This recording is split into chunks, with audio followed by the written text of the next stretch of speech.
to fulfill the first son she bears him will be considered the son of, so that in Israel. But if the man refuses his brother's will, she must go to the town gate, say to the husband the refuse to observe his brother's name in Israel. He refuses to fulfill the duties of a brother-in-law by marrying me. The elders of the town will then summon him and talk with him. If he still refuses and says, I don't want to marry her, the widow must walk over to him in the presence of the elders, pull his sandal from his foot, and spit in his face. Then she must declare, this is what happens to a man who refuses to provide his brother with children. Ever afterward in Israel, his family will be referred to as the family of the man whose sandal was pulled off. If two Israelite men get into a fight, and the wife of one tries to rescue her husband by grabbing the testicles of the other man, you must cut off her hand. Show her no pity. You must use accurate scales when you weigh out merchandise, and you must use full and honest measures. Yes, always use honest weights and measures, so that you may enjoy a long life in the land the Lord your God is giving you. All who cheat with dishonest weights and measures are detestable to the Lord your God. Never forget what the you were exhausted and weary, straggling behind. They had no food. Their God is as a special possession. You must destroy the Amalekites and erase the memory from under heaven. Never forget this. The book of Deuteronomy, chapter 26, harvest offerings and tithes. When you enter the land the Lord your God has given you as a special possession, and you have conquered it and settled there, put some of the first produce from each crop you harvest into a basket and bring it to the designated place of worship, the place the Lord your God chooses for his name to be honored. Go to the priest in charge at that time and say to him, with this gift I acknowledge to the Lord your God that I have entered the land he swore to our ancestors he would give us. The priest will then take the basket from your hand and set it before the altar of the Lord your God. You must then say in the presence of the Lord your God, my ancestor Jacob was a wandering Aramean who went to live as a foreigner in Egypt. His family arrived few in number, but in Egypt they became a large and mighty nation. When the Egyptians oppressed and humiliated us by making us their slaves, we cried out to the Lord, the God of our ancestors. He heard our cries and saw our hardship, toil, and oppression. So the Lord brought us out of Egypt with a strong hand and powerful arm, with overwhelming terror, and with miraculous signs and wonders. He brought us to this place and gave us this land flowing with milk and honey. And now, O Lord, I have brought you the first portion of the harvest you have given me from the ground. Then place the produce before the Lord your God, and bow to the ground in worship before him. Afterward, you may go and celebrate because of all the good things the Lord your God has given to you and your household. Remember to include the Levites and the foreigners living among you in the celebration. Every third year, you must offer a special tithe of your crops. In this year of the special tithe, you must give your tithes to the Levites, foreigners, orphans, and widows, so that they will have enough to eat in your towns. Then you must declare in the presence of the Lord your God, I have taken the sacred gift from my house and have given it to the Levites,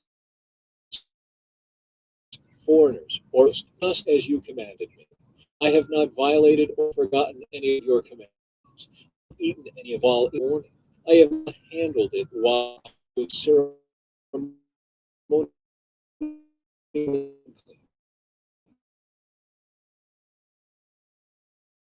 you commanded me. Now look down place in heaven and bless your people Israel and the land you swore to our ancestors to give us, a land flowing with milk and honey. A call to obey the Lord's commands. Today the Lord your God has commanded you to obey all these decrees and regulations.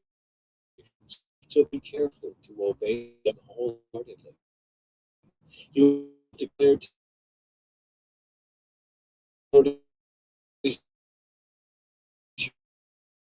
your God, and you have promised to walk in his ways as he promised. and that you must obey all his commands. And if you do, he will set you high above all the other nations he has made. Then you will receive praise, honor, and renown. You will be a nation that is holy to the Lord your God, just as he promised. The book of Deuteronomy, chapter 27, the altar on Mount Ebal. Then Moses and the leaders of Israel gave this charge to the people: obey all these commands that I am giving you today. When you cross the Jordan River and enter the land the Lord your God is giving you, set up some large stones and coat them with plaster.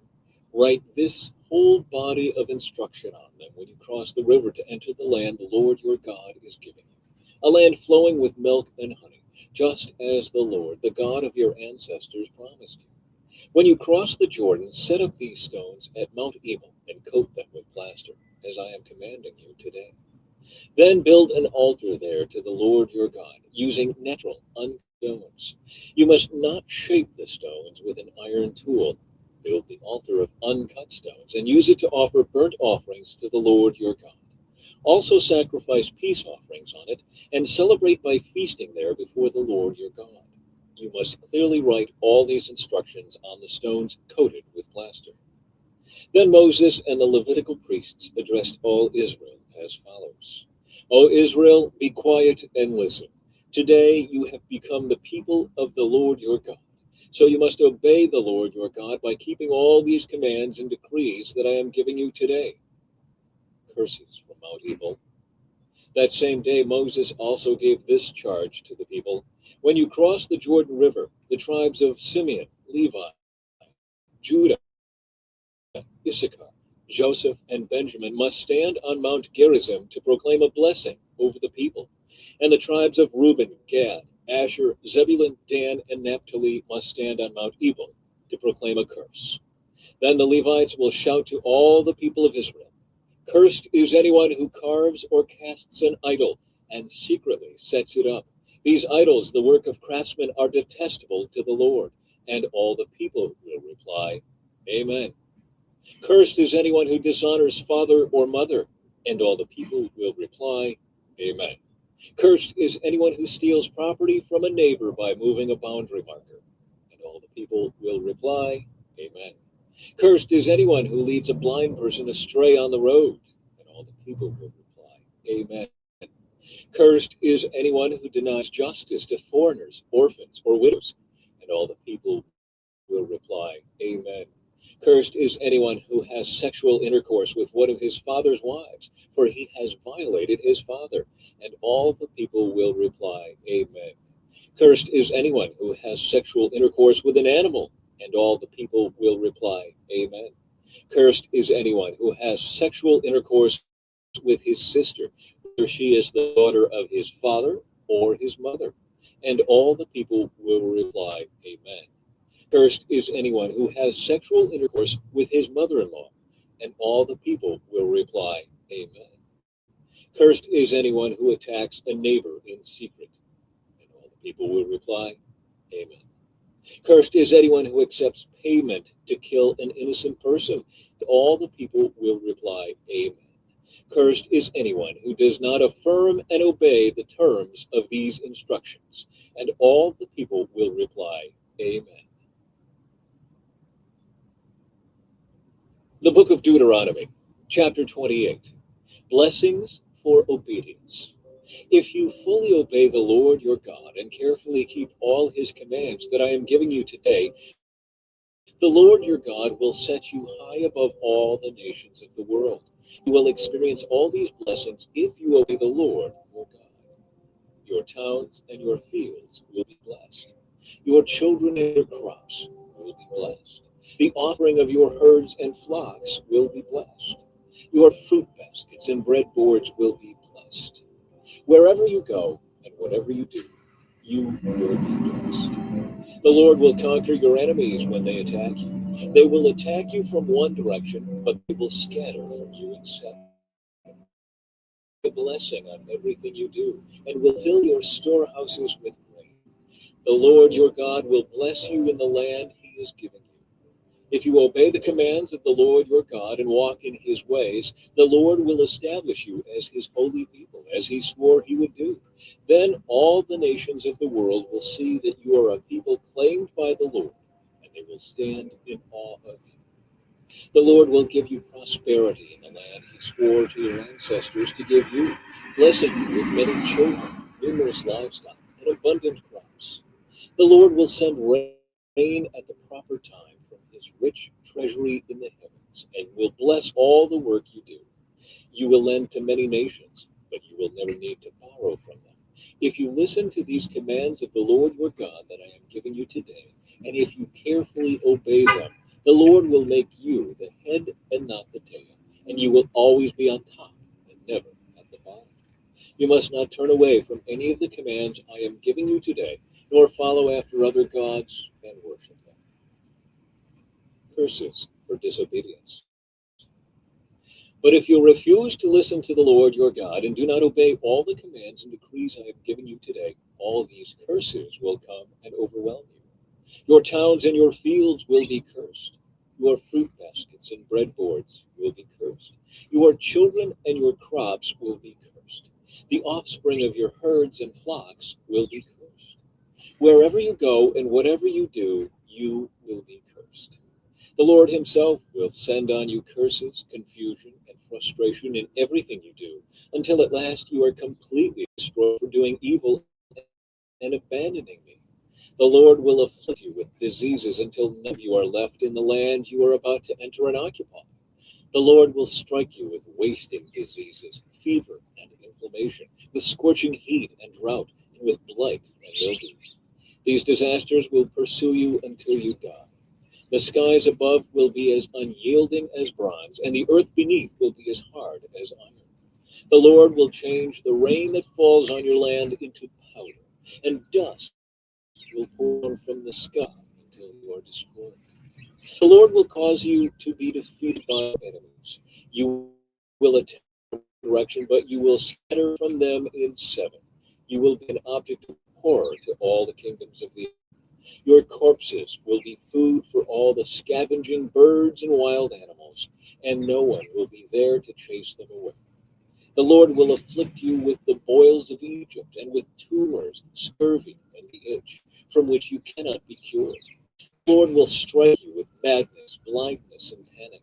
You will grope around in broad, like a blind person groping in the darkness, but you will not find your way. You will be oppressed and robbed continually. No one will come to save you. You will be engaged to a woman, but another man will sleep with her. You will build a house, but someone else will live in it. You will plant a vineyard, but you will never enjoy its fruit. Your ox will be butchered before your eyes, but you will not eat a single bite of it.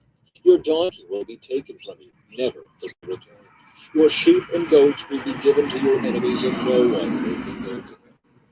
You will watch as your sons and daughters are taken away as slaves. Your heart will break for them, but you won't be able to help them.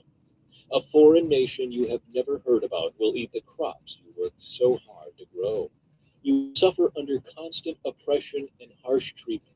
You will go mad because of all the tragedy you see around you. The Lord will cover your knees and legs with incurable boils. In fact, you will be covered from head to foot. The Lord will exile you and your king to a nation unknown to you and your ancestors. There in exile you will worship gods of wood and stone. You will become an object of horror, ridicule, and mockery among all the nations to which the Lord sends you. You will plant much, but harvest little, for locusts will eat your crops. You will plant vineyards and care for them, but you will not drink the wine or eat the grapes, for worms will destroy the vine. You will grow olive trees through your land, but you will never use the olive oil, for the fruit will drop before it ripens. You will have sons and daughters, but you will lose them, for they will be led away into captivity. Swarms of insects will destroy your trees and crops. The foreigners living among you will become stronger and stronger, while you become weaker and weaker. They will lend money to you. They will be the head, and you will be the tail. If you refuse to listen to the Lord your God and to obey the commands and decrees he has given you, all these curses will pursue and overtake you until you are destroyed. These horrors will serve as a sign and warning among you and your descendants forever. If you do not serve the Lord your God with joy and enthusiasm for the abundant benefits you have received, you will serve your enemies whom the Lord will send against you. You will be left hungry, thirsty, naked, and lacking in everything. The Lord will put an iron yoke on your neck, oppressing you harshly until he has destroyed you. The Lord will bring a distant nation against you from the end of the earth, and it will swoop down on you like a vulture. It is a nation whose language you do not understand, a fierce and heartless nation that shows no respect for the old and no pity for the young. Its armies will devour your livestock and crops, and you will be destroyed.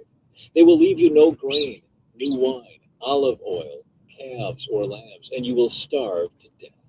They will attack your cities until all the fortified walls in your land, the walls you trusted to protect you, are knocked down. They will attack all the towns in the land the Lord your God has given you. The siege and terrible distress of the enemy's attack will be so severe that you will eat the flesh of your own sons and daughters, whom the Lord your God has given you. The most tender-hearted man among you will have no compassion for his own brother, his beloved wife, and his surviving children. He will refuse to share with them the flesh he is devouring, the flesh of one of his own children, because he has nothing else to eat during the siege and terrible distress that your enemy will inflict on all your towns. The most tender and delicate woman among you, so delicate she would not so much as touch the ground with her foot, will be selfish toward the husband she loves and toward her own son or daughter. She will hide from them the afterbirth and the new baby she has born, so that she herself can secretly eat them. She will have nothing else to eat during the siege and terrible distress that your enemy will inflict on all your towns. If you refuse to obey all the words of instruction that are written in this book, and if you do not fear the glorious and awesome name of the Lord your God, then the Lord will overwhelm you and your children with indescribable plagues. These plagues will be intense and without relief, making you miserable and unbearably sick.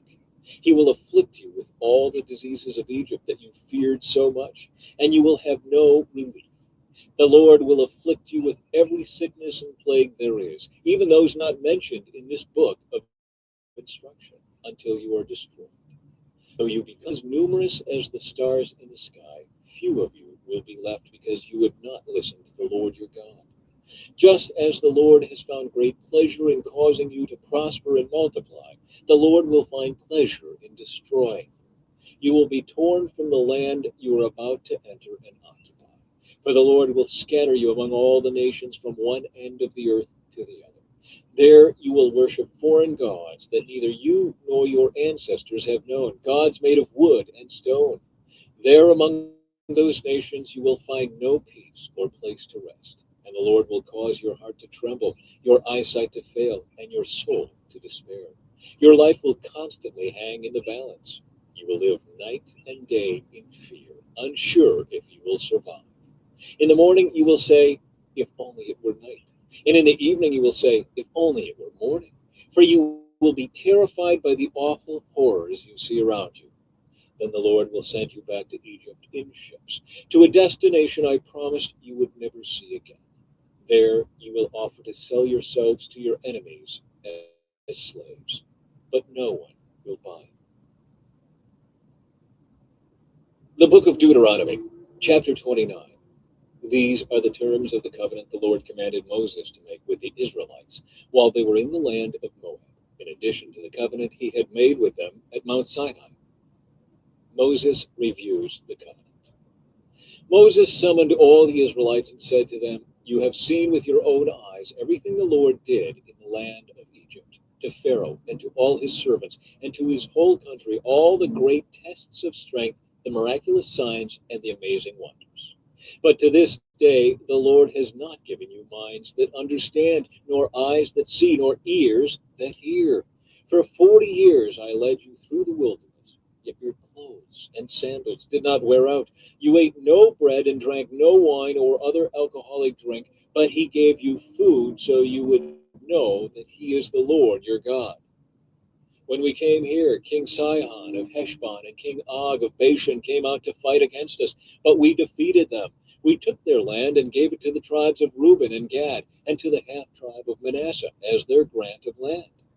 Therefore, obey the terms of this covenant, so that you will prosper in everything you do.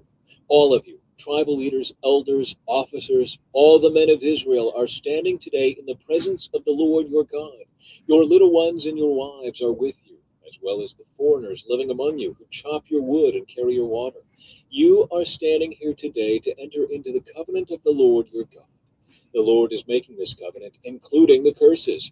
By entering into the covenant today, he will establish you as his people and confirm that he is your God, just as he promised you or to your ancestors, Abraham, Isaac, and Jacob. But you are not the only ones with whom I am making this covenant with its curses. I am making this covenant both with you who stand here today in the presence of the Lord our God, and also with the future generations who are not standing here today. You remember how we lived in the land of Egypt and how we traveled through the lands of enemy nations as we left. You have seen their detestable practices and their idols made of wood, stone, silver, and gold. I am making this covenant with you so that no one among you, no man, woman, clan, or tribe will turn away from the Lord our God to worship these gods of other nations, and so that no root among you bears bitter and poisonous fruit. Those who hear the warnings of this curse should not congratulate themselves, thinking, I am safe even though I am following the desires of my own stubborn heart. This would lead to utter ruin. The Lord will never pardon such people. Instead, his anger and jealousy will burn against them. All the curses written in this book will come down on them, and the Lord will erase their names from under heaven. The Lord will separate them from all the tribes of Israel to pour out on them all the curses of the covenant recorded in this book of instruction. Then the generations to come, both your own descendants and the foreigners who come from distant lands, will see the devastation of the land and the diseases the Lord inflicts on it. They will exclaim, the whole land is devastated by sulfur and salt. It is a wasteland with nothing planted and nothing growing, not even a blade of grass. It is like the cities of Sodom and Gomorrah, Admah and Zeboim, which the Lord destroyed in his intense anger. And all the surrounding nations will ask, why has the Lord done this to this land? Why was he so angry? And the answer will be, this happened because the people of the land abandoned the covenant that the Lord, the God of their ancestors, made with them when he brought them out of the land of Egypt. Instead, they turned away to serve and worship gods they had not known before, gods that were not from the Lord. That is why the Lord's anger has burned against this land, bringing down on it every curse recorded in this book. In great anger and fury, the Lord uprooted his people from their land and banished them to another land, where they still live today. The Lord our God has secrets known to no one. We are accountable for them, but we and our children are accountable forever for all that he has revealed to us, so that we may obey all the terms of these instructions. The book of Deuteronomy, chapter 30, a call to return to the Lord. In the future, when you experience all these blessings and curses I have listed for you, and when you are living among the nations to which the Lord your God has exiled you, take to heart all these instructions. If at that time you and your children return to the Lord your God, and if you obey with all your heart and all your soul all the commands I have given you today, then the Lord your God will restore your fortunes. He will have mercy on you and gather you back from all the nations where he has scattered you. Even though you are banished to the ends of the earth, the Lord your God will gather you from there and bring you back again. The Lord your God will return you to the land that belonged to your ancestors, and you will possess that land again. Then he will make you even more prosperous and numerous than your ancestors. The Lord your God will change your heart and the hearts of all your descendants, so that you will love him with all your heart and soul, and so you may live. The Lord your God will inflict all these curses on your enemies and on those who hate and persecute you. Then you will again obey the Lord and keep all his commands that I am giving you today. The Lord your God will then make you successful in everything you do. He will give you many children and numerous livestock, and he he will cause your fields to produce abundant harvests, for the Lord will again delight in being good to you, as he was to your ancestors. The Lord your God will delight in you if you obey his voice and keep the commands and decrees written in this book of instruction, and if you turn to the Lord your God with all your heart and soul. The choice of life or death. This command I am giving you today is not too difficult for you to understand, and it is not beyond your reach. It is not kept in heaven, so distant that you must ask, who will go up to heaven and bring it down so we can hear it and obey? It is not kept beyond the sea, so far away that you must ask, who will cross the sea to bring it to us so we can hear it and obey? No, the message is very close at hand. It is on your lips and in your heart so that you can obey it. Now listen, today I am giving you a choice between life and death, between prosperity and disaster. For I command you this day to love the Lord your God and to keep his commands, decrees, and regulations by walking in his ways. If you do this, you will live and multiply, and the Lord your God will bless you in the land you are about to enter and occupy. But if your heart turns away and you refuse to listen, and if you are drawn away to serve and worship other gods, then I warn you now that you will certainly be destroyed. You will not live a long, good life in the land you are crossing the Jordan to occupy. Today, I have given you the choice between life and death, between blessings and curses. Now I call on heaven and earth to witness the choice you make. Oh, that you would choose life, so that you and your descendants might live. You can make this choice by loving the Lord your God, obeying him, and committing yourself firmly to him. This is the key to your life. And if you love and obey the Lord, you will live long in the land the Lord swore to give your ancestors, Abraham, Isaac, and Jacob. The book of Deuteronomy, chapter 31. Joshua becomes Israel's leader. When Moses had finished giving these instructions to all the people of Israel, he said, I am now 120 years old, and I am no longer able to lead you. The Lord has told me, you will not cross the Jordan River, but the Lord your God himself will cross over ahead of you. He will destroy the nations living there, and you will take possession of their land. Joshua will lead you across the river, just as the Lord promised. The Lord will destroy the nations living in the land, just as he destroyed Sihon and Og, the kings of the Amorites. The Lord will hand over to you the people who live there, and you must deal with them as I have commanded you. So be strong and courageous. Do not be afraid, and do not panic before them. For the Lord your God will personally go ahead of you. He will neither fail you nor abandon you. Then Moses called for Joshua, and as all Israel watched, he said to him, be strong and courageous, for you will lead these people into the land that the Lord swore to their ancestors he would give them. You are the one who will divide it among them as their grants of land. Do not be afraid or discouraged, for the Lord will personally go ahead of you. He will be with you. He will neither fail you nor abandon you.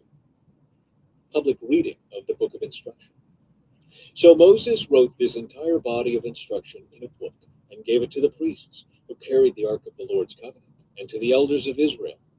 Then Moses gave them this command. At the end of every 7th year, the year of release, during the festival of shelters, you must read this book of instruction to all the people of Israel when they assemble before the Lord your God at the place he chooses. Call them all together, men, women, children, and the foreigners living in your towns, so they may hear this book of instruction and learn to fear the Lord your God and carefully obey all the terms of these instructions. Do this so that your children who have not known these instructions will hear them and will learn to fear the Lord your God. Do this as long as you live in the land you are crossing the Jordan to occupy. Israel's disobedience predicted. Then the Lord said to Moses, the time has come for you to die. Call Joshua and present yourselves at the tabernacle, so that I may commission him there. So Moses and Joshua went and presented themselves at the tabernacle, and the Lord appeared to them in a pillar of cloud that stood at the entrance to the sacred tent. The Lord said to Moses, you are about to die and join your ancestors. After you are gone, these people will begin to worship foreign gods, the gods of the land where they are going. They will abandon me and break my covenant that I have made with them. Then my anger will blaze forth against them. I will abandon them, hiding my face from them, and they will be devoured. Terrible trouble will come down on them, and on that day they will say, these disasters have come down on us because God is no longer among us. At that time I will hide my face from them on account of all the evil they commit by worshiping other gods. So write down the words of this song and teach it to the people of Israel. Help them learn it, so it may serve as a witness for me against them.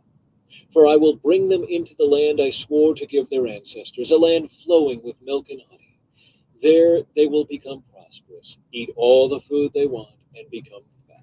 But they will begin to worship other gods. They will despise me and break my covenant.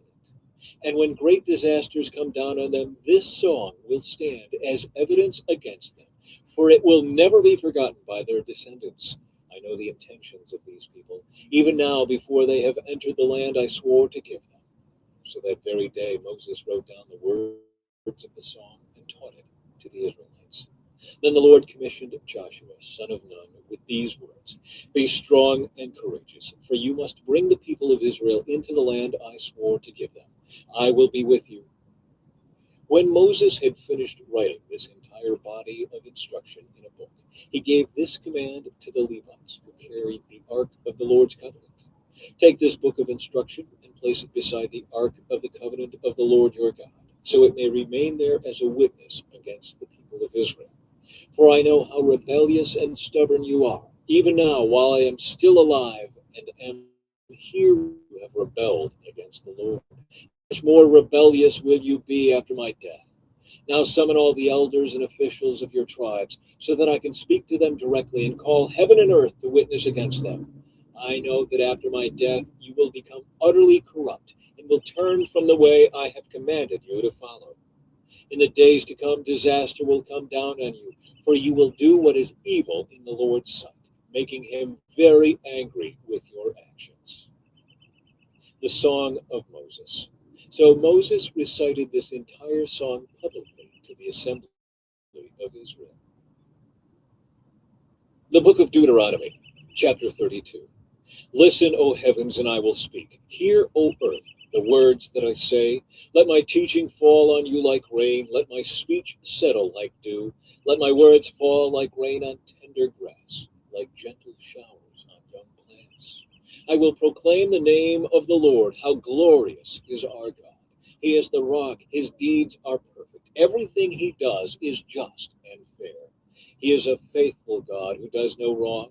How just and upright he is. But they have acted corruptly toward him. When they act so perversely, are they really his children? They are a deceitful and twisted generation. Is this the way you repay the Lord, you foolish and senseless people? Isn't he your Father who created you? Has he not made you and established you? Remember the days of long ago. Think about the generations past. Ask your father, and he will inform you. Inquire of your elders, and they will tell you. When the Most High assigned lands to the nations, when he divided up the human race, he established the boundaries of the peoples according to the number in his heavenly court. For the people of Israel belong to the Lord. Jacob is his special possession. He found them in a desert land, in an empty, howling wasteland. He surrounded them and watched over them. He guarded them as he would guard his own eyes. Like an eagle that rouses her chicks and hovers over her young, so he spread his wings to take them up and carried them safely on his pinions. The Lord alone guided them. They followed no foreign gods. He let them ride over the highlands and feast on the crops of the fields. He nourished them with honey from the rock and olive oil from the stony ground, yogurt from the herd, and milk from the flock, together with the fat of lambs. He gave them choice rams from Bashan and goats, together with the choicest wheat. You drank the finest wine made from the juice of grapes. But Israel soon became fat and unruly. The people grew heavy, plump, and stuffed. Then they abandoned the God who had made them. They made light of the rock of their salvation. They stirred up his jealousy by worshiping foreign gods. They provoked his fury with detestable deeds. They offered sacrifices to demons, which are not God, to gods they had not known before, to new gods only recently arrived, to gods their ancestors had never feared. You neglected the rock who had fathered you. You forgot the God who had given you birth. The Lord saw this and drew back, provoked to anger by his own sons and daughters. He said, I will abandon them. Then what becomes of them? For they are a twisted generation, children without integrity. They have roused my jealousy by worshiping things that are not God. They have provoked my anger with their useless idols. Now I will rouse their jealousy through people who are not even a people. I will provoke their anger through the foolish Gentiles. For my anger blazes forth like fire and burns to the depths of the grave. It devours the earth and all its crops, and ignites the foundations of the mountains. I will heap disasters upon them and shoot them down with my arrows. I will weaken them with famine, burning fever, and deadly disease. I will send the fangs of wild beasts and poisonous snakes that glide in the dust. Outside the sword will bring death, and inside terror will strike both young men and young women, both infants and the aged. I would have annihilated them, wiping out even the memory of them. But I feared the taunt of Israel's enemy, who might misunderstand and say, our own power has triumphed. The Lord had nothing to do with this. But Israel is a senseless nation. The people are foolish, without understanding. Oh, that they were wise and could understand this. Oh, that they might know their fate. How could one person chase 1,000 of them, and two people put 10,000 to flight, unless their rock had sold them, unless the Lord had given them up? But the rock of our enemies is not like our rock, as even they recognize. Their vine grows from the vine of Sodom, from the vineyards of Gomorrah. Their grapes are poison, and their clusters are bitter. Their wine is the venom of serpents, the deadly poison of cobras. The Lord says, am I not storing up these things, sealing them away in my treasury? I will take revenge. I will pay them back. In due time, their feet will slip. Their day of disaster will arrive, and their destiny will overtake them. Indeed, the Lord will give justice to his people, and he will change his mind about his servants when he sees their strength is gone and no one is left, slave or free. Then he will ask, where are their gods, the rocks they fled to for refuge? Where now are those gods who ate the fat of their sacrifices and drank the wine of their offerings? Let those gods arise and help you. Let them provide you with shelter. Look now, I myself am he. There is no other God but me. I am the one who kills and gives life. I am the one who wounds and heals. No one can be rescued from my powerful hand. Now I raise my hand to heaven and declare, as surely as I live, when I sharpen my flashing sword and begin to carry out justice, I will take revenge on my enemies and repay those who reject me. I will make my arrows drunk with blood, and my sword will devour flesh, the blood of the slaughtered and the captives, and the heads of the enemy leaders. Rejoice with him, you heavens, and let all of God's angels worship him. Rejoice with his people, you nations, and let all the angels be strengthened in him. For he will avenge the blood of his servants. He will take revenge against his enemies. He will repay those who hate him, and cleanse the land for his people. So Moses came with Joshua, son of Nun, and recited all the words of this song to the people. When Moses had finished reciting all these words to the people of Israel, he added, take to heart all the words of warning I have given you today. Pass them on as a command to your children, so they will obey every word of these instructions. These instructions are not empty words. They are your life. By obeying them, you will enjoy a long life in the land you will occupy when you cross the Jordan River. Moses' death foretold. That same day, the Lord said to Moses, go to Moab, to the mountains east of the river, and climb Mount Nebo, which is across from Jericho. Look out across the land of Canaan, the land I am giving to the people of Israel as their own special possession. Then you will die there on the mountain. You will join your ancestors, just as Aaron your brother died on Mount Hor and joined his ancestors. For both of you betrayed me with the Israelites at the waters of Meribah at Kadesh in the wilderness of Zin. You failed to demonstrate my holiness to the people of Israel there. So you will see the land from a distance, but you may not enter the land I am giving to the people of Israel. The book of Deuteronomy, chapter 33. Moses blesses the people. This is the blessing that Moses, the man of God, gave to the people of Israel before his death. The Lord came from Mount Sinai and dawned upon us from Mount Seir. He shone forth from Mount Paran and came from Meribah Kadesh with flaming fire at his right hand. Indeed, he loves his people. All his holy ones are in his hands. They follow in his steps and accept his teaching. Moses gave us the Lord's instruction, the special possession of the people of Israel. The Lord became king in Israel when the leaders of the people assembled, when the tribes of Israel gathered as one. Moses said this about the tribe of Reuben. Let the tribe of Reuben live and not die out, though they are few in number. Moses said this about the tribe of Judah. O Lord, hear the cry of Judah and bring them together as a people. Give them strength to defend their cause. Help them against their enemies. Moses said this about the tribe of Levi. O Lord, you have given your Thummim and Urim, the sacred lots, to your faithful servants, the Levites. You put them to the test at Massah and struggled with them at the waters of Meribah. The Levites obeyed your word and guarded your covenant. They were more loyal to you than to their own parents. They ignored their relatives and did not acknowledge their own children. They teach your regulations to Jacob. They give your instructions to Israel. They present incense before you and offer whole burnt offerings on the altar. Bless the ministry of the Levites, O Lord, and accept all the work of their hands. Hit their enemies where it hurts the most. Strike down their foes so they never rise again. Moses said this about the tribe of Benjamin.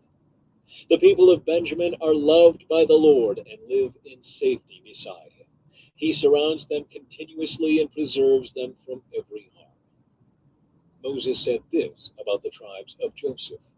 May their land be blessed by the Lord with the precious gift of dew from the heavens and water from beneath the earth, with the rich fruit that grows in the sun and the rich harvest produced each month, with the finest crops of the ancient mountains and the abundance from the everlasting hills, with the best gifts of the earth and its bounty, and the favor of the one who appeared in the burning bush. May these blessings rest on Joseph's head, crowning the brow of the prince among his brothers. Joseph has the majesty of a young bull. He has the horns of a wild ox. He will gore distant nations, driving them to the ends of the earth. This is my blessing for the multitudes of Ephraim and the thousands of Manasseh. Moses said this about the tribes of Zebulun and Issachar. May the people of Zebulun prosper in their travels. May the people of Issachar prosper at home in their tents. They summon the people to the mountain to offer proper sacrifices there. They benefit from the riches of the sea and the hidden treasures in the sand. Moses said this about the tribe of Gad. Blessed is the one who enlarges Gad's territory. Gad is poised there like a lion to tear off an arm or a head. The people of Gad took the best land for themselves. A leader's share was assigned to them. When the leaders of the people were assembled, they carried out the Lord's justice and obeyed his regulations for Israel.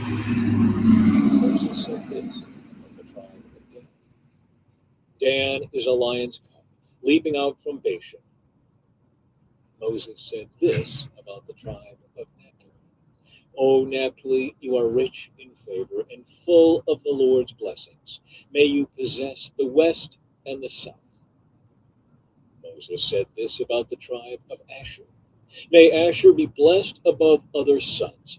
May he be esteemed by his brothers. May he bathe his feet in olive oil. May the bolts of your gates be of iron and bronze. May you be secure all your days. There is no one like the God of Israel. He rides across the heavens to help you, across the skies in majestic splendor. The eternal God is your refuge, and his everlasting arms are under you. He drives out the enemy before you. He cries out, destroy them. So Israel will live in safety, prosperous Jacob in security, in a land of grain and new wine, while the heavens drop down dew. How blessed you are, O Israel! Who else is like you? A people saved by the Lord. He is your protecting shield and your triumphant sword. Your enemies will cringe before you, and you will stomp on their backs. The book of Deuteronomy, chapter 34. The death of Moses. Then Moses went up to Mount Nebo from the plains of Moab and climbed Pisgah Peak, which is across from Jericho.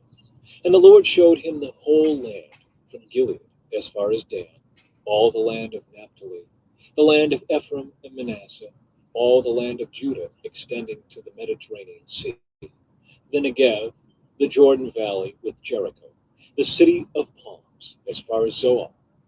Then the Lord said to Moses, "This is the land I promised on oath to Abraham, Isaac, and Jacob, when I said, I will give it to your descendants. I have now allowed you to see it with your own eyes, but you will not enter the land." So Moses, the servant of the Lord, died there in the land of Moab, just as the Lord had said. The Lord buried him in a valley near Beth Peor in Moab. But to this day, no one knows the exact place. Moses was 120 years old when he died, yet his eyesight was clear, and he was as strong as ever. The people of Israel mourned for Moses on the plains of Moab for 30 days, until the customary period of mourning was over. Now Joshua, son of Nun, was full of the spirit of wisdom, for Moses had laid his hands on him. So the people of Israel obeyed him, doing just as the Lord had commanded Moses. There has never been another prophet in Israel like Moses, whom the Lord knew face to face. The Lord sent him to perform all the miraculous signs and wonders in the land of Egypt against Pharaoh and all his servants and his entire land. With mighty power, Moses performed terrifying acts in the sight of all Israel. Joshua, chapter 1. The Lord's charge to Joshua. After the death of Moses, the Lord's servant, the Lord spoke to Joshua, son of Nun, Moses' assistant. He said, "Moses, my servant, is dead. Therefore the time has come for you to lead these people, the Israelites, across the Jordan River into the land I am giving them. I promise you what I promised Moses. Wherever you set foot, you will be on land I have given you, from the Negev wilderness in the south to the Lebanon mountains in the north, from the Euphrates River in the east to the Mediterranean Sea in the west, including all the land of the Hittites. No one will be able to stand against you as long as you live. For I will be with you, as I was with Moses. I will not fail you or abandon you. Be strong and courageous, for you are the one who will lead these people to possess all the land I swore to their ancestors I would give them. Be strong and very courageous. Be careful to obey all the instructions Moses gave you. Do not deviate from them, turning either to the right or to the left. Then you will be successful in everything you do. Study this book of instruction continually. Meditate on it day and night, so you will be sure to obey everything written in it. Only then will you prosper and succeed in all you do. This is my command: be strong and courageous. Do not be afraid or discouraged, for the Lord your God is with you wherever you go." Joshua's charge to the Israelites. Joshua then commanded the officers of Israel, "Go through the camp and tell the people to get their provisions ready. In 3 days you will cross the Jordan River and take possession of the land the Lord your God is giving you." Then Joshua called together the tribes of Reuben, Gad, and the half-tribe of Manasseh. He told them, "Remember what Moses, the servant of the Lord, commanded you. The Lord your God has given you a place of rest. He has given you this land. Your wives, children, and livestock may remain here in the land Moses assigned to you, on the east side of the Jordan River. But your strong warriors, fully armed, must lead the other tribes across the Jordan to help them conquer their territory. Stay with them until the Lord gives them rest, as he has given you rest, and until they too possess the land the Lord your God is giving them. Only then may you return and settle here on the east side of the Jordan River in the land that Moses, the servant of the Lord, assigned to you." They answered Joshua, "We will do whatever you command us, and we will go wherever you send us. We will obey you just as we obeyed Moses. And may the Lord your God be with you as he was with Moses." Anyone who rebels against your orders and does not obey your words and everything you command will be put to death. So be strong and courageous. Joshua, chapter 2. Rahab protects the spies. Then Joshua secretly sent out 2 spies to the camp at Acacia Grove. He instructed them, scout out the land on the other side of the Jordan River, especially around Jericho. So the 2 men set out and came to the house of a prostitute named Rahab and stayed there that night. But someone told the king of Jericho, some Israelites have come here tonight to spy out the land. So the king of Jericho sent orders to Rahab, bring out the men who have come into your house, for they have come here to spy out the whole land. Rahab had hidden the 2 men, but she replied, yes, the men were here earlier, but I didn't know where they were from. They left the town at dusk as the gates were about to close. I don't know where they went. If you hurry, you can probably catch up with them. Actually, she had taken them up to the roof and hidden them beneath bundles of flax she had laid out. So the king's men went looking for the spies along the road leading to the shallow crossings of the Jordan River. And as soon as the king's men had left, the gate of Jericho was shut. Before the spies went to sleep that night, Rahab went up on the roof to talk with them. I know the Lord has given you this land, she told them. We are all afraid of you. Everyone in the land is living in terror, for we have heard how the Lord made a dry path for you through the Red Sea when you left Egypt. And we know what you did to Sihon and Og, the 2 Amorite kings east of the Jordan River, whose people you completely destroyed. No wonder our hearts have melted in fear. No one has the courage to fight after hearing such things. For the Lord your God is the supreme God of the heavens above and the earth below. Now swear to me by the Lord that you will be kind to me and my family, since I have helped you. Give me some guarantee that when Jericho is conquered, you will let me live, along with my father and mother, my brothers and sisters, and all their families. We offer our own lives as a guarantee for your safety, the men agreed. If you don't betray us, we will keep our promise and be kind to you when the Lord gives us the land. Since Rahab's house was built into the town wall, she let them down by a rope through the window. Escape to the hill country, she told them. Hide there for 3 days from the men searching for you. Then, when they have returned, you can go on your way. Before they left, the men told her, we will be bound by the oath we have taken only if you follow these instructions. When we come into the land, you must leave this scarlet rope hanging from the window through which you let us down. And all your family members, your father, mother, brothers, and all your relatives must be here inside the house. If they go out into the street and are killed, it will not be our fault. But if anyone lays a hand on people inside this house, we will accept the responsibility for their death. If you betray us, however, we are not bound by this oath in any way. I accept your terms, she replied, and she sent them on the way, leaving the scarlet rope hanging from the window. The spies went up into the hill country and stayed there 3 days. The men who were chasing them searched everywhere along the road, but they finally returned without success. Then the 2 spies came down from the hill country, crossed the Jordan River, and reported to Joshua all that had happened to them. The Lord has given us the whole land, they said, for all the people in the land are terrified of us. Joshua, chapter 3. The Israelites crossed the Jordan. Early the next morning, Joshua and all the Israelites left Acacia Grove and arrived at the banks of the Jordan River, where they camped before crossing.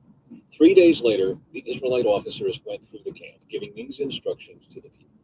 When you see the Levitical priests carrying the Ark of the Covenant of the Lord your God, move out from your positions and follow them. Since you have never traveled this way before, they will guide you. Stay about a half-mile behind them, keeping a clear distance between you and the Ark. Make sure you don't come any closer. Then Joshua told the people, purify yourselves, for tomorrow the Lord will do great wonders among you. In the morning Joshua said to the priests, lift up the Ark of the Covenant and lead the people across the river. And so they started out and went ahead of the people. The Lord told Joshua, today I will begin to make you a great leader in the eyes of all the Israelites. They will know that I am with you, just as I was with Moses. Give this command to the priests who carry the Ark of the Covenant. When you reach the banks of the Jordan River, take a few steps into the river and stop there. So Joshua told the Israelites, come and listen to what the Lord your God says. Today you will know that the living God is among you. He will surely drive out the Canaanites, Hittites, Hivites, Perizzites, Girgashites, Amorites, and Jebusites ahead of you. Look, the ark of the covenant, which belongs to the Lord of the whole earth, will lead you across the Jordan River. Now choose 12 men from the tribes of Israel, one from each tribe. The priests will carry the ark of the Lord of all the earth. As soon as their feet touch the water, the flow of water will be cut off upstream, and the river will stand up like a wall. So the people left their camp to cross the Jordan, and the priests who were carrying the ark of the covenant went ahead of them. It was the harvest season, and the Jordan was overflowing its banks. But as soon as the feet of the priests who were carrying the ark touched the water at the river's edge, the water above that point began backing up a great distance away at a town called Adam, which is near Zarethan. And the water below that point flowed on to the Dead Sea until the riverbed was dry. Then all the people crossed over near the town of Jericho. Meanwhile, the priests who were carrying the ark of the Lord's covenant stood on dry ground in the middle of the riverbed as the people passed by. They waited there until the whole nation of Israel had crossed the Jordan on dry ground. Joshua, chapter 4, Memorials to the Jordan Crossing. When all the people had crossed the Jordan, the Lord said to Joshua, Now choose 12 men, one from each tribe. Tell them, take 12 stones from the very place where the priests are standing in the middle of the Jordan. Carry them out and pile them up at the place where you will camp tonight. So Joshua called together the 12 men he had chosen, one from each of the tribes of Israel. He told them, Go into the middle of the Jordan in front of the ark of the Lord your God. Each of you must pick up one stone and carry it out on your shoulder, 12 stones in all, one for each of the 12 tribes of Israel. We will use these stones to build a memorial. In the future, your children will ask you, What do these stones mean? Then you can tell them. They remind us that the Jordan River stopped flowing when the Ark of the Lord's covenant went across. These stones will stand as a memorial among the people of Israel forever. So the men did as Joshua had commanded them. They took 12 stones from the middle of the Jordan River, one for each tribe, just as the Lord had told Joshua. They carried them to the place where they camped for the night and constructed the memorial there. Joshua also set up another pile of 12 stones in the middle of the Jordan, at the place where the priests who carried the Ark of the Covenant were standing, and they are there to this day. The priests who were carrying the ark stood in the middle of the river until all of the Lord's commands that Moses had given to Joshua were carried out. Meanwhile, the people hurried across the riverbed. And when everyone was safely on the other side, the priests crossed over with the ark of the Lord as the people watched. The armed warriors from the tribes of Reuben, Gad, and the half-tribe of Manasseh led the Israelites across the Jordan, just as Moses had directed. These armed men, about 40,000 strong, were ready for battle. The Lord was with them as they crossed over to the plains of Jericho. That day the Lord made Joshua a great leader in the eyes of all the Israelites, and for the rest of his life they revered him as much as they had revered Moses. The Lord had said to Joshua, Command the priests carrying the Ark of the Covenant to come up out of the riverbed. So Joshua gave the command. As soon as the priests carrying the Ark of the Lord's Covenant came up out of the riverbed, and their feet were on high ground, the water of the Jordan returned and overflowed its banks as before. The people crossed the Jordan on the 10th day of the first month. Then they camped at Gilgal, just east of Jericho. It was there at Gilgal that Joshua piled up the 12 stones taken from the Jordan River. Then Joshua said to the Israelites, In the future your children will ask, What do these stones mean? Then you can tell them, This is where the Israelites crossed the Jordan on dry ground. For the Lord your God dried up the river right before your eyes, and he kept it dry until you were all across, just as he did at the Red Sea when he dried it up until we had all crossed over. He did this so all the nations of the earth might know that the Lord's hand is powerful, and so you might fear the Lord your God forever. Joshua, chapter 5. When all the Amorite kings west of the Jordan and all the Canaanite kings who lived along the Mediterranean coast heard how the Lord had dried up the Jordan River so the people of Israel could cross, they lost heart and were paralyzed with fear because of them. Israel reestablishes covenant ceremonies. At that time, the Lord told Joshua, Make flint knives and circumcise this second generation of Israelites. So Joshua made flint knives and circumcised the entire male population of Israel at Gibeath Hararaloth. Joshua had to circumcise them because all the men who were old enough to fight in battle when they left Egypt had died in the wilderness. Those who left Egypt had all been circumcised, but none of those born after the Exodus during the years in the wilderness had been circumcised. The Israelites had traveled in the wilderness for 40 years until all the men who were old enough to fight in battle when they left Egypt had died. For they had disobeyed the Lord, and the Lord vowed he would not let them enter the land he had sworn to give us, a land flowing with milk and honey. So Joshua circumcised their sons, those who had grown up to take their father's places, for they had not been circumcised on the way to the promised land. After all the males had been circumcised, they rested in the camp until they were healed. Then the Lord said to Joshua, "Today I have rolled away the shame of your slavery in Egypt." So that place has been called Gilgal to this day. While the Israelites were camped at Gilgal on the plains of Jericho, they celebrated Passover on the evening of the 14th day of the first month. The very next day, they began to eat unleavened bread and roasted grain harvested from the land. No manna appeared on the day they first ate from the crops of the land, and it was never seen again. So from that time on, the Israelites ate from the crops of Canaan. The Lord's commander confronts Joshua. When Joshua was near the town of Jericho, he looked up and saw a man standing in front of him with sword in hand. Joshua went up to him and demanded, "Are you friend or foe?" "Neither one," he replied. "I am the commander of the Lord's army." At this, Joshua fell with his face to the ground in reverence. "I am at your command," Joshua said. "What do you want your servant to do?" The commander of the Lord's army replied, "Take off your sandals, for the place where you are standing is holy." And Joshua did as he was told. Joshua chapter 6, the fall of Jericho. Now the gates of Jericho were tightly shut because the people were afraid of the Israelites. No one was allowed to go out or in. But the Lord said to Joshua, "I have given you Jericho, its king, and all its strong warriors. You and your fighting men should march around the town once a day for 6 days. 7 priests will walk ahead of the ark, each carrying a ram's horn.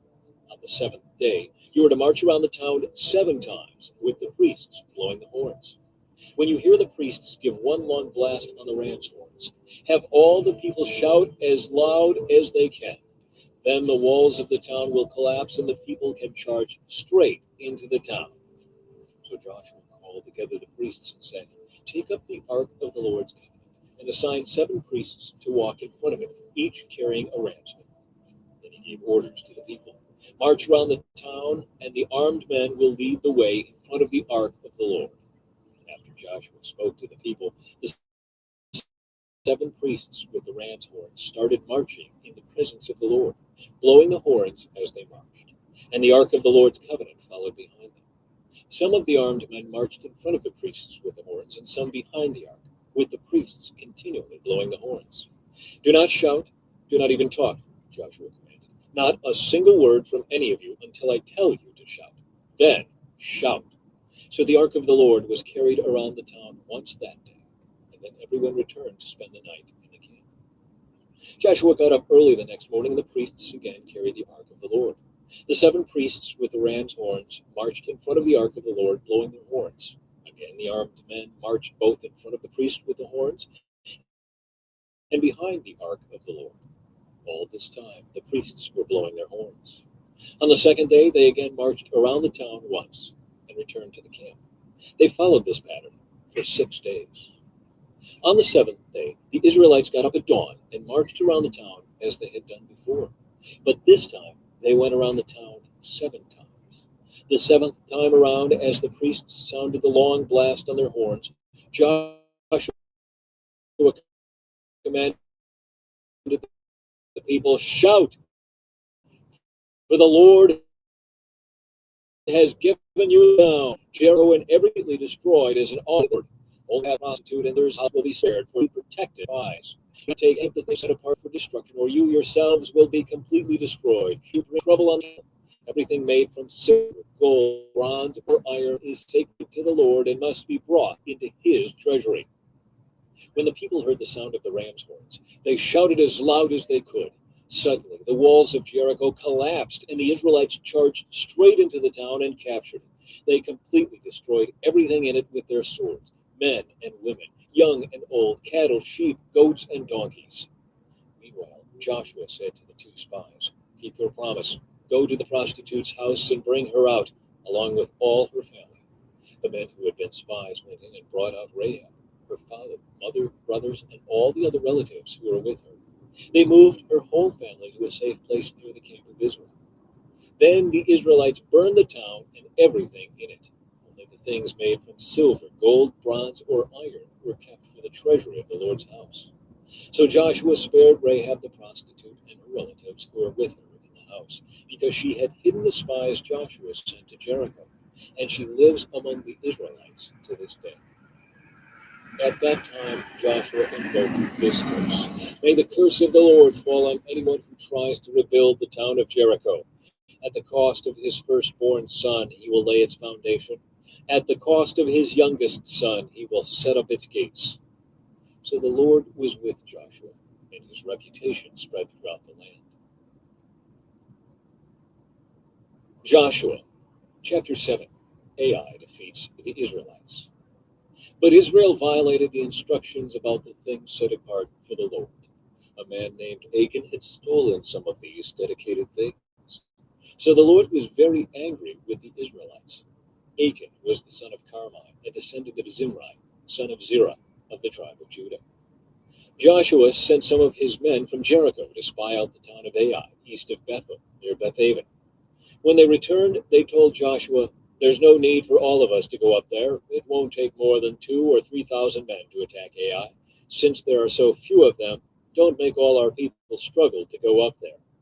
So approximately 3,000 warriors were sent, but they were soundly defeated. The men of Ai chased the Israelites from the town gate as far as the quarries, and they killed about 36 who were retreating down the slope. The Israelites were paralyzed with fear at this turn of events, and their courage melted away. Joshua and the elders of Israel tore their clothing in dismay, threw dust on their heads, and bowed face down to the ground before the ark of the Lord until then Joshua cried out, "O sovereign Lord, why did you bring us across the Jordan River if you are going to let the Amorites kill us? If only we had been content to stay on the other side. Lord, what can I say now that Israel has fled from its enemies? For when the Canaanites and all the other people living in the land hear about it, they will surround us and wipe our name off the face of the earth. And then what will happen to the honor of your great name?" But the Lord said to Joshua, "Get up. Why are you lying on your face like this? Israel has sinned and broken my covenant. They have stolen some of the things that I commanded must be set apart for me. And they have not only stolen them, but have lied about it and hidden the things among their own belongings. That is why the Israelites are running from their enemies in defeat. For now Israel itself has been set apart for destruction. I will not remain with you any longer unless you destroy the things among you that were set apart for destruction. Get up, command the people to purify themselves in preparation for tomorrow. For this is what the Lord, the God of Israel, says: Hidden among you, O Israel, are things set apart for the Lord. You will never defeat your enemies until you remove these things from among you. In the morning you must present yourselves by tribes, and the Lord will point out the tribe to which the guilty man belongs. That tribe must come forward with its clans, and the Lord will point out the guilty clan. That clan will then come forward, and the Lord will point out the guilty family.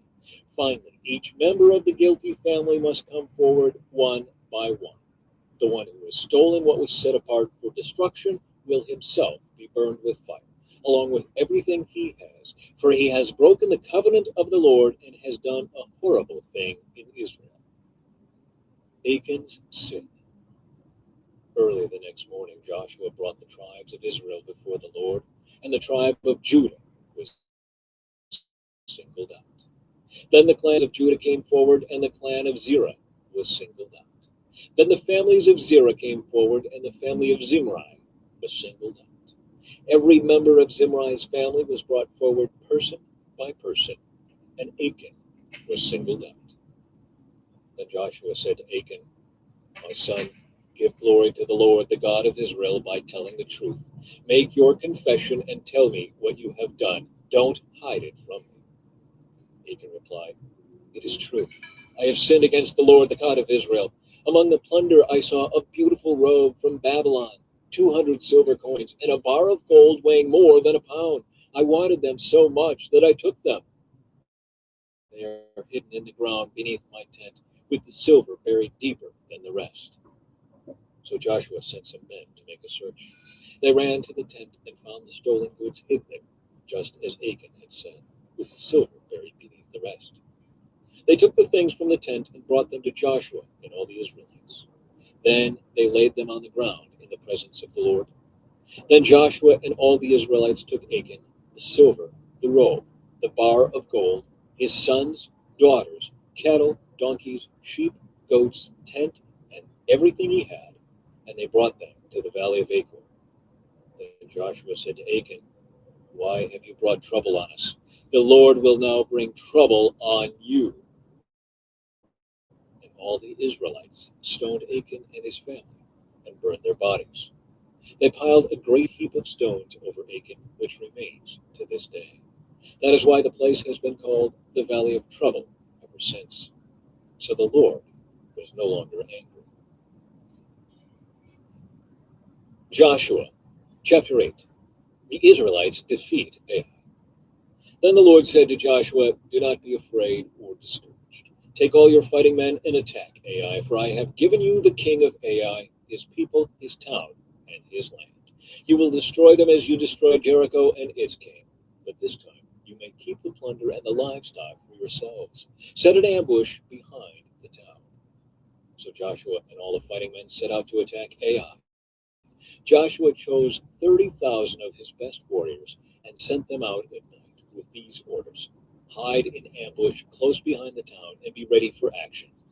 When our main army attacks, the men of Ai will come out to fight as they did before, and we will run away from them. We will let them chase us until we have drawn them away from the town. For they will say, The Israelites are running away from us as they did before. Then, while we are running from them, you will jump up from your ambush and take possession of the town, for the Lord your God will give it to you. Set the town on fire as the Lord has commanded. You have your orders. So they left and went to the place of ambush between Bethel and the west side of Ai. But Joshua remained among the people in the camp that night. Early the next morning, Joshua roused his men and started toward Ai, accompanied by the elders of Israel. All the fighting men who were with Joshua marched in front of the town and camped on the north side of Ai, with a valley between them and the town. That night, Joshua sent 5,000 men to lie in ambush between Bethel and Ai on the west side of the town. So they stationed the main army north of the town and the ambush west of the town. Joshua himself spent that night in the valley. When the king of Ai saw the Israelites across the valley, he and all his army hurried out early in the morning and attacked the Israelites at a place overlooking the Jordan Valley. But he didn't realize there was an ambush behind the town. Joshua and the Israelite army fled toward the wilderness as though they were badly beaten.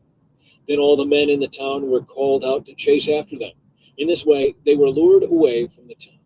There was not a man left in Ai or Bethel who did not chase after the Israelites, and the town was left wide open. Then the Lord said to Joshua, Point the spear in your hand toward Ai, for I will hand the town over to you. Joshua did as he was commanded. As soon as Joshua gave this signal, all the men in ambush jumped up from their position and poured into the town. They quickly captured it and set it on fire. When the men of Ai looked behind them, smoke from the town was filling the sky, and they had nowhere to go. For the Israelites who had fled in the direction of the wilderness now turned on their pursuers. When Joshua and all the other Israelites saw that the ambush had succeeded and that smoke was rising from the town, they turned and attacked the men of Ai. Meanwhile, the Israelites who were inside the town came out and attacked the enemy from the rear. So the men of Ai were caught in the middle, with Israelite fighters on both sides. Israel attacked them, and not a single person survived or escaped. Only the king of Ai was taken alive and brought to Joshua. When the Israelite army finished chasing and killing all the men of Ai in the open fields, they went back and finished off everyone inside.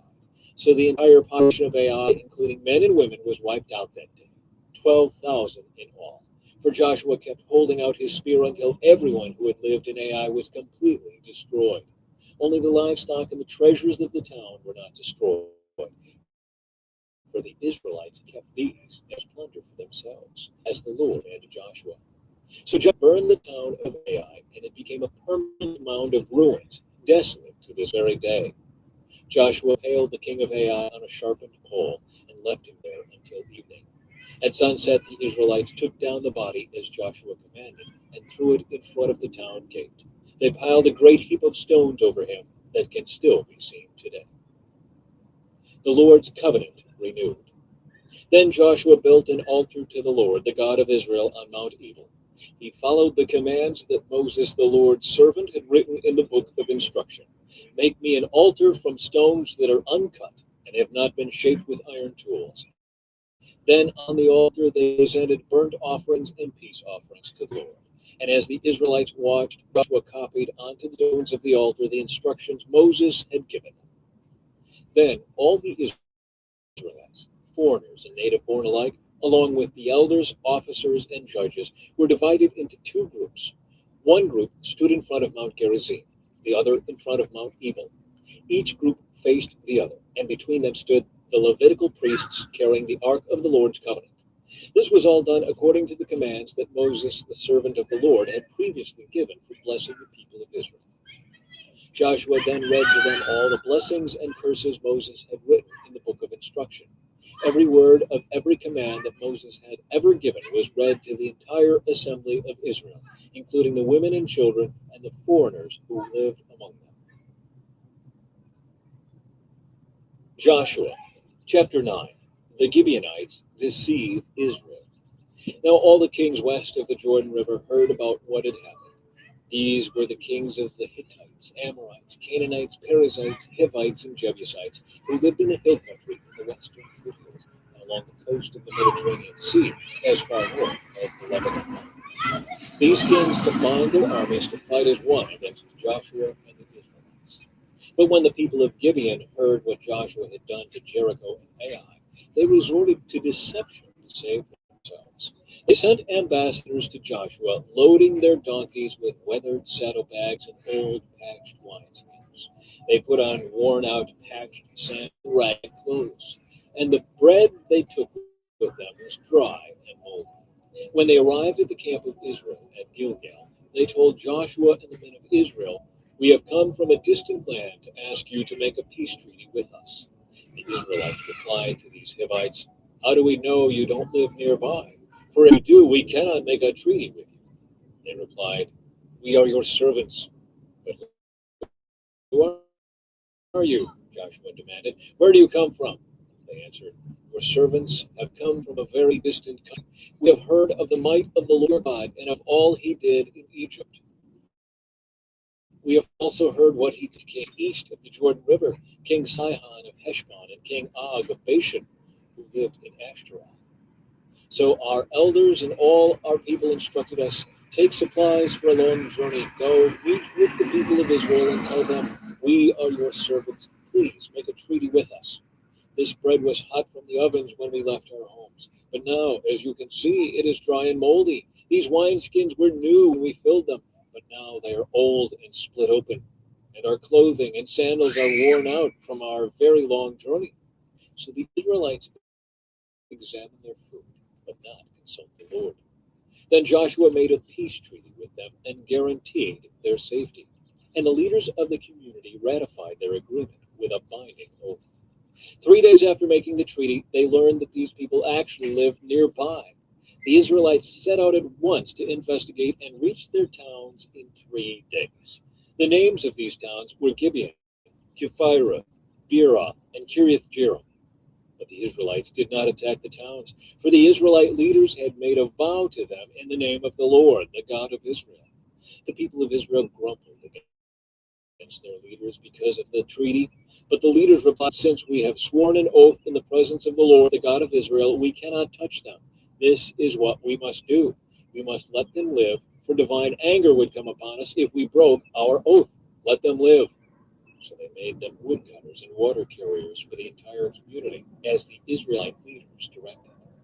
Joshua called together the Gibeonites and said, "Why did you lie to us? Why did you say that you live in a distant land when you live right here among us? May you be cursed. From now on, you will always be servants who cut wood and carry water for the house of my God." They replied, "We did it because we, your servants, were clearly told that the Lord your God commanded his servant Moses to give you this entire land and to destroy all the people living in it. So we feared greatly for our lives because of you. That is why we have done this. Now we are at your mercy. Do to us whatever you think is right."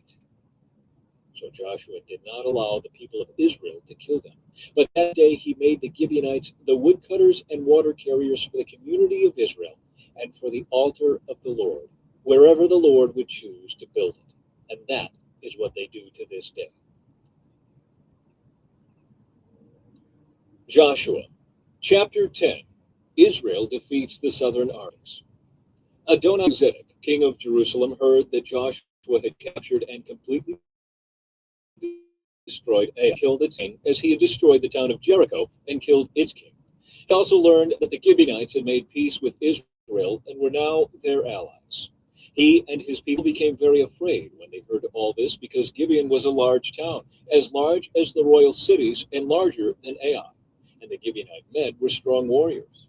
So King Adonizedek of Jerusalem sent messengers to several other kings, Hoham of Hebron, Hiram of Jarmuth, Japhiah of Lachish, and Deber of Eglon.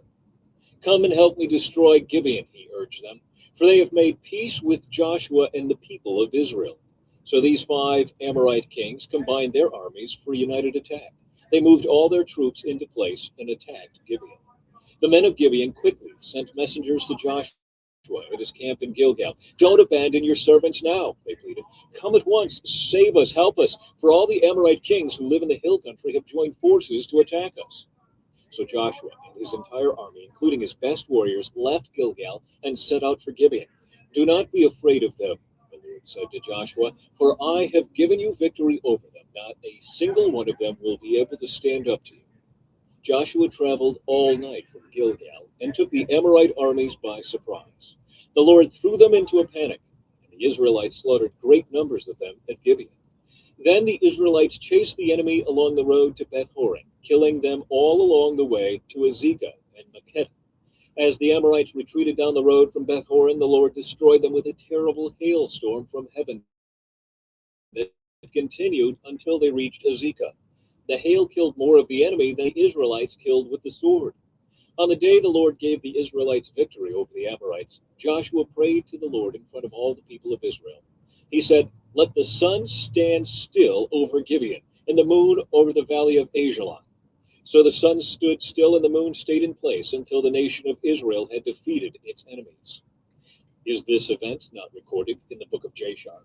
The sun stayed in the middle of the sky, and it did not set as on a normal day. There has never been a day like this one before or since, when the Lord answered such a prayer. Surely the Lord fought for Israel that day. Then Joshua and the Israelite army returned to their camp at Gilgal. Joshua kills the 5 southern kings. During the battle, the 5 kings escaped and hid in a cave at Makkedah. When Joshua heard that they had been found, he issued this command: "Cover the opening of the cave with large rocks, and place guards at the entrance to keep the kings inside. The rest of you continue chasing the enemy and cut them down from the rear. Don't give them a chance to get back to their towns, for the Lord your God has given you victory over them." So Joshua and the Israelite army continued the slaughter and completely crushed the enemy. They totally wiped out the 5 armies, except for a tiny remnant that managed to reach their fortified towns. Then the Israelites returned safely to Joshua in the camp at Makkedah. After that, no one dared to speak even a word against Israel. Then Joshua said, "Remove the rocks covering the opening of the cave and bring the 5 kings to me." So they brought the 5 kings out of the cave, the kings of Jerusalem, Hebron, Jarmuth, Lachish, and Eglon. When they brought them out, Joshua told the commanders of his army, "Come, put your feet on the kings' necks." And they did as they were told. "Don't ever be afraid or discouraged," Joshua told his men. "Be strong and courageous, for the Lord is going to do this to all of your enemies." Then Joshua killed each of the 5 kings and impaled them on 5 sharpened poles, where they hung until evening. As the sun was going down, Joshua gave instructions for the bodies of the kings to be taken down from the poles and thrown into the cave where they had been hiding. Then they covered the opening of the cave with a pile of large rocks, which remains to this very day. Israel destroys the southern towns. That same day, Joshua captured and destroyed the town of Makkedah. He killed everyone in it, including the king, leaving no survivors. He destroyed them all, and he killed the king of Makkedah as he had killed the king of Jericho. Then Joshua and the Israelites went to Libnah and attacked it. There, too, the Lord gave them the town and its king. He killed everyone in it, leaving no survivors. Then Joshua killed the king of Libnah as he had killed the king of Jericho. From Libnah, Joshua and the Israelites went to Lachish and attacked it. Here again, the Lord gave them Lachish. Joshua took it on the second day and killed everyone in it, just as he done at Libnah. During the attack in Lachish, King Horam of Gezer arrived with his army to help defend the town. But Joshua's men killed him and his army, leaving no survivors. Then Joshua and the Israelite army went on to Eglon and attacked it. They captured it that day and killed everyone in it. He completely destroyed everyone, just as he had done at Lachish. From Eglon, an army went up to Hebron and attacked. They captured the town and killed everyone in its king, leaving no survivors. He did the same thing in all of his villages, and he had done it. He completely destroyed the entire population. Then Joshua and the Israelites turned back and attacked Debir. He captured the town, its king, and all of its surrounding villages. He completely destroyed everyone in it, leaving no survivors. He did to Debir and its king just what he had done to Hebron and to Libnah and its king. So Joshua conquered the whole region, the kings and people of the hill country, the Negev, the western foothills, and the mountain slopes. He completely destroyed everyone in the land, leaving no survivors, just as the Lord, the God of Israel, had commanded. Joshua slaughtered them from Kadesh Barnea to Gaza, and from the region around the town of Goshen up to Gibeon. Joshua conquered all these kings and their land in a single campaign, for the Lord, the God of Israel, was fighting for his people. Then Joshua and the Israelite army returned to their camp at Gilgal. Joshua, chapter 11. Israel defeats the northern armies. When King Jabin of Hazor heard what had happened, he sent messages to the following kings: King Jobab of Madon, the king of Shimron, the king of Akshaph, all the kings of the northern hill country, the kings in the Jordan Valley south of Galilee, the kings in the Galilean foothills, the kings of Naphoth Dor on the west, the kings of Canaan, both east and west, the kings of the Amorites, the Hittites, the Perizzites, the Jebusites in the hill country, and the Hivites in the towns on the slopes of Mount Hermon in the land of Mizpah. All these kings came out to fight, and with all their horses and chariots, they covered the land like the sand on the seashore. The kings joined forces and established their camp around the water near Merom to fight against Israel. Then the Lord said to Joshua, "Do not be afraid of them. By this time tomorrow I will hand all of them over to Israel as dead men.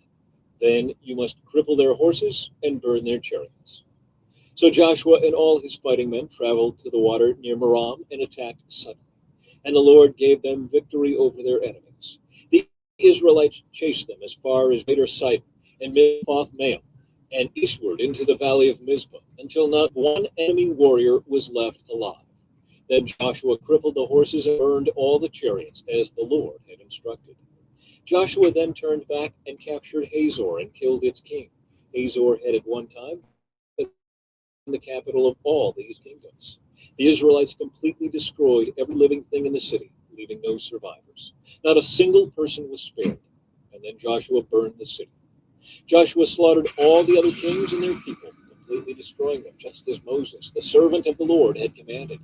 But the Israelites did not burn any of the towns built on mounds, except Hazor, which Joshua burned.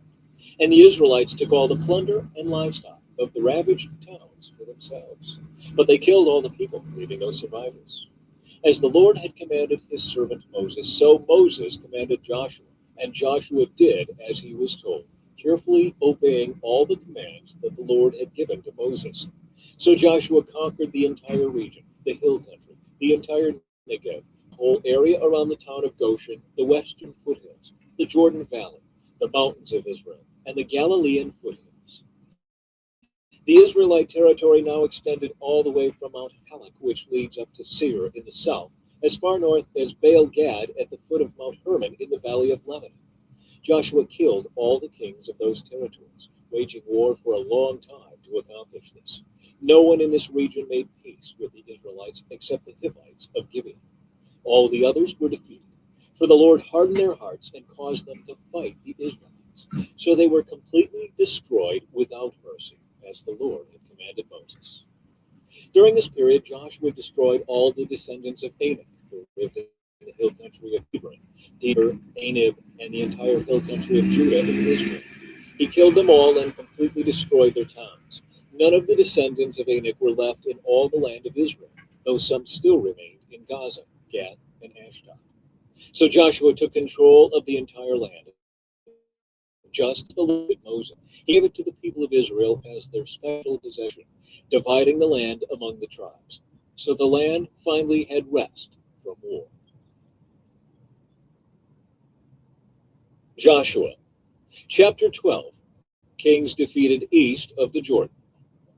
These are the kings east of the Jordan River who had been killed by the Israelites and whose land was taken. Their territory extended from the Arnon Gorge to Mount Hermon and included all the land east of the Jordan Valley. King Sihon of the Amorites, who lived in Heshbon, was defeated. His kingdom included Aror on the edge of the Arnon Gorge and extended from the middle of the Arnon Gorge to the Jabbok River, which serves as a border for the Ammonites. This territory included the southern half of the territory of Gilead. Sihon also controlled the Jordan Valley and regions to the east, from as far north as the Sea of Galilee to as far south as the Dead Sea, including the road to Beth Jeshimoth and southward to the slopes of Pisgah. King Og of Bashan, the last of the Rephaites, lived at Ashtaroth and Edrei. He ruled a territory stretching from Mount Hermon to Salekah in the north and to all of Bashan in the east, and westward to the borders of the kingdoms of Geshur and Maacah. This territory included the northern half of Gilead, as far as the boundary of King Sihon of Heshbon. Moses, the servant of the Lord, and the Israelites had destroyed people of King Sihon and King Og. And Moses gave their land as a possession to the tribes of Reuben, Gad, and the half-tribe of Manasseh. Kings defeated west of the Jordan. The following is a list of the kings that Joshua and the Israelite armies defeated on the west side of the Jordan, from Baal in the valley of Lebanon to Mount Halak, which leads up to Seir. Joshua gave this land to the tribes of Israel as their possession, including the hill country, the western foothills, the valley, the wilderness, and the Negev. The people who lived in this region were the Hittites, the Amorites, the Canaanites, the Perizzites, the Hivites, and the Jebusites. These are the kings Israel defeated: the king of Jericho, the king of Ai near Bethel, the king of Jerusalem, the king of Hebron, the king of Jarmuth, the king of Lach, the king of Eglon, the king of Gezer, the king of Deber, the king of Geder, the king of Lod, the king of Arad, the king of Libnah, the king of Dullam, the king of Makkedah, the king of Bethel, the king of Tapua, the king of Hepher, the king of Aphek, the king of Lasharon, the king of Madon, the king of Hazor, the king of Shimron Meron, the king of Akshaph, the king of Taanach, the king of Megiddo, the king of Kedesh, the king of Jokneam in Carmel, the king of Dor in the town of Naphoth Dor, Gilgal, the king of Tirzah. In all, 31 kings were defeated. Joshua, chapter 13, land yet to be conquered. When Joshua was an old man, the Lord said to him, "You are growing old, and much land remains to be conquered. This is the territory that remains: all the regions of the Philistines, and the Geshurites, and the larger territory of the Canaanites extending from the stream of Shihor on the border of Egypt northward to the boundary of Ekron. It includes the territory of the 5 Philistine rulers of Gaza, Ashdod, Ashkelon, Gath, and Ekron. The land of the Avites in the south also remains to be conquered. In the north, the following area has not yet been conquered: all the land of the Canaanites, including Mara, which belongs to the Sidonians, stretching northward to Aphek on the border of the Amorites. The land of the Gibeonites and all of the Lebanon mountain area to the east, from Baal-Gad below Herban to Lebo Hamath, and all the hill country from Lebanon to Mizraphah, Maim, including all the land of the Sidonians.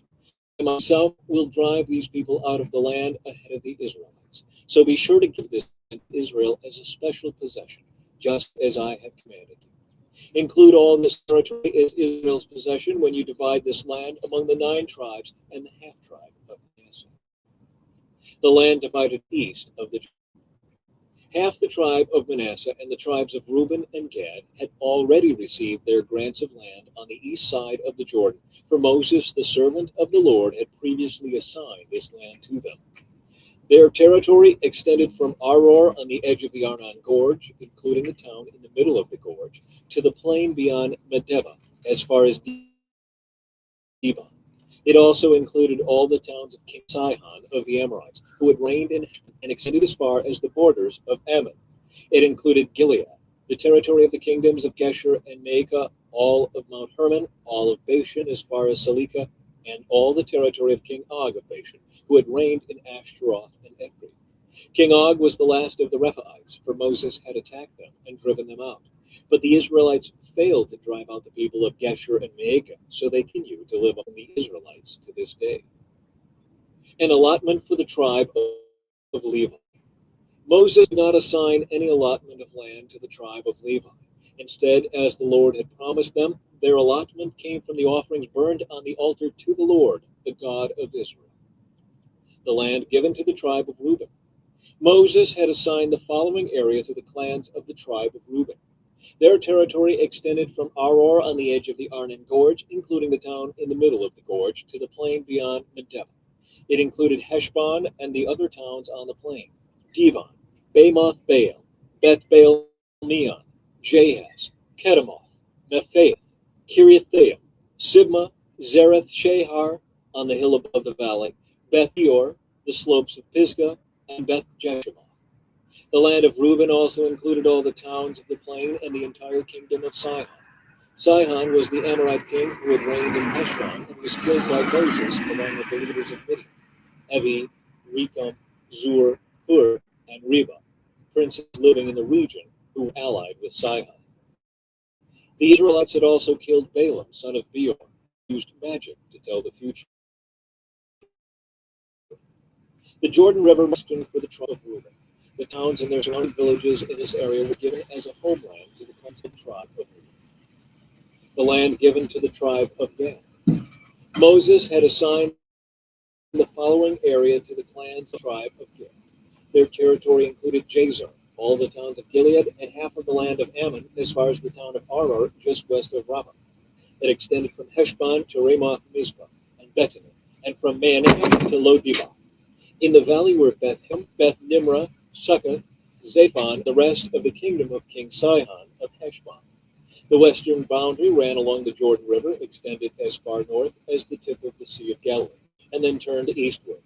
The towns and their surrounding villages in this area were given as a homeland to the clans of the tribe of Gad. The land given to the half-tribe of Manasseh. Moses had assigned the following area to the clans of the half-tribe of Manasseh. Their territory extended from Maanaim, including all of Bashan, all the former kingdom of King Og, and the 60 towns of Jair in Bashan. It also included half of Gilead and King Og's royal cities of Ashtaroth and Edrei. All of this was given to the clans of the descendants of Machir, who was Manasseh's son. These are the allotments Moses had made while he was on the plains of Moab across the Jordan River east of Jericho. But Moses gave no allotment of land to the tribe of Levi, for the Lord, the God of Israel, had promised that he himself would be their allotment. Joshua, chapter 14. The land divided west of the Jordan. The remaining tribes of Israel received land in Canaan as allotted by Eleazar the priest, Joshua son of Nun, and the tribal leaders. These 9.5 tribes received their grants of land by means of sacred lots, in accordance with the Lord's command through Moses. Moses had already given a grant of land to the 2.5 tribes on the east side of the Jordan River, but he had given the Levites no such allotment. The descendants of Joseph had become 2 separate tribes, Manasseh and Ephraim, And the Levites were given no land at all, only towns to live in with surrounding pasture lands for their livestock and all their possessions. So the land was distributed in strict accordance with the Lord's commands to Moses. Caleb requests his land. A delegation from the tribe of Judah, led by Caleb, son of Jephunneh, the Kenizzite, came to Joshua at Gilgal. Caleb said to Joshua, "Remember what the Lord said to Moses, the man of God, about you and me at Kadesh Barnea. I was 40 years old when Moses, the servant of the Lord, sent me from Kadesh Barnea to explore the land of Canaan. I returned and gave an honest report, but my brothers who went with me frightened the people from entering the promised land. For my part, I wholeheartedly followed the Lord my God. So that day Moses solemnly promised me, the land of Canaan on which you are just walking will be your grant of land and that of your descendants forever, because you wholeheartedly followed the Lord my God. Now, as you can see, the Lord has kept me alive and well, as he promised, for all these 45 years since Moses made this promise, even while Israel wandered in the wilderness. Today I am 85 years old. I am as strong now as I was when Moses sent me on that journey, and I can still travel and fight as well as I did then. So give me the hill country that the Lord promised me. You will remember that as scouts we found the descendants of Anak living there in great walled towns. But if the Lord is with me, I will drive them out of the land, just as the Lord said." So Joshua blessed Caleb, son of Jephunneh, and gave Hebron to him as his portion of land. Hebron still belongs to the descendants of Caleb, son of Jephunneh, the Kenizzite, because he wholeheartedly followed the Lord, the God of Israel. Previously, Hebron had been called Kiriath Arba. It had been named after Arba, a great hero of the descendants of Anak, and the land had rest from war. Joshua, chapter 15, the land given to the tribe of Judah. The allotment for the clans of the tribe of Judah reached southward to the border of Edom as far south as the wilderness of Zin. The southern boundary began at the south bay of the Dead Sea, ran south of Scorpion Pass into the wilderness of Zin, and then went south of Kadesh Barnea to Hezron. Then it went up to Adar, where it turned toward Karka. From there it passed to Asmon until it finally reached the brook of Egypt, which it followed to the Mediterranean Sea. This was their southern boundary. The eastern boundary extended along the Dead Sea to the mouth of the Jordan River. The northern boundary began at the bay where the Jordan River empties into the Dead Sea, went up from there to Beth Hoglah, then proceeded north of Beth Araba to the stone of Bohan. Bohan was Reuben's son. From that point it went through the valley of Achor to Deber, turning north toward Gilgal, which is across from the slopes of Edomim on the south side of the valley.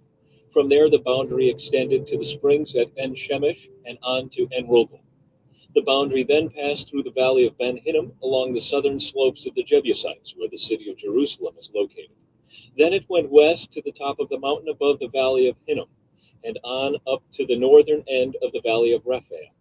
From there the boundary extended from the top of the mountain to the spring at the waters of Nephtoah, and from there to the towns on Mount Ephraim. Then it turned toward Baalah, that is, Kiriath Jearim. The boundary circled west of Baalah to Mount Seir, passed along to the town of Kisalon on the northern slope of Mount Jearim, and went down to Beth Shemesh and on to Timnah. The boundary then proceeded to the slope of the hill north of Ekron, where it turned towards Shikkeron and Mount Baalah. It passed Jabneel and ended at the Mediterranean Sea. The western boundary was the shoreline of the Mediterranean Sea. These are the boundaries for the clans of the tribe of Judah. The land given to Caleb. The Lord commanded Joshua to assign some of Judah's territory to Caleb, son of Jephunneh. So Caleb was given the town of Kiriath Arba, that is Hebron, which had been named after Anak's ancestor. Caleb drove out the three groups of Anakites, the descendants of Sheshai, Ahiman, and Talmai, the sons of Anak. From there he went to fight against the people living in the town of Deber, formerly called Kiriath Sefer. Caleb said, "I will give my daughter Achsah in marriage to the one who attacks and captures Kiriath Sefer." Othniel, the son of Caleb's brother Kenaz, was the one who conquered it. So Achsah became Othniel's wife. When Achsah married Othniel, she urged him to ask her father for a field. As she got down off her donkey, Caleb asked her, "What's the matter?" She said, "Give me another gift. You have already given me land in the Negev. Now please give me springs of water too." So Caleb gave her the upper and lower springs. The towns allotted to Judah. This was the homeland allocated to the clans of the tribe of Judah. The towns of Judah situated along the borders of Edom in the extreme south were Kabzeel, Eder, Jagur, Kena, Dimona, Adada, Kedesh, Hazor, Ithnan, Ziph, Telem, Bealoth, Hazar Hadattah, Kiriath Hezron, that is, Hazor, Amam, Shema, Moladah, Hazar Gada, Heshmon, Beth Pelet, Hazar Shual, Beersheba, Biziothea, Baalah, Eam, Ezem, Iltlad, Gizel, Hormah, Ziklag, Madmannah, Sansana, Lebaoth, Shilhim, Ain, and Rimmon, 29 towns with their surrounding villages. The following towns, situated in the western foothills, were also given to Judah: Eshtaol, Zorah, Ashna, Zanoah, Enganim, Tapua, Enam, Jarmuth, Adullam, Soko, Azekah, Shearaim, Adithium, Gedera, and Gederothium, 14 towns with their surrounding villages. Also included were Zenan, Hadashah, Migdal-Gad, Dilian, Mizpeh, Joktheel, Lachish, Bozkath, Eglon, Kabon, Lamam, Kitlish, Gederoth, Beth-Dagon, Naamah, and Makkedah, 16 towns with their surrounding villages. Besides these, there were Libnah, Ether, Ashan, Ibtha, Ashna, Nezib, Keilah, Akzib, and Maresha, 9 towns with their surrounding villages. The territory of the tribe of Judah also included Ekron and its surrounding settlements and villages. From Ekron, the boundary extended west and included the towns near Ashdod with their surrounding villages. It also included Ashdod with its surrounding settlements and villages, and Gaza with its settlements and villages, as far as the brook of Egypt and along the coast of the Mediterranean Sea. Judah also received the following towns in the hill country: Shamir, Jatir, Soko, Dana, Kiriath-Sena, that is, Deber, Anab, Eshtemoth, Anim, Goshen, Halan, and Gilo, 11 towns with their surrounding villages. Also included were the towns of Arab, Duma, Ishan, Janam, Beth Tapua, Afika, Umta, Kiriath Arba, that is, Hebron, and Zior, 9 towns with their surrounding villages. Besides these, there were Maon, Carmel, Ziph, Juttah, Jezreel, Jokdeam, Zanoah, Cain, Gibeah, and Timnah, 10 towns with their surrounding villages. In addition, there were Halhol, Beth-zur, Gedor, Merarath, Beth-Anath, and Eltekon, 6 towns with their surrounding villages. There were also Kiriath-Baal, that is, Kiriath-Jearim, and Rava, 2 towns with surrounding villages. In the wilderness, there were the towns of Beth-araba, Middin, Sakaka, Nibshan, Sea of Salt, and En-Gedi, 6 towns with their surrounding villages. But the tribe of Judah could not drive out the Jebusites who lived in the city of Jerusalem. So the Jebusites lived there among the people of Judah to this day. Joshua, chapter 16, the land given to Ephraim and West Manasseh. The allotment for the descendants of Joseph extended from the Jordan River near Jericho, east of the springs of Jericho, through the wilderness and into the hill country of Bethel. From Bethel, that is, Luz, it ran over to Adaroth in the Terakhites. And it descended westward to the territory of the Japhletites as far as lower Beth Horon, then to Gezer and over to the Mediterranean Sea. This was the homeland allocated to the families of Joseph's sons, Manasseh and Ephraim. The land given to Ephraim. The following territory was given to the clans of the tribe. The boundary of their homeland began at Adaroth Adar in the east. From there, it ran to upper Beth Horon and on to the Mediterranean Sea. From Mikmetheth on the north, the boundary curved eastward past Tanath Shiloh to the east of Genoa. From Genoa, it turned southward to Adaroth and Nerah, touched Jericho, and ended at the Jordan River. From Tapua, the boundary extended westward, following the Kenah ravine to the Mediterranean Sea. This is the homeland allocated to the clans of the tribe of Ephraim. In addition, some towns with their surrounding villages in the territory allocated to the half-tribe of Manasseh were set aside for the tribe of Ephraim. They did not drive the Canaanites, so the slaves among the people of Ephraim to this day. Joshua, chapter 17, the land given to West Manasseh.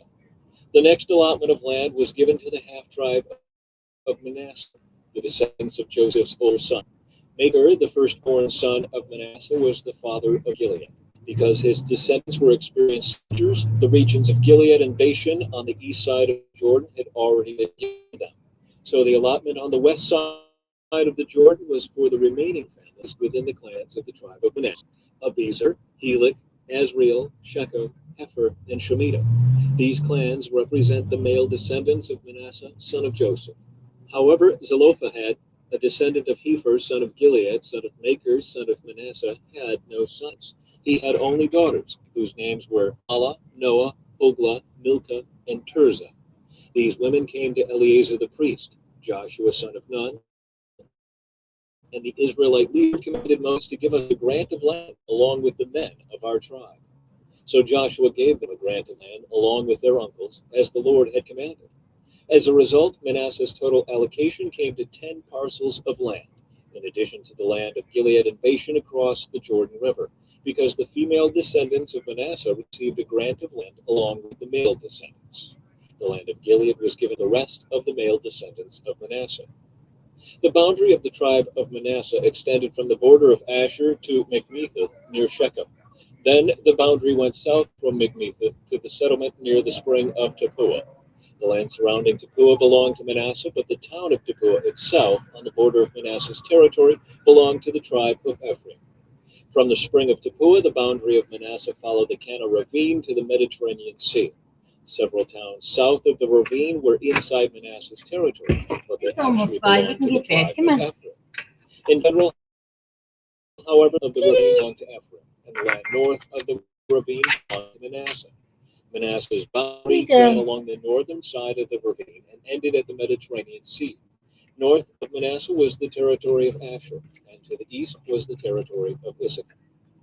The following towns within the territory of Issachar and Asher, however, were given to Manasseh: Bethshan, Ibleam, Dor, that is Naphoth, Dor, Endor, Taanach, and Megiddo, each with their surrounding settlements. But the descendants of Manasseh were unable to occupy these towns. They could not drive out the Canaanites who continued to live there. Later, however, when the Israelites became strong enough, they forced the Canaanites to work as slaves. But they did not drive the land. The descendants of Joseph came to Joshua and asked, "Why have you given us only one portion of land as our homeland, when the Lord has blessed us with so many people?" Joshua replied, "If there are so many of you, and if the hill country of Ephraim is not large enough for you, so it's both those in Bethshan and its surrounding settlements, and those in the valley of Jezreel. They are too strong for us." Then Joshua said to the tribe of Manasseh, the descendants of Joseph, "Since you are so large and strong, you will be given more than one portion. The forests of the hill country will be yours as well. Clear as much of the land as you wish, and take possession of its farthest corners. And you will drive out the Canaanites from the valleys, even though they are strong and have iron chariots." Joshua, chapter 18. The allotments of the remaining land. The Israelite community of Israel gathered at Shiloh and set up the tabernacle, but there remained 7 tribes who had not yet been allotted their grants of land. Then Joshua asked them, "How long are you going to wait before taking possession of the remaining land the Lord, the God of your ancestors, has given to you? Select 3 men from each tribe, and I will send them out to explore the land and map it out. They will then return to me with a written report of their proposed divisions of their new homeland. Let them divide the land into 7 sections, excluding Judah's territory in the south and Joseph's territory in the north. And when you record the 7 divisions of the land and bring them to me, I will cast sacred lots in the presence of the Lord our God, who assigned land to each tribe. The Levites, however, will not receive any allotment. Their role as priests of the Lord is their allotment. And the tribes of Gad, Reuben, and the half-tribe of Manasseh won't receive any more land, for they have already received their grant of land, which Moses, the servant of the Lord, gave them on the east side of the Jordan. As the men started on their way to map out the land, Joshua commanded them, "Go and explore the land and give a description of it. Then return to me, and I will assign the land to the tribes by casting sacred lots here in the presence of the Lord at Shiloh." The men did as they were told and mapped the entire territory into 7 sections, listing the towns in each section. They made a written record and then returned to Joshua in the camp at Shiloh. And there at Shiloh, Joshua cast sacred lots in the presence of the Lord to determine which tribe should have each section. The land given to Benjamin. The first allotment of land went to the clans of the tribe of Benjamin. It lay between the territory assigned to the tribes of Judah and Joseph. The northern boundary of Benjamin's land began at the Jordan River, went north of the slope of Jericho, then west through the hill country and the wilderness of Beth-aven. From there, the boundary went south to Luz, that is Bethel, and proceeded down to Aroth on the hill that lower Beth-horon. The boundary then may turn one south along the western edge of the hill facing Beth-horon, and that is Kiriath-jearim, a town belonging to the tribe of Judah. This was the western boundary. This boundary began at the outskirts of Kiriath-jearim. From that western point, it ran to the spring at the waters of Nephtoah, and down to the base of the mountain beside the valley of Ben Hinnom at the northern end of the valley of Rephaim. From there, it went down the valley of Hinnom, crossing south the slope where the Jebusites lived, and continued down to En-rogel. From En-rogel, the boundary proceeded in a northerly direction and came to En-shemesh and on to Galilah, across from the slopes of Edom. Then it went down to the stone of Bohan. Bohan was Reuben's son. From there it passed along the north side of the slope overlooking the Jordan Valley. The border then went down into the valley, ran past the north slope of Beth Hoglah, and ended at the north bay of the Dead Sea, which is the southern end of the Jordan. The eastern boundary was the Jordan River. These were the boundaries of the homeland allocated to the clans of the tribe of Benjamin. The towns given to Benjamin. These were the towns given to the clans of the tribe of Benjamin: Jericho, Beth Hoglah, Emek Keziz, Beth Arabah, Zemaraim, Bethel, Avim, Perah, Ophrah, Kepher Ammoni, Ophni, and Geba, 12 towns with their surrounding villages. Also Gibeon, Ramah, Beeroth, Mizpah, Kephirah, Mazah, Recham, Irpeel, Taralah, Zelah, Haleph, Jebus, that is Jerusalem, Gibeah, and Kiriath-jearim, 14 towns with their surrounding villages. This was the homeland allocated to the clans of the tribe of Benjamin. Joshua, chapter 19, the land given to Simeon. The second allotment of land went to the clans of the tribe of Simeon. Their homeland was surrounded by Judah's territory. Simeon's homeland included Beersheba, Sheba, Moladah, Hazar Shul, Bela, Ezem, Iltolad, Beth-thul, Hormah, Ziklag, Beth-gabath, Hazar Susa, Beth-lebaoth, and Sharuah, 13 towns with their surrounding villages. It also included Rimmon, Ether, and Ashan, 4 towns with their villages, including all the surrounding villages as far south as Balath Beer, also known as Ramah of the Negev. This was the land allocated to the clans of the tribe of Simeon. Their allocation of land came from what had been given to Judah because Simeon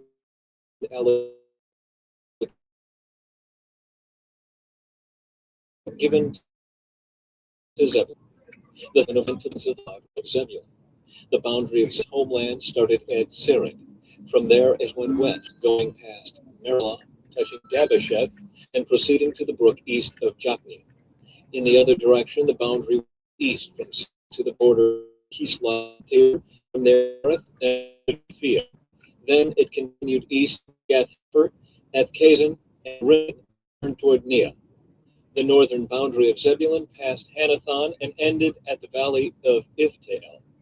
The towns in these areas included Kedath, Nahalal, Shimron, Idalah, and Bethlehem, 12 towns with their surrounding villages.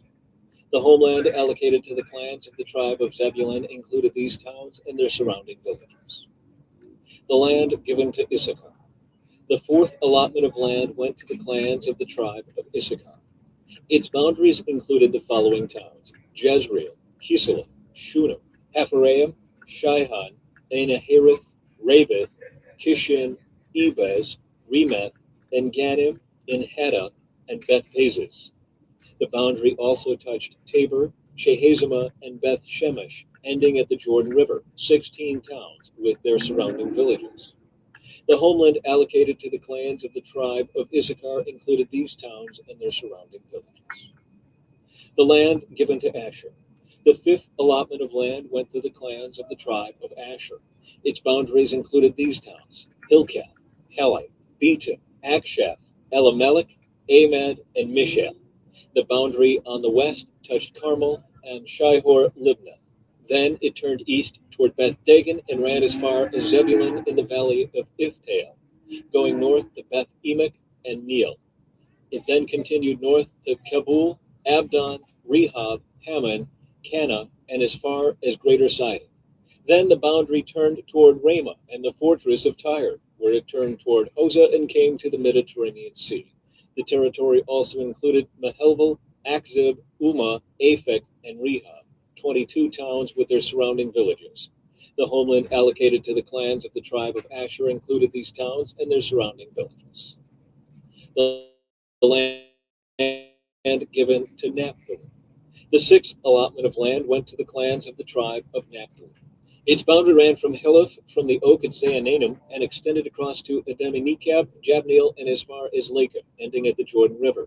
The western boundary ran past Aznoth Tabor, then to Hukok, and touched the border of Zebulun in the south, the border of Asher on the west, and the Jordan River on the east.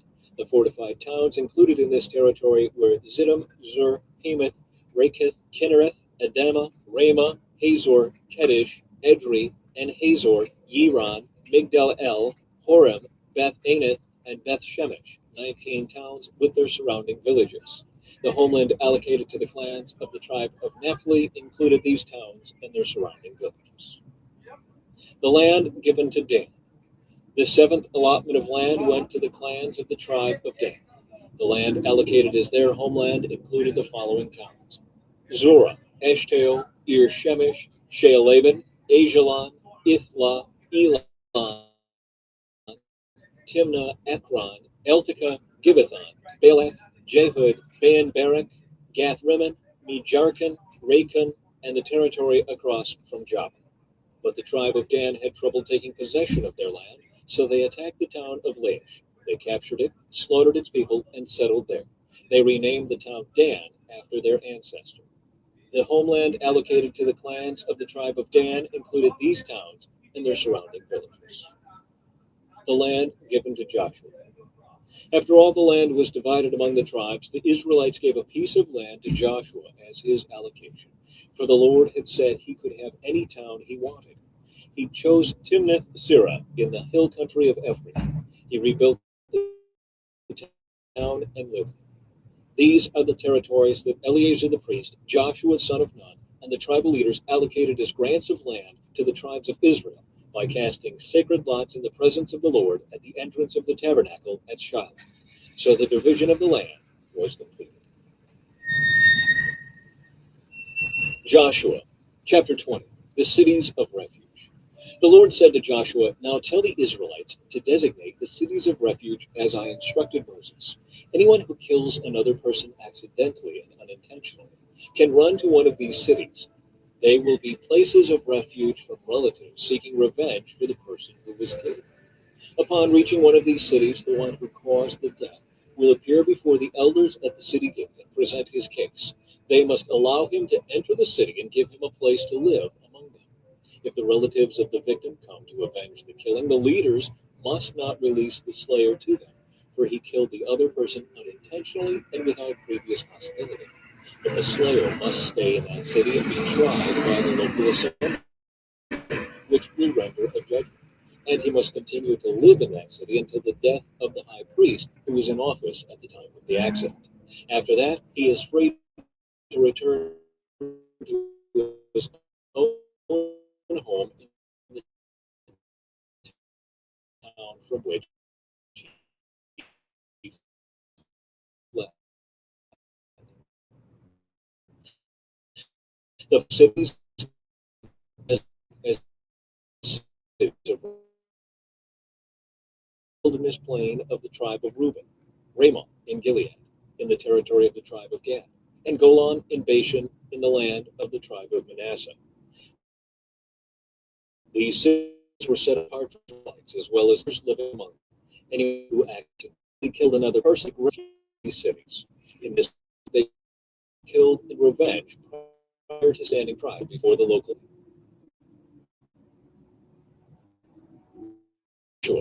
Chapter 21. Towns given to the Levites. Then the leaders of the tribe of Levi came to consult Eleazar the priest, Joshua son of Nun, and the leaders of the other tribes of Israel. They came to them at Shiloh in the land of Canaan and said, "The Lord commanded Moses to give us towns to live in and pasture lands for our livestock." So by the command of the Lord, the people of Israel gave the Levites the following towns and pasture lands out of their own grant of land. The descendants of Aaron, who were members of the Kohathite clan within the tribe of Levi, were allotted 13 towns that were originally assigned to the tribes of Judah, Simeon, and Benjamin. The other families of the Kohathite clan were allotted 10 towns from the tribes of Ephraim, Dan, and the half-tribe of Manasseh. The clan of Gershon was allotted 13 towns from the tribes of Issachar, Asher, Naphtali, and the half-tribe of Manasseh in Bashan. The clan of Merari was allotted 12 towns from the tribes of Reuben, Gad, and Zebulun. So the Israelites obeyed the Lord's command to Moses and assigned these towns and pasture lands to the Levites by casting sacred lots. The Israelites gave the following towns for the tribes of Judah and Simeon to the descendants of Aaron, who were members of the Kohathite clan within the tribe of Levi, since the sacred lot fell to them first. Kiriath Arba, that is Hebron, in the hill country of Judah, along with its surrounding pasture lands. Arba was ancestor of Anak. But the open fields beyond the town and the surrounding villages were given to Caleb, son of Jephunneh, as his possession. The following towns with their pasture lands were given to the descendants of Aaron the priest. Hebron, a city of refuge for those who accidentally killed someone. Libnah, Jatir, Eshtemoa, Holon, Deber, Ain, Juttah, and Beth Shemesh, 9 towns from these 2 tribes. From the tribe of Benjamin, the priests were given the following towns with their pasture lands: Gibeon, Anath, and Alma, 4 towns. So in all, 13 towns with their pasture lands were given to the priests, the descendants of Aaron. The rest of the Kohathite clan from the tribe of Levi was allotted the following towns and pasture lands from the tribe of Ephraim: Shechem, in the hill country of Ephraim, a city of refuge for those who accidentally killed someone. Gezer, Kibzaim, and Beth Horon, 4 towns. The following towns and pasture lands were allotted to the priests from the tribe of Dan: Eltekeh, Gibbethon, Ajalon, and Gath-Rimmon, 4 towns. The half-tribe of Manasseh allotted the following towns with their pasture lands to the priests: Taanach and Gath-Rimmon, 2 towns. So in all, 10 towns with their pasture lands were given to the rest of the Kohathite clan. The descendants of Gershon, another clan within the tribe of Levi, received the following towns with their pasture lands from the half-tribe of Manasseh: Golan in Bashan, a city of refuge for those who accidentally killed someone, and Beeshterah, 2 towns. From the tribe of Issachar, they received the following towns with their pasture lands: Kishin and En-Gannim, 4 towns. From the tribe of Asher, they received the following towns with their pasture lands: Mishael, Abdon, Hilkath, and Rehob, 4 towns. From the tribe of Naphtali, they received the following towns with their pasture lands: Kedesh in Galilee, a city of refuge for those who accidentally killed someone; Hamath Dor, and Kartan, 3 towns. So in all, 13 towns with their pasture lands were allotted to the clan of Gershon. The rest of the Levites, the Merari clan, were given the following towns with their pasture lands from the tribe of Zebulun: Jokneam, Karta, Dimnah, and Nahalal, 4 towns. From the tribe of Reuben, they received the following towns with their pasture lands: Bezer, Jahaz, Kedemoth, and Mephaath. From the tribe of Gad, they received the following towns with their pasture lands: Ramoth in Gilead, a city of refuge for those who accidentally killed someone; Mahanaim, Heshbon, and Jazer, 4 towns. So in all, 2 towns were allotted to the clan of Merari. The total number of towns and pasture lands within Israelite every had pasture lands surrounding. So the Lord gave to Israel all the land he had sworn to give their ancestors, and they took possession of it and settled there. And the Lord gave them rest on every side, just as he had solemnly promised their ancestors. None of their enemies could stand against them, for the Lord helped them conquer all their enemies. Not a single one of all the good promises the Lord had given to the family of Israel was left unfulfilled. Everything he had spoken came true. Joshua, chapter 22. The eastern tribes return home. Then Joshua called together the tribes of Reuben, Gad, and the half-tribe of Manasseh. He told them, "You have done as Moses, the servant of the Lord, commanded you, and you have obeyed every order I have given you. During all this time you have not deserted the other tribes. You have been careful to obey the commands of the Lord your God right up to the present day. And now the Lord your God has given the other tribes rest, as he promised them. So go back home to the land that Moses, the servant of the Lord, gave you as your possession on the east side of the Jordan River. But be very careful of all the commands that Moses gave to you. Love the Lord your God. Walk in all his ways. Obey his commands. Hold firmly to him and serve him with all your heart and all your soul." So Joshua blessed them and sent them away, and they went home. Moses had given the land of Bashan, east of the Jordan River, to the half-tribe of Manasseh. The other half of the tribe was given land west of the Jordan. As Joshua sent them away and blessed them, he said to them, "Go back to your homes with the great wealth you have taken from your enemies, the vast herds of livestock, the silver, gold, bronze, and iron, and the large supply of clothing. Share the plunder with your relatives." So the men of Reuben, Gad, and the half-tribe of Manasseh left the rest of Israel at Shiloh in the land of Canaan. They started the journey back to their own land of Guillory, the territory that belonged to them, according to the Lord's command through Moses. The eastern tribes build an altar. But while they were still in Canaan, and when they came to a place called Guillory, near the Jordan River, the men of Reuben, Gad, and the half-tribe of Manasseh stopped to build a large and imposing altar. The rest of Israel heard that the people of Reuben, Gad, and the half-tribe of Manasseh had built an altar at Guillory at the edge of the land of Canaan, on the west side of the Jordan River. So the whole community of Israel gathered at Shiloh and prepared to go to war against them. First, however, they sent a delegation led by Phinehas, son of Eleazar the priest, to talk with tribes of Reuben, Gad, and the half-tribe of Manasseh. In this delegation were 10 leaders of Israel, one from each of the 10 tribes, and each the head of the family within the clans of Israel. When they arrived in the land of Gilead, they said to the tribes of Reuben, Gad, and the half-tribe of Manasseh, "The whole community of the Lord demands to know why you are betraying the God of Israel. How could you turn away from the Lord and build an altar for yourselves in rebellion against him? Was our sin and pure not enough? To this day we are not fully cleansed of it, even after the plague that struck the entire community of the Lord. And yet today you are turning away from following the Lord. If you rebel against the Lord today, he will be angry with all of us tomorrow. If you need the altar because the land you possess is defiled, then join us in the Lord's land, where the tabernacle of the Lord is situated, and share our land with us. But do not rebel against the Lord, or against an altar of the Lord our God." Divine anger fall on the entire community of Israel when Achan, a member of the clan of Zerah, sinned by stealing the things set apart for the Lord.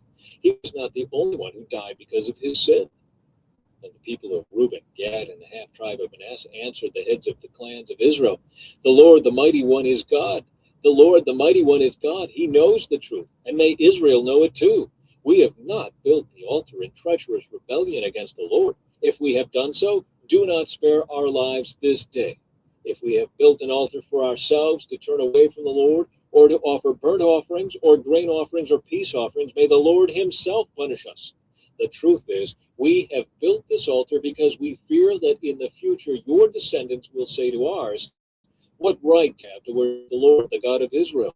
The Lord placed the Jordan River as a barrier between our people and you people of Reuben and Gad. You have no claim to the Lord, so your descendants may prevent our descendants from worshiping the Lord." So we decided to build the altar, not not for burnt offerings, sacrifice it as memorial. Remind our descendants and your descendants that we too have the right to worship the Lord at his sanctuary with our burnt offerings, sacrifices, and peace offerings.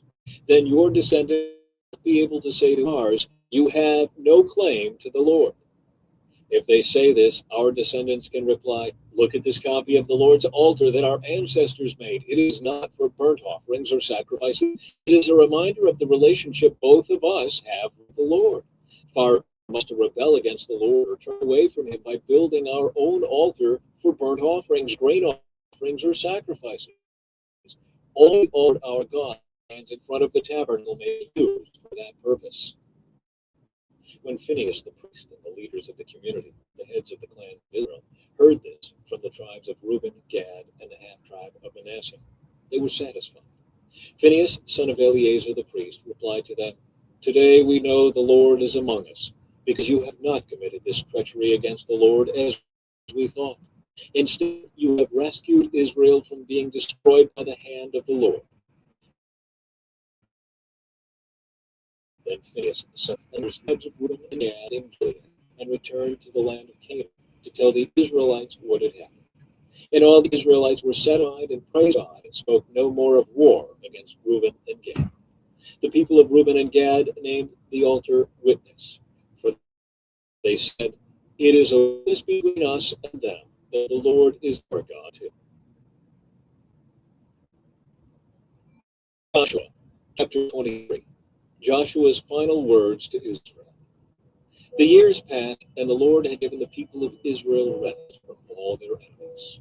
Joshua, who was now very old, called together all the elders, leaders, judges, and officers of Israel. He said to them, I am now a very old. You have seen everything the Lord your God has done for you during my lifetime. The Lord your God has fought for you against your enemies. I have allotted to you as your homeland all land of the nations yet unconquered, as well as the land of those we have already conquered, from the Jordan River to the Mediterranean Sea in the west. This land will be yours, for the Lord your God will himself drive out all the people living there now. You will take possession and justice. So be very careful to follow everything Moses wrote in the book of instruction. Do not deviate from it, turning either to the right or to the left. Make sure you do not associate with the other people still remaining in the land. Do not even mention the names of their gods, much less swear by them, or serve them, or worship them. Rather, cling tightly to the Lord your God, as you have done until now. For the Lord has driven out great and powerful nations for you, and no one has been able to defeat you. Each one of you will fight 1,000 of the enemy, for the Lord your God fights for you, just as he has promised. So be very careful to love the Lord your God. But if you turn away from him and cling to the customs of the survivors of these nations among you, and if you intermarry with them, then know for certain that the Lord your God will no longer drive them out of your land. Instead, they will be a snare and a trap to you, a whip for your backs, and thorny brambles in your eyes, and you will vanish from this good land the Lord your God has given you. You will die, going the way of everything on earth. Deep in your hearts you know that every promise of the Lord your God has come true. Not a single one has failed.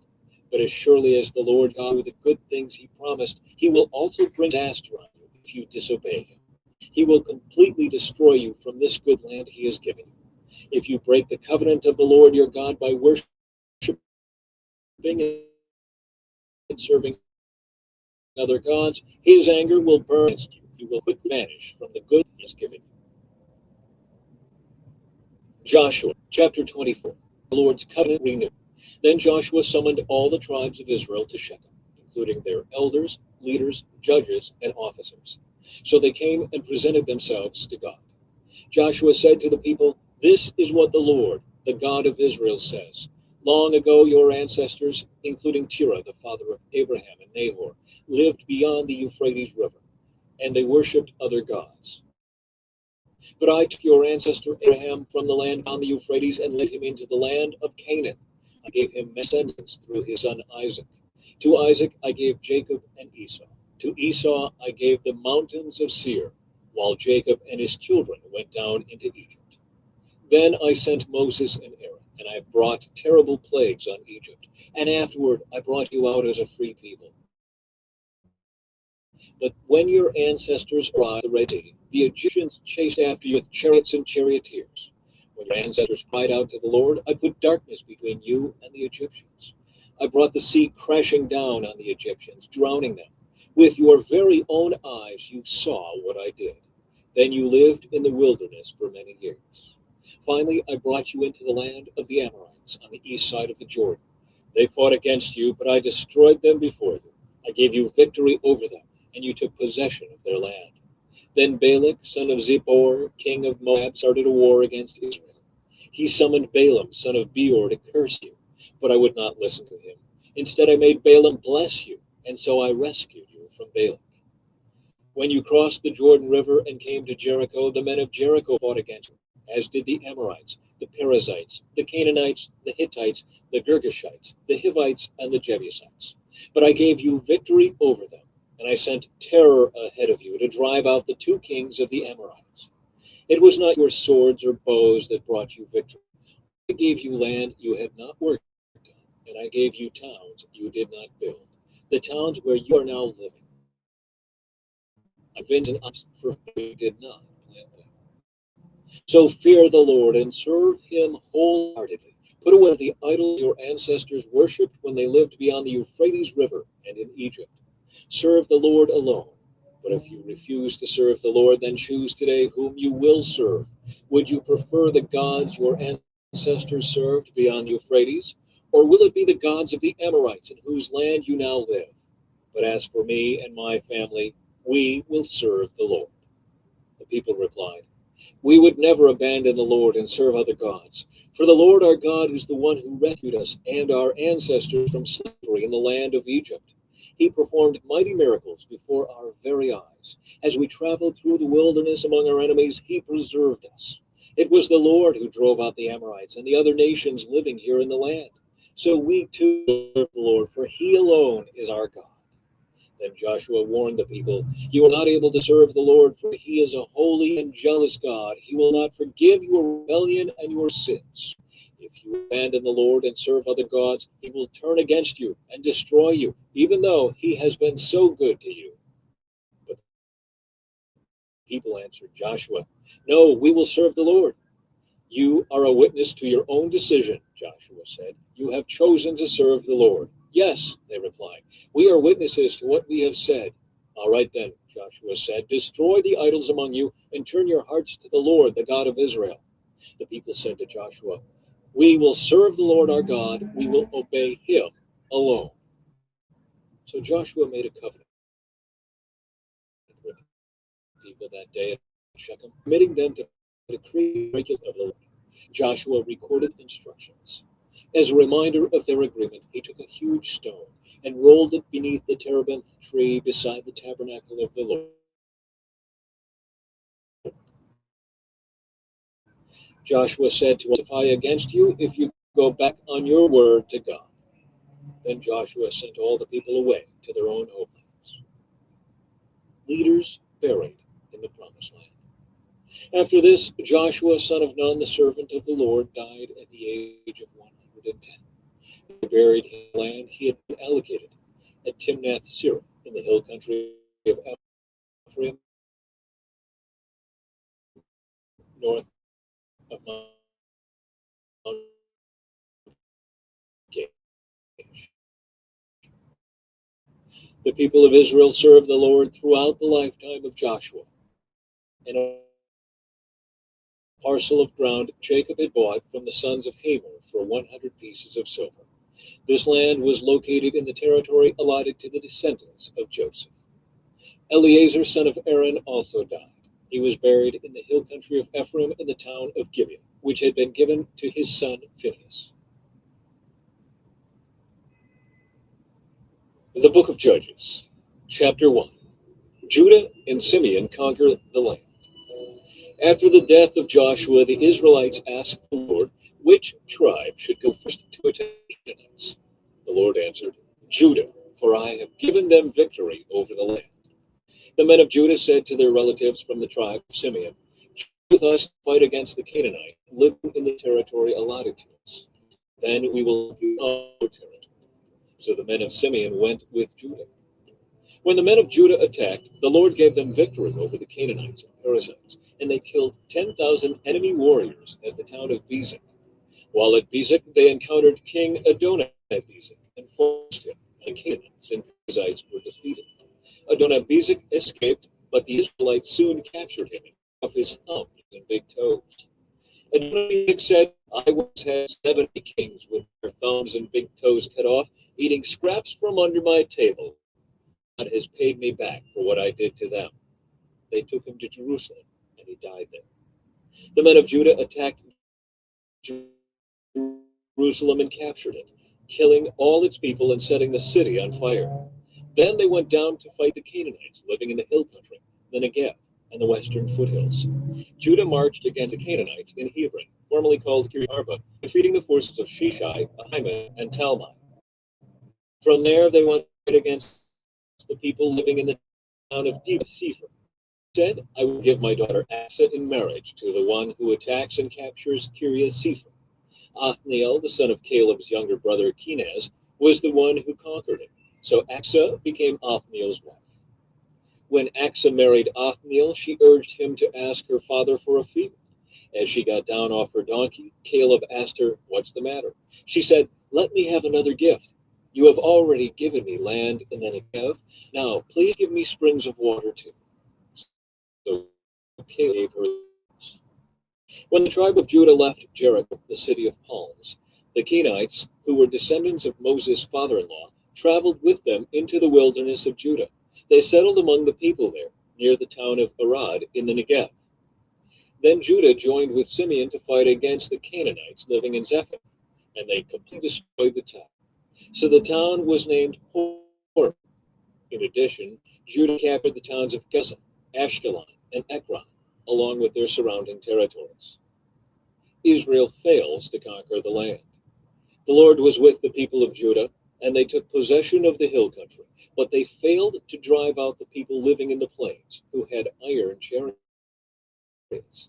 The town of Hebron was given to Caleb, as Moses had promised, and Caleb drove out the people living there, who were descendants of the 3 sons of Anak. The tribe of Ben, however, failed to drive out the Jebusites who were living in Jerusalem. So to this day, the Jebusites live in Jerusalem among the people of Benjamin. The descendants of Joseph attacked the town of Bethel, and the Lord was with them. Normally noticed, they confronted a man coming out of the town and said to him, Show us a way into the town, and we will have mercy on you. So he showed them the way in, and they killed everyone down except that man and family. Later the man moved to the land of the Hittites, where he built the town. He named it Luz, which is its name to this day. The tribe of Manasseh in Gibeah, Ghetto, and all their surrounding settlements, because the Canaanites were determined to stay in that region. When the Israelites grew stronger, they forced the Canaanites to work as slaves, but they never did drive them completely out of the land. The tribe of Ephraim failed to drive out the Canaanites living in Gezer, so the Canaanites continued to live there among them. The tribe of Zebulun failed to drive out the residents of Kitron and Nahor, so the Canaanites continued to live among them. But the Canaanites were forced to work as slaves for the people of Zebulun. The tribe of Asher failed to drive out the residents of Acre, Sidon, Elab, Achzib, Helba, Aphek, and Rehob. And the people of Asher moved in among the Canaanites, who controlled the land, for they failed to drive them out. Likewise, the tribe of Naphtali failed to drive out the residents of Beth Shemesh and Beth Anath. Instead, they moved in among the Canaanites who controlled the land. Nevertheless, the people of Beth Shemesh and Beth Anath were forced to work as slaves for the people of Naphtali. As for the tribe of Dan, the Amorites forced them back into the hill country and would not let them come to the plains. The Amorites were determined to stay in Mount Heres, Ephraim, and Shaalbim. But when the descendants of Joseph became stronger, they forced the Amorites to work as slaves. The boundary of the Amorites ran from Scorpion Pass to Selah and continued upward from there. The Book of Judges, Chapter 2. The Lord's messenger comes to Bochim. The angel of the Lord went up from Gilgal to Bochim and said to the Israelites, I brought you out of Egypt into this land that I swore to give your ancestors, and I said I would never break my covenant with you. For your part, you are not to make any covenants with the people living in this land. Instead, you were to destroy their altars, but you disobeyed my command. Why did you do this? So now I declare that I will no longer drive out the people living in your land. They will be thorns in your sides, and their gods will be a Joshua finished speaking to all the Israelites. The people wept loudly. So they called the place Bokim, which means weeping, and they offered sacrifices there to the Lord. The death of Joshua. After Joshua sent the people away, each of the tribes left to take possession of the land allotted to them. And the Israelites served the Lord throughout the lifetime of Joshua and the leaders who outlived him, those who had seen all the great things the Lord had done for Israel. Joshua, son of Nun, the servant of the Lord, died at the age of 110. They buried him in the land he had been allocated at Timnath-Serah in the hill country of Ephraim, north of Mount Gaash. Israel disobeys the Lord. After that generation died, another generation grew up who did not acknowledge the Lord or remember the mighty things he had done for Israel. The Israelites did evil in the Lord's sight and served the images of Baal. They abandoned the Lord, the God of their ancestors, who had brought them out of Egypt. They went after other gods, worshiping the gods of the people around them, and they angered the Lord. They abandoned the Lord to serve Baal and the images of Ashtoreth. This made the Lord burn with anger against Israel. So he handed them over to enemies all around.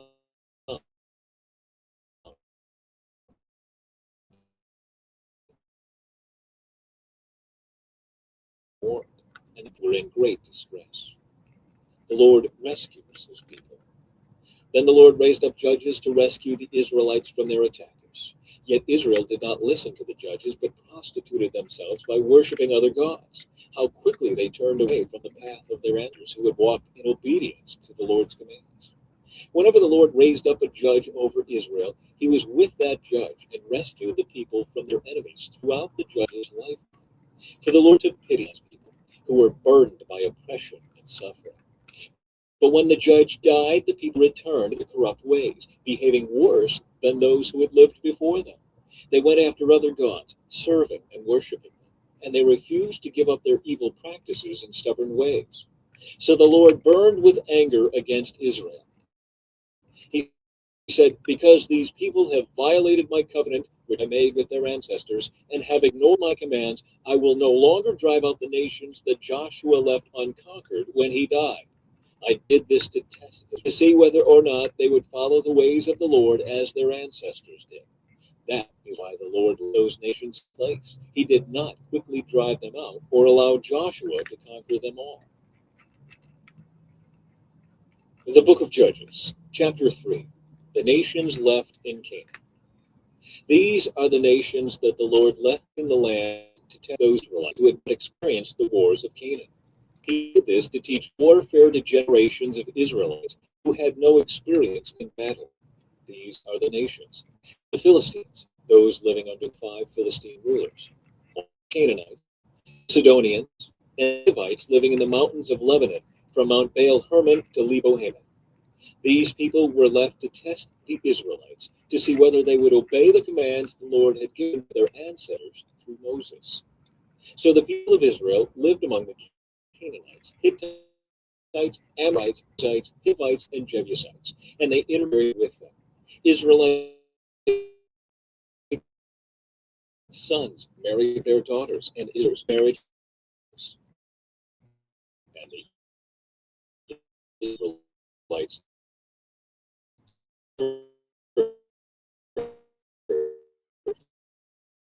Asherah poles. Then the Lord burned with anger against Israel, and he turned them over to King Cushan-Rishathaim of Aram-Naharaim. And the Israelites served Cushan-Rishathaim for 8 years. But when the people of Israel cried out to the Lord for help, the Lord raised up a rescuer to save them. His name was Othniel, the son of Caleb's younger brother Kenaz. The Spirit of the Lord came upon him, and he became Israel's judge. He went to war against King Cushan-Rishathaim of Aram, and the Lord gave Othniel victory over him. So there was peace in the land for 40 years. Then Othniel, son of Kenaz, died. Ehud becomes Israel's judge. Once again, the Israelites did evil in the Lord's sight. The Lord gave King of Moab over Israel because of their evil.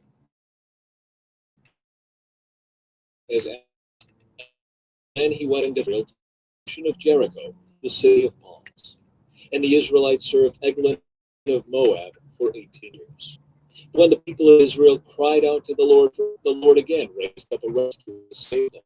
His name was Ehud, son of Guillory, a left-handed man of the tribe of Benjamin.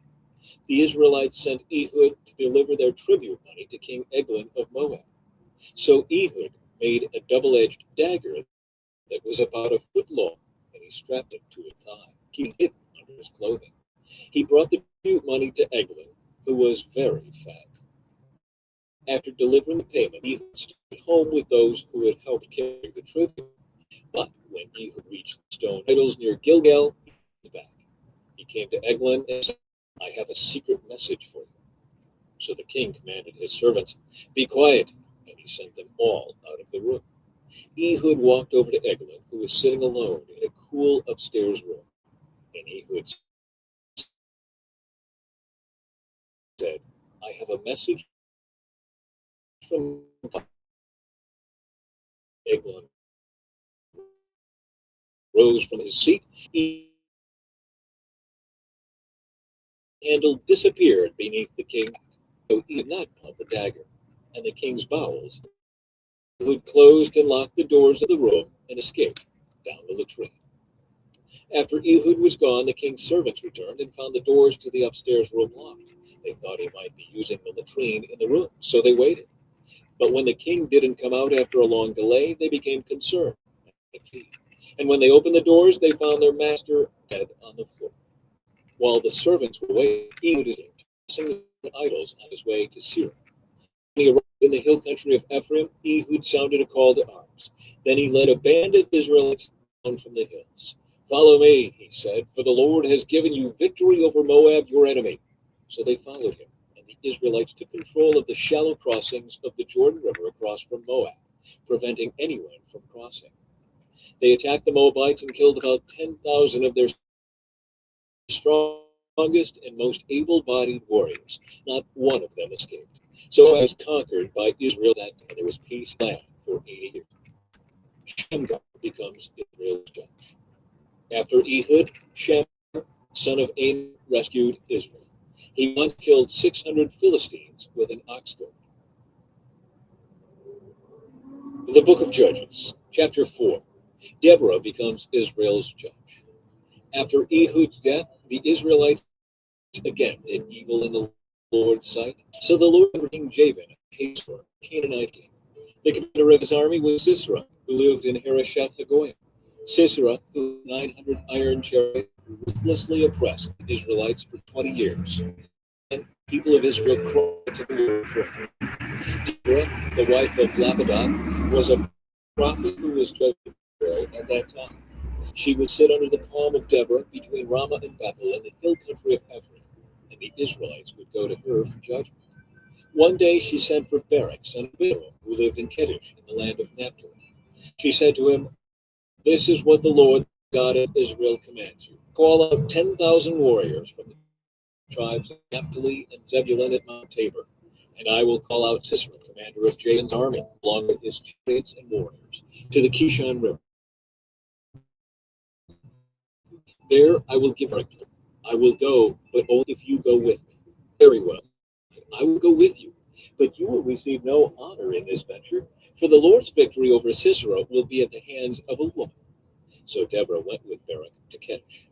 At Kedesh, Barak called together the tribes of Zebulun and Naphtali, and 10,000 warriors went up with him. Deborah also went with him. Now Heber the Kenite, a descendant of Moses' brother-in-law, Hobab, moved away from the other members of his tribe, pitched in by the oak of Zaanannim near. When Sisera was told that Barak, son of Abinoam, had gone up Mount Tabor, he called for all 900 of his iron chariots and all of his warriors, and they marched from Harosheth Hagoyim to the Kishon River. Then Deborah said to Barak, "Get ready. This is the day the Lord will give you victory over Sisera, for the Lord is marching ahead of you." So Barak led his 10,000 warriors down the slopes of Mount Tabor to battle. When Barak attacked, the Lord threw Sisera and all his chariots and horse into a panic. Sisera leaped down from his chariot and escaped on foot. Then Barak faced the chariots and the enemy army all the way to Harosheth, killing all of Sisera. Meanwhile, Sisera ran to the tent of Jael, the wife of Heber the Kenite, because Heber's family was on friendly terms with King Jabin of Hazor. Jael went out to meet Sisera and said to him, "Come into my tent, sir. Come in, don't be afraid." So he went into her tent and covered him with a blanket. "Please, give me some water," he said. "I'm thirsty." So she gave him some milk from a leather bag and covered him. "Stand at the door of the tent," he told her. "If anybody comes and asks you if there is anyone here, say no." But when Sisera fell asleep from exhaustion, Jael quietly crept up to him with a hammer and tent peg in her hand. Then she drove the tent peg through his temple and into the ground. So he died. When Barak came looking for Sisera, Jael went out to meet him. She said, "Come, and I will show you the man you are looking for." So he followed her into the tent and found Sisera lying there dead, with the tent peg through his temple. So on that day, Israel saw God defeat Jabin the Canaanite king. And from that time on, Israel became stronger and stronger against King Jabin until they finally destroyed him. The book of Judges, chapter 5, the Song of Deborah. On that day, Deborah and Barak, son of Abinoam, sang this song. Israel's leaders took charge, and the people gladly followed. Pray, listen, pay attention, you mighty rulers, for I will sing to the Lord. I will make music to the Lord, the God of Israel. Lord, when we set out from Seir and marched across the fields of Edom, the earth trembled and the cloudy skies poured down rain. The mountains quaked in the presence of the Lord, the God of Mount Sinai, in the presence of the Lord, the God of Israel. In the days of Shamgar, son of Anath, and in the days of Jael, people avoided the main roads, and travelers stayed on winding pathways. There were few people left in the villages of Israel, until Deborah arose as a leader for Israel. When Israel chose new gods, war erupted at the city gates, yet not a shield or spear could be seen among 40,000 warriors in Israel. My heart is with the commanders of Israel, with those who volunteered for war. Praise the Lord. Consider this, you who ride on fine donkeys, you who sit on fancy saddle blankets, and you who walk along the road. Listen to the village musicians gathered at the watering holes. They recount the righteous victories of the Lord and the victories of his villagers in Israel. Then the people of the Lord marched down to the city gates. Wake up, Deborah, wake up, wake up, wake up and sing a song. Arise, Barak, lead your captives away. Son of a down marched with you against the nobles. The people of the Lord marched against my warriors. They came down from Ephraim, a land that once belonged to the Amalekites. They followed you, Benjamin, with your troops. From Makir, the commanders marched down. From Zebulun came those who carry a commander's staff. The princes of Issachar were with Deborah and Barak. They followed Barak rushing into the valley. But in the tribe of Reuben there was great indecision. Why did you sit at home among the sheepfolds to hear shepherds whittle their flocks? Yes, in the tribe of Reuben there was great indecision. Gilead remained of the Jordan. And why did Dan stay home? Asher sat unmoved at the seashore, remaining in his harbors. But Zebulun risked his life, as did Naphtali, on the heights of the battlefield. The kings of Canaan came and fought at Taanach near Megiddo Springs, but they carried off no silver treasures. The stars fought from heaven. The stars in their orbits fought against Sisera. Kishon River swept them away. That ancient torrent, the Kishon. March on with courage, my soul. Then the horses' hooves hammered the ground, the galloping of Sisera's mighty sons. Let the pygmies be cursed, said the angel of the Lord. Let them be utterly cursed, because they did not come to help the Lord. To help the Lord against the mighty warriors. Most blessed among women is Jael, the wife of Heber the Kenite. May she be blessed above all women who live in tents. Sisera asked for water, she gave him milk. In a bowl fit for nobles, she brought him yogurt. Then with her hand she reached for a tent peg, and with her right hand for the workman's hammer. She struck him with the hammer, crushing his head. With a shattering blow, she pierced his temple. He sank, he fell. He lay still at her feet, and where he sank, there he died. From the window Sisera's mother looked out. Through the window she watched for his return, saying, "Why is his chariot so long in coming? Why don't we hear the sound of chariot wheels?" Her wise women answer, and she retorts to herself, "They must be dividing the captured plunder, with a woman or two for every man. There will be colorful robes for Sisera and colorful embroidered robes for me. Yes, the plunder will include colorful robes embroidered on the sides. Lord, may all your enemies die like Sisera, but may those who love you rise like the sun in all its power." Then there was peace in the land for 40 years. The book of Judges, chapter 6. Gideon becomes Israel's judge.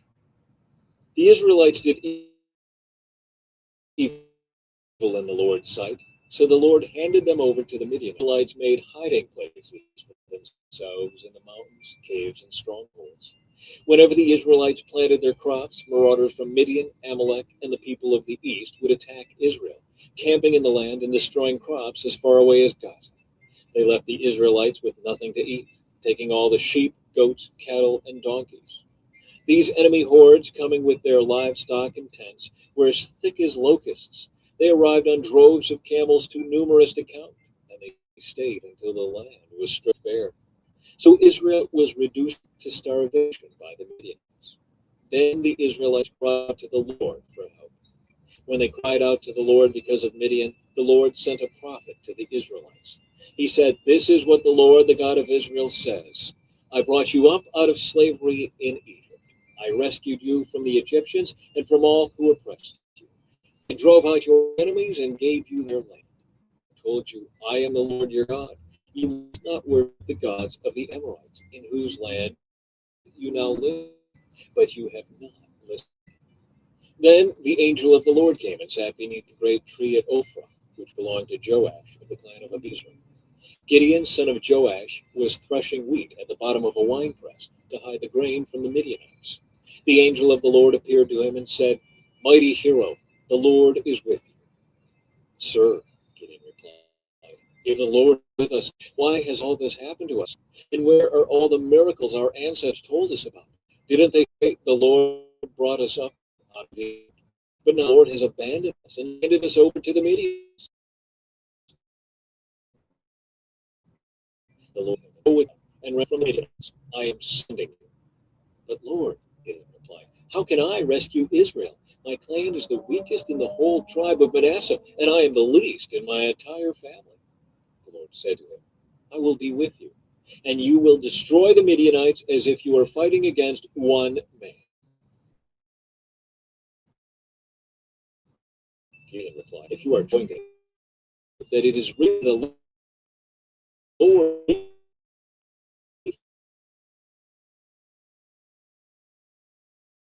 here until you return." Gideon, he cooked a young goat, and with a basket of flour he baked some bread without basket, and the broth in a pot. He brought them out and presented them to the angel who was under the great tree. The angel of God said to him, "Place the meat and the unleavened bread on this rock, and pour the broth over it." And Gideon did as he was told. Then the angel of the Lord touched the meat and bread with the tip of the staff in his hand, and fire flamed up from the rock and consumed all he had brought. And the angel of the Lord disappeared. When Gideon realized it was the angel of the Lord, he cried out, "O sovereign Lord, I'm doomed. I have seen the angel of the Lord face to face." "It is all right," the Lord replied. "Do not be afraid. You will not die." And Gideon built an altar to the Lord there and named it Yahweh Shalom, which means the Lord is peace. The altar remains in Ophrah in the land of the clan of Abiezer to this day. That night the Lord said to Gideon, "Take the second bull from your father's herd, the one that is 7 years old. Pull down your father's altar to Baal on the Asherah pole standing beside it. Then build an altar to the Lord your God here on this top sanctuary. Let stones carefully. Sacrifice the bull as a burnt offering on the altar, using as fuel the wood of the Asherah pole you cut down. So Gideon took 10 of his servants and did as the Lord had commanded. But he did it at night because he was afraid of the other members of his father's household and the people of the town. Early the next morning, the people of the town began to stir. Someone discovered the altar of Baal had been broken down and that the Asherah pole beside it had been cut down. In their place, a new altar had been built, and on it were the remains of the bull that had been sacrificed. The people said to each other, "Who did that?" And after asking a search, they learned that it was Gideon, the son of Joash. "Bring out your son," the men of the town demanded of Joash. "He must die for destroying the altar of Baal and for cutting down the Asherah pole." But Joash shouted to the mob that confronted him, "Why are you defending Baal? Will you argue his case? Whoever pleads his case will be put to death by morning. If Baal truly is a god, let him defend himself and destroy the one who broke down his altar." From then on, Gideon was called Jerubbaal, which means, "Let Baal defend himself," because he broke down Baal's altar. Gideon asks for a sign. Soon afterward, the armies of Midian, Amalek, and the people of the east formed an alliance against Israel and crossed the Jordan, camping in the valley of Jezreel. Then the Spirit of the Lord took possession of Gideon. He blew a ram's horn as a call to arms, and the clan of Bezer came to him. He also sent messengers throughout Manasseh, Asher, Zebulun, and Naphtali, summoning their warriors, and all of them responded. Then Gideon said to God, "If you are truly going to use me to rescue Israel as you promised, prove it to me in this way. I will put a wool fleece on the threshing floor tonight. If the dew is morning but the ground is dry, then I will know that you are going to help me rescue Israel as you promised." And that is just what happened. When Gideon got up early the next morning, he squeezed the fleece and wrung out a whole bowl of water. Then Gideon said to God, "Please don't be angry with me, but let me make one more request. Let me use the fleece for one more test. This time let the fleece remain dry while the ground around it is wet with dew." So that night God did as Gideon asked. The fleece was dry in the morning, but the ground was covered with dew. The book of Judges, chapter 7. Gideon defeats the Midianites. Jerubbaal, that is Gideon, and his army got up early as far as the spring of Haran. The army of Midian north of them in the valley near the hill of Morah. The Lord said to Gideon, "You have too many warriors with you. If I let all of you fight Midianite, the Israelites will boast to me that they saved themselves by their own strength. Therefore tell the people, whoever is timid or afraid may leave this mountain and go home." So 22,000 of them went home, leaving only 10,000 who were willing to fight.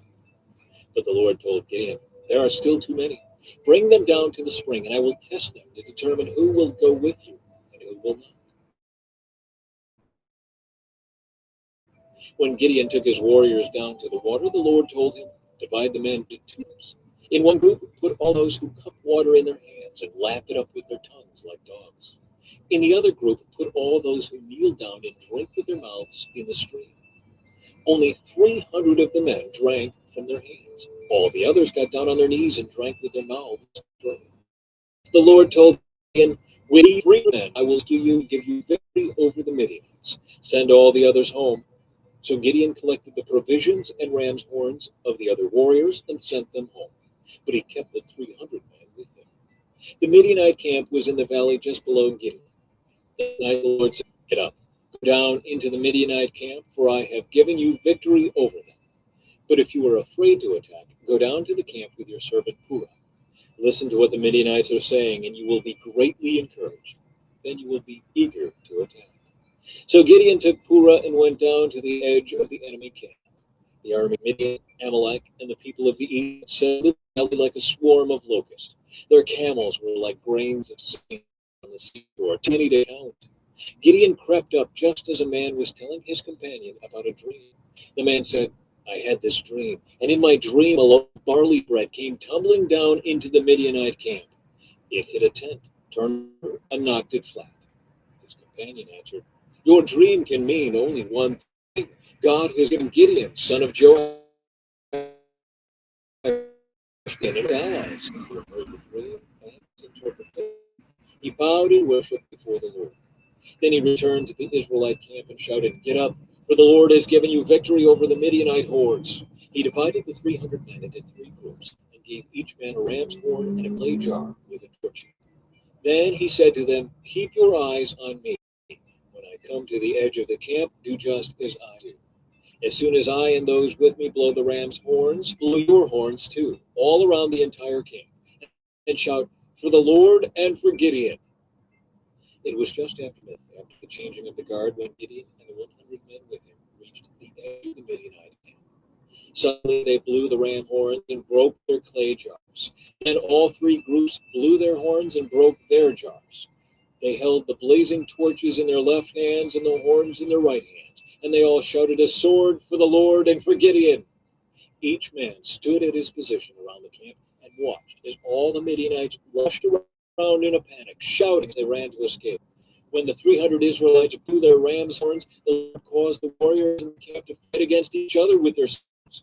Those not killed fled to places as far away as Beth-shua near Zerah, and to the border of Abel-meholah near Tim. Then Gideon sent for the warriors of Asher and Manasseh, who joined in chasing the army of Midian. Gideon also sent messengers throughout the hill country of Ephraim, saying, "Come down to attack the Midianites. Cut them off at the shallow crossings of the Jordan River at Beth-barah." So all the men of Ephraim did as they were told. They captured Oreb and Zeeb, the two Midianite commanders, killing Oreb at the rock of Oreb and Zeeb at the winepress of Zeeb. And they continued to chase the Midianites. Afterward, the Israelites brought the heads of Oreb and Zeeb to Gideon, who was by the Jordan River. The Book of Judges, Chapter 8. Gideon kills Zebah and Zalmunna. Then the people of Ephraim asked Gideon, "Why have you treated us this way? Why didn't you send for us when you first went out to fight the Midianites?" And they argued heatedly with Gideon. But Gideon replied, "What have I accomplished compared to you?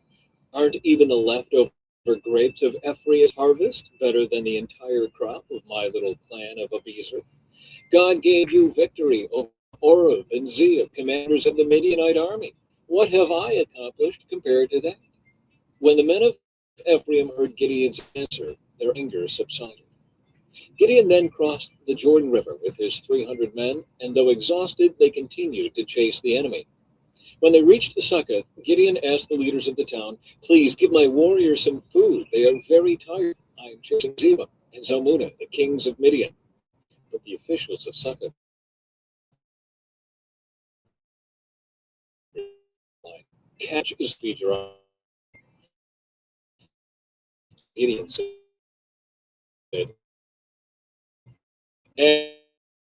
"After the food," but he got the same answer. So he said to the people of Peniel, "After I return in victory, I will tear down this tower." By this time, Zebah and Zalmunna were in Karkor with 15,000 warriors, all that remained of the allied armies of the east, for 120,000 had already been killed. Gideon circled around by the caravan route in Jogbeah.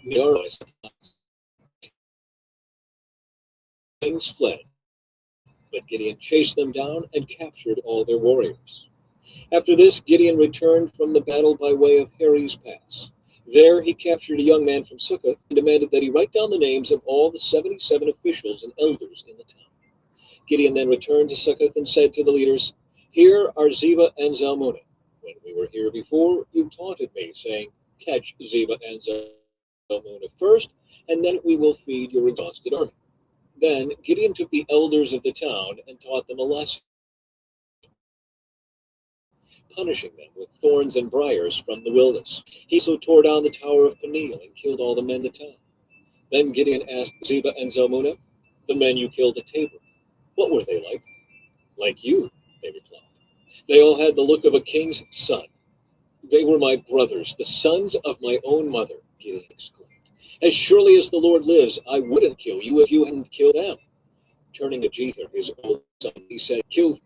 But Jether did not draw his sword, for he was only a boy and was afraid. Zebah and Zalmunna said to Gideon, "Be a man, kill yourself." So Gideon killed them and took the royal ornaments from the necks of their kings. Gideon's ephod. Then the Israelites said to Gideon, "Be our ruler. You and your son and your grandson will be our rulers, for you have rescued us from Midian." But Gideon replied, "I will not rule over you, nor will my son. The Lord will rule over you. However, I do have one request, that each of you give me an earring from the plunder you collected from your fallen enemies." The enemy, being Ishmaelites, all wore good earrings. "Gladly," they replied. They spread out a cloak, each one threw in a gold earring he had gathered from the plunder. The weight of the gold earrings was 43 pounds, not including the royal ornaments and pendants, the purple clothing worn by the kings of Midian, or the chains around the necks of their camels. Gideon made a sacred ephod from the gold and put it in Ophrah, his hometown. But soon all the Israelites prostituted themselves by worshiping it, and it became a trap for Gideon and his family. That is the story of how the people of Israel defeated Midian, which never recovered.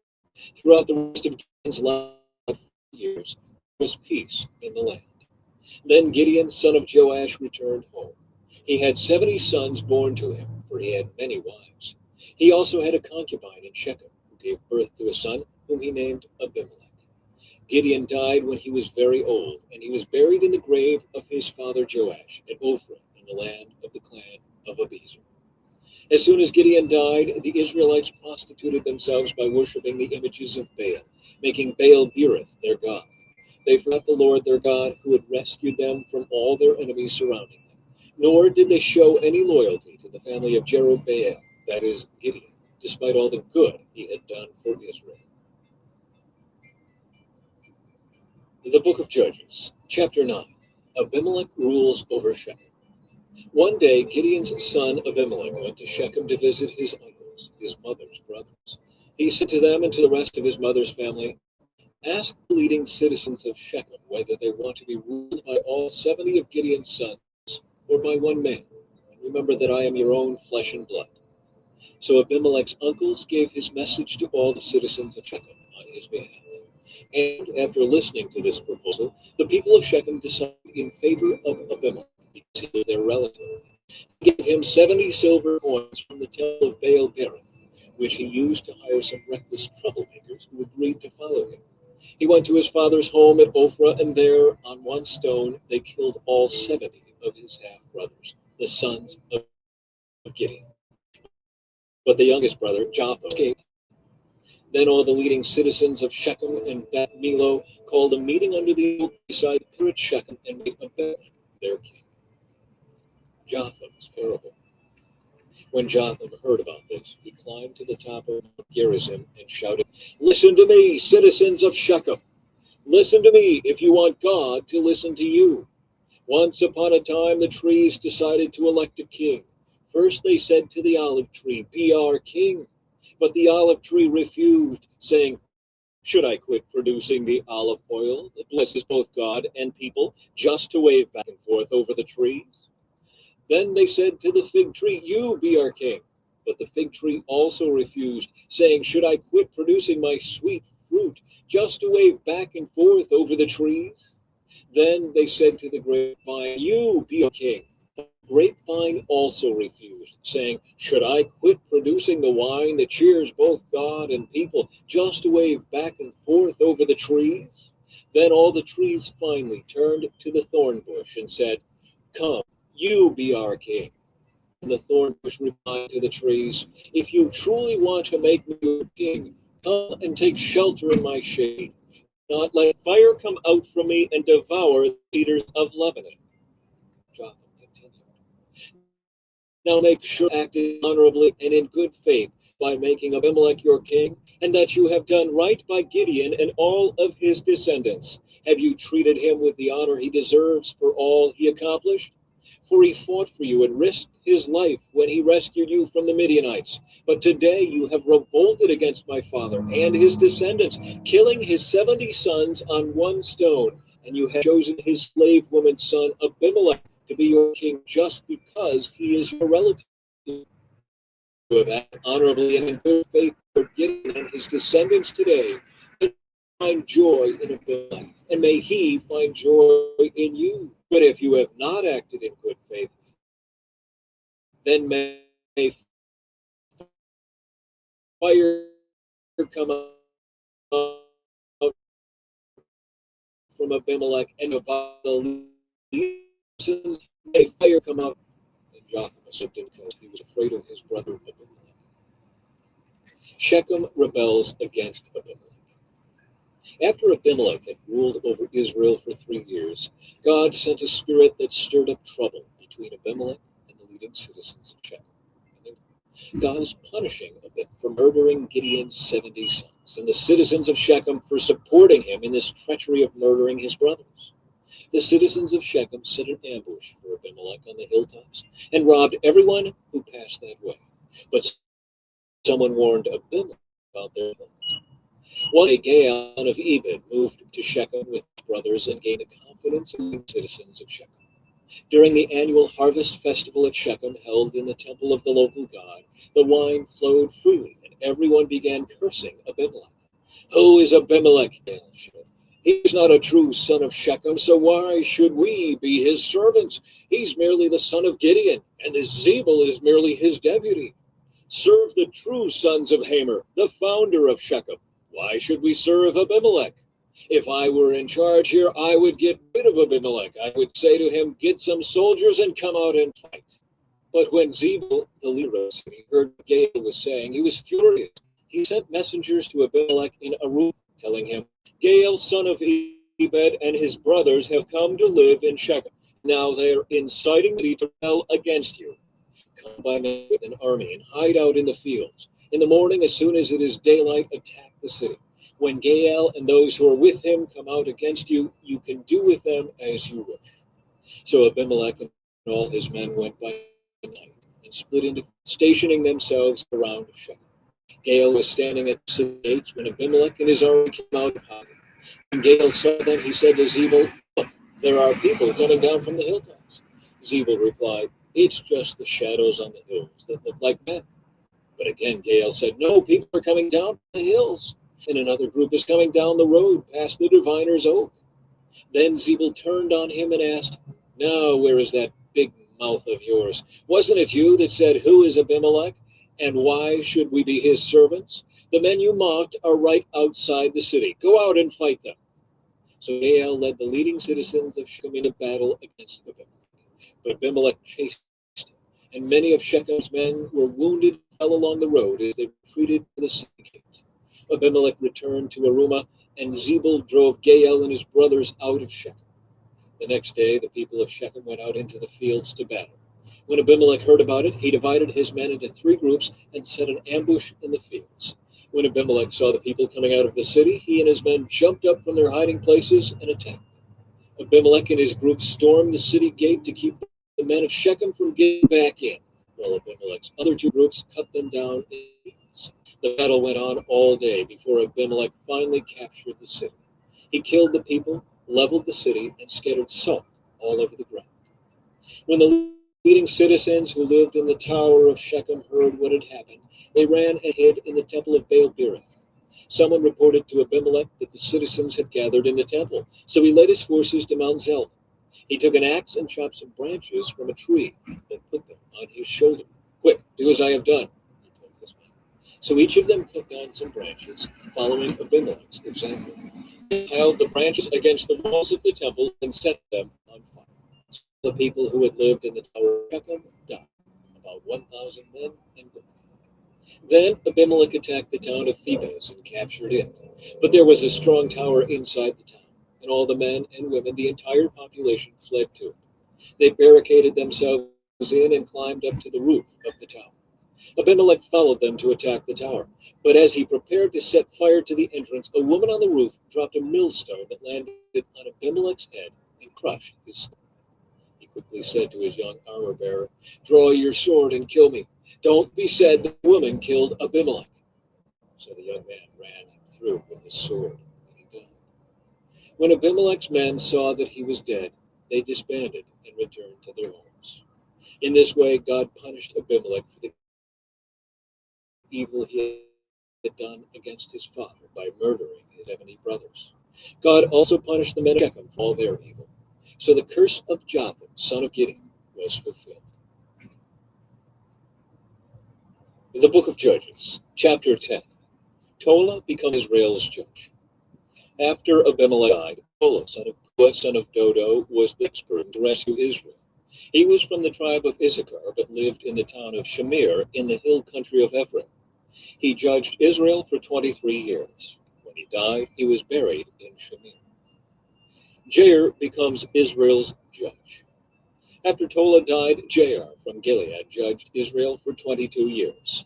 His 30 sons rode around on 30 donkeys, and they owned 30 towns in the land of Gilead, which are still called the towns of Jair.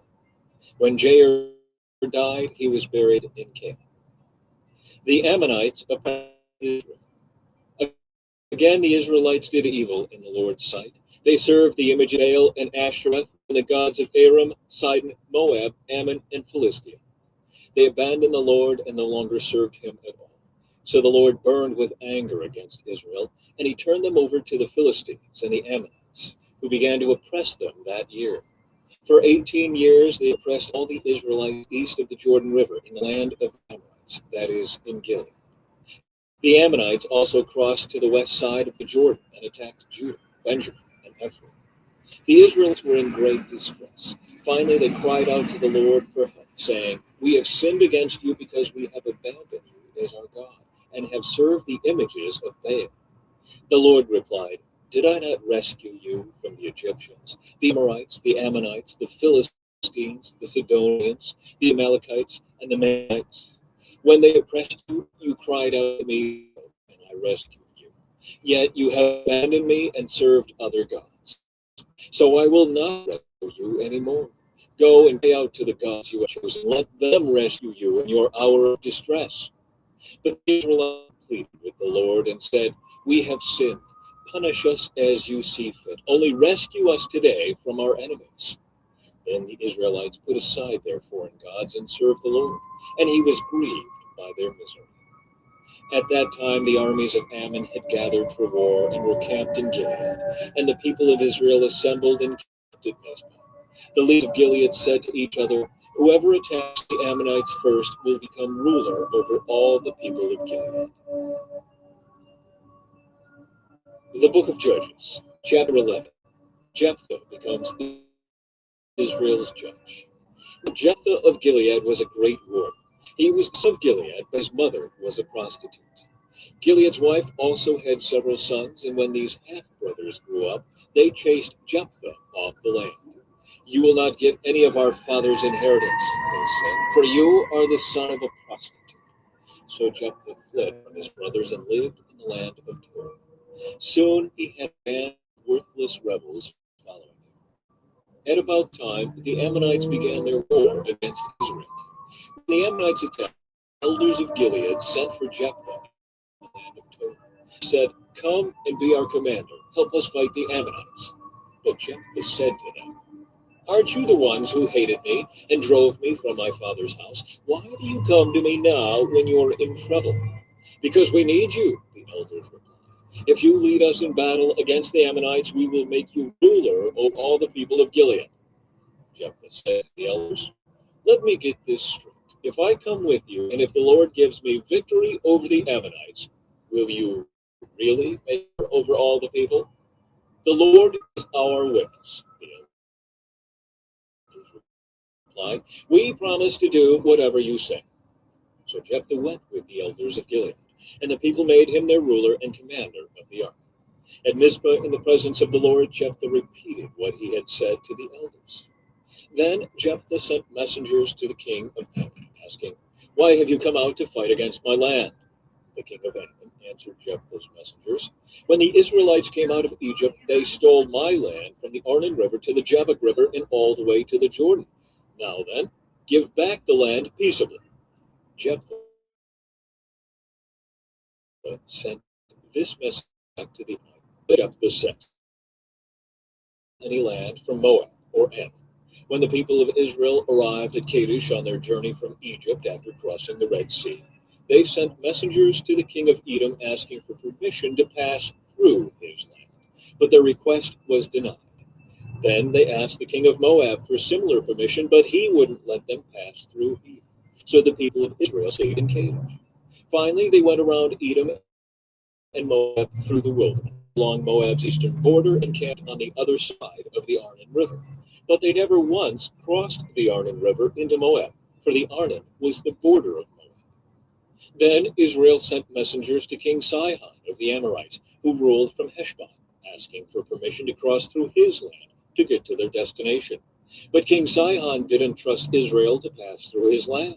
Instead, he mobilized his army at Jahaz and attacked them. But the Lord, the God of Israel, gave the people victory over King Sihon. So Israel took control of all the land of the Amorites who lived in that region, from the Arnon River to the Jabbok River, and from the eastern wilderness to the Jordan.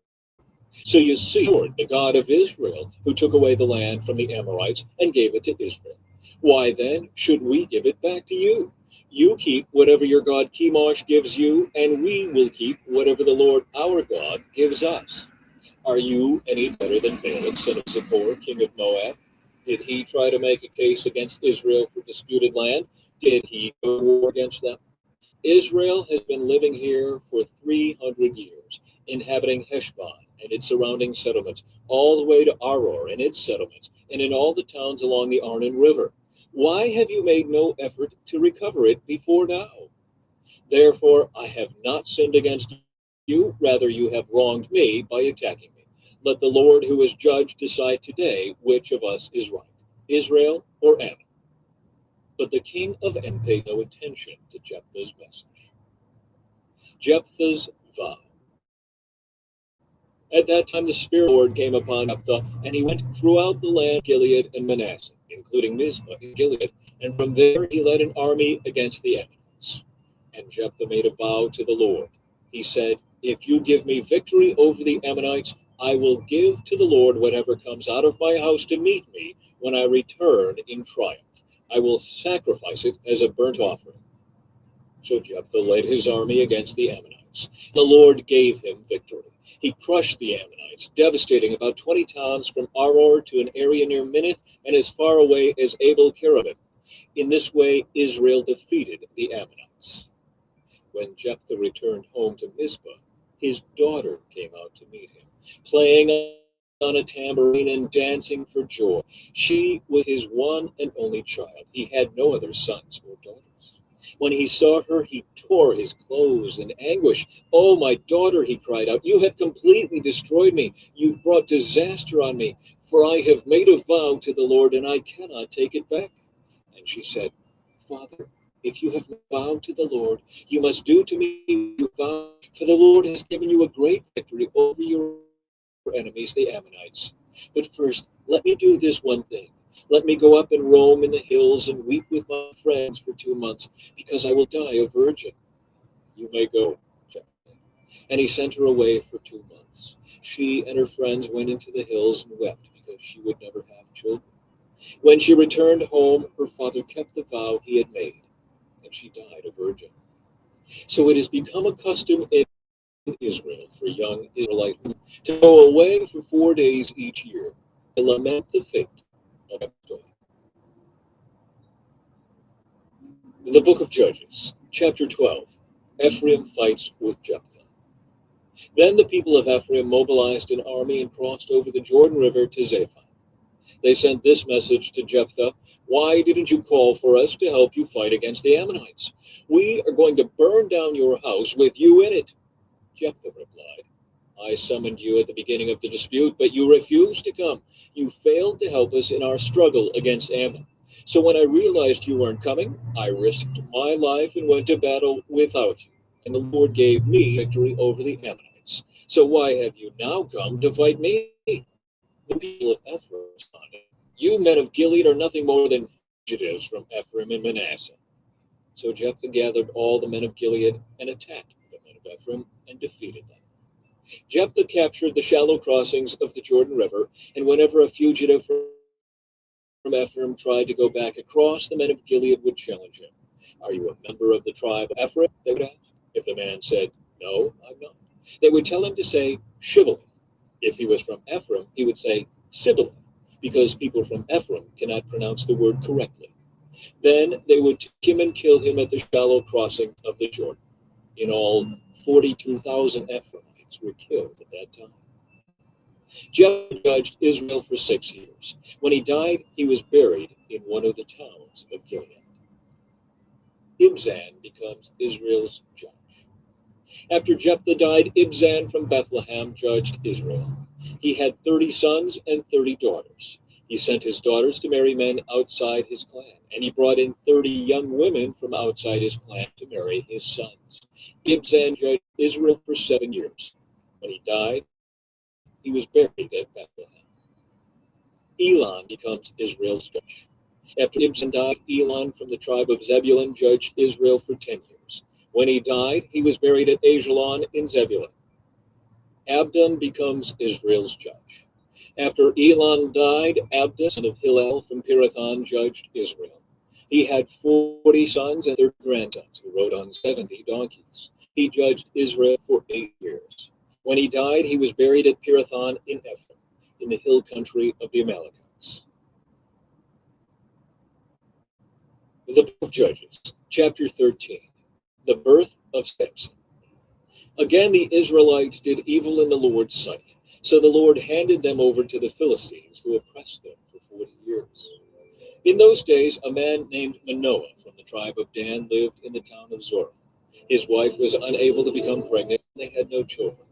The angel of the Lord appeared to Manoah's wife and said, "Even though you have been unable to have children, you will soon become pregnant and give birth to a son. So be careful, you must not drink wine or any other alcoholic drink, or eat any forbidden food. You will bring birth to a son, and heir must never, for he will be dedicated to God, Nazarite from birth. He will begin to rescue Israel from the Philistines." The woman ran and told her husband, "A man of God appeared to me. He looked like one of God's angels, terrifying to see. I didn't ask where he was from, and he didn't tell me his name, but he told me, 'You will become pregnant and give birth to a son. You must not drink wine or any other alcoholic drink, nor eat any forbidden food, for your son will be dedicated to God as a Nazarite from the moment of his birth until the day of his death.' Then Manoah prayed to the Lord, saying, 'Lord, please let the man of God come back to us again and give us more instructions about this son who is to be born.' God answered Manoah's prayer. The angel of God appeared once again to his wife as she was sitting in the field. But her husband Manoah was not with her. So she quickly ran and told her husband, 'The man who appeared to me the other day is here again.' Manoah ran back to his wife and asked, 'Are you the man who spoke to my wife the other day?' 'Yes.' Yeah. So Manoah asked him, 'When your words come true, what kind of rules should govern the person's life and work?' The angel of the Lord replied, 'Be sure your wife follows the instructions I gave her. She must not eat grapes or raisins, drink wine or any other alcoholic drink, or eat any forbidden food.' Then Manoah said to the angel of the Lord, 'Please stay until there is a young goat for you to eat.' 'I will stay,' the angel of the Lord replied, 'but I will not eat anything. However, you may prepare a burnt offering as a sacrifice to the Lord.' Manoah didn't realize it was the angel of the Lord. Then Manoah asked the angel of the Lord, 'What is your name? For when all this comes true, we want to honor you.' 'Why do you ask my name?'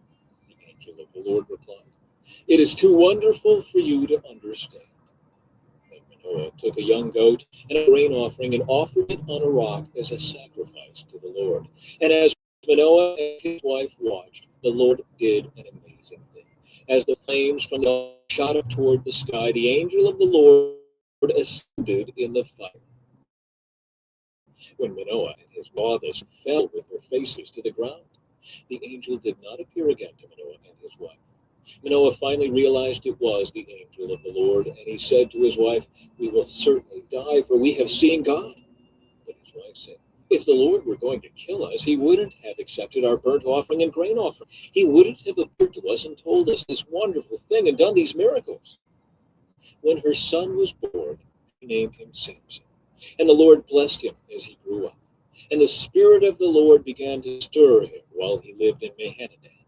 which is located between the towns of Zorah and Eshtaol. The book of Judges, chapter 14, Samson's riddle. One day when Samson was in Timnah, one of the Philistine women caught his eye. When he returned home, he told his father and mother, "A young Philistine woman in Timnah caught my eye. I want to marry her. Get her for me." His mother objected. "Is there even one woman in our tribe or among all the Israelites you could marry?" "Why must you go to the pagan Philistines to find a wife?" But Samson told his father, "Get her for me. She looks good to me."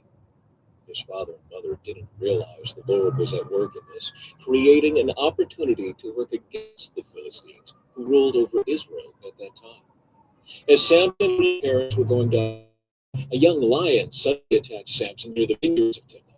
At that moment, the Spirit of the Lord came powerfully upon him and ripped the lion's jaws apart with his bare hand. He did it as easily as if it were a young goat, but he didn't tell his father or mother about it.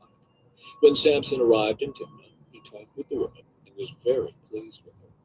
Later, when he returned to Timnah for the wedding, he turned off the path to look at the carcass of the lion, and he found that a swarm of bees had made some honey in the carcass.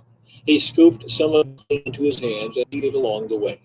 He also gave some to his father and mother, and they ate it, but he didn't tell them he had taken the honey from the carcass of the lion. As his father was making final arrangements for the marriage, Samson threw a party at Timnah, as was the custom for elite young men. When the bride's parents saw him, they selected 30 young men from the town to be his companions. Samson said to them, "Let me tell you a riddle. If you solve my riddle during the 7 days of the celebration, I will give you 30 fine linen robes and 30 sets of festive clothing.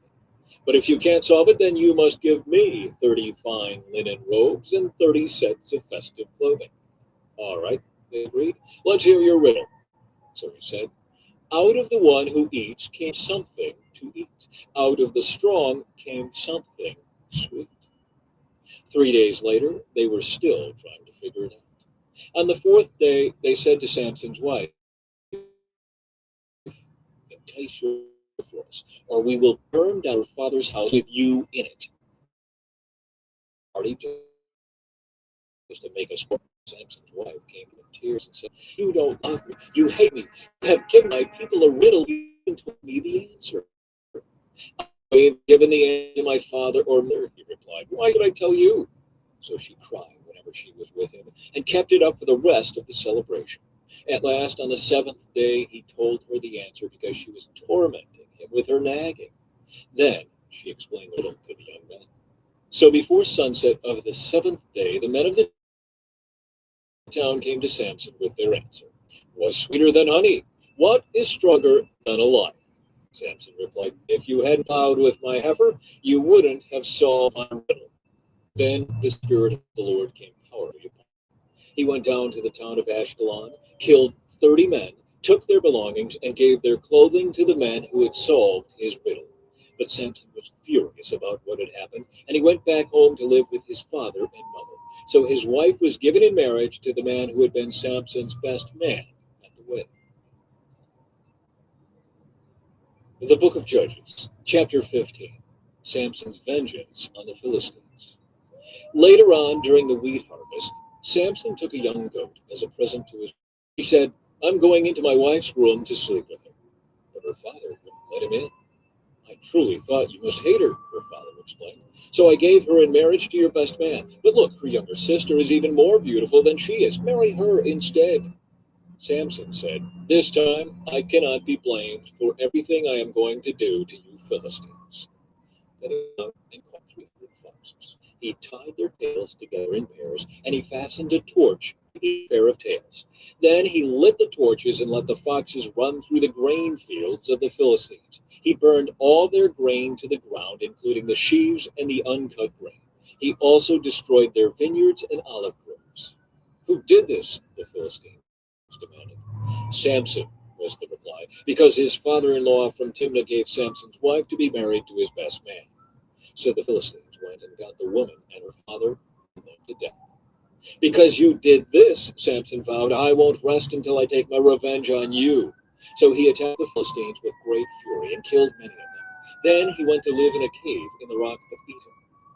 The Philistines retaliated by setting up camp in Judah and spreading out near the town of Lehi. The men of Judah asked the Philistines, "Why are you attacking us?" The Philistines replied, "We've come to capture Samson.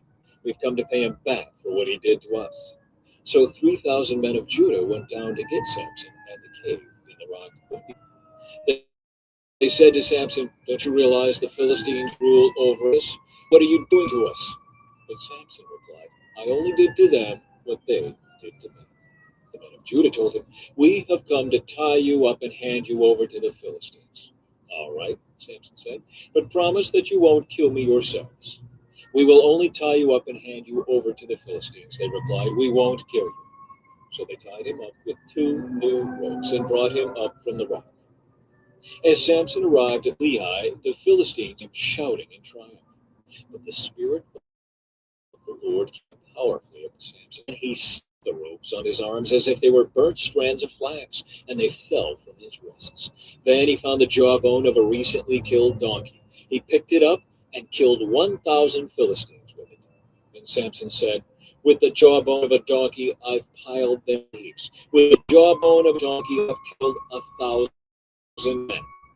When he finished boasting, he threw away the jawbone, and the place was named Jawbone Hill. Samson was now very thirsty, and he cried out to the Lord, "You have accomplished this great victory by the strength of your servant. Must I now die of thirst and fall into the hands of these pagans?" So God caused water to gush out of a hollow in the ground at Lehi, and Samson was revived as he drank. Then he named that place the spring of the one who cried out, and it is still in Lehi to this day. Samson judged Israel for 20 years during the period when the Philistines dominated the land. The book of Judges, chapter 16. Samson carries away Gaza's gates. One day Samson went to the Philistine town of Gaza and spent the night with a prostitute. Word soon spread that Samson was there, so the men of Gaza gathered together and waited all night at the town gates. They kept quiet during the night, saying to themselves, "When the light of morning comes, we will kill him." And Samson stayed in bed only until midnight.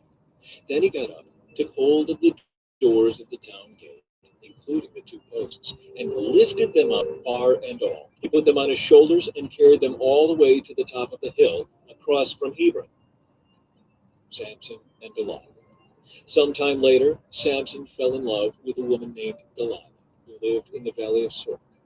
The rulers of the Philistines went to her and said, "Entice Samson to tell you what makes him strong and how he can be overpowered and tied up securely. Then each of us will give you 1,100 pieces of silver." So Delilah said to Samson, "Please tell me what makes you so strong and what it would take to tie you up securely." Samson replied, "If I were tied up with 7 new bowstrings that have not yet been dried, I would become as weak as anyone else." So the Philistine ruler brought Delilah 7 new bowstrings, and she tied Samson up with them. She had hidden some men in one of the inner rooms of her house. And she cried out, "Samson, the Philistines have come to capture you." But Samson snapped the bowstrings as a piece of string snaps when it is burned by a fire. So the secret of his strength was not discovered. Afterward, Delilah said to him, "You've been making fun of me and telling me lies. Now please tell me how you can be tied up securely." Samson replied, "If I were tied up with brand new ropes that had never been used, I would become as weak as anyone else." So Delilah took new ropes and tied him up with them. The men were hiding in the inner room as before. Again, Delilah cried out, "Samson, the Philistines have come to capture you." Again, Samson snapped the ropes from his arms as if they were a thread. But Delilah said, "You've been making fun of me and telling me lies. Now tell me how you can be tied up securely." Samson replied, "If you were to weave the 7 braids of my hair into the fabric on your loom and tighten it with the loom shuttle, I would become as weak as anyone else." So, while he slept, Delilah wove the 7 braids of his hair into the fabric. Then she tightened it with the loom shuttle. Again she cried, "Samson, the Philistines have come to capture you." And Samson woke up, pulled back the loom shuttle, and yanked his hair away from the loom and the fabric. Then Delilah pouted. How can you tell me I love you when you don't share your secrets with me? You've made fun of me 3 times now, and you still haven't told me what makes you so strong. She tormented him with her nagging day after day, until he was sick to death of it. Finally, Samson shared his secret with her.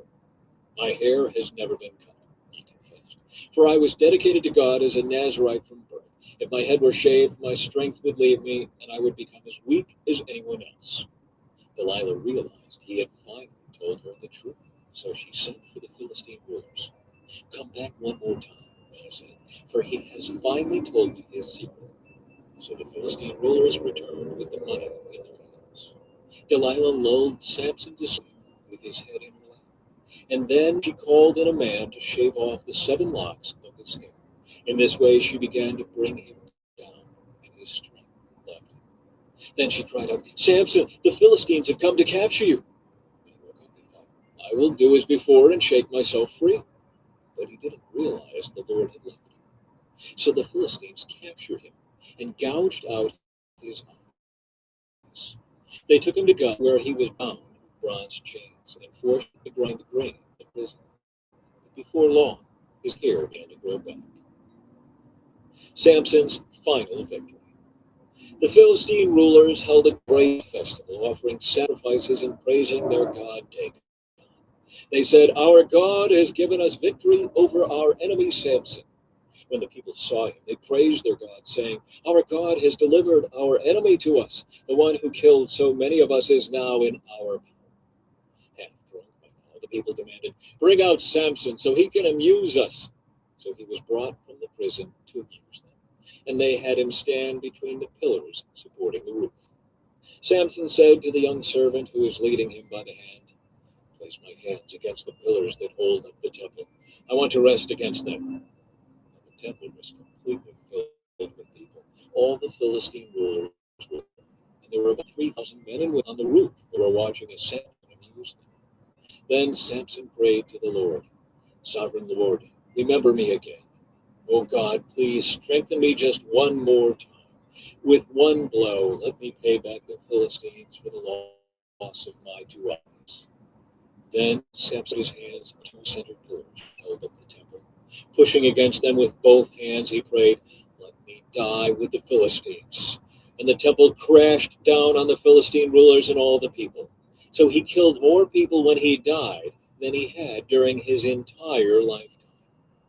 Later, his brothers and other relatives went down to get his body. They took him back home and buried him between Zorah and Eshtaol, where his father Manoah was buried. Samson had judged Israel for 20 years. The Book of Judges, Chapter 17, Micah's Idols. There was a man named Micah who lived in the hill country of Ephraim. One day he said to his mother, I heard you place a curse on the person who stole 1,100 pieces of silver from you. Well, I have the money. I was the one who took it. The Lord bless you for admitting it, his mother replied. He returned the money to her, and she said, I now dedicate these silver coins to the Lord. In honor of my son, I will have an image carved and an idol cast.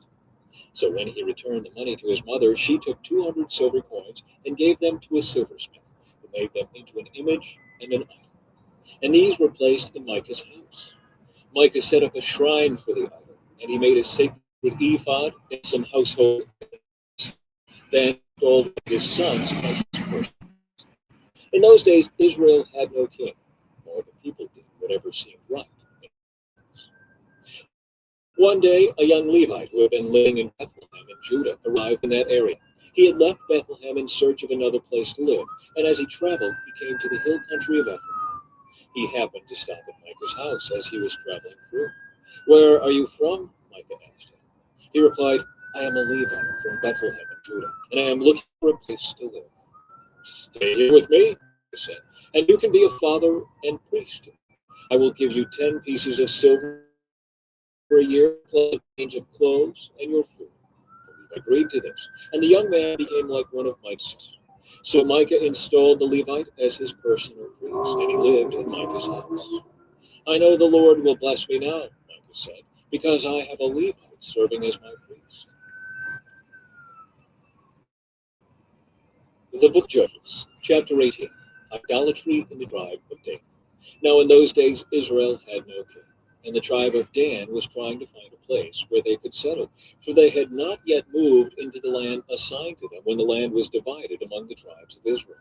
So the men of Dan chose from the clans 5 capable warriors from the towns of Zorah and Eshtaol to scout out a land for them to settle in. When these warriors arrived in the hill country of Ephraim, they came to Micah's house and spent the night there. While at Micah's house, they recognized the young Levite's accent. So they went over and asked him, "Who brought you here? What are you doing in this place? Why are you here?" He told them about his agreement with Micah, that he had been hired as Micah's personal priest. Then they said, "Ask God whether or not our journey will be successful." "Go in peace," the priest replied, "for the Lord is watching over your journey." So the 5 men went on to the town of Laish, where they noticed the people living carefree lives, like the Sidonians. They were peaceful and secure. The people were also wealthy because their land was very fertile, and they lived a great distance from Sidon and had no allies nearby. When the men returned to Zoar and Eshtaol, their relatives asked them, "What did you find?" The men replied, "Come on, let's attack them. We have seen land, and it is very good. What are you waiting for? Don't hesitate to go and take possession of it. When you get there, you will find the people living carefree lives. God has given us a spacious and fertile land, lacking in nothing." So 600 men from the tribe of Dan, armed with weapons of war, set out from Zorah and Eshtaol. They camped at a place west of Kiriath Jearim in Judah, which is called Mahaneh to this day. Then they went on from there into the hill country of Ephraim and came to the house of Micah. The 5 men who had scouted out the land around Laish explained to the others, "These buildings contain a sacred ephod, as well as some household idols, a carved image, and a cast idol. What do you think you should do?" Then the 5 men turned off the road and went over to Micah's house, where the young Levite lived, and greeted him kindly. As the 600 armed warriors from the tribe of Dan stood at the entrance of the gate, the 5 scouts entered the shrine and removed the carved image, the sacred ephod, the household idols, and the cast idol. Meanwhile, the priest was standing at the gate with the 600 armed warriors. When the priest saw the men carrying all the sacred objects out of Micah's shrine, he said, "What are you doing?" "Be quiet and come with us," he said. "Be a father and priest to all of us. Isn't it better to be a priest for an entire tribe and clan of Israel than for the household of just one man?" The young priest was quite happy to go with them. So he took along the sacred ephod, the household idols, and the carved image. They turned and started on their way again, placing their stock and possessions in front of them. When the people from the tribe of Dan were quite distant from Micah's house, the people who lived near Micah came chasing after them. They were shouting as they caught up with them. The men of Dan turned around and said to Micah, "What's the matter? Why have you called these men together and chased after us like this?" "What do you mean, what's the matter?" Micah replied. "You've taken away all the gods I have made and my priests, and I have nothing left." The men of Dan said, "Watch what you say. There are some short-tempered men around here who might get angry and kill you and your family." So the men of Dan continued on their way. When Micah saw that there were too many of them for him to attack, he turned round and went home. Then, with Micah's idols and his priest, the men of Dan came to the town of Laish, whose people were peaceful and secure. They attacked with swords and burned the town to the ground. There was no one to rescue the people, for they lived a great distance from Sidon and had no allies nearby. This happened in the valley near Beth Real. Then the people of the tribe of Dan rebuilt the town and lived there. They renamed the town Dan after their ancestor, Israel's son, but it had originally been called Laish. Then they set up the carved image, and they appointed Jonathan, son of Gershom, son of Moses, as their priest. This family continued as priests for the tribe of Dan until the exile. So Micah's carved image was worshipped by the tribe of Dan as long as the tabernacle of God remained at Shiloh. The book of Judges, chapter 19. The Levite. Now in those days Israel had no king. There was a man from the tribe of Levi living in a remote area of the hill country of Ephraim. One day he brought home a woman, Bethlehem in Judah, to be his concubine, but she became angry with him and returned to her father's home in Bethlehem. After about 4 months, her husband set out for Bethlehem to speak personally to her and persuade her to come back. He took with him a servant and a pair of donkeys. When he arrived at her father's house, her father saw him and welcomed him. Her father urged him to stay a while, so he stayed 3 days, eating, drinking, and sleeping there. On the fourth day, the man was early, ready to leave, but the woman's father said to her son-in-law, "Have something to eat before you go." So the two men sat down together and had something to eat and drink. Then the woman's father said, "Please stay another night and enjoy yourself." The man got up to leave, but his father-in-law kept urging him to stay, so he finally gave in and stayed the night. On the morning of the fifth day, he was up early again, ready to leave, and again the woman's father said, "Have something to eat. Then you can leave later this afternoon." So they had another day of feasting. Later, as the man and his concubine and servant were preparing to leave, his father-in-law said, "Look, it's almost evening. Stay the night and enjoy yourself. Tomorrow you can get up early and be on your way." But this time, the man was determined to leave. So he took his two saddled donkeys and his concubine and headed in the direction of Jebus, that is, Jerusalem. It was late in the day when they neared, and the man's servant said to him, "Let's stop at Jebusite town and spend the night there." "No," his master said, "we can't stay in this foreign town where there are Israelites. Instead, we will go on to Gibeah. Come on, let's try to get as far as Gibeah or Ramah, and we'll spend the night in one of those towns." So they went on. The sun was setting as they came to Gibeah, a town in the land of Benjamin. So they stopped there to spend the night. They rested in the town square, but no one took them in for the night. That evening, an old man came home from his work in the fields. He was from the hill country of Ephraim, but he was living in Gibeah, where the people were from the tribe of Benjamin. When he saw the travelers sitting in the town square, he asked them where they were from and where they were going. "We have been in Bethlehem in Judah," the man replied. "We are on our way to a remote area in the hill country of Ephraim, which is my home. I traveled to Bethlehem, and now I'm returning home. But no one has taken us in tonight, even though we have everything we need. We have straw and feed for our donkeys, and plenty of bread and wine for ourselves." "You're welcome to stay with me," the old man said. "I will give you anything you might need, but whatever you do, don't spend the night in the square." So he took them home with him, fed the donkeys. After they washed their feet, they ate and drank. While they were enjoying themselves, a crowd of troublemakers from the town surrounded the house. They began beating at the door and shouting to the old man, "Bring out the man who is staying with you so we can have sex with him." The old man stepped outside and talked to them. "Oh, my brother, such an evil thing, for this man is a guest in my house, and such a thing would be shameful. Here, take my virgin daughter and this man's concubine. I will bring them out to you, and you can abuse them and do whatever you like. But don't do such a shameful thing to this man." But they wouldn't listen to him. So the Levite took hold of his concubine and pushed her out the door. The men of the town abused her all night, taking turns raping her until morning. Finally, at dawn, they let her go. At daybreak, the woman returned to the house where her husband was staying. She collapsed at the door of the house and lay there until it was night. When her husband opened the door to leave, there lay his concubine, with her hands on the threshold. He said, "Get up, go," but there was no answer. So he put her body on his donkey and took her home. When he got home, he took a knife and cut his concubine's body into 12 pieces.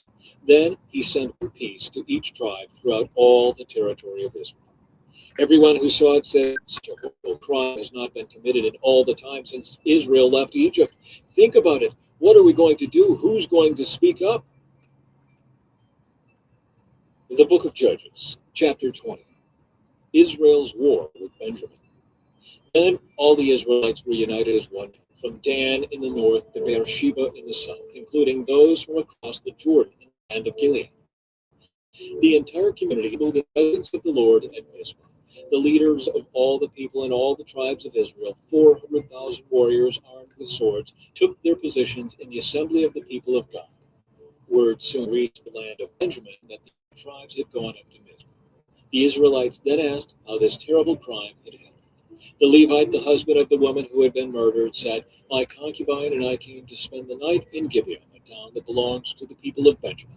That night, some of the leading citizens of Gibeah surrounded the house, planning to kill me, and they raped my concubine until she was dead. So I cut her body into 12 pieces and sent the pieces throughout the territory assigned to Israel. For these men have committed a terrible and shameful crime. Now then, all of you, the entire community of Israel, must decide here and now what should be done about this." And all rose to in unison and declared, "None of us will return home. No, not even one of us. Instead, this is what we will do to Gibeah. We will draw lots to decide who will attack it. 1/10 of the men from each tribe will be chosen to supply the warriors with food, and the rest of us will take revenge on Gibeah of Benjamin for this shameful thing they have done in Israel." So all the Israelites were completely united, and they gathered together to attack the town. The Israelites sent messengers to the tribe of Benjamin, saying, "What a terrible thing has been done among you. Give up those evil men, those Gibeah, so we can execute them and purge Israel of this evil." But the people of Benjamin would not listen. Instead, they came from their towns and gathered at Gibeah to fight the Israelites. In all, 26,000 of their warriors, armed with swords, arrived in Gibeah to join the 700 elite troops who lived there. Among Benjamin's elite troops, 700 were left-handed, and each of them could sling a rock and hit a target within a hair's breadth without missing. Israel had 400,000 experienced soldiers armed with swords, not counting Benjamin's warriors. Before the battle, the Israelites went to Bethel and asked God which tribe should go to attack the people of Benjamin. The Lord answered, "Judah is to go first." So the Israelites left early the next morning and camped near Gibeah. Then they advanced toward Gibeah to attack the men of Benjamin. But Benjamin's warriors, who were defending the town, came out and killed 22,000 Israelites on the battlefield that day. But the Israelites encouraged each other and took their positions again at the same place they had fought the previous day. For they had gone up to Bethel and wept in the presence of the Lord until evening. They asked the Lord, "Should we fight against our relatives from Benjamin again?" And the Lord had said, "Go out and fight against them." So the next day they went out to fight against them of Benjamin. But Benjamin killed another 18,000 Israelites, all of whom were experienced with the sword. Then all the Israelites went to Bethel and wept in the presence of the Lord and fasted until evening. They also brought burnt offerings and peace offerings to the Lord. The Israelites went up seeking direction from the Lord. In those days, the Ark of the Covenant of God was in Bethel, and Phinehas, son of Eleazar and grandson of Aaron, was priest. The Israelites asked the Lord, "Should we fight against our relatives from Benjamin again, or should we stop?" The Lord said, "Go. Tomorrow I will hand them over to you." So the Israelites set ambush all around Gibeah. They went out on the third day and took their positions at the same place as before. When the men of Benjamin came out to attack, they were drawn away from the town. And as they had done before, they began to kill the Israelites. About 30 Israelites died in the open fields and along the roads, one leading to Bethel and the other leading back to Gibeah. Then the warriors of Benjamin shouted, "We're defeating them as we did before." But the Israelites planned in advance to run away so that the men of Benjamin would chase them along the roads and be drawn away from the town. When the main group of Israelite warriors reached Baal Tamar, they turned and took up their positions. Meanwhile, the Israelites hiding in ambush to the west of Gibeah jumped up to fight. There were 10,000 elite Israel troops who advanced against them. The fighting was so big that Benjamin didn't realize the impending disaster. So the Lord helped Israel defeat Benjamin. That day, the Israelites killed 25,100 of Benjamin's warriors, all of whom were experienced swordsmen. Then the men of Benjamin saw that they were beaten. The Israelites had retreated from Benjamin's warriors in order to give those hiding in ambush more room to maneuver against Gibeah. Then those who were hiding rushed in from all sides and killed everyone in the town. They had arranged to send up a large cloud of smoke from the town as a signal. When the Israelites saw the smoke, they turned and attacked Benjamin's warriors. By that time, Benjamin's warriors had killed about 30 Israelites, and they shouted, "We're defeating them as we did in the first battle." But when the warriors of Benjamin looked behind them and saw the smoke rising into the sky from every part of the town, the men of Israel turned and attacked. At this point, the men of Benjamin became terrified because they realized disaster was close at hand. So they turned around and fled for the Israelites toward the wilderness. But they couldn't escape the battle, and the people who came out of the nearby towns were also killed. The Israelites surrounded the men of Benjamin and chased them relentlessly, finally overtaking them east of Gibeah. That day, 18,000 of Benjamin's strongest warriors died in battle. The survivors fled into the wilderness toward the rock of Rimmon, but Israel killed 5,000 of them along the road. They continued the chase until they killed another 2,000 near Guillory. So that day, the tribe of Benjamin lost 25,000 strong warriors armed with swords, leaving only 600 men who escaped to the rock of Rimmon, where they lived for 4 months. And the Israelites returned and slaughtered every living thing in all the towns, the people, the livestock, and everything they found. They also burned down all the towns they came to. The book of Judges, chapter 21. Israel provides wives for Benjamin. The Israelites had vowed at Mizpah, "We will never give our daughters in marriage to a man from the tribe of Benjamin." Now the people went to Bethel and sat in the presence of God until evening, weeping loudly and bitterly. "O Lord God of Israel," they cried out, "why has this happened in Israel? Now one of our tribes is missing from Israel." Early the next morning, the people built an altar and presented their burnt offerings and peace offerings on it. Then they said, "Who among the tribes of Israel did not join us at Mizpah when we held our assembly in the presence of the Lord?" At that time, they had taken a solemn oath in the Lord's presence, vowing that anyone who refused come would put to death. The Israelites felt sorry for their brother Benjamin and said, "Today one of the tribes of Israel has been cut off. How can we find wives for the few who remain, since we have sworn by the Lord not to give them our daughters in marriage?" So they asked, "Who among the tribes of Israel did not join us at Mizpah when we assembled in the presence of the Lord?" And they discovered that no one from Jabesh Gilead had attended the assembly. For after they counted all the people, no one from Jabesh Gilead was present. So the assembly sent 12,000 of their best warriors to Jabesh Gilead with orders to kill everyone there, including women and children. "This is what you are to do," they said, "completely destroy all the males and every woman who is not a virgin." Among the residents of Jabesh Gilead, they found 400 young virgins who had never slept with a man, and they brought them to the camp at Shiloh, the land of Canaan. The Israelite assembly sent a peace delegation to the remaining people of Benjamin who were living at the rock of Rimmon. Then the men of Benjamin returned to their homes, and the 400 women of Jabesh Gilead who had been spared were given to them as wives. But there were not enough women for all of them. The people felt sorry for Benjamin because the Lord had made this gap among the tribes of Israel. So the elders of the assembly asked, "How can we find wives for the few who remain, since the women of the tribe of Benjamin are dead? There must be heirs for the survivors, so that an entire tribe of Israel is not wiped out. But we cannot give them our own daughters in marriage because we have sworn with a solemn oath that anyone who does this will fall under God's curse." Then they thought of the annual festival of the Lord held in Shiloh, south of Rabboni, north of Bethel, along the east side of the road that goes from Bethel to Shechem. They told the men of Benjamin who still needed wives, "Go and hide in the vineyards. When you see the young women of Shiloh come out for their dances, rush out from the vineyards, and each of you can take one of them home to the land of Benjamin to be your wife. And when their fathers and brothers come to us and protest, we will tell them, 'Please be sympathetic.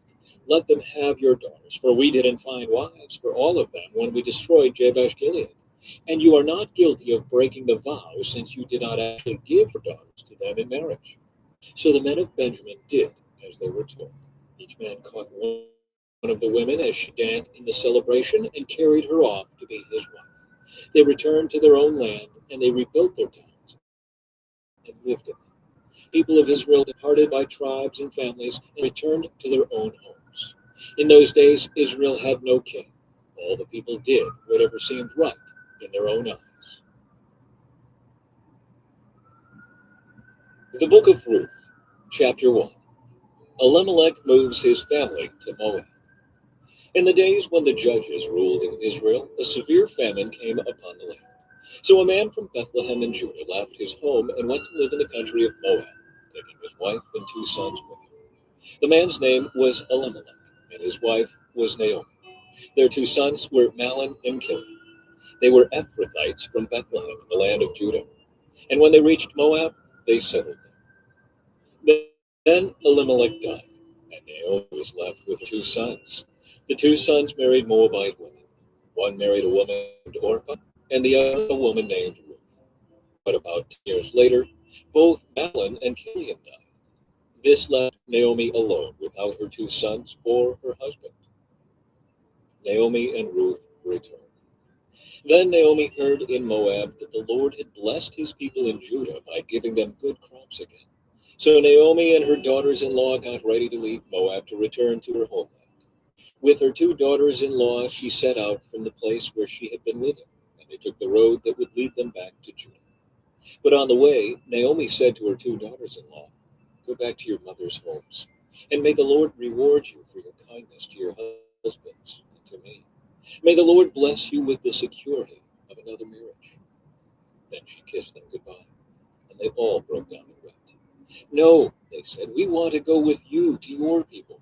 But Naomi replied, "Why should you go on with me? Can I still give birth to other sons who could grow up to be your husbands? No, my daughters, return to your parents' homes, for I am too old to marry again. And even if it were possible, and I were to get married tonight and bear sons, then what? Would you wait for them to grow up and refuse to marry someone else? No, of course not, my daughters. Things are far more bitter for me than for you, because the Lord himself has raised his fist against me." And again they wept together. And Orpah kissed her mother-in-law goodbye. But Ruth clung tightly to Naomi. "Look," Naomi said to her, "your sister-in-law has gone back to her people and to her gods. You should do the same." But Ruth replied,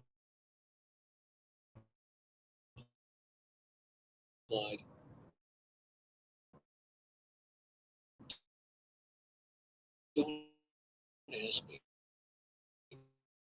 to leave you, or you live to go with her." She said nothing more. So the two of them continued on their journey. When they came to Bethlehem, the entire town was excited by their arrival. "Is it really Naomi?" the woman asked. "Don't call me Naomi," she responded. "Instead, call me Mara, for the Almighty has made life very bitter for me. I went away full, but the Lord has brought me home empty.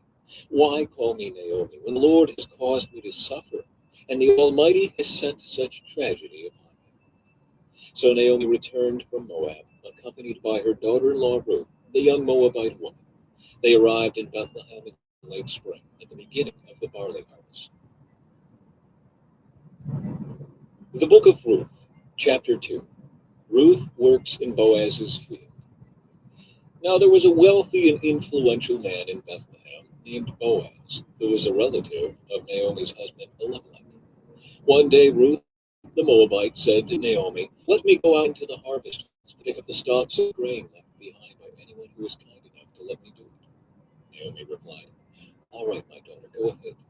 So Ruth went out to gather grain behind the harvesters. And as it happened, she found herself working in a field that belonged to Boaz, the relative of her father-in-law Elimelech. While she was there, Boaz arrived from Bethlehem and greeted the harvesters. "The Lord be with you," he said. "The Lord bless you," the harvesters replied. Then Boaz asked his foreman, "Who is that young woman over there? Who does she belong to?"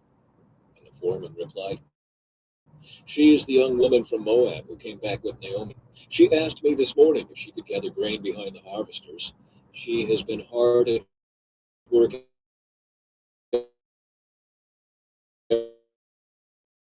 ever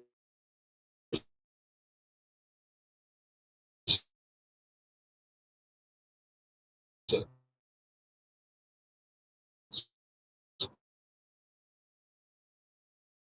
except for a few minutes rest in the shelter." Boaz replied, "But I also know about everything you have done for your mother-in-law since the death of your husband.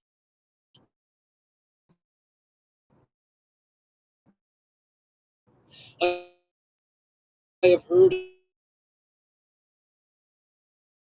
I hope I continue to please you, sir," she replied.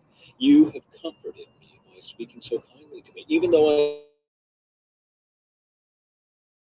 am not one of your workers.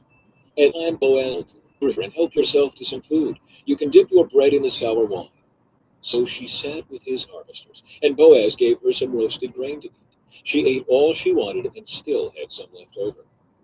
When Ruth went back to work again, Boaz ordered his young men, "Let her gather grain right among the sheaves without stopping her, and pull out bits of barley from the bundles and drop them on purpose for her. Let her pick them up and don't give her a hard time." So Ruth gathered barley there all day, and when she beat out the grain that evening, it filled an entire basket. She carried it back into town and showed it to her mother-in-law. Ruth also gave her the roasted grain that was left over from her meal. "Where did you gather all this grain today?" Naomi asked. "Where did you work? May the Lord bless the one who helped you." So Ruth told her mother-in-law about the man in whose field she had worked. She said, "The man I worked with today is named Boaz.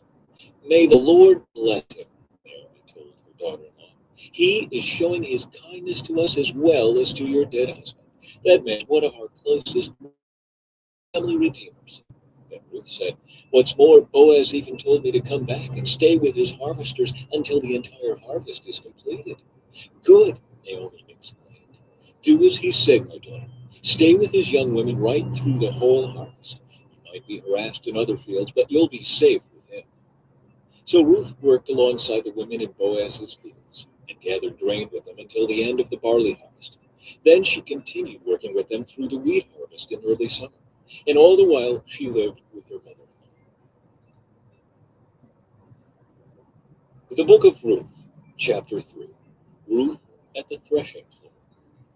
One day Naomi said to Ruth, "My daughter, it's time that I found a permanent home for you, so that you will be provided for.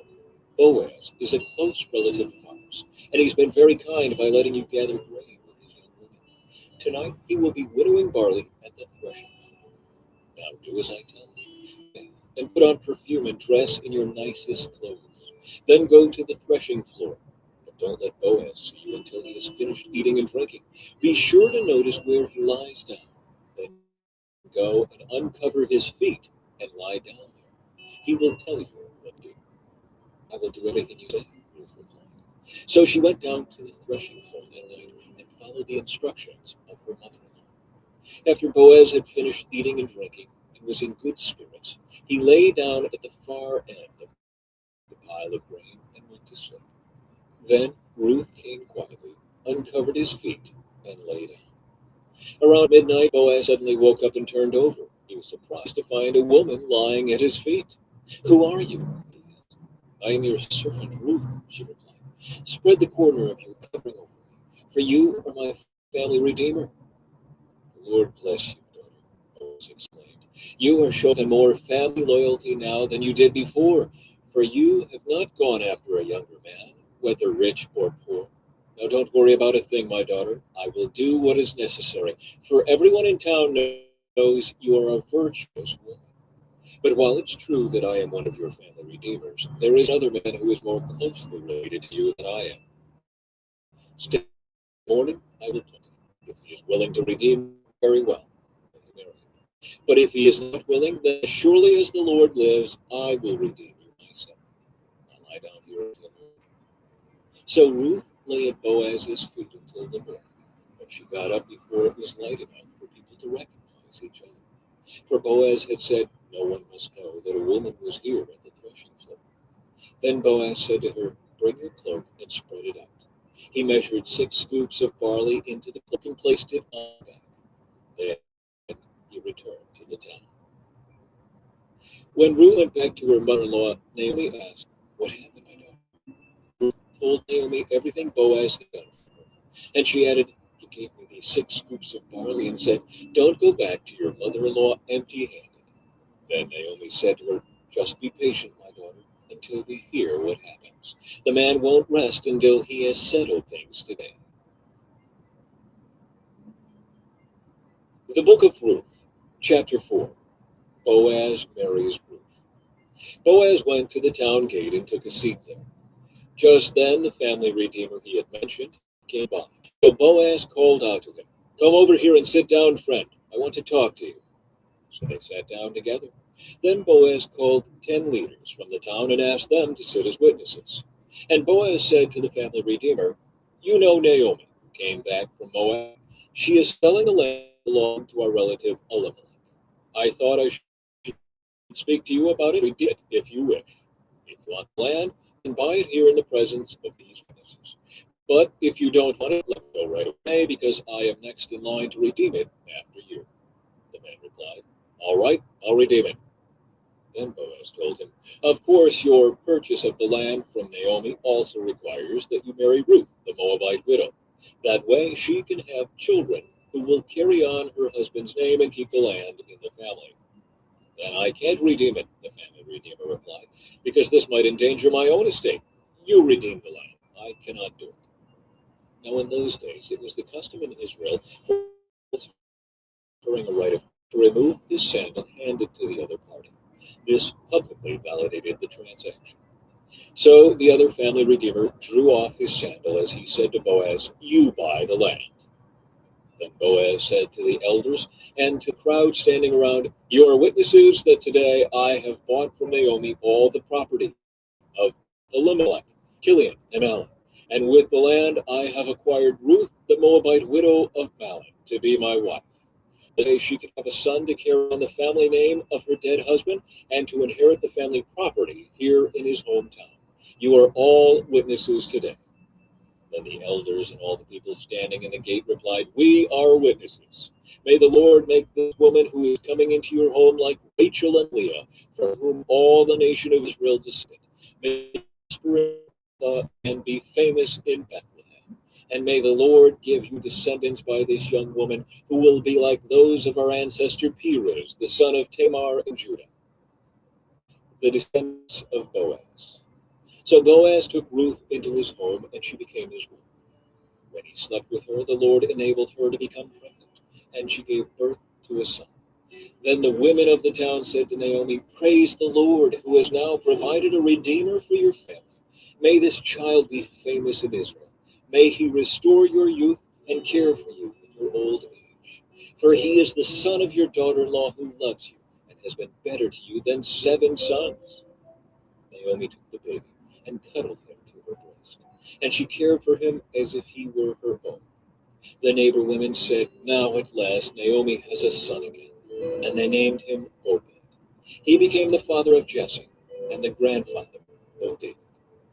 This is the genealogical record of their ancestor Perez. Perez was the father of Hezron. Hezron was the father of Ram. Ram was the father of Amminadab. Amminadab was the father of Nahshon. Nahshon was the father of Salmon. Salmon was the father of Boaz. Boaz was the father of Obed. Obed was the father of Jesse. Jesse was the father of David.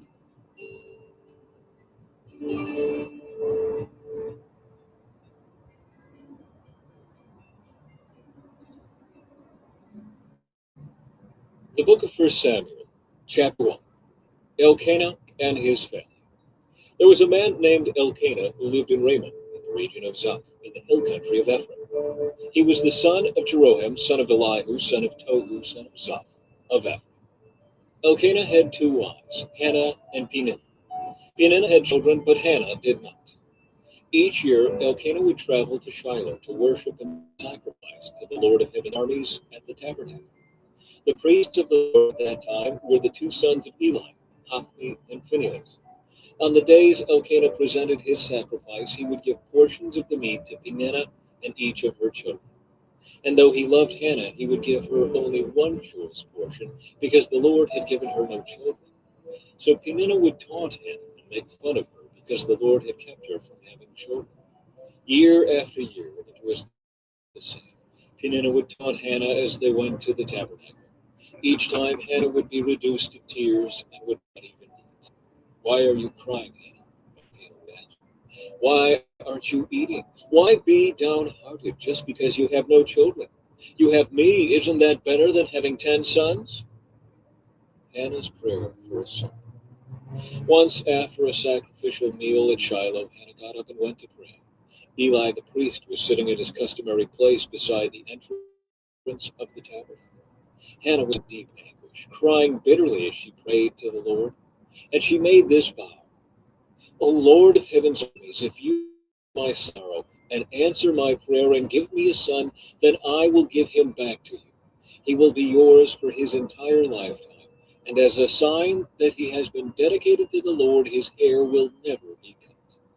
As she was praying to the Lord, Eli watched her.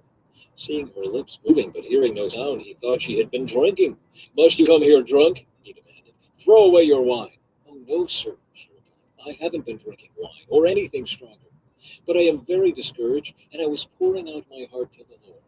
Don't think I am a wicked woman, for I have been praying out of great anguish and sorrow."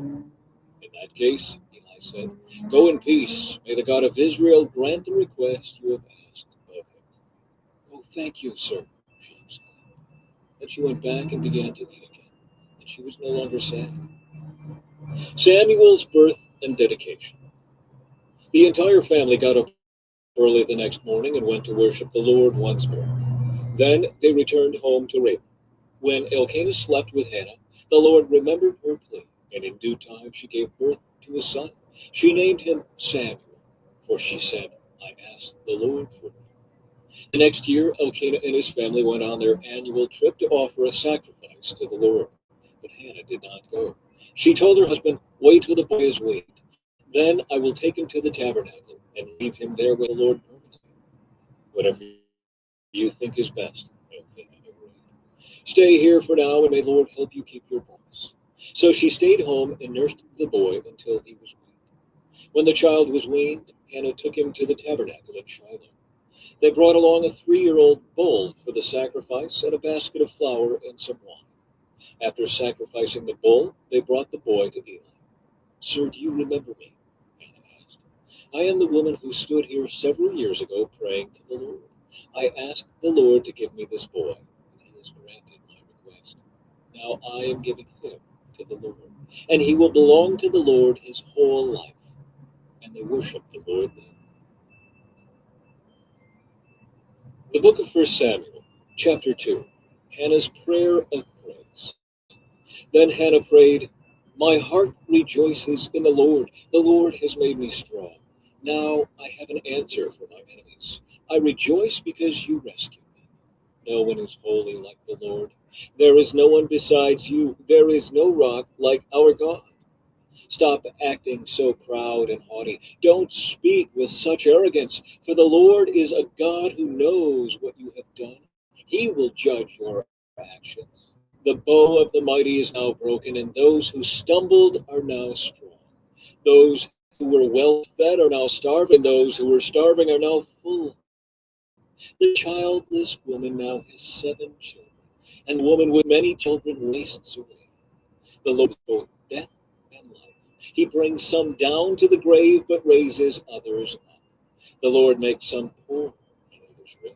He brings some down and lifts others up. He lifts the poor from the dust and the needy from the garbage dump.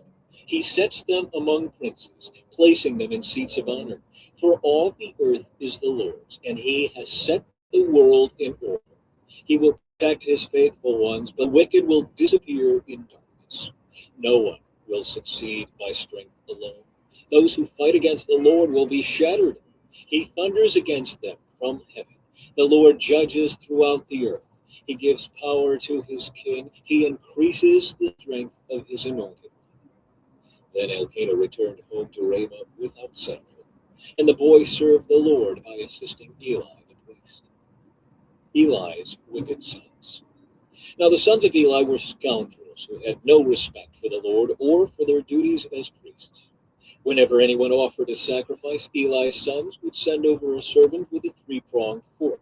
While the meat of the sacrifice animal was still boiling, the servant would stick the fork into the pot and demand that whatever it brought up be given to Eli's sons. All the Israelites who came to worship at Shiloh were treated this way.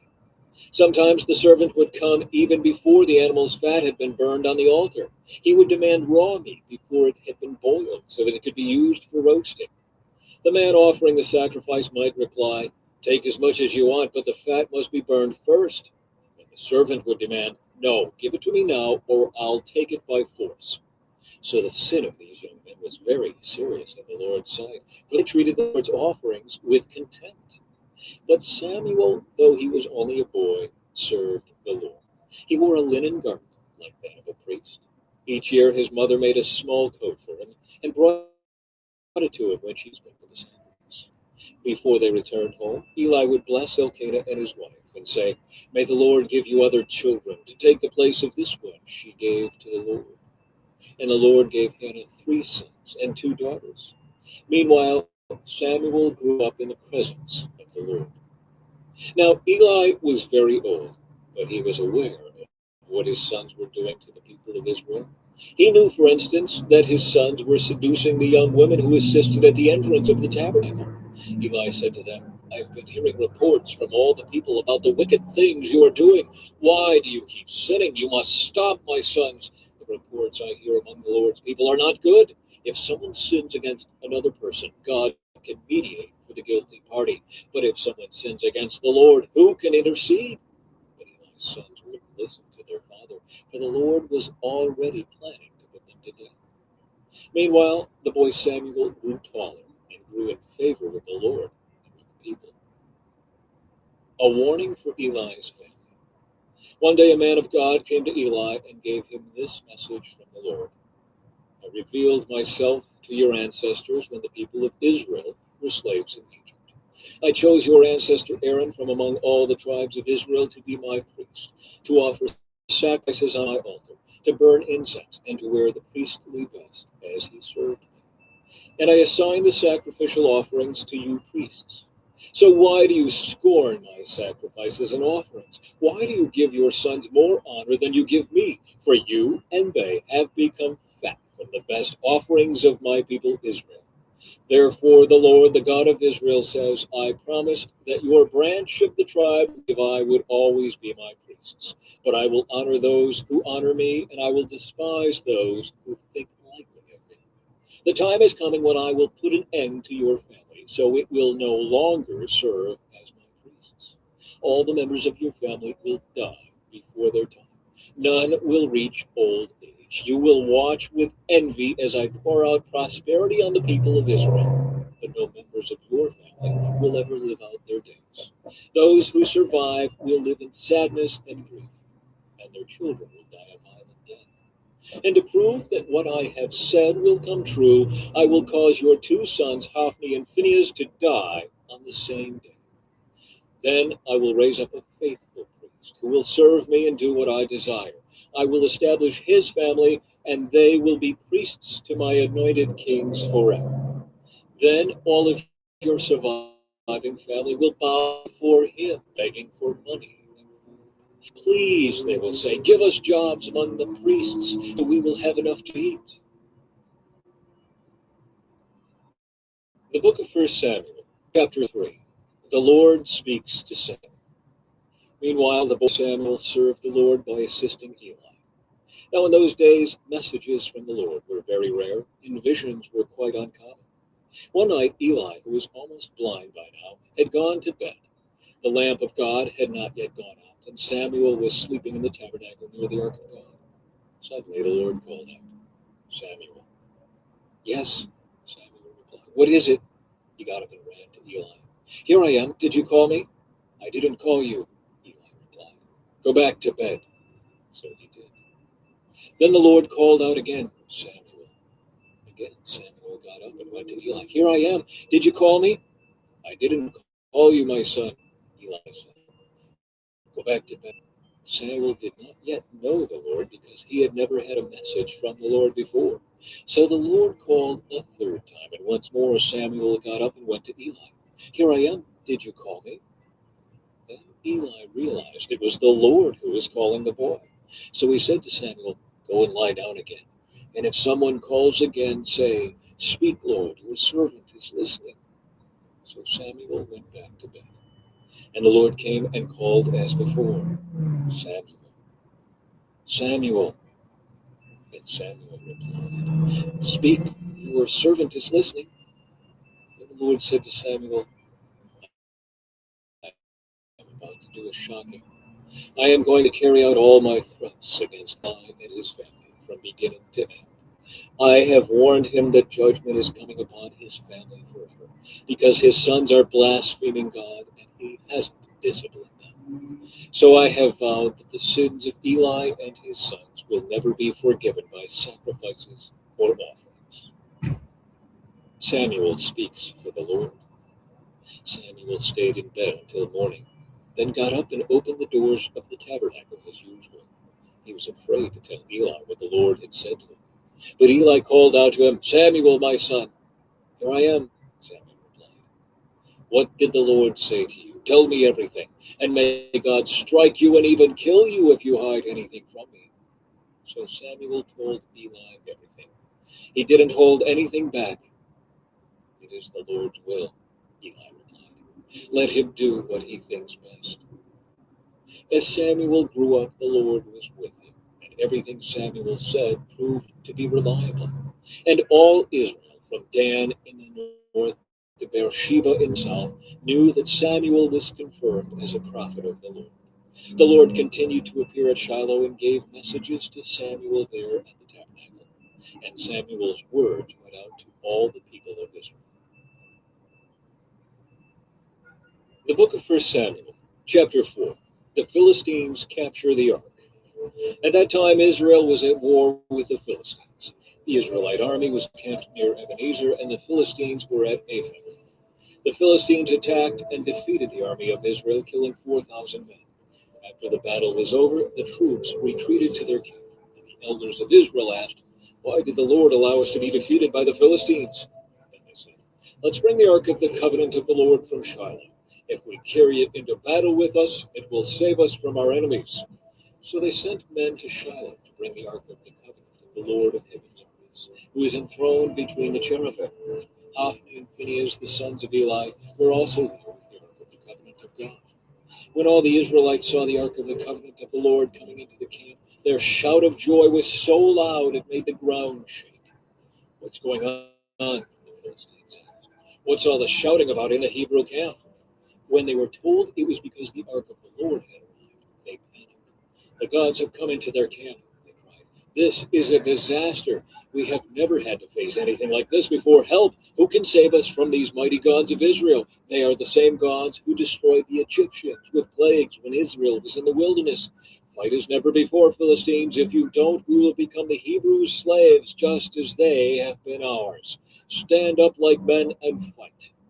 So the Philistines fought desperately, and Israel was defeated again. The slaughter was great. 30,000 Israelite soldiers died that day. The survivors turned and fled to their tents. The ark of God was captured, and Hophni and Phinehas, the two sons of Eli, were killed. The death of Eli. A man from the tribe of Benjamin ran from the battlefield and arrived at Shiloh later that same day. He had torn his clothes and put dust on his head to show his grief. Eli was waiting beside the road to hear the news of the battle, for his heart trembled for the safety of the ark of God. When the messenger arrived and told what had happened, an outcry resounded throughout the town. "What is all the noise about?" Eli asked. The messenger rushed over to Eli, who was 98 years old and blind. He said to Eli, "I have just come from the battlefield. I was there this very day." "What happened to my son?" Eli demanded. "Israel has been defeated by the Philistines," the messenger replied. "The people have been slaughtered, and your two sons, Hophni and Phinehas, were also killed, and the ark of God has been captured." When the messenger mentioned what had happened to the ark of God, Eli fell backward from his seat beside the gate. He broke his neck and died, for he was old and overweight. He had been Israel's judge for 40 years. Eli's daughter-in-law, the wife of Phinehas, was pregnant and near her time of delivery. When she heard that the ark of God had been captured and that her father-in-law and husband were dead, she went into labor and gave birth. She died in childbirth, but before she passed away, the midwives tried to encourage her. "Don't be afraid," they said. "You have a baby boy." But she did not answer or attention to them. She named the child Ichabod, which means, "Where is the glory?" For she said, "Israel's glory is gone."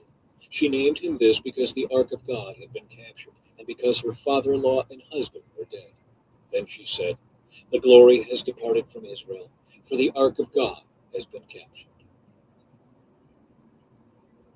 The book of 1 Samuel, chapter 5. The ark in Philistia. After the Philistines captured the ark of God, they took it from the battleground at Ebenezer to the town of Ashdod. They carried the ark of God into the temple of Dagon and placed it beside an idol of Dagon. But when the citizens of Ashdod went to see it the next morning, Dagon had fallen with his face to the ground in front of the ark of the Lord. So they took Dagon and put him in his place again. But the next morning the same thing happened. Dagon had fallen face down before the ark of the Lord again. This time his head and hands had broken off and were lying in the doorway. Only the trunk of his body was left intact. That is why to this day neither the priests of Dagon nor anyone who enters the temple of Dagon in Ashdod will step on its threshold. Then the Lord's heavy hand struck the people of Ashdod and the nearby villages with a plague of tumors. When the people realized what was happening, they cried out, "We can't keep the ark of the God of Israel here any longer. He is against us. We will all be destroyed along with Dagon, our God." So they called together the rulers of the Philistine towns and asked, "What should we do with the ark of the God of Israel?"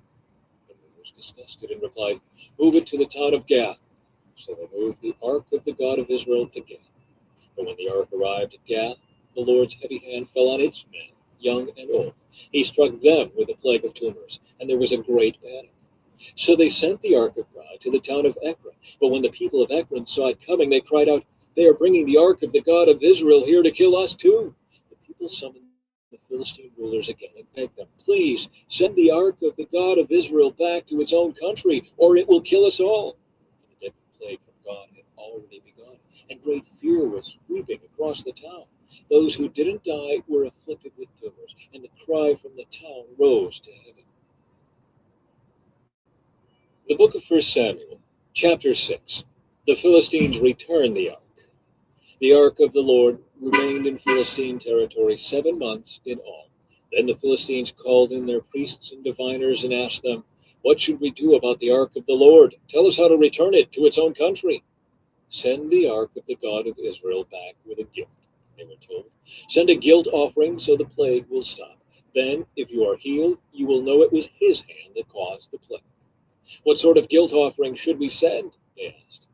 And they were told, "Since the plague has struck both you and your 5 rulers, make 5 gold tumors and 5 gold rats, just like those that have ravaged your land. Make these things to show out of Israel. Perhaps then he will stop afflicting you, your gods, and your land. Don't be stubborn and rebellious as Pharaoh and the Egyptians were. By the time God was finished with them, they were eager to let Israel go. Now build a new cart and find 2 cows that have just given birth to calves. Make sure the cows have never been yoked to a cart. Hitch the cows to the cart, but shut their calves away from them in a pen. Put the ark of the Lord on the cart, and beside it place a chest containing the gold rats and gold tumors you are sending as a guilt offering. Then let the cows go wherever they want. If they cross the border of our land and go to Beth Shemesh, we will know it was the Lord who brought this great disaster upon us. If they don't, we will know it was not his hand that caused the plague. It came simply by chance." So these instructions were carried out. 2 cows were hitched to the cart, and their newborn calves were shut up in a pen. Then the ark of the Lord and the chest containing the gold rats and gold tumors were placed on the cart. And sure enough, without veering off in other directions, the cows went straight along the road toward Beth Shemesh, lowing as they went. The Philistine rulers followed them as far as the border of Beth Shemesh. The people of Beth Shemesh were harvesting wheat in the valley, and when they saw the ark, they were overjoyed. The cart came into the field of a man named Joshua and stopped beside a large rock. So the people broke up the wood of the cart for a fire and killed the cows and sacrificed them to the Lord as a burnt offering. Several men of the tribe of Levi lifted the ark of the Lord and the chest containing the gold rats and gold tumors from the cart and placed them on the large rock. Many sacrifices and burnt offerings were offered to the Lord that day by the people of Beth Shemesh. The 5 Philistine rulers watched all this and then returned to Ekron that same day. The 5 gold tumors sent by the Philistines as a guilt offering to the Lord were gifts from the rulers of Ashdod, Gaza, Ashkelon, Gath, and Ekron. The 5 gold rats represented the 5 Philistine towns and their surrounding villages, which were controlled by the 5 rulers. The large rock at Beth Shemesh, where they set the ark of the Lord, still stands in the field of Joshua as to what happened. They moved to Kiriath Jearim. But the Lord killed 70 men from Beth Shemesh because they looked into the ark of the Lord, and the people mourned greatly because of what the Lord had done. "Who is able to stand in the presence of the Lord, this holy God?" they cried out. "Where can we send the ark from here?" So they sent messengers to the people of Kiriath Jearim and told them, "The Philistines have returned the ark of the Lord. Come here and get it." The book of 1 Samuel, chapter 7. So the men of Kiriath Jearim came to get the ark of the Lord. They took it to the hillside home of Abinadab and ordained Eleazar his son to be in charge of it. The ark remained in Kiriath Jearim for a long time, 20 years in all. During that time, all Israel mourned because it seemed the Lord had abandoned them. Samuel leads Israel to victory. Then Samuel said to all the people of Israel, "If you are really serious about wanting to return to the Lord, get rid of your foreign gods and your images of Ashtoreth, determined to obey only the Lord. Then he will rescue you from the Philistines." So the Israelites got rid of their images of Baal and Ashtoreth and worshipped only the Lord. Then Samuel told them, "Gather all of Israel to Mizpah, and I will pray to the Lord for you." So they gathered at Mizpah, and in a great ceremony drew water from a well and poured it out before the Lord. They also went without food all day and confessed that they had sinned against the Lord. It was at Mizpah that Samuel became Israel's judge. When the Philistine rulers heard that Israel had gathered at Mizpah, they mobilized their army and advanced. The Israelites were badly frightened when they learned that the Philistines were approaching. "Don't stop pleading with the Lord our God to save us from the Philistines," they begged Samuel. So Samuel took a young lamb and offered it to the Lord as a whole burnt offering. He pleaded with the Lord to help Israel, and the Lord answered him. Just as Samuel was sacrificing the burnt offering, the Philistines arrived to attack Israel. But the Lord spoke with a mighty voice of thunder from heaven that day, and the Philistines were thrown into such confusion that the Israelites defeated them. The men of Israel chased them from Mizpah to a place below Bethkar, slaughtering them all along the way. Samuel then took a large stone and placed it between the towns of Mizpah and Jeshanah. He named it Ebenezer, which means the stone of help. For he said, "Up to this point, the Lord has helped us." So the Philistines were subdued and didn't invade Israel again for some time. And throughout Samuel's lifetime, the Lord's powerful hand was raised against the Philistines. The Israelite villages near Ekron and Gath that the Philistines had captured were restored to Israel, along with the rest of the territory that the Philistines had taken.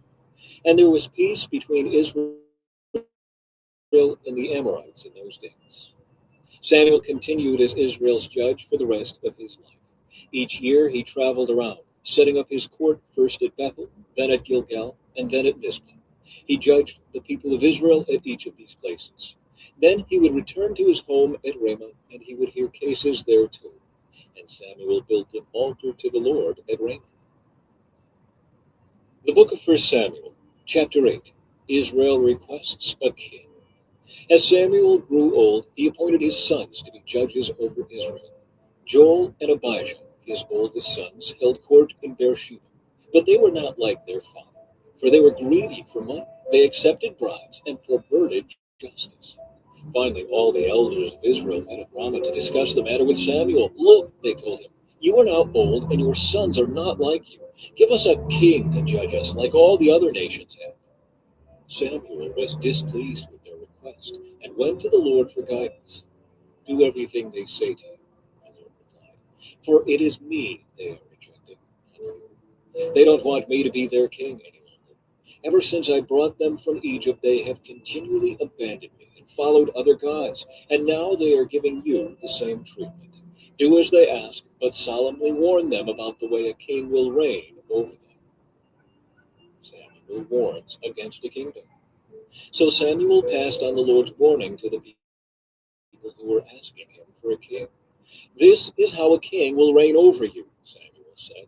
"The king will draft your sons and assign them to his chariots and his charioteers, making them run before his chariots. Some will be generals and captains in his army. Some will be forced to plow in his fields and harvest his crops, and some will make his weapons and chariot equipment. The king will take your daughters from you and force them to cook and bake and make perfumes for him. He will take away the best of your fields and vineyards and olive groves and give them to his own officials. He will take a tenth of your grain and your grape harvest and distribute it among his officers and attendants. He will take your male and female slaves and demand the finest of your cattle and donkeys for his own use. He will demand a tenth of your flocks, and you will be his slaves. When that day comes, you will beg for relief from this king you are demanding, but then the Lord will not help you." But the people refused to listen to Samuel Samuel's warning. Even so, we still want a king, they said. We want to be like the nations around us. Our king will judge us and lead us into battle. So Samuel repeated to the Lord what the people had said, and the Lord replied, "Do as they say, and give them a king." Then Samuel agreed and sent the people home. The book of First Samuel, chapter 9. Saul meets Samuel. There was a wealthy, influential man named Kish from the tribe of Benjamin. He was the son of Abiel, son of Zeror, son of Bechereth, son of Aphiah, of the tribe of Benjamin. His son Saul was the most handsome man in Israel, head and shoulders taller than anyone else in the land. One day Kish's donkeys strayed away, and he told Saul, "Take a servant with you and go look for the donkeys." So Saul took one of the servants and traveled through the hill country of Ephraim, the land of Shalisha, the Shalem area, and the entire land of Benjamin, but they couldn't find the donkeys anywhere. Finally they entered the region of Zuph, and Saul said to his servant, "Let's go home. Now my father will be more worried about us than about the donkeys." But the servant said, "I've just thought of something. There is a man of God who lives here in this town. He's held in high honor by all the people because everything he says comes true. Let's go find him. Perhaps he can tell us which way to go." "But we don't have anything to offer him," Saul replied. "Even our food is gone and we don't have a thing to give him." "Well," the servant said, "I have one small silver piece. We can at least offer it to the man of God and see what happens." In those days, if people wanted a message from God, they would say, "Let's go and ask the seer." For prophets used to be called seers. "All right," Saul agreed, "let's try it." So they started into the town where the man of God lived.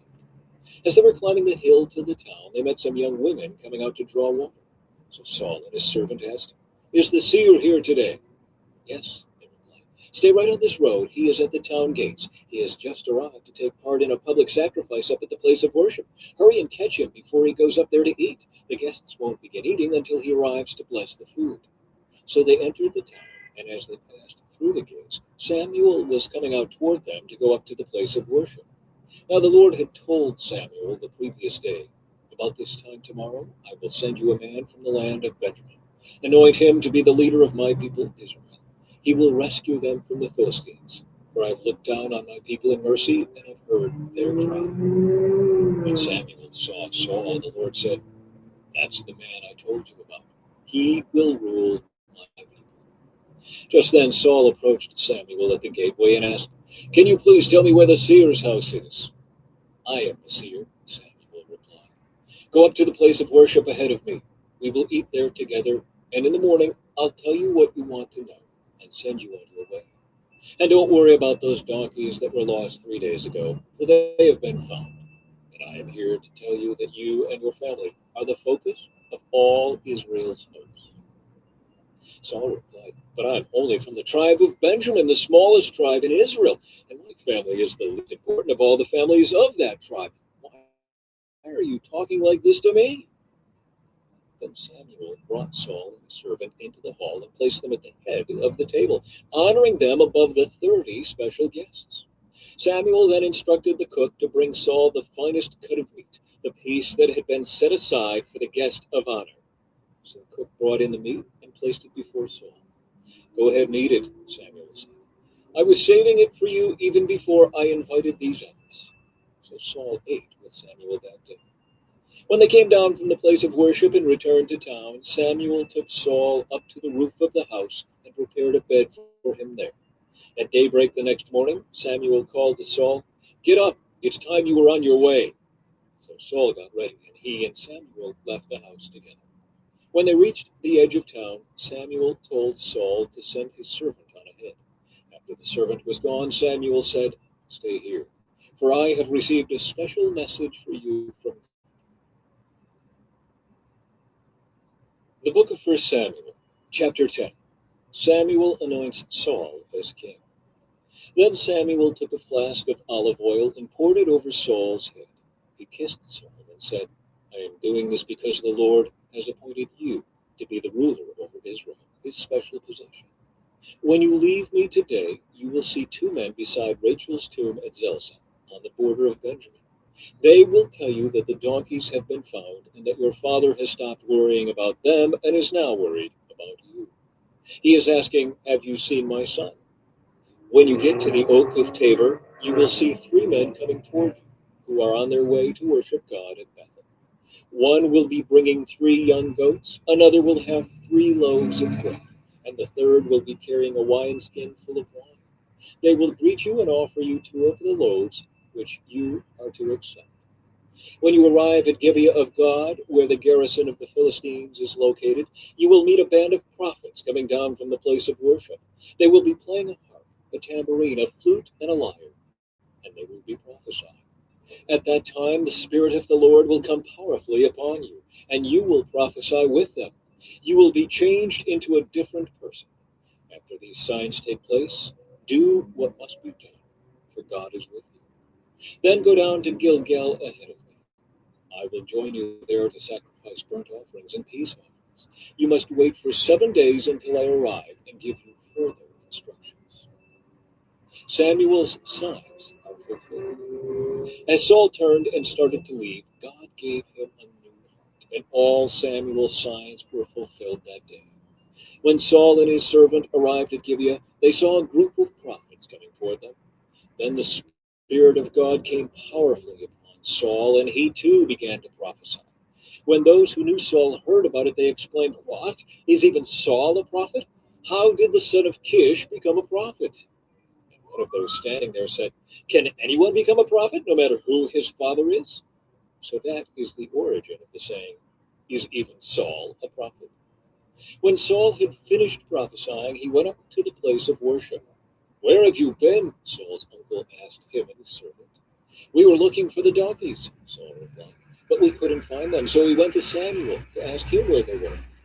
"Oh, and what did he say?" "He told us that the donkeys had already been found," Saul replied. But Saul didn't tell his uncle what Samuel said about the kingdom. Saul is acclaimed king. Later, Samuel called all the people of Israel to meet before the Lord at Mizpah. And he said, "This is what the Lord, the God of Israel, has declared. I brought you from Egypt and rescued you from the Egyptians and from all the nations that were oppressing you. But though I have rescued you from your misery and distress, you have rejected your God today and have said, 'No, we want a king instead.' Now, therefore, present yourselves before the Lord by tribes and clans." So Samuel brought all the tribes of Israel before the Lord, and the tribe of Benjamin was chosen by lot. Then he brought each family of the tribe of Benjamin before the Lord, and the family of the Matrites was chosen. And finally Saul, son of Kish, was chosen from among them. But when they looked for him, he disappeared. So they asked the Lord, "Where is he?" And the Lord replied, "He is hiding among the baggage." So they found him and brought him out, and he stood head and shoulders above anyone else. Then Samuel said to all the people, "This is the man the Lord has chosen as your king. No one in all Israel is like him." And all the people shouted, "Long live the king!" Then Samuel told the people what the rights and duties of a king were. He wrote them down on a scroll and placed it before the Lord. Then Samuel sent the people home again. When Saul returned to his home at Gibeah, a group of men whose hearts God had touched went with him. But there were some scoundrels who complained, "How can this man save us?" And they scorned him and refused to bring him gifts. But Saul ignored them. Nahash, king of the Ammonites, had been grievously oppressing the people of Gad and Reuben who lived east of the Jordan River. He gouged out the right eye of each of the Israelites living there, and he didn't allow anyone to come and rescue them. In fact, of all the Israelites east of the Jordan, there wasn't a single one whose right eye Nahash had not gouged out. But there were 7,000 men who had escaped from the Ammonites, and they had settled in Jabesh Gilead. The book of 1 Samuel, chapter 11. Saul defeats the Ammonites. About a month later, King Nahash of Ammon led his army against the Israelite town of Jabesh Gilead. But all the citizens of Jabesh asked for peace. "Make a treaty with us, and we will be your servants," they pleaded. "All right," Nahash said, "but only on one condition. I will gouge out the right eye of every one of you as a disgrace to all Israel." "Give us 7 days to send messengers throughout Israel," replied the elders of Jabesh. If no one comes to save us, we will agree to your terms. When the messengers came to Gibeah of Saul and told the people about their plight, everyone broke into tears. Saul had been plowing a field with his oxen, and when he returned to town, he asked, "What's the matter? Why is everyone crying?" So they told him about the message from Jabesh. Then the Spirit of God came powerfully upon Saul, and he became very angry. He took 2 oxen and cut them into pieces, and sent the messengers to carry them throughout Israel with this message: "This is what will happen to the oxen of anyone who refuses to follow Saul and Samuel into battle." And the Lord made the people afraid of Saul's anger, and all of them came out together as one. When Saul mobilized them at Bezek, he found that there were 300,000 men from Israel and 30,000 men from Judah. So Saul sent the messengers back to Jabesh Gilead to say, "We will rescue you by noontime tomorrow." There was great joy throughout the town when that message arrived. The men of Jabesh then told their enemies, "Tomorrow we will come out to you, and you can do to us whatever you wish." But before dawn the next morning, Saul arrived, having divided his army into 3 detachments. He launched a surprise attack against the Ammonites and slaughtered them the whole morning. The remnant of their army was so badly scattered that no 2 of them were left together. Then the people exclaimed to Samuel, "Now where are those men who said, 'Why should Saul rule over us?' Bring them here, and we will kill them." But Saul replied, "No one will be executed today, for today the Lord has rescued Israel." Then Samuel said to the people, "Come, let us all go to Gilgal to renew the kingdom." So they all went to Gilgal, and in a solemn ceremony before the Lord, they made Saul king. Then they offered peace offerings to the Lord, and Saul and all the Israelites were filled with joy. The book of 1 Samuel, chapter 12, Samuel's farewell address. Then Samuel addressed all Israel. "I have done as you asked and given you a king. Your king is now your leader. I stand here before you an old, gray-haired man, and my sons serve you. I have served as your leader from the time I was a boy to this very day. Now testify against me in the presence of the Lord and before his anointed one. Whose ox or donkey have I stolen? Have I ever cheated any of you? Have I ever oppressed you? Have I ever taken a bribe and perverted justice? Tell me, and I will make right whatever I have done wrong." "No," they replied, "you have never cheated or oppressed us, and you have never taken even a single bribe. The Lord and his anointed one are my witnesses today that my hands are clean." "Yes, he is a witness," they replied. "It was the Lord who appointed Moses and Aaron," Samuel continued. "He brought your ancestors out of the land of Egypt. Now stand here quietly before the Lord as I remind you of all the great things the Lord has done for you and your ancestors. When the Israelites were in Egypt and cried out to the Lord, he sent Moses and Aaron to rescue them from Egypt and to bring them into this land.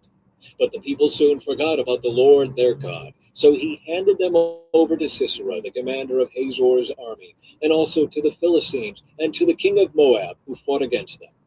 Then they cried to the Lord again and confessed, "We have sinned by turning away from the Lord and worshiping the images of Baal and Ashtoreth. But we will worship you and you alone if you will rescue us from our enemies." Then the Lord sent Gideon, Bedan, Jephthah, and Samuel to save you, and you lived in safety. But when you were afraid of Nahash, the king of Ammon, you came to me and said that you wanted a king to reign over you, even though the Lord your God was already your king. All right, here is the king you have chosen. You asked for him, and the Lord has granted your request. Now, if you fear and worship the Lord and listen to his voice, and if you do not rebel against the Lord's commands, then both you and your king will show that you recognize the Lord as your God. But if you rebel against the Lord's commands and refuse to listen to him, then his hand will be as heavy upon you as it was upon your ancestors. Now stand here and see the great thing the Lord is about to do. You know that it does not rain at this time of the year during the wheat harvest. I will ask the Lord to send thunder and rain today. Then you will realize how wicked you have been in asking the Lord for a king."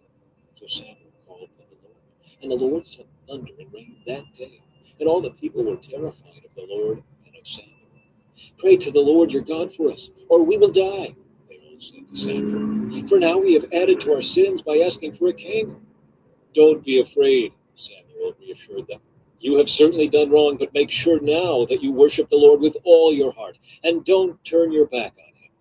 Don't go back to worshiping worthless idols that cannot help or rescue you. They are totally useless. The Lord will not abandon his people because that would dishonor his great name. For it has pleased the Lord to make you his very own people. As for me, I will certainly not sin against the Lord by ending my prayers for you, and I will continue to teach you what is good and right. But be sure to fear the Lord and faithfully serve him. Think of all the wonderful things he has done for you. But if you continue to sin, you and your king will be swept away. The book of 1 Samuel, chapter 13, continued war with Philistia. Saul was 30 years old when he became king, and he reigned for 42 years. Saul selected 3,000 special troops from the army of Israel and sent the rest of the men home. He took 2,000 of the chosen men with him to Michmash and the hill country of Bethel. The other 1,000 went with Saul's son Jonathan to Gibeah in the land of Benjamin. Soon after this, Jonathan attacked and defeated the garrison of Philistines at Gibeah. The news spread quickly among the Philistines. So Saul blew the ram's horn throughout the land, saying, Hebrews, hear this, rise up in revolt. All Israel heard the news that Saul had destroyed the Philistine garrison at Gibeah, and that the Philistines now hated the Israelites more than ever. So the entire Israelite army was summoned to join Saul at Gilgal. The Philistines mustered a mighty army of 3,000 chariots, 6,000 charioteers, and as many warriors as the grains of sand on the seashore. They camped at Michmash, east of Beth-aven. The men of Israel saw what a tight spot they were in, and because they were hard-pressed by the enemy, they tried to hide in caves, thickets, rocks, holes, and cisterns. Some of them crossed the Jordan River and escaped into the land of Gad and Gilead. Saul's disobedience and Samuel's rebuke. Meanwhile, Saul stayed at Gilgal, and his men were trembling with fear. Saul waited there 7 days for Samuel, as Samuel had instructed him earlier. But Samuel still didn't come. Saul realized that his troops were rapidly slipping away. So he demanded, Bring me the burnt offering and the peace offerings. And Saul sacrificed the burnt offering himself. Just as Saul was finishing with the burnt offering, Samuel arrived. Saul went up to meet and welcome him. But Samuel said, What is this you have done? Saul replied, I saw my men scattering from me, and you didn't arrive when you said you would, and the Philistines are at Michmash ready for battle. So I said, The Philistines are ready to march against us at Gilgal, and I haven't even asked for the Lord's help. So I felt compelled to offer the burnt offering myself before you came. You have not kept the command the Lord your God gave you. Had you kept it, the Lord would have established your kingdom over Israel forever. But now your kingdom must end. For the Lord has sought out a man after his own heart. The Lord has already appointed him to be the leader of his people, because you have not kept the Lord's command. Israel's military disadvantage. Samuel then left Gilgal and went on his way. But the rest of the troops went with Saul to meet the army. They went up from Gilgal to Gibeah in the land of Benjamin. When Saul counted the men who were still with him, he found only 600 were left. Saul and Jonathan and the troops with them were staying at Gibeah in the land of Benjamin.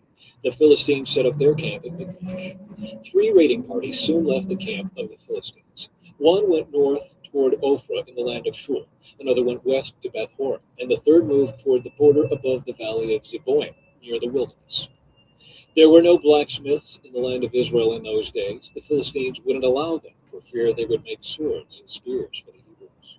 So whenever the Israelites needed to sharpen their plowshares, picks, axes, or sickles, they had to take them to a Philistine blacksmith. The charges were as follows: 1/4 ounce of silver for sharpening a plowshare or a pick, and 1/8 ounce for sharpening an axe, a sickle, or an ox goad.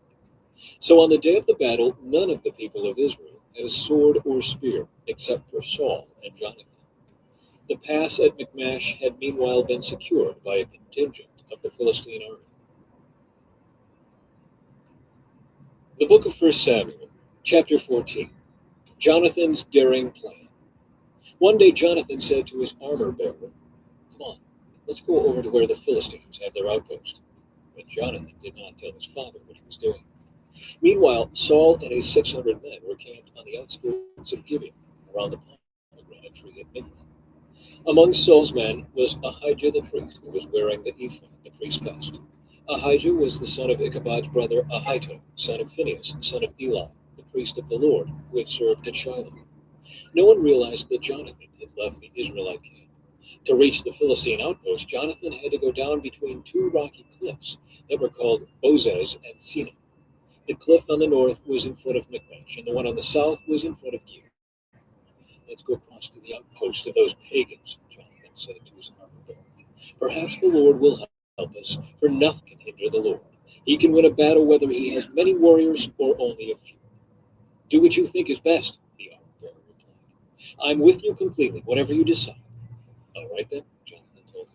"We will cross over and let them see us. If they say to us, 'Stay where you are or we'll kill you,' then we will stop and not go up to them. But if they say, 'Come on up and fight,' then we will go up. That will be the Lord's sign that he will let us defeat them." When the Philistines saw them coming, they shouted, "Look, the Hebrews are crawling out of their holes." Then the men from the outpost shouted to Jonathan, "Come on up here, and we'll teach you a lesson." "Come on, climb right behind me," Jonathan said to his armor bearer, "for the Lord will help us defeat them." So they climbed up using both hands and feet, and the Philistines fell before Jonathan, and his armor bearer killed those who came behind them. They killed some 20 men in all, and their bodies were scattered over about half an acre. Suddenly panic broke out in the Philistine army, both in the camp and in the field, including even the outposts and raiding parties. And just then an earthquake struck, and everyone was terrified. Israel defeats the Philistines. Saul's lookouts in Gibeah of Benjamin saw a strange sight. The vast army of Philistines began to melt away in every direction. "Call the roll and find out who's missing," Saul ordered. And when they checked, they found that Jonathan and his armor bearer were gone. Then Saul shouted to Ahijah, "Bring the ephod here." For at that time Ahijah was wearing the ephod in front of the Israelites. But while Saul was talking to the priest, the confusion in the Philistine camp grew louder and louder. So Saul said to the priest, "Never mind, let's get going." Then Saul and all his men rushed out to the battle and found the Philistines killing each other. There was terrible confusion everywhere. Even the Hebrews, who had previously gone over to the Philistine army, revolted and joined in with Saul, Jonathan, and the rest of the Israelites. Likewise, the men of Israel, who were hiding in the hill country of Ephraim, joined the chase when they saw the Philistines running away. So the Lord saved Israel that day, and the battle continued to rage even beyond Bethel. Saul's foolish oath. Now the men of Israel were pressed to exhaustion that day, because Saul had placed them under an oath, saying, "Let a curse fall on anyone who eats before evening, before I have full revenge on my enemies." So no one ate anything all day, even though they had all found honeycomb on the ground in the forest. They didn't dare touch the honey because they all feared the oath they had taken. But Jonathan had not heard his father's command, and he dipped the end of his stick into a piece of honeycomb and ate the honey. After he had eaten it, he felt refreshed. But one of the men saw him and said, "Your father made the army take a strict oath that anyone who eats food today will be cursed. That is why everyone is weary and faint." "My father has made trouble for us all," Jonathan exclaimed. "A command like that only hurts us. See how refreshed I am now that I have eaten this little bit of honey. If the men had been allowed to eat freely from the food they found among our enemies, think how many more Philistines we could have killed." They chased and killed the Philistines all day from Michmash to Asia, growing more and more faint. That evening they rushed for the battle plunder and butchered the sheep, goats, cattle, and calves, but they ate them without draining the blood. Someone reported to Saul, "Look, the men are sinning against the Lord by eating meat that still has blood in it." "That is very wrong," Saul said. "Find a large stone and roll it over here. Then go out among the troops and tell them, 'Bring the cattle, sheep, and goats here to me. Kill them here and drain the blood before you eat them. Do not sin against the Lord by eating meat with the blood still in it.'" So that night all the troops brought their animals and slaughtered them there. Then Saul built an altar to the Lord. It was the first of the altars he built to the Lord. Then Saul said, Let's chase the Philistines all night and plunder them until sunrise. Let's destroy every last one of them. His men replied, We'll do whatever you think is best. But the priest said, Let's ask God first. So Saul asked God, Should we go after the Philistines? Will you help us defeat them? But God made no reply that day. Then Saul said to the leaders, Something's wrong. I want all my army commanders to come here. We must find out what sin was committed today. I vow by the name of the Lord who rescued Israel that the sinner will surely die, even if it is my own son Jonathan. But no one would tell him what the trouble was. Then Saul said, Jonathan and I will stand over here, and all of you stand over there. And the people responded to Saul, Whatever you think is best. Then Saul prayed, O Lord, God of Israel, please show us who is guilty and who is innocent. Then they cast sacred lots, and Jonathan and Saul were chosen as the guilty ones, and the people were declared innocent. Then Saul said, Now cast lots again and choose between me and Jonathan. And Jonathan was shown to be the guilty one. Tell me what you have done, Saul demanded Jonathan. I tasted a little honey, Jonathan admitted. It was only a little bit on the end of my stick. Does that deserve death? Yes, Jonathan, Saul said. You must die. May God strike me and even kill me if you do not die for this.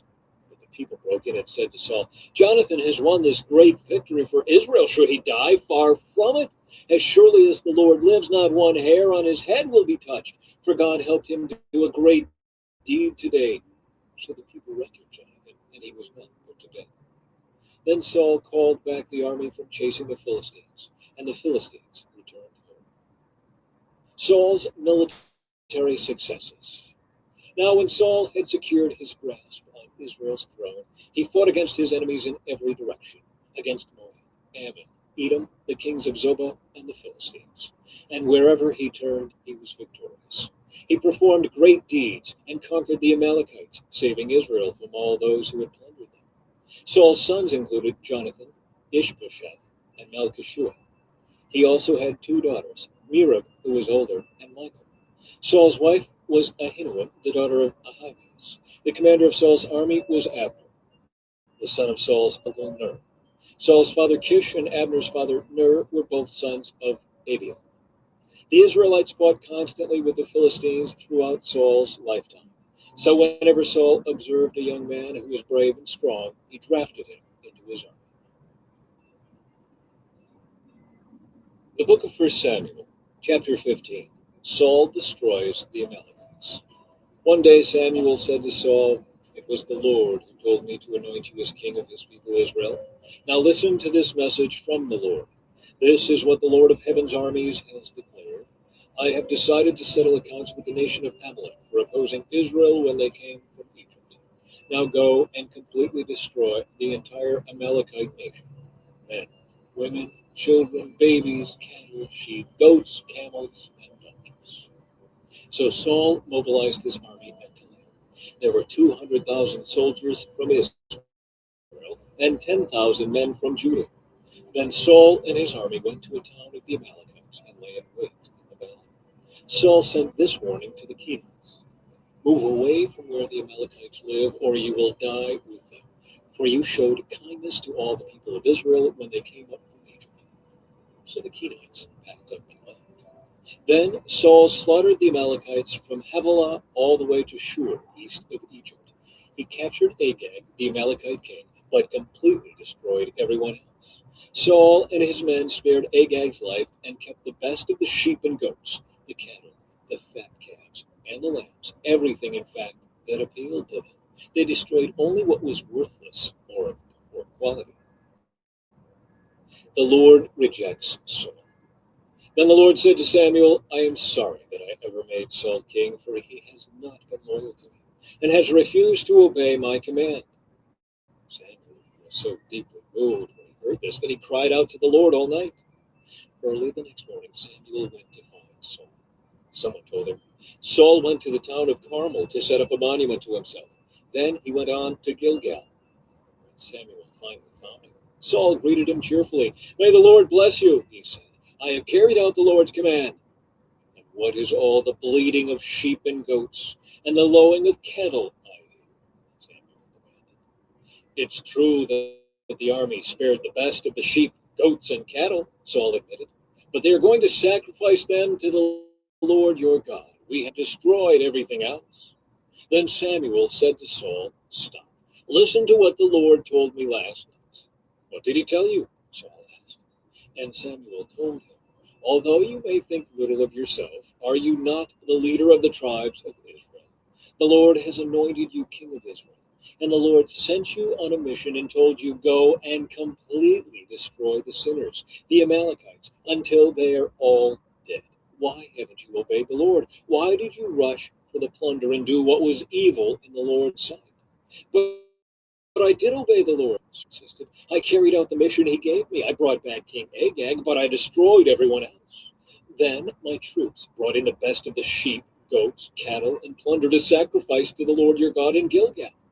But Samuel replied, "What is more pleasing to the Lord, your burnt offerings and sacrifices, or your obedience to his voice? Listen, obedience is better than sacrifice, and submission is better than offering the fat of rams. Rebellion is as sinful as witchcraft, and stubbornness as bad as worshiping idols. So because you have rejected the command of the Lord, he has rejected you as king." Saul pleads for forgiveness. Then Saul admitted to Samuel, "Yes, I have sinned. I have disobeyed your instructions and the Lord's command. For I was afraid of the people and did what they demanded. But now please forgive my sin and come back with me so that I may worship the Lord." But Samuel replied, "I will not go back with you. Since you have rejected the Lord's command, he has rejected you as king of Israel." As Samuel turned to go, Saul tried to hold him back and tore the hem of his robe. And Samuel said to him, "The Lord has torn the kingdom of Israel from you today and has given it to someone else, one who is better than you. And he who is the glory of Israel will not lie, nor will he change his mind, for he is not human that he should change his mind." And Saul pleaded again, "I know I have sinned, but please at least honor me before the elders of my people and before Israel by coming back with me, so that I may worship the Lord your God." So Samuel finally agreed and went back with him, and Saul worshipped the Lord. Samuel executes King Agag. Then Samuel said, "Bring King Agag to me." Agag arrived full of hope, for he thought, "Surely the worst is over, and I have been spared." But Samuel said, "As your sword has killed the sons of many mothers, now your mother will be childless." And Samuel cut Agag to pieces before the Lord at Gilgal. Then Samuel went home to Ramah, and Saul returned to his house at Gibeah of Saul. Samuel never went to meet with Saul again, but he mourned constantly for him. And the Lord was sorry he had ever made Saul king of Israel. The book of 1 Samuel, chapter 16. Samuel anoints David as king. Now the Lord said to Samuel, "You have mourned long enough for Saul. I have rejected him as king of Israel. So fill your flask with olive oil and go to Bethlehem. Find a man named Jesse who lives there, for I have selected one of his sons to be my king." But Samuel asked, "How can I do that? If Saul hears about it, he will kill me." "Take a heifer with you," the Lord replied, "and say that you have come to make a sacrifice to the Lord. Invite Jesse to the sacrifice, and I will show you which of his sons to anoint for me." So Samuel did as the Lord instructed. When he arrived at Bethlehem, the elders of the town came trembling to meet him. "What's wrong?" they asked. "Do you come in peace?" "Yes," Samuel replied, "I have come to sacrifice to the Lord. Purify yourselves and come with me to the sacrifice." Then Samuel performed the purification rite for Jesse and his sons, and invited them to the sacrifice too. When they arrived, Samuel took one look at Eliab and thought, "Surely this is the Lord's anointed." But the Lord said to Samuel, "Don't judge by his appearance or height, for I have rejected him. The Lord doesn't see things the way you see them. People judge by outward appearance, but the Lord looks at the heart." Then Jesse told his son Abinadab to step forward and walk in front of Samuel. But Samuel said, "This is not the one the Lord has chosen." Next, Jesse summoned Shimei, but Samuel said, "Neither is this the one the Lord has chosen." In the same way, all 7 of Jesse's sons were presented to Samuel. But Samuel said to Jesse, "The Lord has not chosen any of these." Then Samuel asked, "Are these all the sons you have?"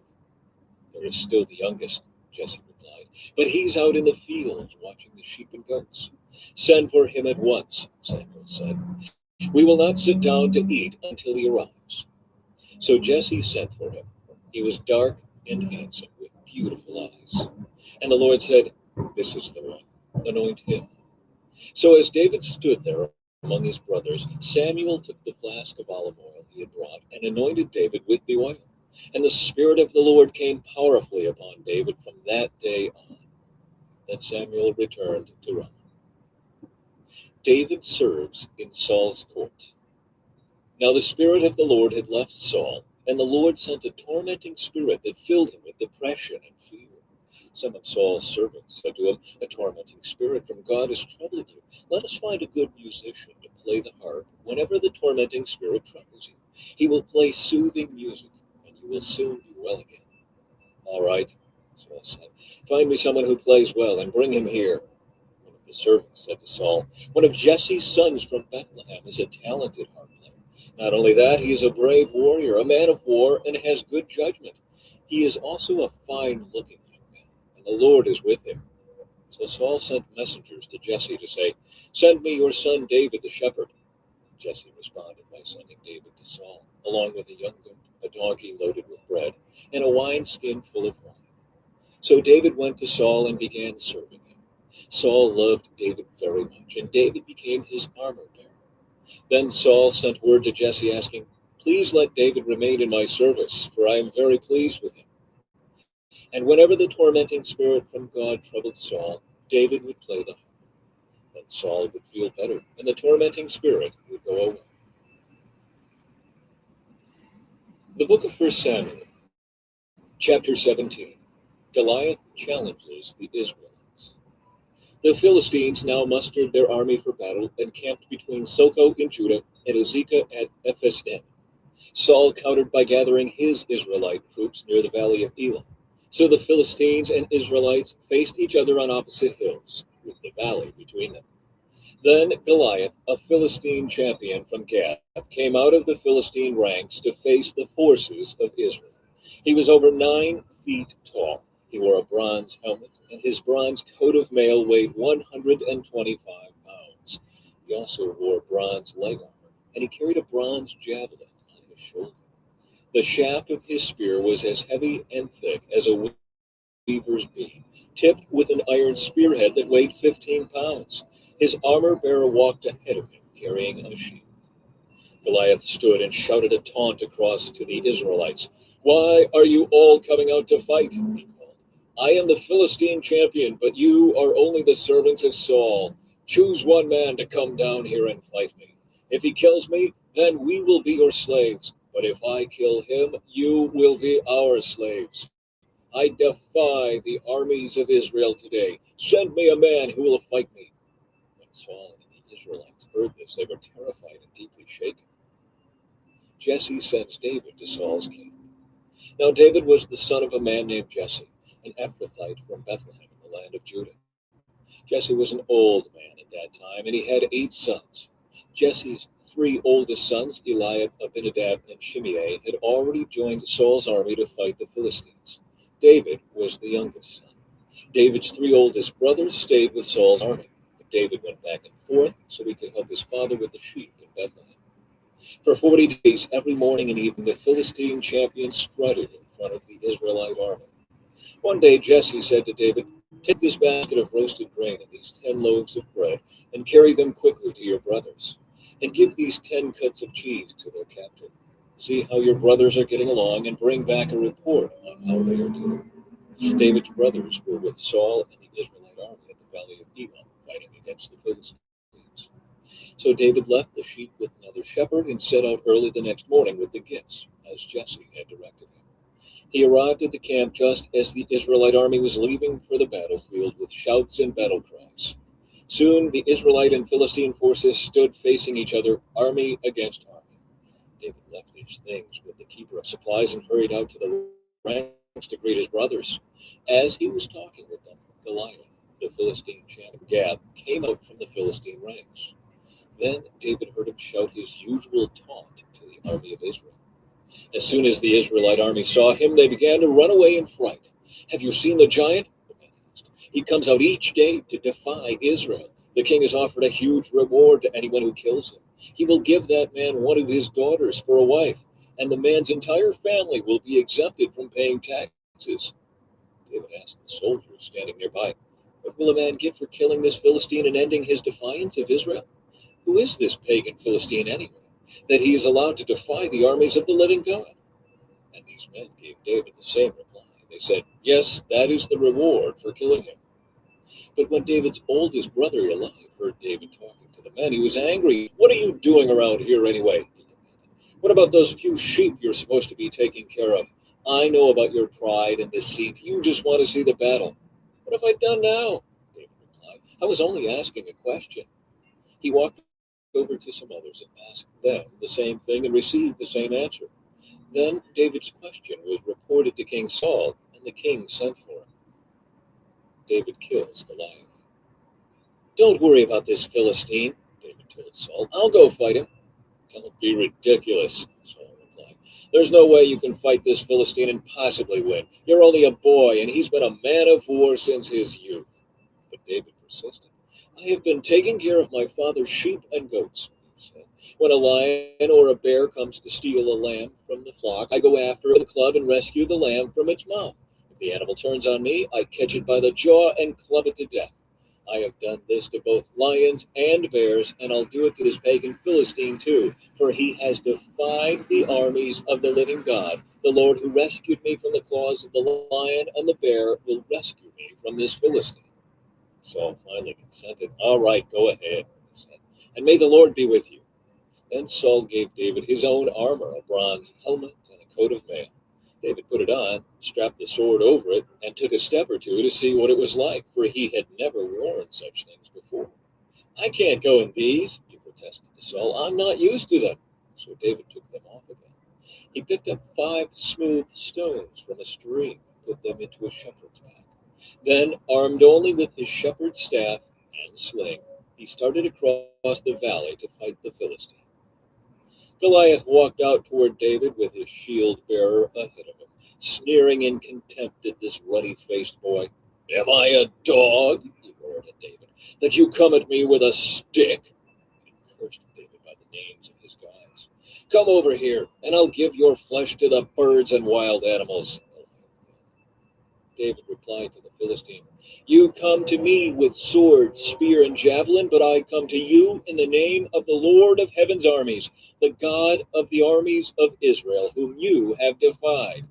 Today the Lord will conquer you, and I will kill you and cut off your head.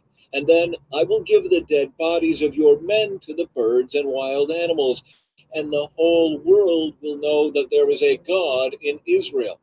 And everyone assembled here will know that the Lord rescues his people, but not with sword and spear. This is the Lord's battle, and he will give you to us."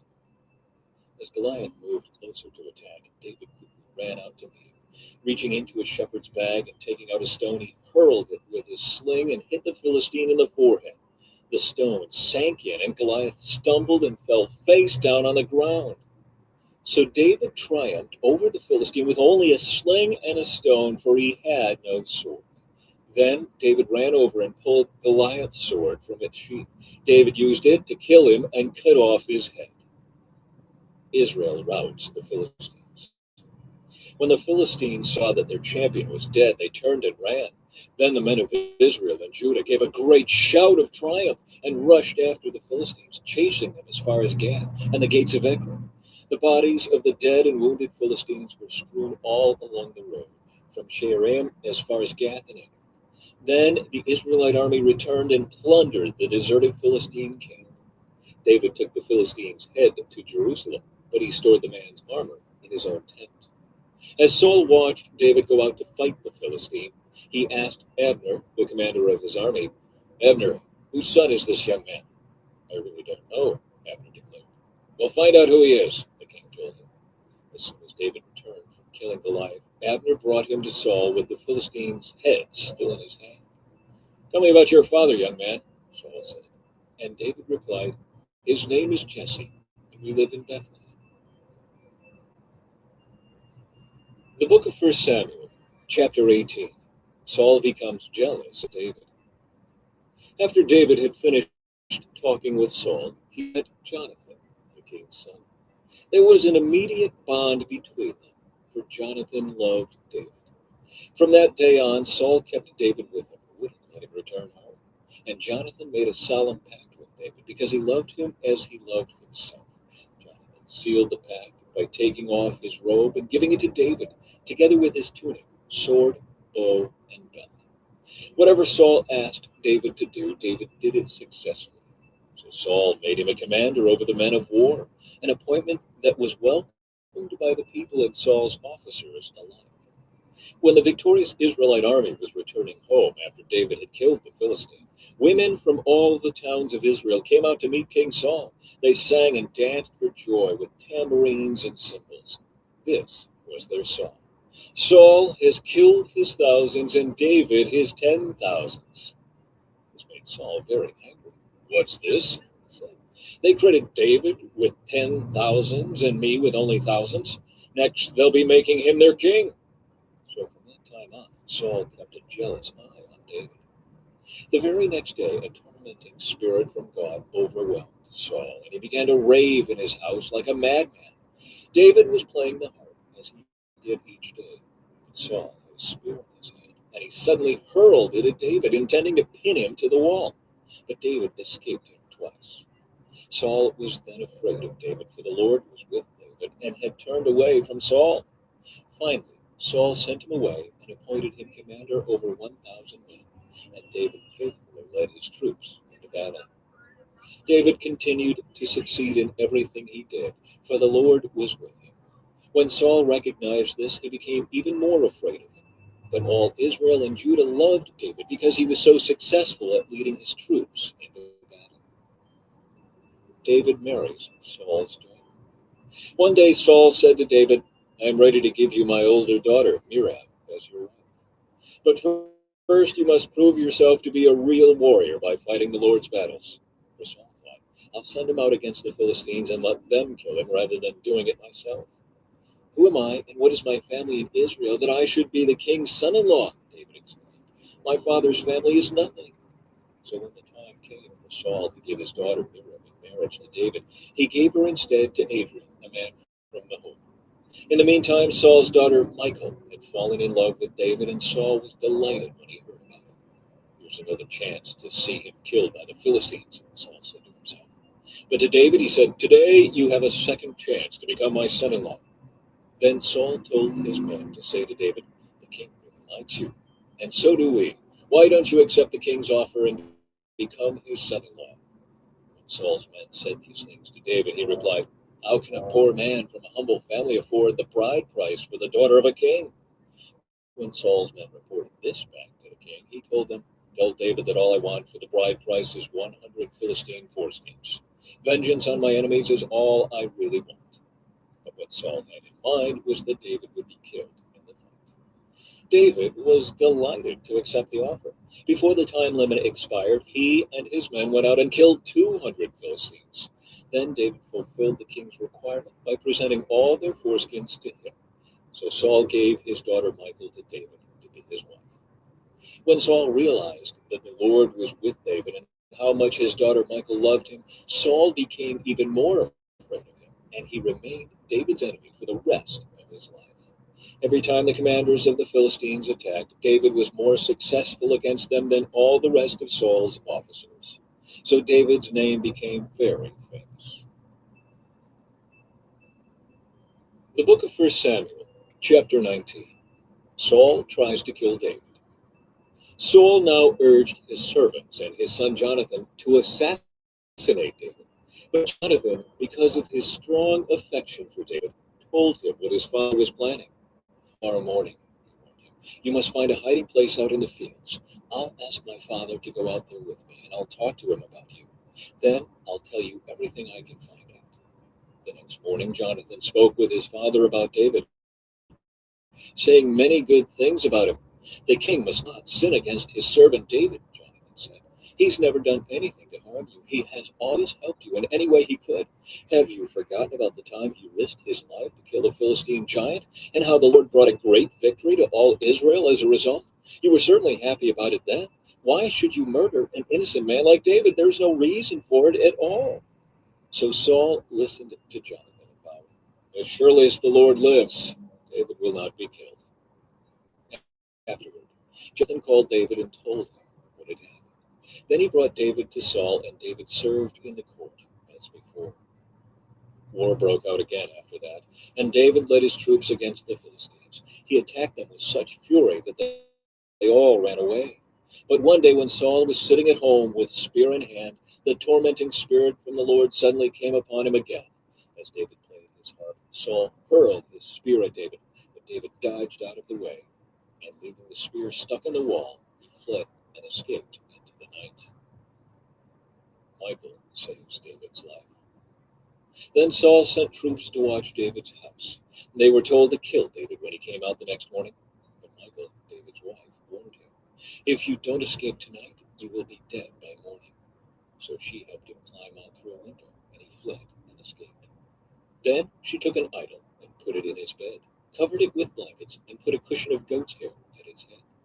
When the troops came to arrest David, she told them he was sick and couldn't get out of bed. But Saul sent the troops back to get David. He ordered, "Bring him to me his bed so I can kill him." But when they came to carry David out, they discovered that it was only an idol in the bed with a cushion of goat's hair at its head. "Why have you betrayed me like this and let my enemy escape?" Saul demanded of Michael. "I had to," Michael replied. "He threatened to kill me if I didn't help him." So David escaped and went to Ramah to see Samuel, and he told him all that Saul had done to him. Then Samuel took David with him to live in Naioth. When the report reached Saul that David was at Naioth in Ramah, he sent troops to capture him. But when they arrived and saw Samuel leading a group of prophets who were prophesying, the Spirit of God came upon Saul's men, and they also began to prophesy. When Saul heard what had happened, he sent other troops, but they too prophesied. The same thing happened a third time. Finally, Saul himself went to Ramah and arrived at the great well in secret. "Where are Samuel and David?" he demanded. "They are at Naioth in Ramah," Saul told him. But on the way to Naioth in Ramah, the Spirit of God came even upon Saul, and he too began to prophesy all the way to Naioth. He tore off his clothes and lay naked on the ground all day and all night, prophesying in the presence of Samuel.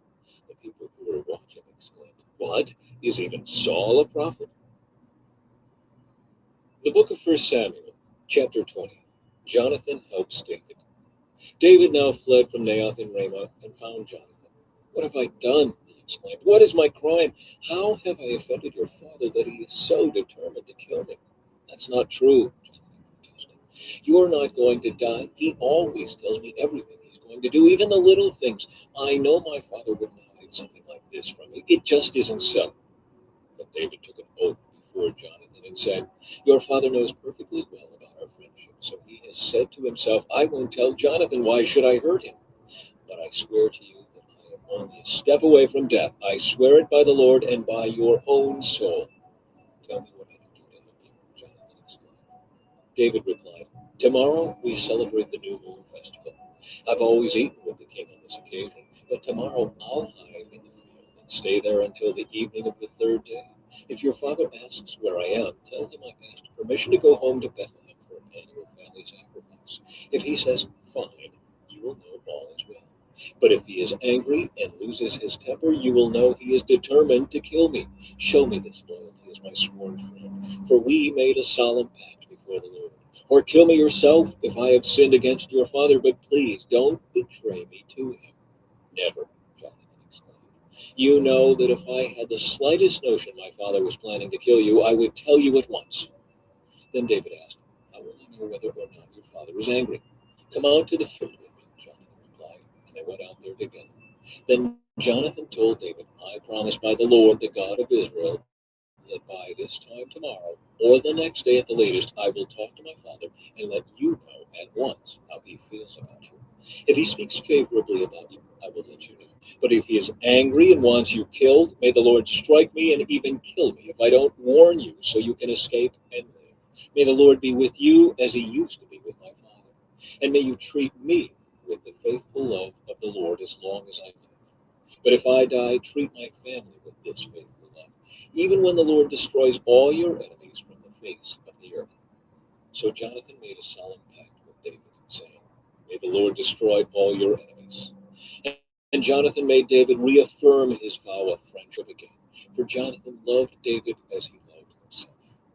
Then Jonathan said, tomorrow we celebrate the new moon festival. You will be missed when your place at the table is empty. The day after tomorrow, toward evening, go to the place where you hid before and wait there by the stone pile. I will come out and shoot 3 arrows to the side of the stone pile as though I were shooting at a target. Then I will send a boy to bring the arrows back. If you hear me tell him, they're on this side, then you will know as surely as the Lord lives that all is well and there is no trouble. But if I tell him, go farther, the arrows are still ahead of you, then it will mean that you must leave immediately, for the Lord is sending you away.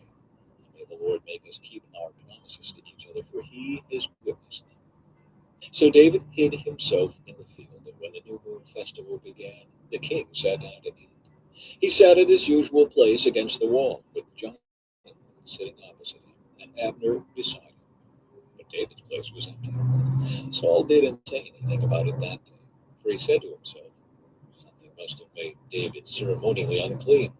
But when David's place was empty again the next day, Saul asked Jonathan, why hasn't the son of Jesse been here for the meal, either yesterday or today? Jonathan replied, David earnestly asked me if he could go to Bethlehem. He said, please let me go, for we are having a family sacrifice. My brother demanded that I be there. So please let me get away to see my brothers. That's why he isn't here at the king's table. Saul boiled with rage at Jonathan. You stupid son of a whore, he swore at him. Do you think I don't know that you want him to be king in your place, shaming yourself and your mother? As long as that son of Jesse alive, you'll never be king. Now go and get him so I can kill him. But why should he be put to death? Jonathan asked his father. What has he done? And Saul hurled his spear at Jonathan, intending to kill him. So at last Jonathan realized that his father was really determined to kill David. Jonathan left the table in fierce anger and refused to eat on that second day of the festival, for he was crushed by his father's shameful behavior toward David. The next morning, as agreed, Jonathan went out into the field and took a young boy with him to gather his arrows. Start running, he told the boy, so you can find the arrows as I shoot them. So the boy ran, and Jonathan shot an arrow beyond him. When the boy had almost reached the arrow, Jonathan shouted, the arrow is still ahead of you. Hurry, hurry, don't wait. So the boy quickly gathered up the arrows and ran back to his master. He, of course, suspected nothing. Only Jonathan and David understood the signal. Then Jonathan gave his bow and arrows to the boy and told him to take them back to town. As soon as the boy was gone, David came out from where he had been hiding near the stone pile. Then David bowed 3 times to Jonathan with his face to the ground. Both of them were in tears as they embraced each other and said goodbye, especially David. At last, Jonathan said to David, go in peace, for we have sworn loyalty to each other in the Lord's name. The Lord is the witness of a bond between us and our children forever.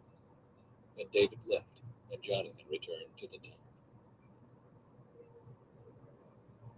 The book of 1 Samuel, chapter 21. David runs from Saul.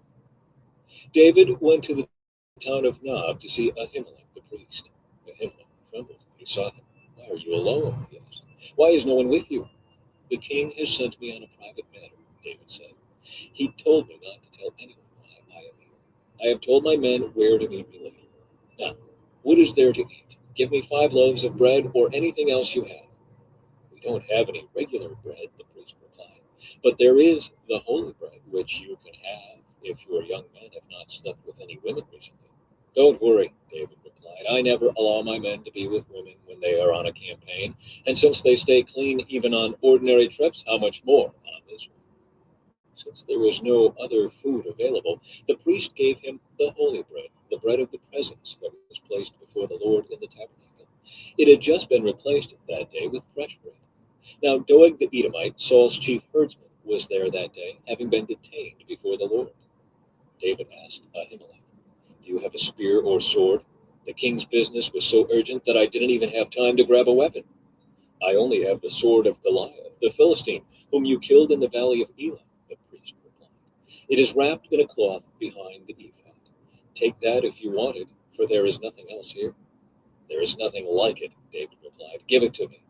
So David escaped from Saul and went to King Achish of Gath. But the officers of Achish were unhappy about his being there. Isn't this David, the king of the land? They asked. Isn't he the one the people honor with dances, singing Saul has killed his thousands and David his 10,000s? David heard these comments and was very afraid of what King Achish of Gath might do to him. So he pretended to be insane, scratching on doors and drooling down his beard. Finally, King Achish said to his men, Must you bring me a madman? We already have enough of them around here. Why should I let someone like this be my guest? The book of 1 Samuel, chapter 22. David at the cave of Adullam. So David left Gath and escaped to the cave of Adullam. Soon his brothers and all his other relatives joined him there. Then others began coming, men who were in trouble or in debt or who were just discontented, until David was the captain of about 400 men. Later, David went to Mizpah in Moab, where he asked the king, Please allow my father and mother to live here with you until I know what God is going to do for me. So David's parents stayed in Moab with the king during the entire time David was living in his stronghold. One day the prophet Gad told David, Leave the stronghold and return to the land of Judah. So David went to the forest of Hira. The news of his arrival in Judah soon reached Saul. At the time the king was sitting beneath the tamarisk tree on the hill at Gibeon, holding his spear and surrounded by his officers. Listen here, you men of Benjamin, Saul shouted to his officers when he heard the news. Has that son of Jesse promised every one of you fields and vineyards? Has he promised to make you all generals and captains in his army? Is that why you have conspired against me? For not one of you told me when my own son made a solemn pact with the son of Jesse.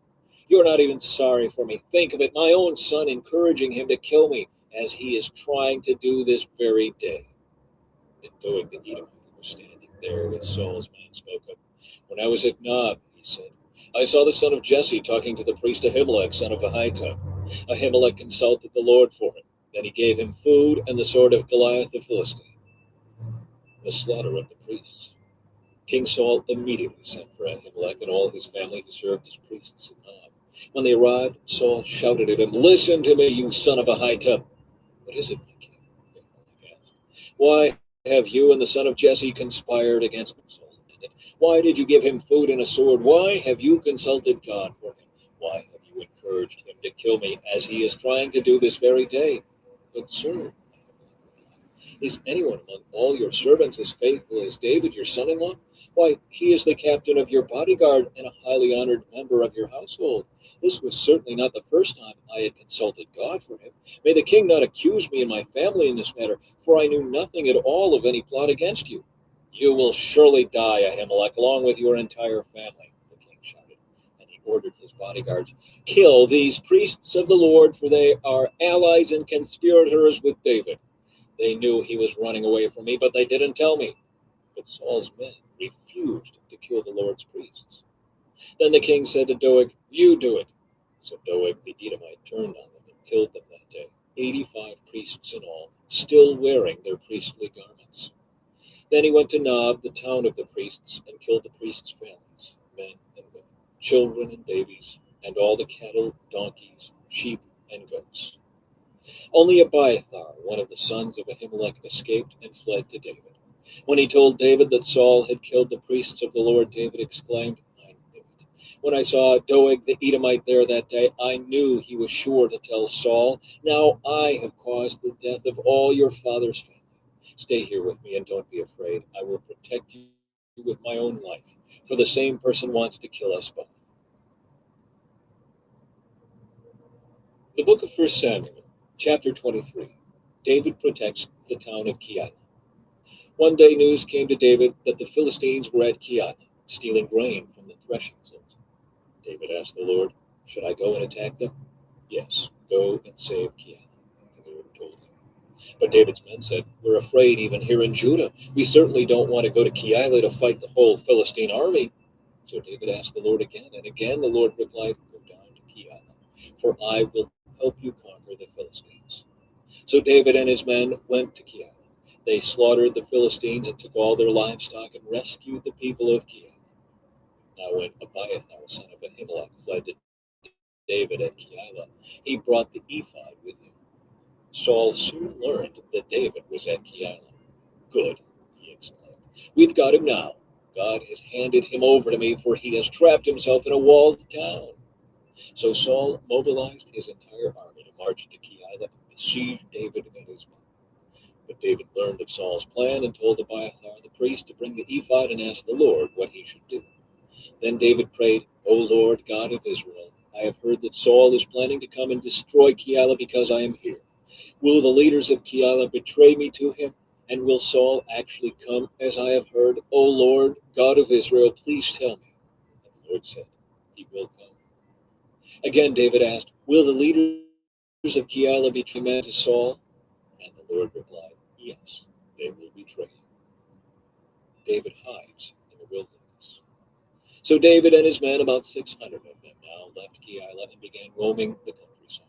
Word soon reached Saul that David had escaped, so he didn't go to Keilah after all. David now stayed in the strongholds of the wilderness and in the hill country of Ziph. Saul hunted him day after day, but God didn't let Saul find him. One day near Horesh, David received the news that Saul was on the way to Ziph to search for him and kill him. Jonathan went to find David and encouraged him to stay strong in his faith in God. "Don't be," Jonathan reassured him. "My father will never find you. You are going to be the king of Israel, and I will be next to you, as my father Saul is well aware." So the two of them renewed their solemn pact before the Lord. Then Jonathan returned home, while David stayed in Horesh. But now the men of Ziph went to Saul and Gibeon and betrayed David to him. "We know where David is hiding," they said. "He is in the strongholds of Horesh, on the hill of Hachilah, which is in the southern part of Jeshurun. Come down whenever you're ready, O king, and we will catch him and hand him over to you." "The Lord bless you," Saul said. "At last someone is concerned about me. Go and check again to be sure of where he is staying and who has seen him there, for I know that he is very crafty. Discover his hiding places and come back when you are sure. Then I'll go with you. And if he is in the area at all, I'll track him down, even if I have to search every hiding place in Judah." So the men of Ziph returned home ahead of Saul. Meanwhile, David and his men had moved into the wilderness of Maon in the Arabah valley south of Jeshurun. When David heard that Saul and his men were searching for him, he went even farther into the wilderness to the great rock, and he remained there in the wilderness of Maon. But Saul kept after him in the wilderness. Saul and David were now on opposite sides of a mountain. Just as Saul and his men began to close in on David and his men, an urgent message reached Saul that the Philistines were raiding Israel again. So Saul quit chasing David and returned to fight the Philistines. Ever since that time, the place where David was camped has been called the Rock of Escape. David then went to live in the strongholds of En-gedi. The book of 1 Samuel, chapter 24. David spares Saul's life. After Saul returned from fighting the Philistines, he was told that David had gone into the wilderness of En-gedi. So Saul chose 3,000 elite troops from all Israel and went to search for David and his men near the rocks of the wild goats. At the place where the road passes some sheepfolds, Saul went into a cave to relieve himself. But as it happened, David and his men were hiding farther back in that very cave. "Now is your opportunity," David's men whispered to him. "Today the Lord is telling you, I will certainly put your enemy into your power, to do with as you wish." So David crept forward and cut off a piece of the hem of Saul's robe. But then David's conscience began bothering him because he had cut Saul's robe. "The Lord knows I shouldn't have done that to my lord the king," he said to his men. "The Lord forbid that I should do this to my lord the king and attack the Lord's anointed one, for the Lord himself has chosen him." So David restrained his men and did not let them kill Saul. After Saul had left the cave and gone on his way, David came out and shouted after him, "My lord the king!" And when Saul looked around, David bowed low before him. Then he shouted to Saul, "Why do you listen to the people who say I am trying to harm you? This very day you can see with your own eyes it isn't true. For the Lord placed you at my mercy back there in the cave. Some of my men told me to kill you, but I spared you. For I said, I will never harm the king. He is the Lord's anointed one.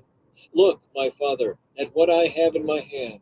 It is a piece of the hem of your robe. I cut it off, but I didn't kill you. This proves that I am not trying to harm you and that I have not sinned against you, even though you have been hunting for me to kill me. May the Lord judge between us. Perhaps the Lord will punish you for what you are trying to do to me, but I will never harm you. As that old proverb says, from evil people come evil deeds, so you can be sure I will never harm you. Who is the king of Israel trying to catch anyway? Should he spend his time chasing one who is as worthless as a dead dog or a single flea? May the Lord therefore judge which of us is right and punish the guilty one. He is my advocate, and he will rescue me from your power. When David had finished speaking, Saul called back, Is that really you, my son David?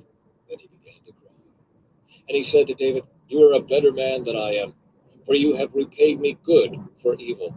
Yes, you have been amazingly kind to me today, for when the Lord put me in a place where you could have killed me, you didn't do it. Who else would let his enemy get away when he had him in his power?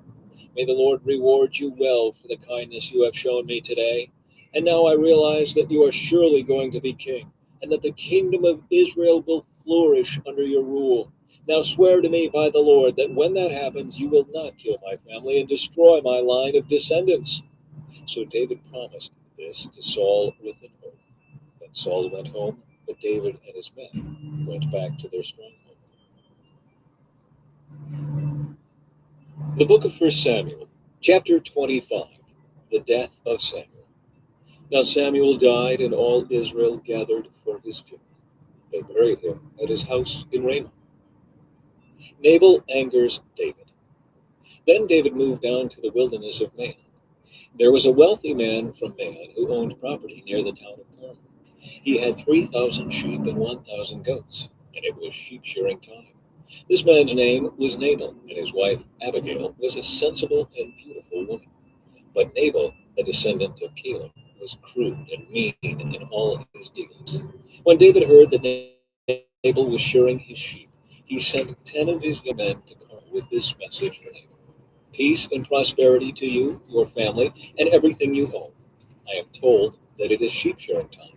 While your shepherds stayed among us near Carmel, we never harmed them, and nothing was ever stolen from them. Ask your own men, and they will tell you this is true.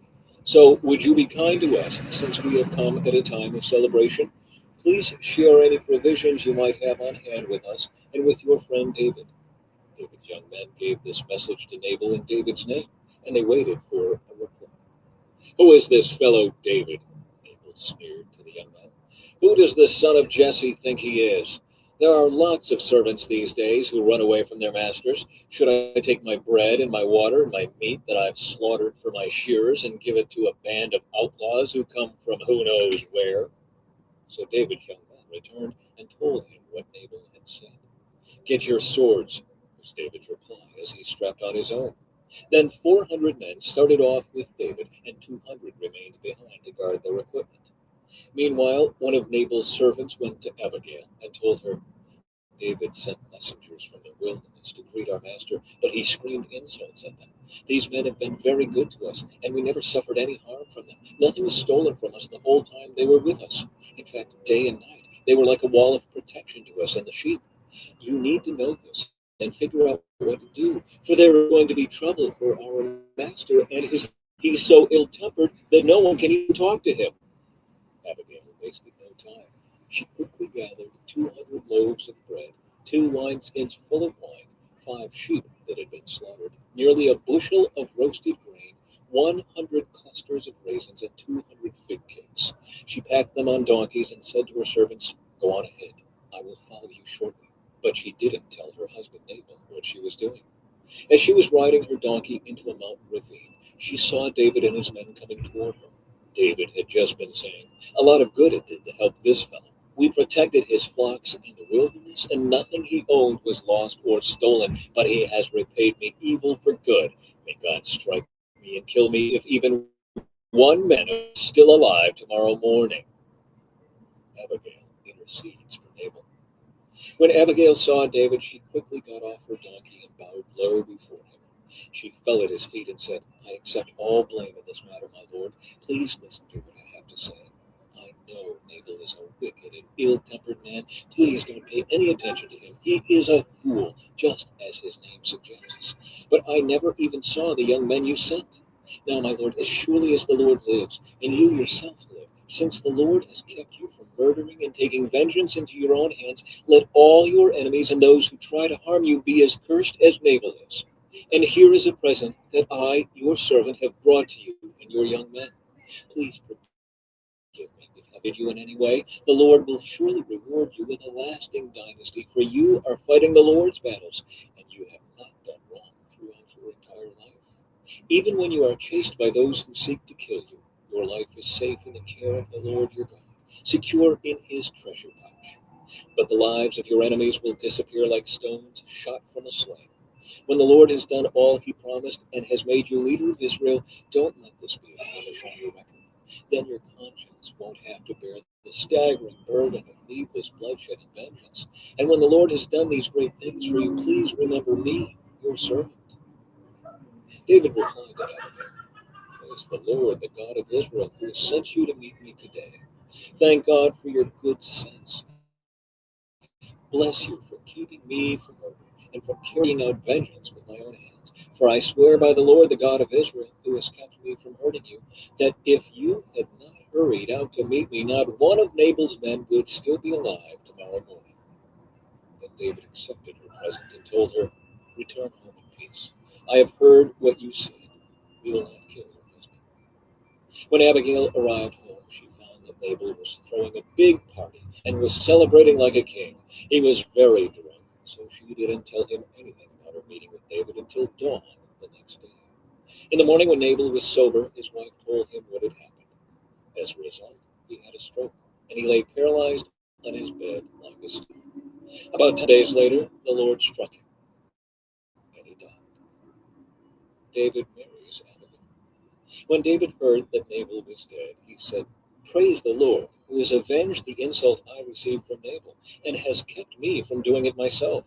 Nabal has received the punishment for his sin. Then David sent messengers to Abigail to ask her to become his wife. When the messengers arrived at Carmel, they told Abigail, David has sent us to take you back to marry him. She bowed low to the ground and responded, I, your servant, would be happy to marry David. I would even be willing to become a slave washing the feet of his servants. Quickly getting ready, she took along 5 of her servant girls as attendants, mounted her donkey, and went with David's messengers. And so she became his wife. David also married Ahinoam from Jezreel, making both of them his wives. Saul, meanwhile, had given his daughter Michal, David's wife, to a man from Galim named Palti, son of Laish. The book of 1 Samuel, chapter 26. David spares Saul again. Now some men from Ziph came to Saul at Gibeah to tell him, David is hiding on the hill of Hachilah, which overlooks Jeshimon. So Saul took 3,000 of Israel's elite troops and went to hunt him down in the wilderness of Ziph. Saul camped along the road beside the hill of Hachilah near Jeshimon, where David was hiding. When David learned that Saul had come after him into the wilderness, he sent out spies to verify the report of Saul's arrival. David slipped over to Saul's camp one night to look around. Saul and Abner, son of Ner, the commander of his army, were sleeping inside a ring formed by the slumbering warriors. Who will volunteer to go in there with me? David asked Ahimelech the Hittite and Abishai, son of Zeruiah, Joab's brother. I'll go with you, Abishai replied. So David and Abishai went right into Saul's camp and found him asleep, with his spear stuck in the ground beside his head. Abner and the soldiers were lying asleep around him. God has surely handed your enemy over to you this time, Abishai whispered to David. Let me pin him to the ground with one thrust of the spear. I won't need to strike twice. No, David said, don't kill him, for who can remain innocent after attacking the Lord's anointed one? Surely the Lord will strike Saul down someday, or he will die of old age or in battle. The Lord forbid that I should kill the one he has anointed. But take his spear and that jug of water beside his head, and then let's get out of here. So David took the spear and jug of water that were near Saul's head. Then he and Abishai got away without anyone seeing them or even waking him, because the Lord had put Saul's men into a deep sleep. David climbed the hill opposite the camp until he was at a safe distance. Then he shouted down to the soldiers and to Abner, son of Ner, "Wake up, Abner!" "Who is it?" Abner demanded. "Well, Abner, you're a great man, aren't you?" David taunted. "Where in all Israel is there anyone as mighty? So why haven't you guarded your master the king when someone came to kill him? This isn't good at all. I swear by the Lord that you and your men deserve to die because you failed to protect your master, the Lord's anointed. Look around. Where are the king's spear and the jug of water that were beside his head?" Saul recognized David's voice and called out, "Is that you, my son David?" And David replied, "Yes, my lord the king. Why are you chasing me? What have I done? What is my crime? But now let my lord the king listen to his servant. If the Lord has stirred you up against me, then let him accept my offering. But if this is simply a human scheme, then may those involved be cursed by the Lord. For they have driven me from my home, so I can no longer live among the Lord's people. And they have said, 'Go worship pagan gods.' Must I die on foreign soil, far from the presence of the Lord? The king of Israel come out to search for a single flea. Why does he hunt me down like a partridge on the mountains?" And Saul confessed, "I have sinned. Come back home, my son, and I will no longer try to harm you, for you valued my life today. I have been a fool and very, very wrong. Here is your spear, O king," David replied. "Let one of your young men come over and get it. The Lord gives his own reward for doing good and for being loyal, and I refused to kill you even when the Lord placed you in my power, for you are the Lord's anointed one. And may the Lord value my life even as I have valued yours today. May he rescue me from all my troubles." And Saul said to David, "Blessings on you, my son David. You will do many heroic deeds, and you will surely succeed." Then they went away, and Saul returned. The book of 1 Samuel, chapter 27.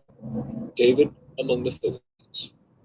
But David kept thinking to himself, "Someday Saul is going to get me. The best thing I can do is escape to the Philistines, and Saul will stop hunting for me in Israelite territory, and I will finally be safe." So David took his 600 men and went over and joined the son of Maoch, the king of Gath.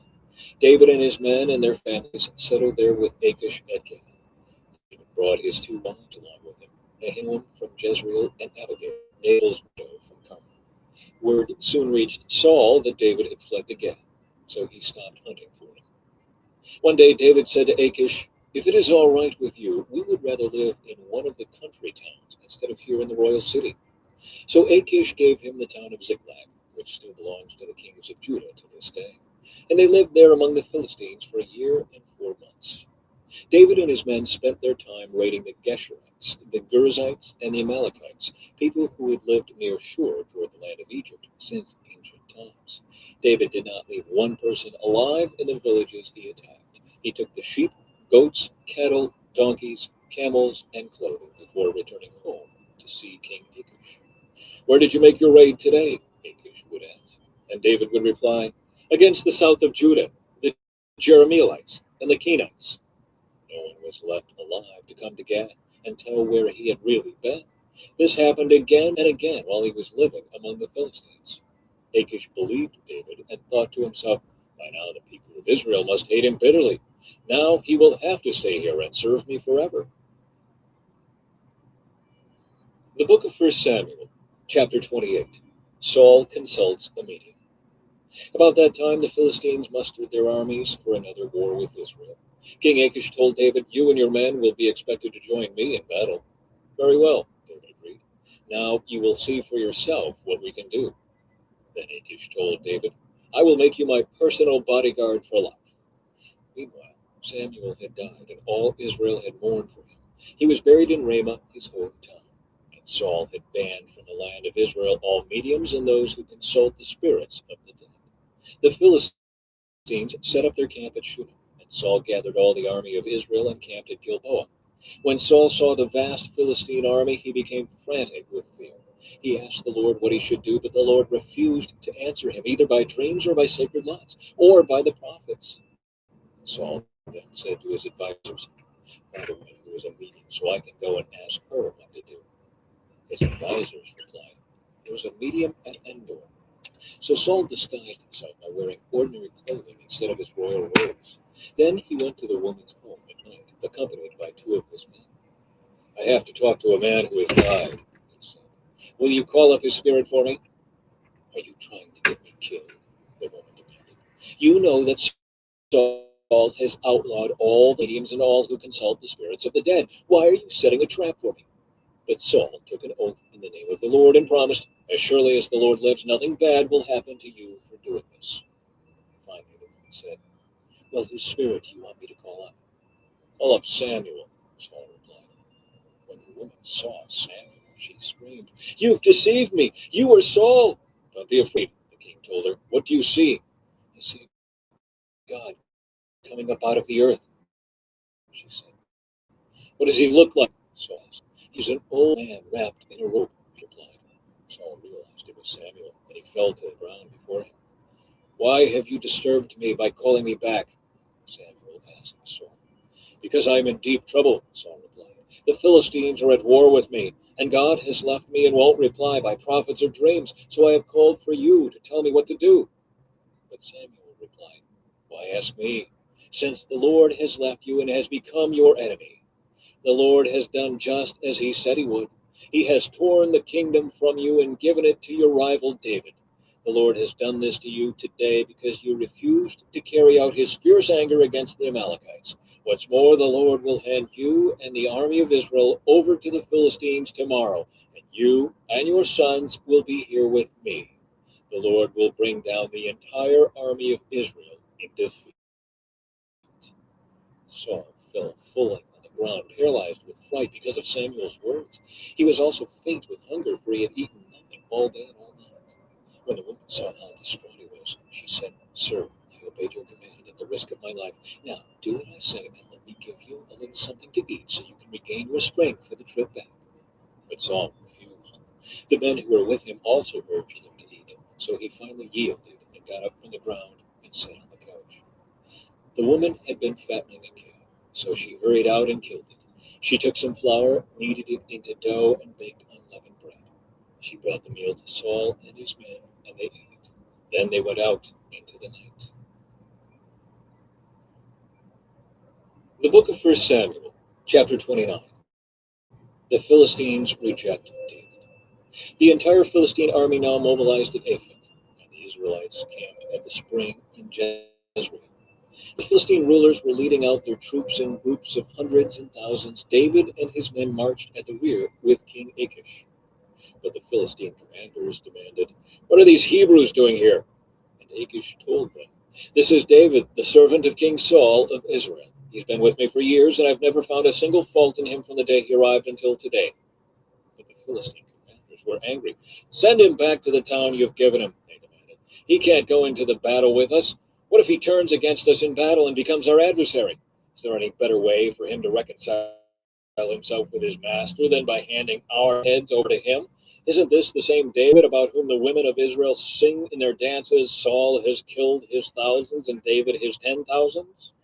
So Achish finally summoned David and said to him, I swear by the Lord that you have been a trustworthy ally. I think you should go with me into battle, for I've never found a single flaw in you from the day you arrived until today. But the other Philistine rulers won't hear of it.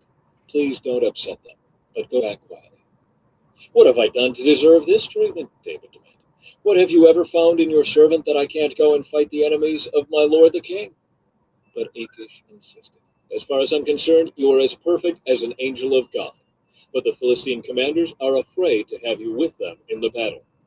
Now get up early in the morning and leave with your men as soon as it gets light. So David and his men headed back into the land of the Philistines, while the Philistine army went on to Jezreel. The book of 1 Samuel, chapter 30. David destroys the Amalekites.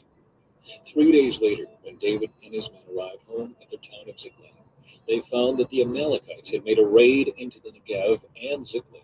They had crushed Ziklag and burned it to the ground. They had carried off the women and children and everyone else, but without killing anyone. When David and his men saw the ruins and realized what had happened to their families, they wept until they could weep no more. David's 2 wives, Ahinoam from Jezreel and Abigail, the widow of Nabal from Carmel, were among those captured. David was now in great danger because all his men were very bitter about losing their sons and daughters, and they began to talk of stoning him. But David found strength in the Lord his God. Then he said to Abiathar the priest, "Bring me the ephod." So Abiathar brought it. Then David asked the Lord, "Should I chase after this band of raiders? Will I catch them?" And the Lord told him, "Yes, go after them. You will surely recover everything that was taken from you." So David and his 600 men set out, and they came to the brook Bezor.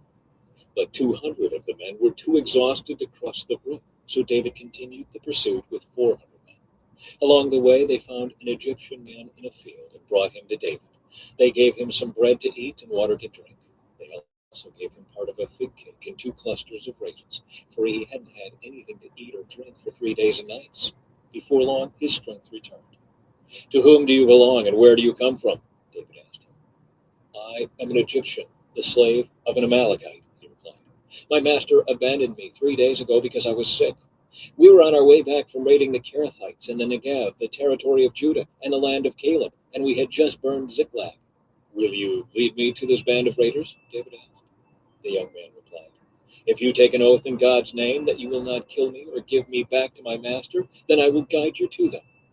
So he led David to them, and they found the Amalekites spread out across the fields, eating and drinking and dancing with joy because of the vast amount of plunder they had taken from the Philistines and the land of Judah. David and his men rushed in among them and slaughtered them throughout that night and the entire next day until evening. None of the Amalekites escaped except 400 young men who fled on camels.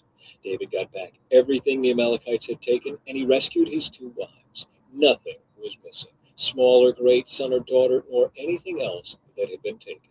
David brought everything back. He also recovered all the flocks and herds, and his men drove them ahead of the other livestock. "This plunder belongs to David," they said. Then David returned to the brook Bezor and met up with the 200 men who had been left behind because they were too exhausted to go with him. They went out to meet David and his men, and David greeted them joyfully.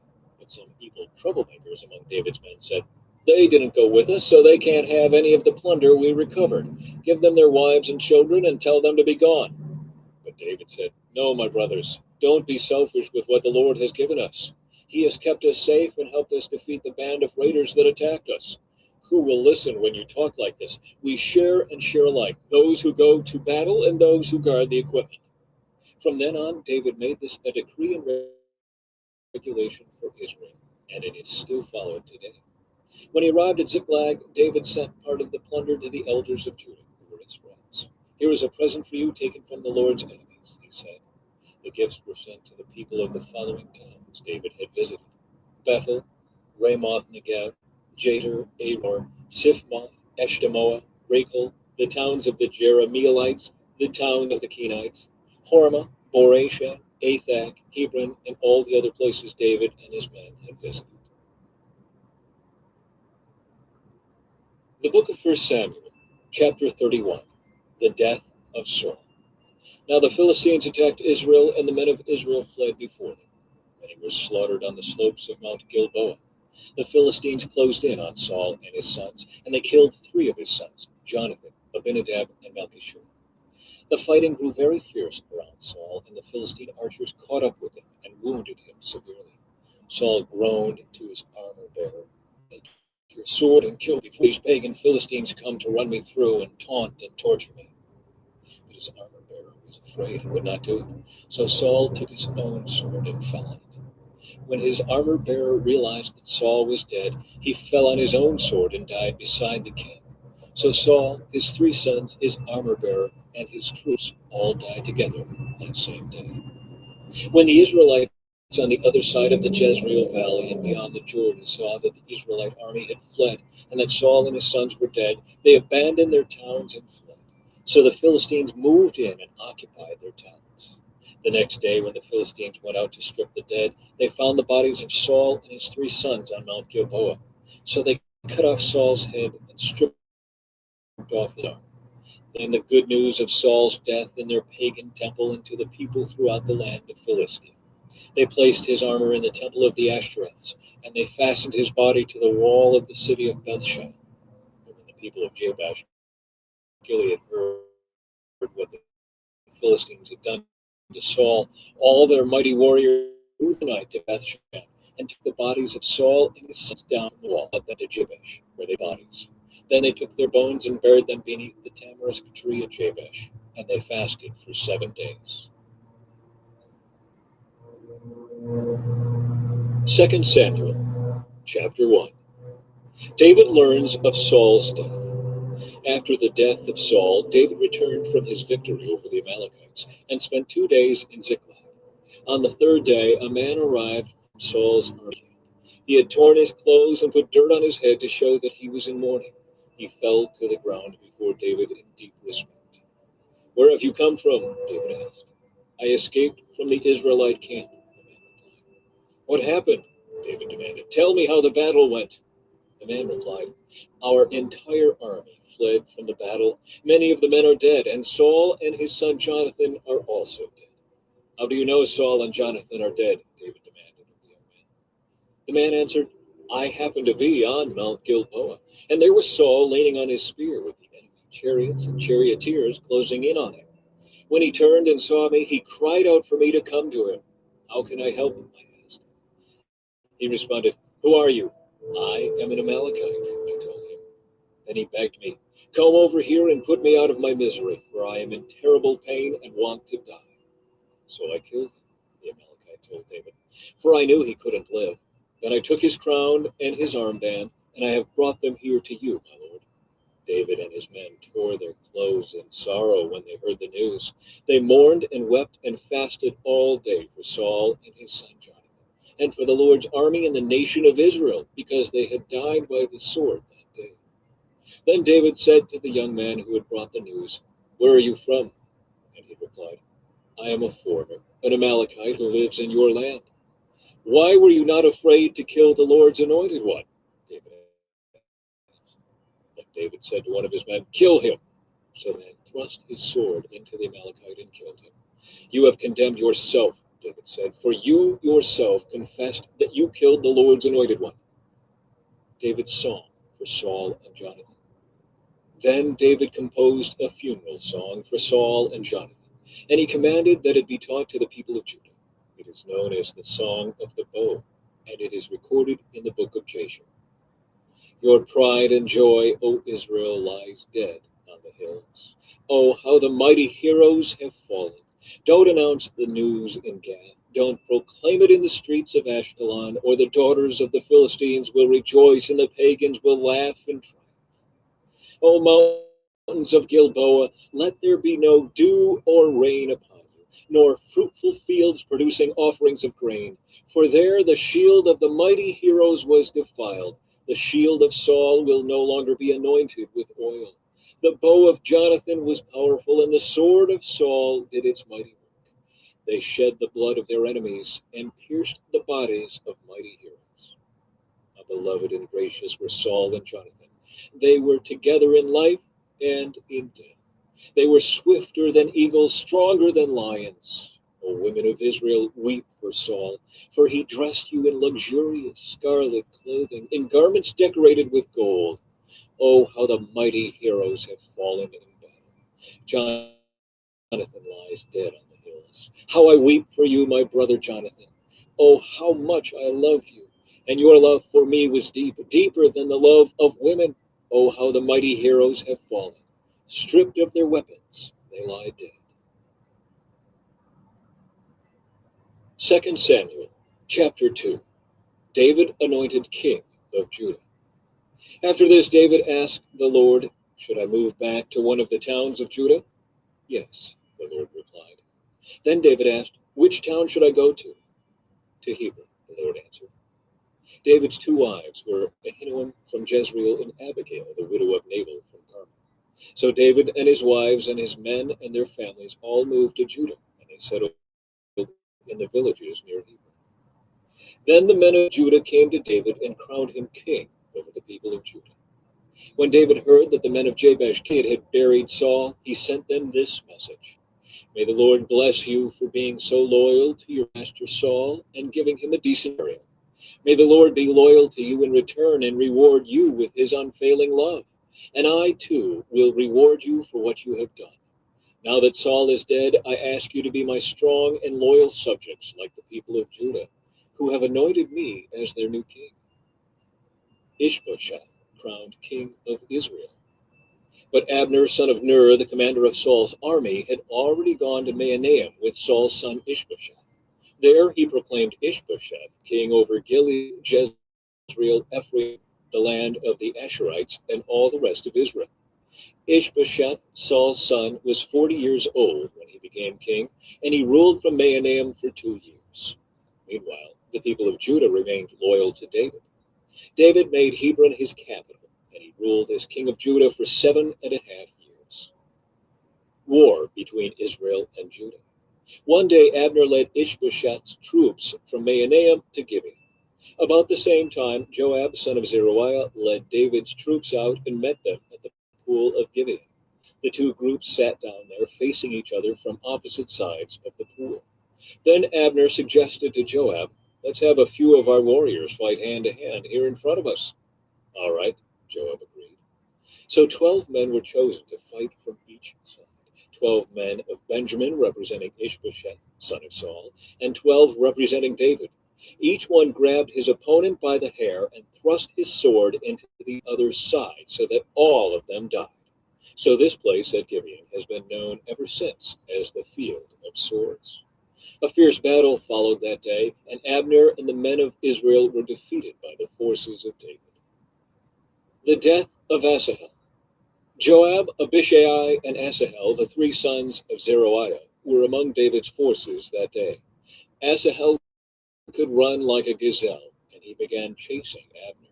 He pursued him relentlessly, not stopping for anything.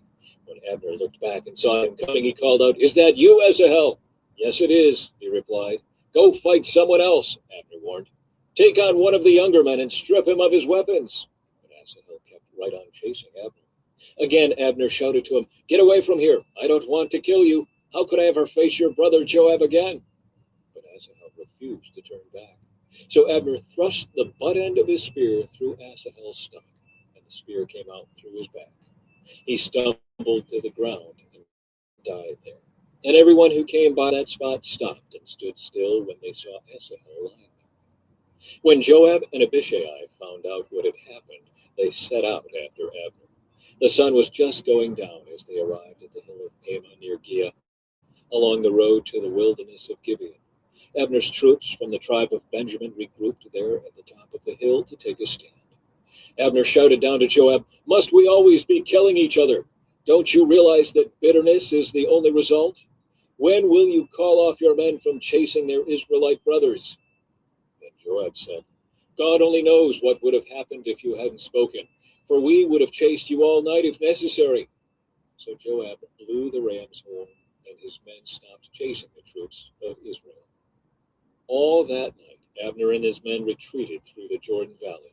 They crossed the Jordan River, traveling all through the morning, and didn't stop until they arrived at Mahanaim. Meanwhile, Joab and his men also returned home. When Joab counted his casualties, he discovered that only 19 men were missing, in addition to Asahel. But 360 of Abner's men had been killed, all from the tribe of Benjamin. Joab and his men took Asahel's body to Bethlehem and buried him there in his father's tomb. Then they traveled all night and reached Hebron at daybreak. 2 Samuel, chapter 3. That was the beginning of a long war between those who were loyal to Saul and those loyal to David. As time passed, David became stronger and stronger, while Saul's dynasty became weaker and weaker. David's sons born in Hebron. These are the sons who were born to David in Hebron. The oldest was Amnon, whose mother was Ahinoam from Jezreel. The second was Daniel, whose mother was Abigail, the widow of Nabal from Carmel. The third was Absalom, whose mother was Maacah, the daughter of Talmai, king of Geshur. The fourth was Adonijah, whose mother was Haggith. The fifth was Shephatiah, whose mother was Abital. The sixth was Ithream, whose mother was Eglon, David's wife. These sons were all born to David in Hebron. Abner joins forces with David. As the war between the house of Saul and the house of David went on, Abner became a powerful leader among those loyal to Saul. One day, Ishbosheth, Saul's son accused Abner of sleeping with one of his father's concubines, a woman named Rizpah, daughter of Aiah. Abner was furious. "Am I some Judean dog to be kicked around like this?" he shouted. "After all I have done for your father Saul and his family and friends by not handing you over to David, is this my reward, that you find fault with me about this woman? May God strike me and even kill me if I don't do everything I can to help David get what the Lord has promised him. I'm going to take Saul's kingdom and give it to David. I will establish the throne of David over Israel as well as Judah, all the way from Dan in the north to Beersheba in the south." Ishbosheth didn't dare say another word because he was afraid of what Abner might do. Then Abner sent messengers to David, saying, "Doesn't the entire land belong to you? Make a solemn pact with me, and I will help turn over all of Israel to you." "All right," David replied, "but I will not negotiate with you unless you bring back my wife Michal, Saul's daughter, when you come." David then sent this message to Ishbosheth, Saul's son: "Give me back my wife Michal, for I bought her with the lives of 100 Philistines." So Ishbosheth took Michal away from her husband Palti, son of Laish. Palti followed along behind her as far as Behurim, weeping as he went. Then Abner told him, "Go back home." So Palti returned. Meanwhile, Abner had consulted with the elders of Israel. "For some time now," he told them, "you have wanted to make David your king. Now is the time. For the Lord has said, I have chosen David to save my people Israel from the hands of the Philistines and from all their other enemies." Abner also spoke with the men of Benjamin. Then he went to Hebron to tell David that all the people of Israel and Benjamin had agreed to support him. When Abner and 20 of his men came to Hebron, David entertained them with a great feast. Then Abner said to David, "Let me go and call an assembly of all Israel to support my lord the king. They will make a covenant with you to make you their king, and you will rule over everything your heart desires." So David sent Abner safely on his way. Joab murders Abner. But just after David had sent Abner away in safety, Joab and some of David's troops returned from a raid, bringing much plunder with them. When Joab arrived, he was told that Abner had just been there visiting the king and had been sent away in safety. Joab rushed to the king and demanded, "What have you done? What do you mean by letting Abner get away? You know perfectly well that he came to spy on you and find out everything you're doing." Joab then left David and sent messengers to catch up with Abner, asking him to return. They found him at the well of Sirah and brought him back, though David knew nothing about it. When Abner arrived back at Hebron, Joab took him aside at the gateway as if to speak with him privately. But then he stabbed Abner in the stomach and killed him in revenge for killing his brother Asahel. When David heard about it, he declared, "I vow by the Lord that I and my kingdom are forever innocent of this crime against Abner, son of Ner. Joab and his family are the guilty ones. May the family of Joab be cursed in every generation with a man who has open sores or leprosy, or who walks on crutches, or dies by the sword, or begs for food." So Joab and his brother Abishai killed Abner, because Abner had killed their brother Asahel at the battle of Gibeah. David mourns Abner's death. Then David said to Joab and all those who were with him, "Tear your clothes and put on burlap. Mourn for Abner." And King David himself walked behind the procession to the grave. They buried Abner in Hebron, and the king and all the people wept at his graveside. Then the king sang this funeral song for Abner. "Should Abner have died as fools die? Your hands were not bound, your feet were not chained. No, you were murdered, the victim of a wicked plot." All the people wept again for Abner. David had refused to eat anything on the day of the funeral, and now everyone begged him to eat. But David had made a vow, saying, "May God strike me and even kill me if I eat anything before sundown." This pleased the people very much. In fact, everything the king did pleased them. So everyone in Judah and all Israel understood that David was not responsible for Abner's murder. Then King David said to his officials, "Don't you realize that a great commander has fallen today in Israel? And even though I am the anointed king, these two sons of Zeruiah, Joab and Abishai, are too strong for me to control. So may the Lord repay these evil men for their evil deeds." 2 Samuel chapter 4. The murder of Ishbosheth. When Ishbosheth, Saul's son, heard about Abner's death at Hebron, He lost all courage, and all of Israel became paralyzed with fear. Now there were two brothers, Baanah and Rechab, who were captains of Ishbosheth's raiding parties. They were sons of Rimmon, a member of the tribe of Benjamin, who lived in Beeroth. The town of Beeroth is now part of Benjamin's territory because the original people of Beeroth fled to Gittaim, where they still live as foreigners. Saul's son Jonathan had a son named Mephibosheth, who was crippled as a child. He was 5 years old when the report came from Jezreel that Saul and Jonathan had been killed in battle. When the child's nurse heard the news, she picked him up and fled. But as she hurried away, she dropped him, and he became crippled. One day, Rechab and Baanah, the sons of Rimmon from Beeroth, went to Ishbosheth's house around noon as he was taking his midday rest. The doorkeeper, who had been sifting wheat, became drowsy and fell asleep. So Rechab and Baanah slipped past her. They went into the house and found Ishbosheth sleeping on his bed. They struck and killed him and cut off his head. Then, taking his head with them, they fled across the Jordan Valley through the night. When they arrived at Hebron, they presented Ishbosheth's head to David.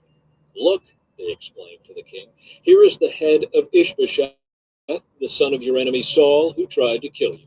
Today the Lord has given my lord the king revenge on Saul and his entire family." But David said to Rechab and Baanah, "The Lord who saves me from all my enemies is my witness. Someone once told me Saul is dead, thinking he was bringing me good news, but I seized him and killed him at Ziklag. That's the reward I gave him for his news. How much more should I reward evil men who have killed an innocent man in his own house and on his own bed? Shouldn't I hold you responsible for his blood and rid the earth of you?" So David ordered his young men to kill them, and they did. They cut off their hands and feet and hung their bodies beside the pool in Hebron. Then they took Ishbosheth's head and buried it in Abner's tomb in Hebron. 2 Samuel chapter 5. David becomes king of all Israel. Then all the tribes of Israel went to David at Hebron and told him, "We are your own flesh and blood. In the past, when Saul was our king, you were the one who really led the forces of Israel. And the Lord told you, 'You will be the shepherd of my people Israel. You will be Israel's leader.'" So there at Hebron, King David made a covenant before the Lord with all the elders of Israel, and they anointed him king of Israel. David was 30 years old when he began to reign, and he reigned 40 years in all. He had reigned over Judah from Hebron for 7 years and 6 months, and from Jerusalem he reigned over all Israel and Judah for 33 years. David captures Jerusalem. David then led his men to Jerusalem to fight against the Jebusites, the original inhabitants of the land who were living there. The Jebusites taunted David, saying, "You'll never get in here. Even the blind and lame could keep you out." For the Jebusites thought they were safe. But David captured the fortress of Zion, which is now called the City of David. On the day of the attack, David said to his troops, "I hate those lame and blind Jebusites. Whoever attacks them should strike by going into the city through the water tunnel." That is the origin of the saying, "The blind and the lame may not enter the house." So David made the fortress his home, and he called it the City of David. He extended the city, starting at the supporting terraces and working inward. And David became more and more powerful, because the Lord God of heaven's armies was with him. Then King Hiram of Tyre sent messengers to David, along with cedar timber and carpenters and stonemasons, and they built David a palace.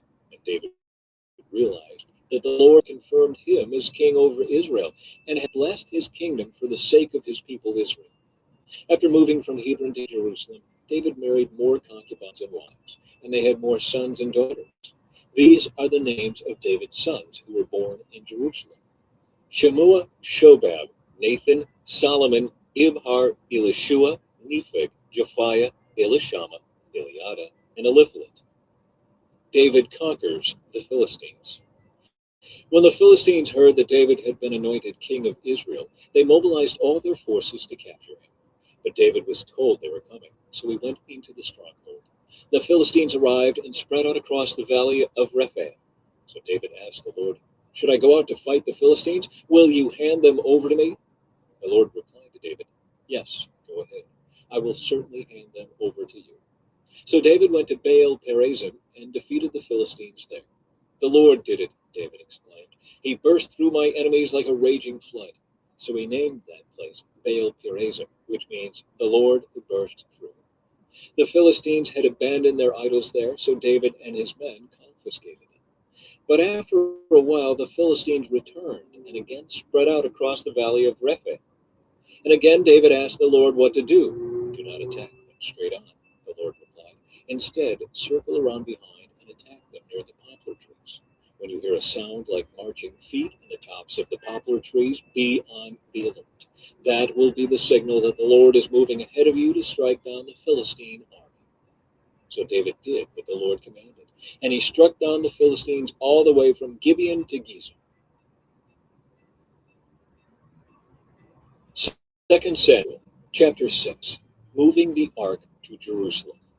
Then David again gathered all the elite troops in Israel, 30,000 in all. He led them to Baalah of Judah to bring back the ark of God, which bears the name of the Lord of heaven's armies, who is enthroned between the cherubim.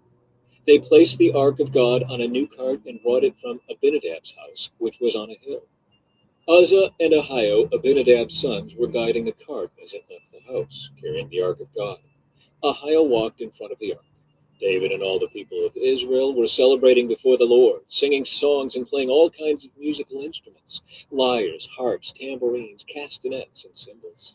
But when they arrived at the threshing floor of Nacon, the oxen stumbled, and Uzzah reached out his hand and steadied the ark of God. Then the Lord's anger was aroused against Uzzah, and God struck him dead because of this. So Uzzah died right there beside the ark of God. David was angry because the Lord's anger had burst out against Uzzah. He named that place Perez Uzzah, which means to burst out against Uzzah, as it is still called today. David was now afraid of the Lord, and he asked, how can I ever bring the ark of the Lord back into my care? So David decided not to move the ark of the Lord into the city of David. Instead, he took it to the house of Obed-Edom of Gath. The ark of the Lord remained there in Obed-Edom's house for 3 months, and the Lord blessed Obed-Edom and his entire household. Then King David was told, the Lord has blessed Obed-Edom's household and everything he has because of the ark of God. So David went there and brought the ark of God from the house of Obed-Edom to the city of David with a great celebration. After the men who were carrying the ark of the Lord had gone 6 steps, David sacrificed a bull and a fattened calf. And David danced before the Lord with all his might, wearing a priestly garment. So David and all the people of Israel brought up the ark of the Lord with shouts of joy and the blowing of ram's horns. Michael's contempt for David. But as the ark of the Lord entered the city of David, Michal, the daughter of Saul, looked down from her window. When she saw King David leaping and dancing before the Lord, she was filled with contempt for him. They brought the ark of the Lord and set it in its place inside the special tent David had prepared for it. And David sacrificed burnt offerings and peace offerings to the Lord. When he had finished his sacrifices, David blessed the people in the name of the Lord of heaven's armies. Then he gave to every Israelite man and woman in the crowd a loaf of bread, a cake of dates, and a cake of raisins. Then all the people returned to their homes. When David returned home to bless his own family, Michal, the daughter of Saul, came out to meet him. She said in disgust, how distinguished the king of Israel looked today, shamelessly exposing himself to the servant girls like any vulgar person might do. David retorted to Michal, I was dancing before the Lord, who chose me above your father and all his family. He appointed me as the leader of Israel, the people of the Lord, so I celebrate before the Lord. Yes, and I am willing to look even more foolish than this, even to be humiliated in my own eyes. But those servant girls you mentioned will indeed think I am distinguished. So Michal, the daughter of Saul, remained childless throughout her entire life. 2 Samuel chapter 7. The Lord's covenant promise to David. When King David was settled in his palace and the Lord had given him rest from all the surrounding enemies, the king summoned Nathan the prophet. Look, David said, I am living in a beautiful cedar palace. The ark of God is out there in a tent. Nathan replied to the king, go ahead and do whatever you have in mind, for the Lord is with you. But that same night the Lord said to Nathan, go and tell my servant David, this is what the Lord has declared. Are you the one to build a house for me to live in? I have never lived in a house. From the day I brought the Israelites out of Egypt until this very day, I have always moved from one place to another with a tent, and a tabernacle is my dwelling. Yet no matter where I have gone with the Israelites, I have never once complained to Israel's tribal leaders, the shepherds of my people Israel. I have never asked them, why haven't you built me a beautiful cedar house? Now go and say to my servant David, this is what the Lord of heaven's armies has declared. I took you from tending sheep in the pasture and selected you to be the leader of my people Israel. I have been with you wherever you have gone, and I have destroyed all your enemies before your eyes. Now I will make your name as famous as anyone who has ever lived on the earth, and I will provide a homeland for my people Israel, planting them in a secure place where they will never be disturbed. Evil nations won't oppress them as they've done in the past, starting from the time I appointed judges to rule my people Israel. And I will give you rest from all your enemies. Furthermore, the Lord declares that he will make a house for you, a dynasty of kings. For when you die and are buried with your ancestors, I will raise up one of your descendants, your own offspring, and I will make his kingdom strong. He is the one who will build a house, a temple for my name, and I will secure his royal throne forever. I will be his father, and he will be my son. If he sins, I will correct and discipline him with the rod, like any father would do. But my favor will not be taken from him as I took it from Saul, whom I removed from your sight.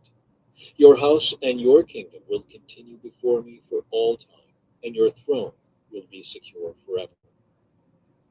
So Nathan went back to David and told him everything the Lord had said in his vision. David's prayer of thanks. Then King David went in and sat before the Lord and prayed. Who am I, O sovereign Lord, and what is my family that you have brought me this far? And now, sovereign Lord, in addition to everything else you speak of giving your servant a lasting dynasty, do you deal with everyone this way, O sovereign Lord? What more can I say to you? You know what your servant is really like, sovereign Lord.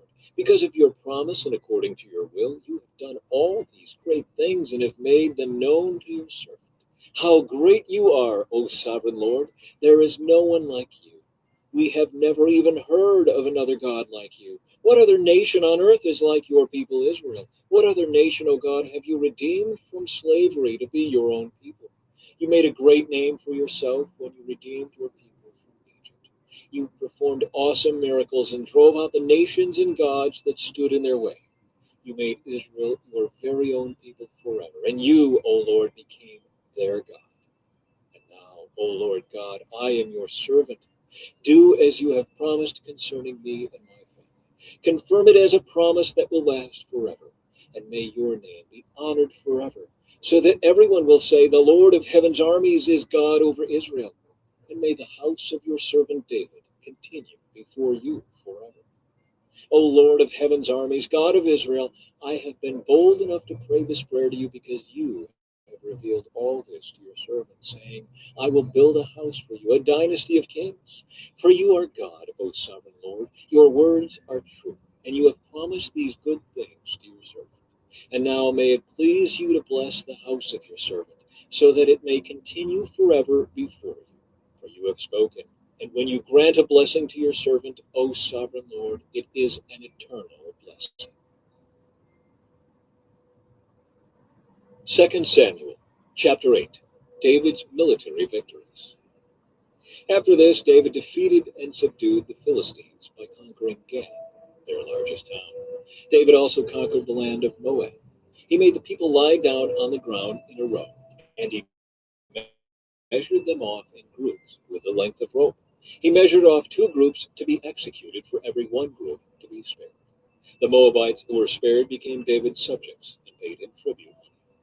David also destroyed the forces of Hadadezer, son of Rehob, king of Zobah, when Hadadezer marched out to strengthen his control along the Euphrates River.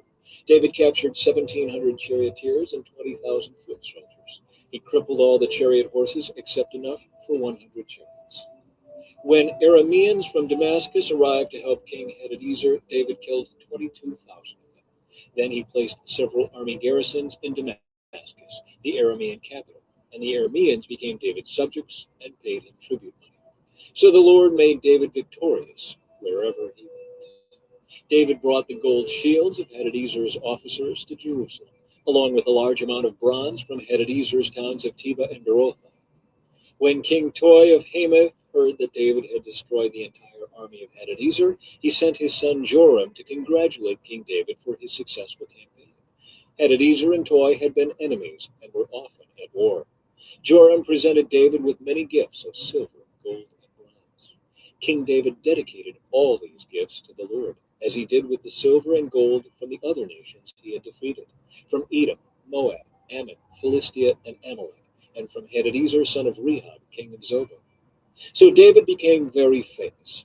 After his return, he destroyed 18,000 Edomites in the valley of. He placed army garrisons throughout Edom, and all the Edomites became David's subjects. In fact, the Lord made David victorious wherever he went.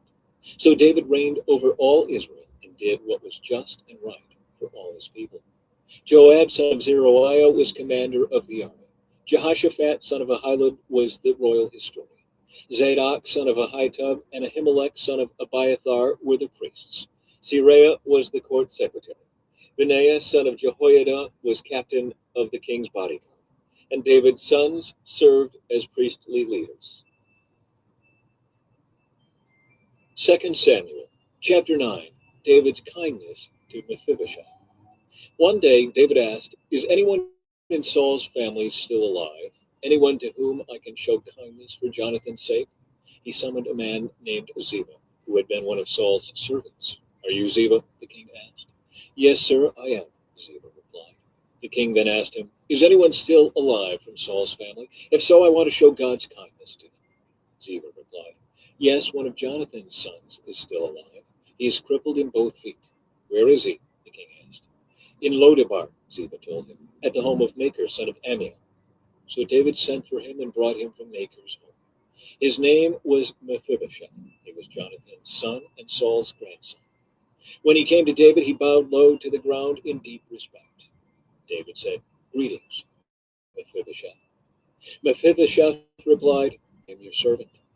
"Don't be afraid," David said. "I intend to show kindness to you because of my promise to your father Jonathan. I will give you all the property that once belonged to your grandfather Saul, and you will eat here with me at the king's table." Mephibosheth bowed respectfully and exclaimed, "Who is your servant that you should show such kindness to a dead dog like me?" Then the king summoned Saul's servant Ziba and said, "I have given your master's grandson everything that belonged to Saul and his family. You and your sons and servants are to farm the land for him to produce food for your master's household. But Mephibosheth, your master's grandson, will eat here at my table." Ziba had 15 sons and 20 servants. He replied, "Yes, my lord the king, I am your servant, and I will do all that you have commanded." And from that time on, Mephibosheth ate regularly at David's table, like one of the king's own sons. Mephibosheth had a young son named Micah. From then on, all the members of Ziba's household were Mephibosheth's servants. And Mephibosheth, who was crippled in both feet, lived in Jerusalem and ate regularly at the king's table. 2 Samuel, chapter 10, David defeats the Ammonites. Sometime after this, King Nahash of the Ammonites died, and his son Hanun became king. David said, "I am going to show loyalty to Hanun just as his father Nahash was always loyal to me." So David sent ambassadors to express sympathy to Hanun about his father's death. But when David's ambassadors arrived in the land of Ammon, the Ammonite commanders said to Hanun, their master, "Do you really think these men are coming here to honor your father? No, David has sent them to spy out the city so they can come in and conquer it." So Hanun seized David's ambassadors and shaved off half of each man's beard, cut off their robes at the buttocks, and sent them back to David in shame. When David heard what had happened, he sent messengers to tell the men, "Stay at Jericho until your beards grow out, and then come back," for they felt deep shame because of their appearance. When the people of Ammon realized how seriously they had angered David, they sent and hired 20,000 Aramean foot soldiers from the lands of Beth-rehob and Zobah, 1,000 from the king of Maacah, and 12,000 from the land of Tar. When David heard about this, he sent Joab and all his warriors to fight them. The Ammonite troops came out and drew up their battle lines at the entrance of the city gate. while the Arameans from Zobah and Rehob and the men from Tob and Maacah positioned themselves to fight in the open fields. When Joab saw that he would have to fight on both the front and the rear, he chose some of Israel's elite troops and placed them under his personal command to fight the Arameans in the fields. He left the rest of the army under the command of his brother Abishai, who was to attack the Ammonites. "If the Arameans are too strong for me, then come over and help me," Joab told his brother. "And if the Ammonites are too strong for you, I will come and help you. Be courageous. Let us fight bravely for our people and the cities of our God. May the Lord's will be done." When Joab and his troops attacked, the Arameans began to run away. And when the Ammonites saw the Arameans running, they ran from Abishai and retreated into the city. After the battle was over, Joab returned to Jerusalem. The Arameans now realized that they were no match for Israel. So when they regrouped, they were joined by additional Aramean troops summoned by Hadadezer from the other side of the Euphrates River. These troops arrived at Helam under the command of Shobak, the commander of Hadadezer's forces. When David heard what was happening, he mobilized all Israel, crossed the Jordan River, and led the army to Helam. The Arameans positioned themselves in battle formation and fought against David. But again, the Arameans fled from the east. This time, David's forces killed 700 charioteers and 40,000 foot soldiers, including Shobak, the commander of their army. When all the kings allied with Hadadezer saw that they had been defeated by Israel, they surrendered to Israel and became their subjects. After that, the Arameans were afraid to help the Ammonites. 2 Samuel, chapter 11, David and Bathsheba. In the spring of the year, when kings normally go out to war, David sent Joab and the Israelite army to fight the Ammonites. They destroyed the Ammonite army and laid siege to the city of Rabbah. However, David stayed behind in Jerusalem. Late one afternoon, after his midday rest, David got out of bed and was walking on the roof of the palace. As he looked out over the city, he noticed a woman of unusual beauty taking a bath. He sent someone to find out who she was, and he was told, "She is Bathsheba, the daughter of Eliam, and the wife of Uriah the Hittite." Then David sent messengers to get her, and when she came to the palace, he slept with her. She had just completed the purification rites after having her menstrual period. Then she returned home. Later, when Bathsheba discovered that she was pregnant, she sent David a message saying, "I'm pregnant." Then David sent word to Joab, "Send me Uriah the Hittite." So Joab sent him to David. When Uriah arrived, David asked him how Joab and the army were getting along and how the war was progressing. Then he told Uriah, "Go on home and relax." David even sent a gift to Uriah after he had left the palace. But Uriah didn't go home. He slept that night at the palace entrance with the king's palace guard. When David heard that Uriah had not gone home, he summoned him and asked, "What's the matter? Why didn't you go home last night after being away for so long?" Uriah replied, "The ark and the armies of Israel and Judah are living in tents, and Joab and my master's men are camping in the open fields. How could I go home to wine and dine and sleep with my wife? I swear that I would never do such a thing." "Well, stay here today," David told him, "and tomorrow you may return to the army." So Uriah stayed in Jerusalem that day and the next. Then David invited him to dinner and got him drunk. But even then he couldn't get Uriah to go home to his wife. Again, he slept at the palace entrance with the king's palace guard. David arranges for Uriah's death. So the next morning, David wrote a letter to Joab and gave it to Uriah to deliver. The letter instructed Joab, "Station Uriah on the front lines where the battle is fiercest, then pull back so that he will be killed." So Joab assigned Uriah to a spot close to the city wall, where he knew the enemy's strongest men were fighting. And when the enemy soldiers came out of the city to fight, Uriah the Hittite was killed along with several other Israelite soldiers. Then Joab sent a battle report to David. He told his messenger to report all the news of the battle to the king. But he might get angry and ask, "Why did the troops go so close to the city? Didn't they know they would be shooting from the walls? Wasn't Abimelech, son of Gid, killed at Thebes by a woman who threw a millstone down on him from the wall? Why would you get so close to the wall?" Then tell him Uriah the Hittite was killed too. So the messenger went to Jerusalem and gave a complete report to David. "The enemy came out against us in the open fields," he said, And as we chased them back to the city gate, the archers on the wall shot arrows at us. Some of the king's men were killed, including Uriah the Hittite. Well, tell Joab not to be discouraged, David said. The sword devours this one today and that one tomorrow. Fight harder next time and conquer the city. When Uriah's wife heard that her husband was dead, she mourned for him. When the period of mourning was over, David sent for her and brought her to the palace, and she became one of his wives. Then she gave birth to a son. But the Lord was displeased with what David had done. 2 Samuel chapter 12. Nathan rebukes David. So the Lord sent Nathan the prophet to tell David this story. There were two men in a certain town. One was rich and one was poor. The rich man owned a great many sheep and cattle. The poor man owned nothing but one little lamb he had bought. He raised that little lamb, and it grew up with his children. It ate from the man's own plate and drank from his cup. He cuddled it in his arms like a baby daughter. One day a guest arrived at the home of the rich man. But instead of killing an animal from his own flock or herd, he took the poor man's lamb and killed it and prepared it for his guest. David was furious. As surely as the Lord lives, he vowed, any man who would do such a thing deserves to die. He must repay 4 lambs to the poor man for the one he stole and for having no pity. Then Nathan said to David, you are that man. The Lord, the God of Israel, says, I anointed you king of Israel and saved you from the power of Saul.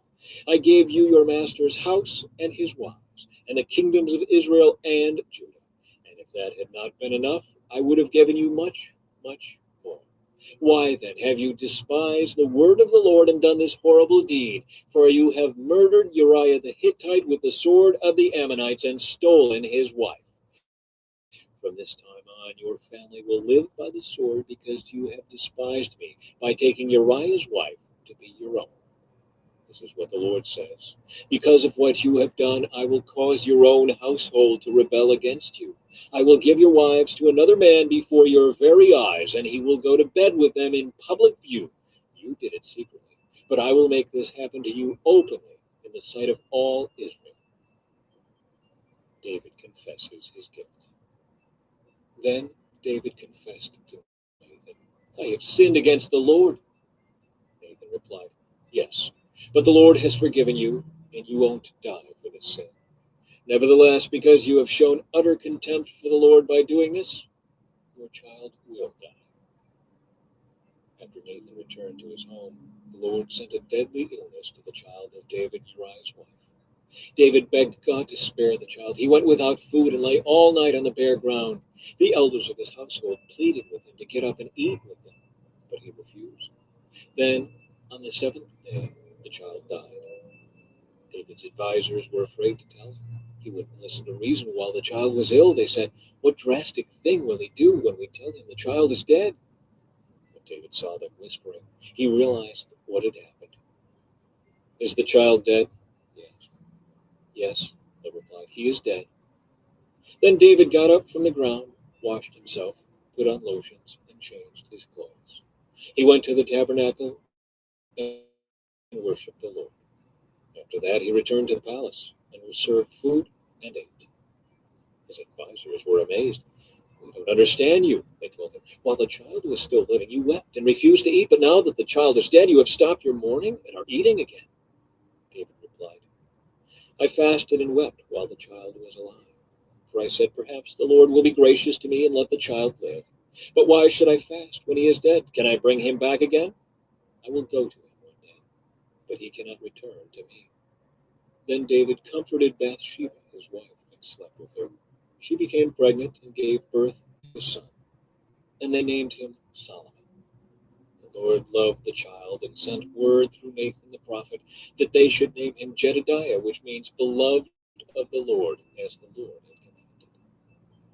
David captures Ramah. Meanwhile, Joab was fighting against Ramah, the capital of Ammon, and he captured the royal fortifications. Joab sent messengers to tell David, I have fought against Ramah and captured its water supply. Now bring the rest of the army and capture the city. Otherwise, I will capture it and get credit for the victory. So David gathered the rest of the army and went to Rabbah, and he fought against it and captured it. David removed the crown from the king's head, and it was placed on his own head. The crown was made of gold and set with gems, and it weighed 75 pounds. David took a vast amount of plunder from the city. He also made slaves of the people of Rabbah and forced them to labor with saws, iron picks, and iron axes, and to work in the brick kilns. That is how he dealt with the people of all the Ammonite towns. Then David and all the army returned to Jerusalem. 2 Samuel chapter 13. The rape of Tamar. Now David's son Absalom had a beautiful sister named Tamar, and Amnon, her half-brother, fell desperately in love with her. Amnon became so obsessed with Tamar that he became ill. She was a virgin, and Amnon thought he could never have her. But Amnon had a very crafty friend, his cousin Jonadab. He was the son of David's brother Shimei. One day Jonadab said to Amnon, "What's the trouble? Why should the son of a king look so dejected morning after morning?" So Amnon told him, "I'm in love with Tamar, my brother Absalom's sister." "Well," Jonadab said, "I'll tell you what to do. Go back to bed and pretend you are ill. When your father comes to see you, ask him to let Tamar come and prepare some food for you. Tell him you'll feel better if she prepares it as you watch and feeds you with her own hands." So Amnon lay down and pretended to be sick. And when the king came to see him, Amnon asked him, "Please let my sister Tamar come and cook my favorite dish as I watch. Then I can eat it from her own hands." So David agreed and sent Tamar to Amnon's house to prepare some food for him. When Tamar arrived at Amnon's house, she went to the place where he was lying down so he could watch her make some dough. Then she baked his favorite dish for him. But when she set the serving tray before him, he refused to eat. "Everyone, get out," Amnon told his servants. So they all left him. Then he said to Tamar, "Now bring the food into my bedroom and feed it to me here." So Tamar took his favorite dish to her. But as she was feeding him, he grabbed her and demanded, "Come to bed with me, my darling sister." "No, my brother," she cried. "Don't be foolish. Don't do this to me. Such wicked things aren't done in Israel. Where could I go in my shame? And you would be called one of the greatest fools in Israel. Please just speak to the king about it, and he will let you marry me." But Amnon wouldn't listen to her, and since he was stronger than she was, he raped her. Then suddenly Amnon's love turned to hate, and he hated her even more than he had loved her. "Get out of here," he snarled at her. "No, no," Tamar cried. "Sending me away now is worse than what you've already done to me." But Amnon wouldn't listen to her. He shouted for his servant and demanded, "Throw this woman out and lock the door behind her." So the servant put her out and locked the door behind her. She was wearing a long, beautiful robe, as was the custom in those days for the king's virgin daughters. But now Tamar tore her robe and put ashes on her head. And then, with her face in her hands, she went away crying. Her brother Absalom saw her and asked, "Is it true that Amnon has been with you?" "Well, my sister, keep quiet for now, since he's your brother. Don't you worry about it." So Tamar lived as a desolate woman in her brother Absalom's house. When King David heard what had happened, he was very angry.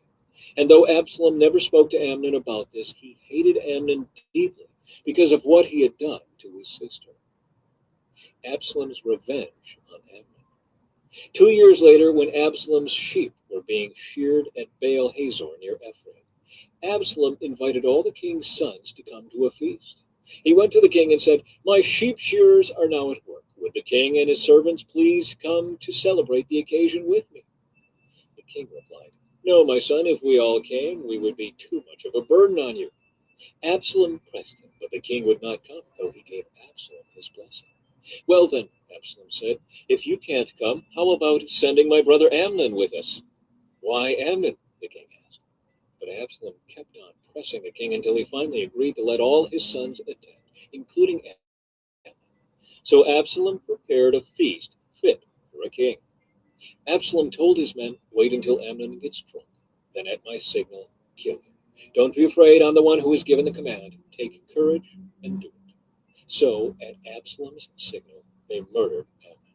Then the other sons of the king jumped on their mules and fled.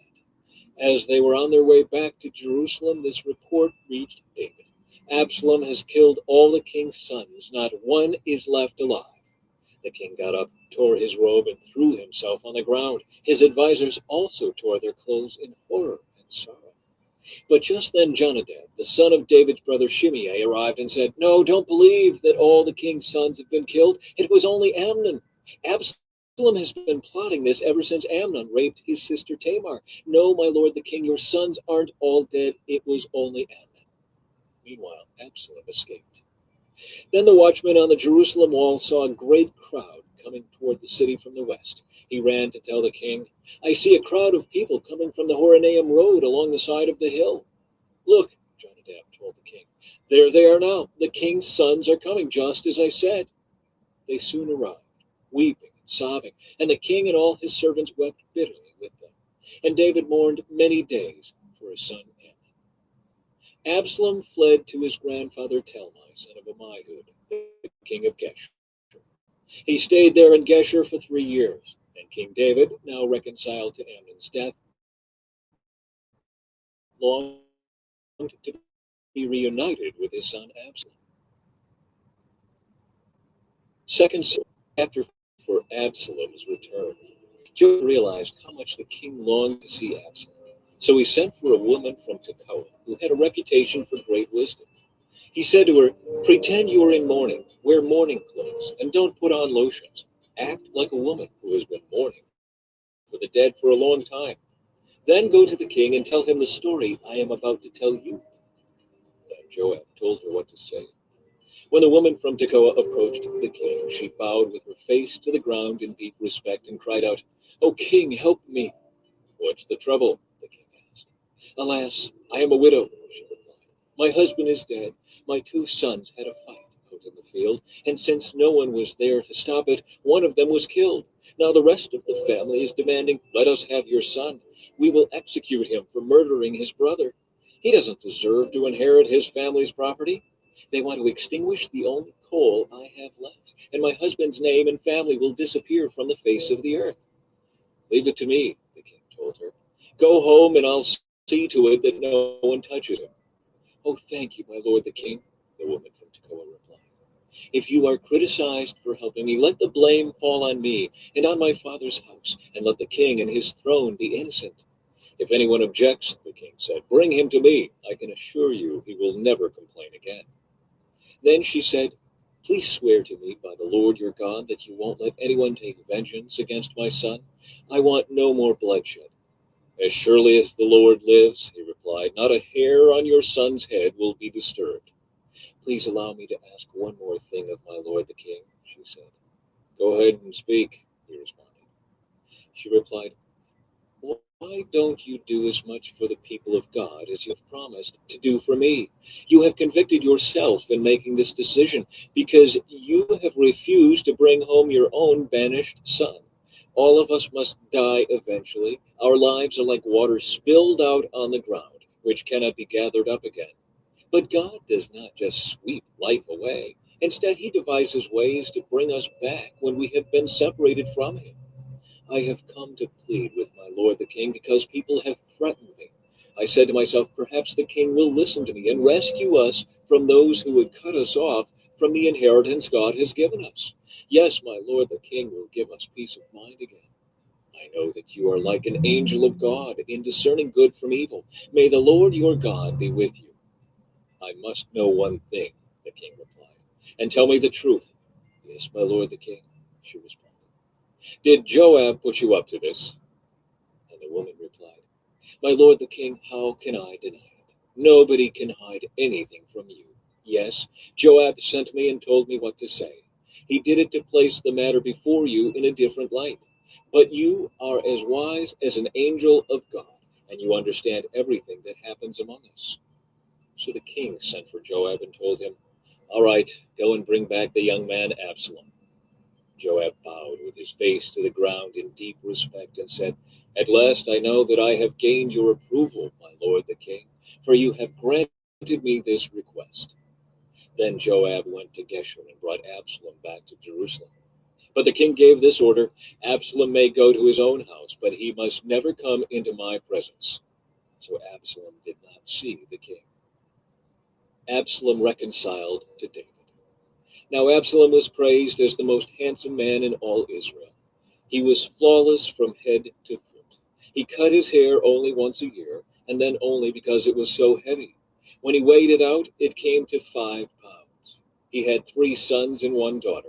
His daughter's name was Tamar, and she was very beautiful. Absalom lived in Jerusalem for 2 years, but he never got to see the king. Then Absalom sent for Joab to ask him to intercede for him, but Joab refused to come. Absalom sent for him a second time, but again Joab refused to come. So Absalom said to his servants, "Go and set fire to Joab's barley field, the field next to mine." So they set his field on fire, as Absalom had commanded. Then Joab came to Absalom at his house and demanded, "Why did your servant set my field on fire?" And Absalom replied, "Because I wanted you to ask the king why he brought me back from Geshur if he didn't intend to see me. I might as well have stayed there. Let me see the king. If he finds me guilty of anything, then let him kill me." So Joab told the king what Absalom had said. Then, at last, David summoned Absalom, who came and bowed low before the king, and the king kissed him. 2 Samuel chapter 15. Absalom's rebellion. After this, Absalom bought a chariot and horses, and he hired 50 bodyguards to run ahead of him. He got up early every morning and went out to the gate of the city. When people brought a case to the king for judgment, Absalom would ask where in Israel they were from, and they would tell him their tribe. Then Absalom would say, "You've really got a strong case here. It's too bad the king doesn't have anyone to hear it. I wish I were the judge. Then everyone could bring their cases to me for judgment, and I would give them justice." When people tried to bow before him, Absalom wouldn't let them. Instead, he took them by the hand and kissed them. Absalom did this with everyone who came to the king for judgment, and so he stole the hearts of all the people of Israel. After 4 years, Absalom said to the king, "Let me go to Hebron to offer a sacrifice to the Lord and fulfill a vow I made to him. For while your servant was at Geshur and Aram, I promised to sacrifice to the Lord in Hebron if he would bring me back to Jerusalem." "All right," the king told him, "go and fulfill your vow." So Absalom went to Hebron. But while he was there, he sent secret messengers to all the tribes of Israel to stir up a rebellion against the king. "As soon as you hear the ram's horn," his message read, "you are to say, 'Absalom has been crowned king in Hebron.'" He took 200 men from Jerusalem with him as guests, but they knew nothing of his intentions. While Absalom was offering the sacrifices, he sent for Ahithophel, one of David's counselors, who lived in Guillory. Soon many others also joined Absalom, and the conspiracy gained momentum. David escapes from Jerusalem. A messenger soon arrived in Jerusalem to tell David, "All Israel has joined Absalom in a conspiracy against you, that we must flee at once, or it will be too late." David urged his men, "Hurry. If we get out of the city before Absalom arrives, both we and the city of Jerusalem will be spared from disaster." "We're with you," his advisers replied. "Do what you think is best." So the king and all his household set out at once. He left no one behind except 10 of his concubines to look after the palace. The king and all his people set out on foot, pausing at the last house to let all the king's men move past to lead the way. There were 600 men from Gath who had come with David, along with the king's bodyguard. Then the king turned and said to Ittai, a leader of the men from Gath, "Why are you coming with us? Go on back to King Absalom, for you are a guest in Israel, a foreigner in exile. You arrived only recently, and should I force you today to wander with us? I don't even know where we will go. Go on back and take your kinsman with you, and may the Lord show you his unfailing love and faithfulness." But Ittai said to the king, "I vow by the Lord and by your own life that I will go wherever my lord the king goes, no matter what happens, whether it means life or death." David replied, "All right, come with us." So Ittai and all his men and their families went along. Everyone cried loudly as the king and his followers passed by. They crossed the Kidron Valley and then went out toward the wilderness. Zadok and all the Levites also came along, carrying the ark of the covenant of God. They set down the ark of God, and Abiathar offered sacrifices until everyone had passed out of the city. Then the king instructed Zadok to take the ark of God back into the city. "If the Lord sees fit," David said, "he will bring me back to see the ark and the tabernacle again. But if he is through with me, then let him do what seems best to him. The king also told Zadok the priest, Look, here is my plan. You and Abiathar should return quietly to the city with your son Ahimaaz and Abiathar's son Jonathan. I will stop at the shallows of the Jordan River and wait there for a report from you. So Zadok and Abiathar took the ark of God back to the city and stayed there. David walked up the road to the Mount of Olives, weeping as he went. His head was covered and his feet were bare as a sign of mourning. And the people who were with him covered their heads and wept as they climbed the hill. When someone told David that his adviser Ahithophel was now backing Absalom, David prayed, O Lord, let Ahithophel give Absalom foolish advice. When David reached the summit of the Mount of Olives where people worshipped God, Hushai the Archite was waiting there for him. Hushai had torn his clothing and put dirt on his head as a sign of mourning. But David told him, If you go with me, you will only be a burden. Return to Jerusalem and tell Absalom, I will now be your adviser, O king, just as I was your father's adviser in the past. Then you can frustrate and counter Ahithophel's advice. Zadok and Abiathar the priest will be there. Tell them about the plans being made in the king's palace, and they will send their sons Ahimaaz and Jonathan to tell me what is going on. So David's friend Hushai returned to Jerusalem, getting there just as Absalom arrived. 2 Samuel chapter 16. David and Ziba. When David had gone a little beyond the summit of the Mount of Olives, Ziba, the servant of Mephibosheth, was waiting there for him. He had 2 donkeys loaded with 200 loaves of bread, 100 clusters of raisins, 100 bunches of summer fruit, and a wineskin full of wine. What are these for? The king asked Ziba. Ziba replied, The donkeys are for the king's people to ride on, and the bread and summer fruit are for the young men to eat. The wine is for those who become exhausted in the wilderness. And where is Mephibosheth, Saul's grandson? The king asked him. He stayed in Jerusalem, Ziba replied. He said, Today I will get back the kingdom of my grandfather Saul. In that case, the king told Ziba, I give you everything Mephibosheth owns. I bow before you, Ziba replied. May I always be pleasing to you, my lord the king. Shimei curses David. As King David came to Bahurim, a man came out of the village cursing them. It was Shimei, son of Gera, from the same clan as Saul's family. He threw stones at the king and the king's officers and all the mighty warriors who surrounded him. Get out of here, you murderer, you scoundrel, he shouted at David. The Lord is paying you back for all the blood shed in Saul's clan. You stole his throne, and now the Lord has given it to your son Absalom. At last you will taste some of your own medicine, for you are a murderer. Why should this dead dog curse my lord the king? Abishai, son of Zeruiah, demanded. Let me go over and cut off his head. No, the king said. Who asked your opinion, you sons of Zeruiah? If the Lord has told him to curse me, who are you to stop him? And David said to Abishai and to all his servants, My own son is trying to kill me. Doesn't this relative of Saul have even more reason to do so? Leave him alone and let him curse, for the Lord has told him to do it. And perhaps the Lord will see that I am being wronged and will bless me because of these curses today. So David and his men continued down the road, and Shimei kept pace with them on a nearby hillside, cursing as he went, and throwing stones at David and tossing dust into the air. The king and all who were with him grew weary along the way, so they rested when they reached the Jordan River. Ahithophel advises Absalom. Meanwhile, Absalom and all the army of Israel arrived at Jerusalem, accompanied by Ahithophel. When David's friend Hushai the Archite arrived, he went immediately to see Absalom. Long live the king, he exclaimed. Long live the king. Is this the way you treat your friend David? Absalom asked him. Why aren't you with him? I'm here because I belong to the man who is chosen by the Lord and by all the men of Israel, Hushai replied. And anyway, why shouldn't I serve you? Just as I was your father's adviser, now I will be your adviser. Then Absalom turned to Ahithophel and asked him, What should I do next?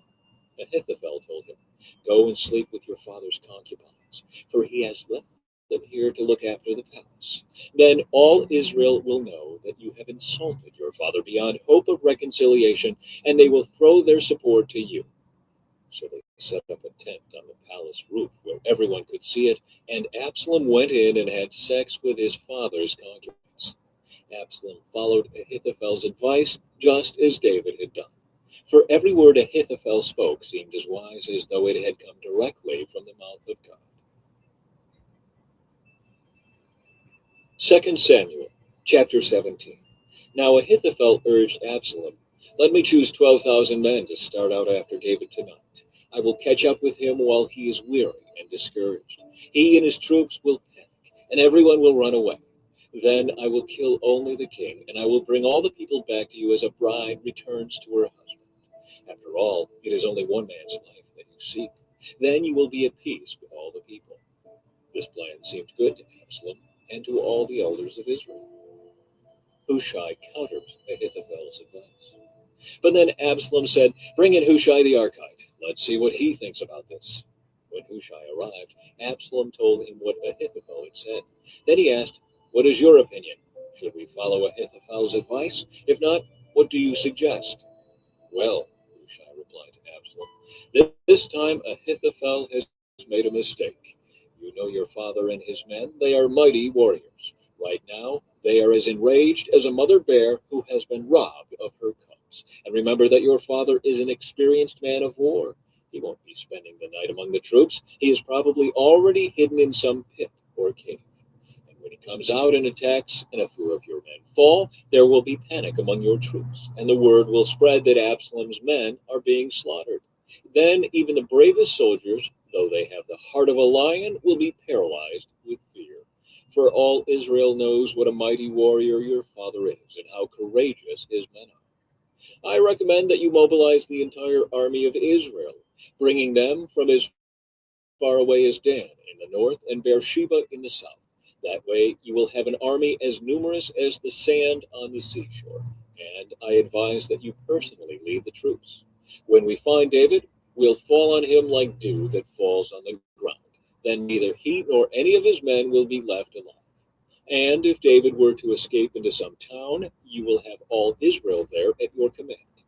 Then we can take ropes and drag the walls of the town into the nearest valley until every stone is torn down." Then Absalom and all the men of Israel said, "Hushai's advice is better than Ahithophel's." For the Lord had determined to defeat the counsel of Ahithophel, which really was the better plan, so that he could bring disaster on Absalom. Hushai warns David to escape. Hushai told Zadok and Abiathar the priests what Ahithophel had said to Absalom and the elders of Israel, and what he himself had advised instead. "Quick," he told them, "find David and urge him not to stay at the shallows of the Jordan River tonight. He must go across at once into the wilderness beyond. Otherwise he will die and his entire army with him."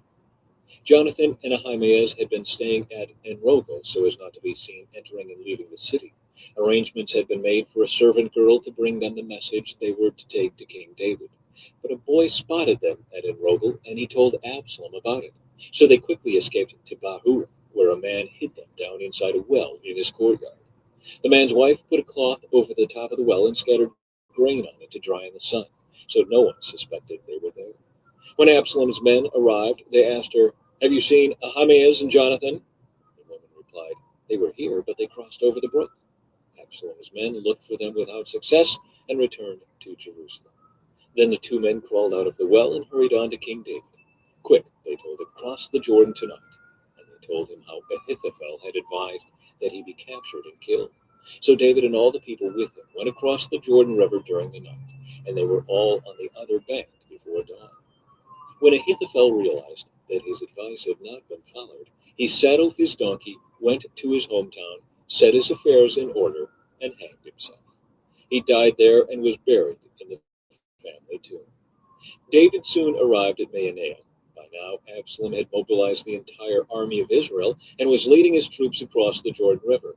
Absalom had appointed Amasa as commander of his army, replacing Joab, who had been commander under David. Amasa was Joab's cousin. His father was Jether, an Ishmaelite. His mother, Abigail, daughter of Nahash, was the sister of Joab's mother, Zeruiah. Absalom and the Israelite army set up camp in the land of Gilead. When David arrived at Mahanaim, he was warmly greeted by Shobai, son of Nahash, who came from Rabbah of the Ammonites, and by Maker son of Amiel from Lodebar, and by Barzillai of Gilead from Rogelim. They brought sleeping mats, cooking pots, serving bowls, wheat and barley, flour and roasted grain, beans, lentils, honey, butter, sheep, goats, and cheese for David and those who were with him. For they said, "You must all be very hungry and tired and thirsty after your long march through the wilderness." 2 Samuel, chapter 18, Absalom's defeat and death. David now mustered the men who were with him and appointed generals and captains to lead them. He sent the troops out in 3 groups, placing one group under Joab, one under Joab's brother Abishai, son of Zeruiah, and one under Ittai, the man from Gath. The king told his troops, "I am going out with you." But his men objected strongly. "You must not go," they urged. "If we have to turn and run, and even if half of us die, it will make no difference to Absalom's troops. They will be looking only for you. You are worth 10,000 of us, and it is better that you stay here in the town and send help if we need it." "If you think that's the best plan, I'll do it," the king answered. So he stood alongside the gate of the town as all the troops marched out in groups of hundreds and of thousands. And the king gave this command to Joab, Abishai, and Ittai: "For my sake, deal gently with young Absalom." And all the troops heard the king give this order to his commanders. So the battle began in the forest of Ephraim, and the Israelite troops were beaten back by David's men. There was a great slaughter that day, and 20,000 men laid down their lives. The battle raged all across the countryside, and more men died because of the forest than were killed by the sword. During the battle, Absalom happened to come upon some of David's men. He tried to escape on his mule, but as he rode beneath the thick branches of a great tree, his hair got caught in the tree. His mule kept going and left him dangling in the air. One of David's men saw what had happened and told Joab, "I saw Absalom dangling from a great tree." "What?" Joab demanded. "You swim there and kill him? I would have rewarded you with 10 pieces of silver and a hero's belt." "I would not kill the king's son for even 1,000 pieces of silver," the man replied to Joab. "We all heard the king say to you and Abishai and Ittai, 'For my sake, please spare young Absalom.' And if I had betrayed the king by killing his son, and the king would certainly find out who did it, you yourself would be the first to abandon me." "Enough of this nonsense," Joab said. Then he took 3 daggers and plunged them into Absalom's heart as he dangled, still alive, in the great tree. 10 of Joab's young armor-bearers then surrounded Absalom and killed him. Then Joab blew the ram's horn, and his men returned from chasing the army of Israel. They threw Absalom's body into a deep pit in the forest and piled a great heap of stones over it, and all Israel fled to their homes. In his lifetime, Absalom had built a monument to himself in the king's valley, for he said, "I have no son to carry on my name." He named the monument after himself, and it is known as Absalom's monument to this day. David mourns Absalom's death. Then Zadok's son Ahimaaz said, "Let me run to the king with the good news that the Lord has rescued him from his enemies." "No," Joab told him. "It wouldn't be good news to the king that his son is dead. You can be my messenger another time, but not today." Then Joab said to a man from Ethiopia, "Go tell the king what you have seen." The man bowed and ran off. But Ahimaaz continued to plead with Joab. "Whatever happens, please let me go too." "Why should you go, my son?" Joab replied. "There will be no reward for your news." "Yes, but let me go anyway," he begged. Joab finally said, "All right, go ahead." So Ahimaaz took the less demanding route by way of the plain and ran to Mahanaim ahead of the Ethiopian.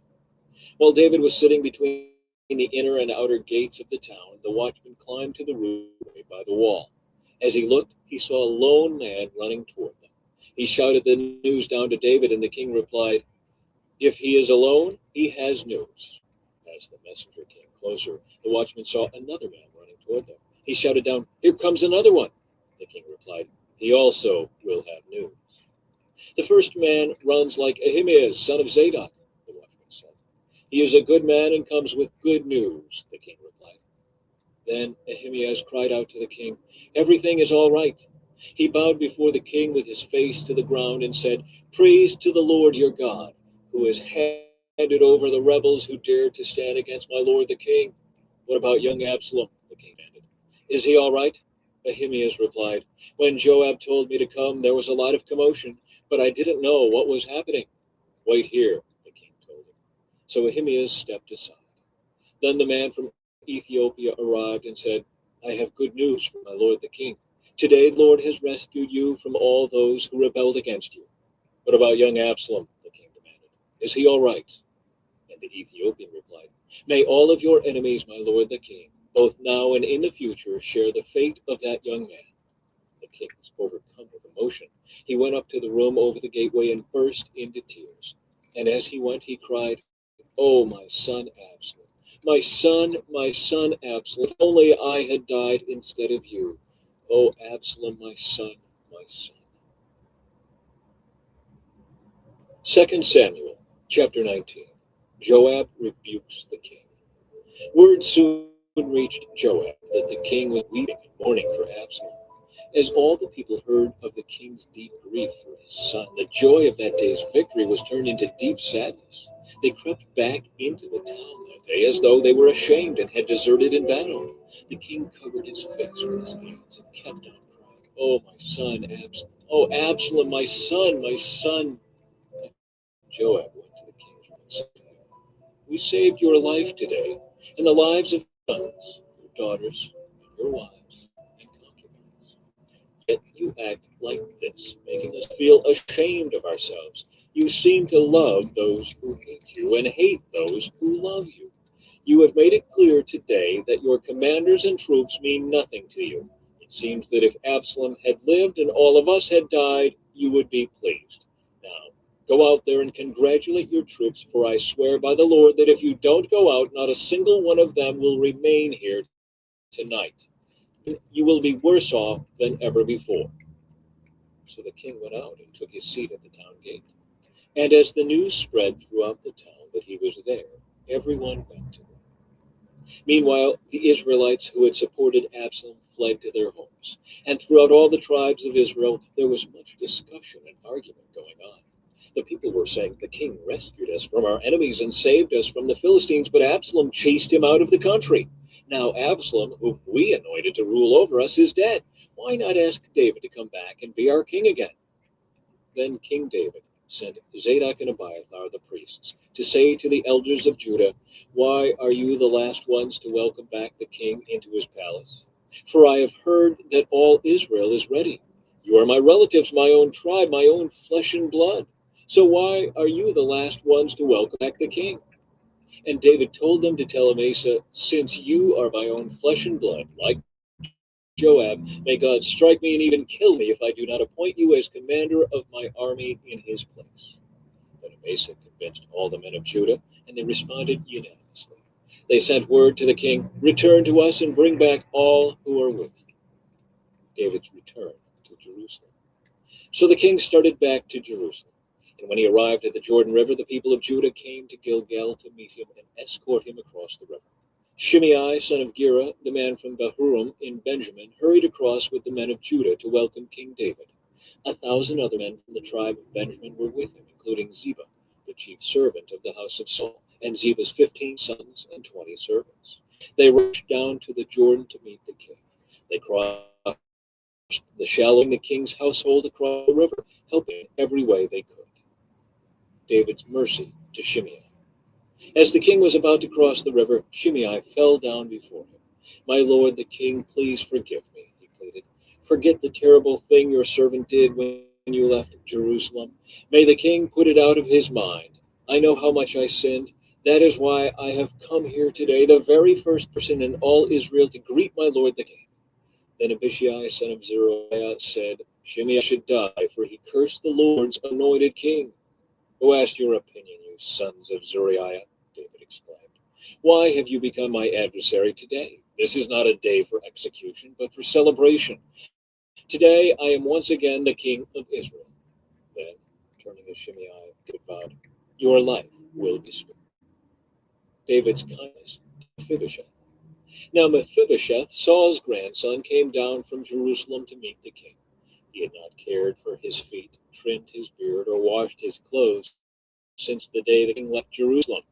Why didn't you come with me, Mephibosheth? The king asked.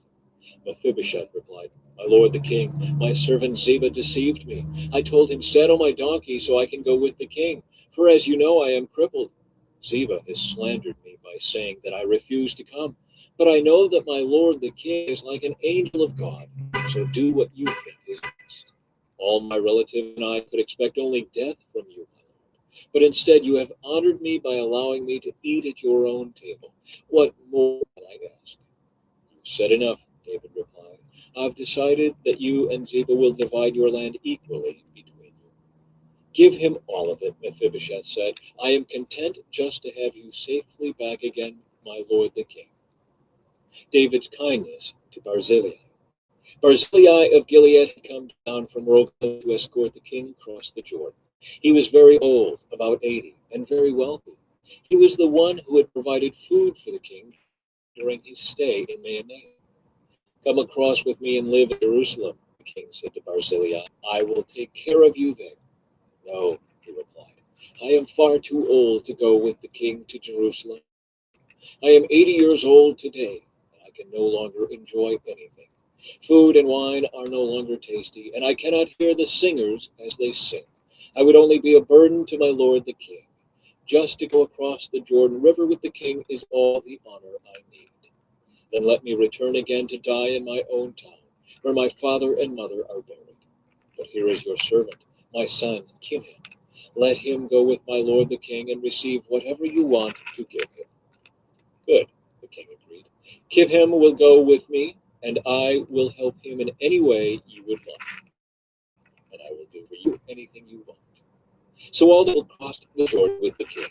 After David had blessed Barzillai and kissed him, Barzillai returned to his own home. The king then crossed over to Gilgal, taking Kimham with him. All the troops of Judah and half the troops of Israel escorted the king on his way, and argued over the king. But all the men of Israel complained to the king, The men of Judah stole the king and didn't give us the honor of helping take you, your household, and all your men across the Jordan. The men of Judah replied, The king is one of our own kinsmen. Why should this make you angry? We haven't eaten any of the king's food or received any special favors. But there are 10 tribes in Israel, the others replied. So we have 10 times as much right to the king as you do. What right do you have to treat us with such contempt? Weren't we the first to speak of bringing him back to be our king again? The argument continued back and forth, and the men of Judah spoke even more harshly than the men of Israel. 2 Samuel, chapter 20, Revolt of Sheba. There happened a troublemaker named Sheba, son of Bichri, a man from the tribe of Benjamin. Sheba blew a ram's horn and began to chant, Down with the dynasty of David. We have no interest in the son of Jesse. Come on, you of Israel, back to homes. So all the men of Israel deserted David and followed Sheba, son of Bichri. But the men of Judah stayed with their king and escorted him from the Jordan River to Jerusalem. When David came to his palace in Jerusalem, he took the 10 concubines he had left to look after the palace and placed them in seclusion. Their needs were provided for, so each of them lived like a widow until she died. Then the king told Amasa, Mobilize the army of Judah within 3 days, and report back at that time. So Amasa went out to notify Judah, but it took him longer than the time he had been given. Then David said to Abishai, Sheba, son of Bichri, is going to hurt us more than Absalom did. Quick, take my troops and chase after him before he gets into a fortified town where we can't reach him. So Abishai and Joab, together with the king's bodyguard and all the mighty warriors, set out from Jerusalem to go after Sheba. As they arrived at the great stone in Gibeon, Amasa met them. Joab was wearing his military tunic with a dagger strapped to his belt. As he stepped forward to greet Amasa, he slipped the dagger from its sheath. How are you, my cousin? Joab said, and took him by the beard with his right hand as though to kiss him. Amasa didn't notice the dagger in his left hand, and Joab stabbed him in the stomach with it so that his insides gushed out onto the ground. Joab did not need to strike again, and Amasa soon died. Joab and his brother Abishai left him lying there and continued after Sheba. One of Joab's young men shouted to Amasa's troops, If you are for Joab and David, come and follow Joab. But Amasa lay in his blood and middle of the road. Joab's man saw that everyone was stopping to stare at him. So he pulled him off the road into a field and threw a cloak over him. With Amasa's body out of the way, everyone went on with Joab to capture Sheba, son of Bichri. Meanwhile, Sheba traveled through all the tribes of Israel and eventually came to the town of Abel Beth Maacah. All the members of his own clan, the Bichrites, assembled for battle and followed him into the town. When Joab's forces arrived, they attacked Maacah. They built a siege ramp against the town's fortifications and began battering down the wall. But a wise woman in the town called out to Joab, "Listen to me, Joab. Come over here so I can talk to you." As he approached, the woman asked, "Are you Joab?" "I am," he replied. So she said, "Listen carefully to your servant." "I'm listening," he said. Then she continued, "There used to be a saying, if you want to settle an argument, ask advice at the town of Abel. I am one who is peace-loving and faithful in Israel, but you are destroying an important town in Israel. Why do you want to devour what belongs to the Lord?" And Joab replied, "Believe me, I don't want to devour or destroy your town. That's not my purpose. All I want is a man named Sheba, son of Bichri, from the hill country of Ephraim, who has revolted against King David. If you hand over this one man to me, I will leave the town in peace." "All right," the woman replied. "We will throw his head over the wall to you." Then the woman went to all the people with her wise advice, and they cut off Sheba's head and threw it out to Joab. So he blew the ram's horn and called his troops back from the attack. They all returned to their homes, and Joab returned to the king at Jerusalem. Now Joab was the commander of the army of Israel. Benaiah, son of Jehoiada, was captain of the king's bodyguard. Adoniram was in charge of the labor force. Jehoshaphat, son of Ahilud, was the royal historian. Sheba was the court secretary. Zadok and Abiathar were the priests. And Ira, a descendant of Jair, was David's personal priest. 2 Samuel, chapter 21. David avenges the Gibeonites. There was a famine during David's reign that lasted for 3 years. So David asked the Lord about it. And the Lord said, "The famine has come because Saul and his family are guilty of murdering the Gibeonites." So the king summoned the Gibeonites. They were not part of Israel, but were all that was left of the nation of the Amorites. The people of Israel had sworn not to kill them, but Saul, in his zeal for Israel and Judah, had tried to wipe them out. David asked them, "What can I do for you? How can I make amends so that you will bless the Lord's people again?" "Well, money can't settle this matter between us and the family of Saul," the Gibeonites replied. "Neither can we demand the life of anyone in Israel." "What can I do then?" David asked. "Just tell me, and I will do it for you." Then they replied, "It was Saul who planned to destroy us, to keep us from having any place at all in the territory of Israel. So let 7 of Saul's sons be handed over to us, and we will execute them before the Lord at Gibeon on the mountain of the Lord." "All right," the king said, "I will do it." The king spared Jonathan's son Mephibosheth, who was Saul's grandson, because of the oath David and Jonathan had sworn before the Lord. But he gave them Saul's 2 sons, Armoni and Mephibosheth, whose mother was Rizpah, daughter of Aiah.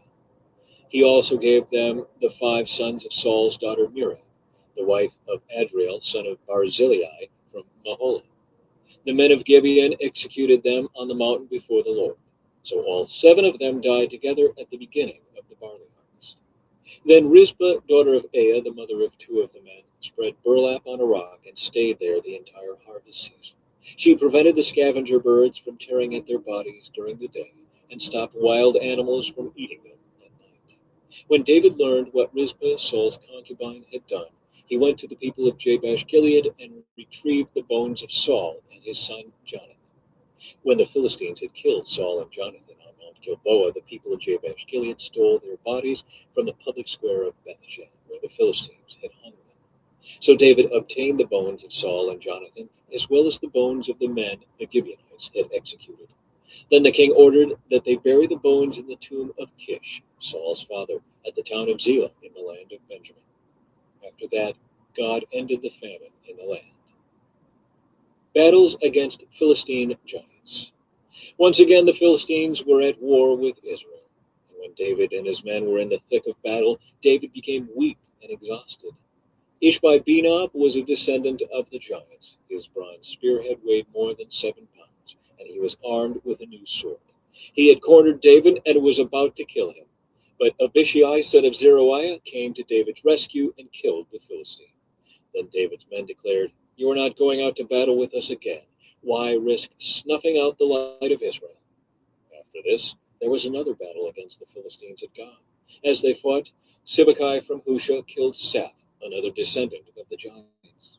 During another battle at Gob, Elhanan, son of Jair from Bethlehem, killed the brother of Goliath of Gath. The handle of his spear was as thick as a weaver's beam. In another battle with the Philistines at Gath, they encountered a huge man with 6 fingers on each hand and 6 toes on each foot, 24 in all, who was also a descendant of the giants. But when he defied and taunted Israel, he was killed by Jonathan, the son of David's brother Shimei. These 4 Philistines were descendants of the giants of Gath, but David and his warriors killed them. 2 Samuel, chapter 22. David's Song of Praise. David sang this song to the Lord on the day the Lord rescued him from all his enemies and from Saul. He sang, "The Lord is my rock, my fortress, and my Savior. My God is my rock in whom I find protection. He is my shield, the power that saves me, and my place of safety. He is my refuge, my Savior, the one who saves me from violence. I called on the Lord who is worthy of praise, and he saved me from my enemies. The waves of death overwhelmed me. Floods of destruction swept over me. The grave wrapped its ropes around me. Death laid a trap in my path. But in my distress I cried out to the Lord. Yes, I cried to my God for help. He heard me from his sanctuary. My cry reached his ears. Then the earth quaked and trembled. The foundations of the heavens shook. They quaked because of his anger. Smoke poured from his nostrils. Fierce flames leaped from his mouth. Glowing coals blazed forth from him. He opened the heavens and came down. Dark storm clouds were beneath his feet. Mounted on a mighty angelic being, he flew, soaring on the wings of the wind. He shrouded himself in darkness, veiling his approach with dense rain clouds. A great brightness shone around him, and burning coals blazed forth. The Lord thundered from heaven, the voice of the Most High resounded. He shot arrows and scattered his enemies. His lightning flashed, and they were confused. Then, at the command of the Lord, at the blast of his breath, the bottom of the sea could be seen, and the foundations of the earth were laid bare. He reached down from heaven and rescued me. He drew me out of deep waters. He rescued me from my powerful enemies, from those who hated me and were too strong for me. They attacked me at a moment when I was in distress, but the Lord supported me. He led me to a place of safety. He rescued me because he delights in me.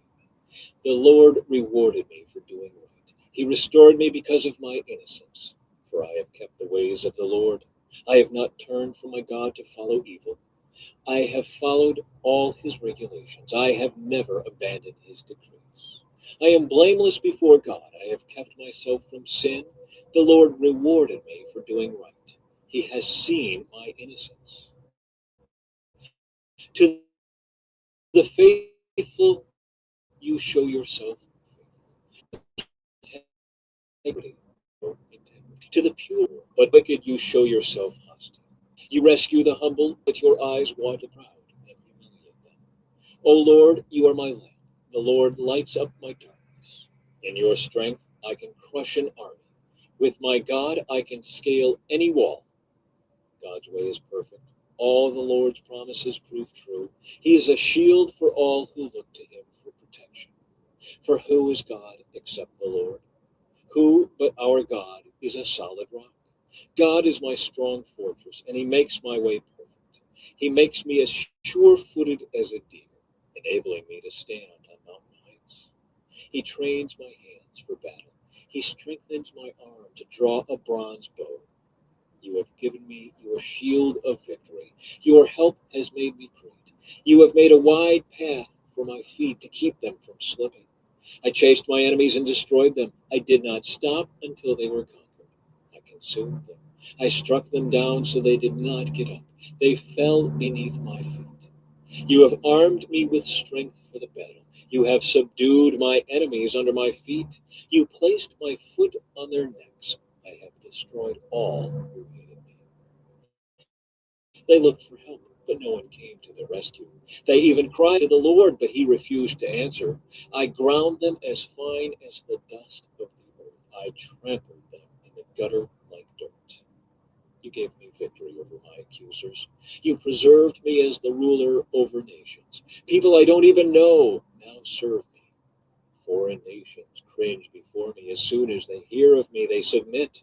They all lose their courage and come trembling from their strongholds. The Lord lives. Praise to my rock. May God, the rock of my salvation, be exalted. He is the God who pays back those who harm me. He brings down the nations under me and delivers me from my enemies. You hold me safe beyond the reach of my enemies. You save me from violent opponents. For this, O Lord, I will praise you among the nations. I will sing praises to your name. You give great victories to your king. You show unfailing love to your anointed, to David and all his descendants forever.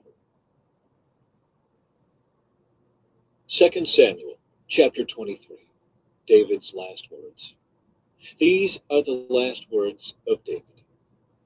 David, the son of Jesse, speaks. David, the man who was raised up so high.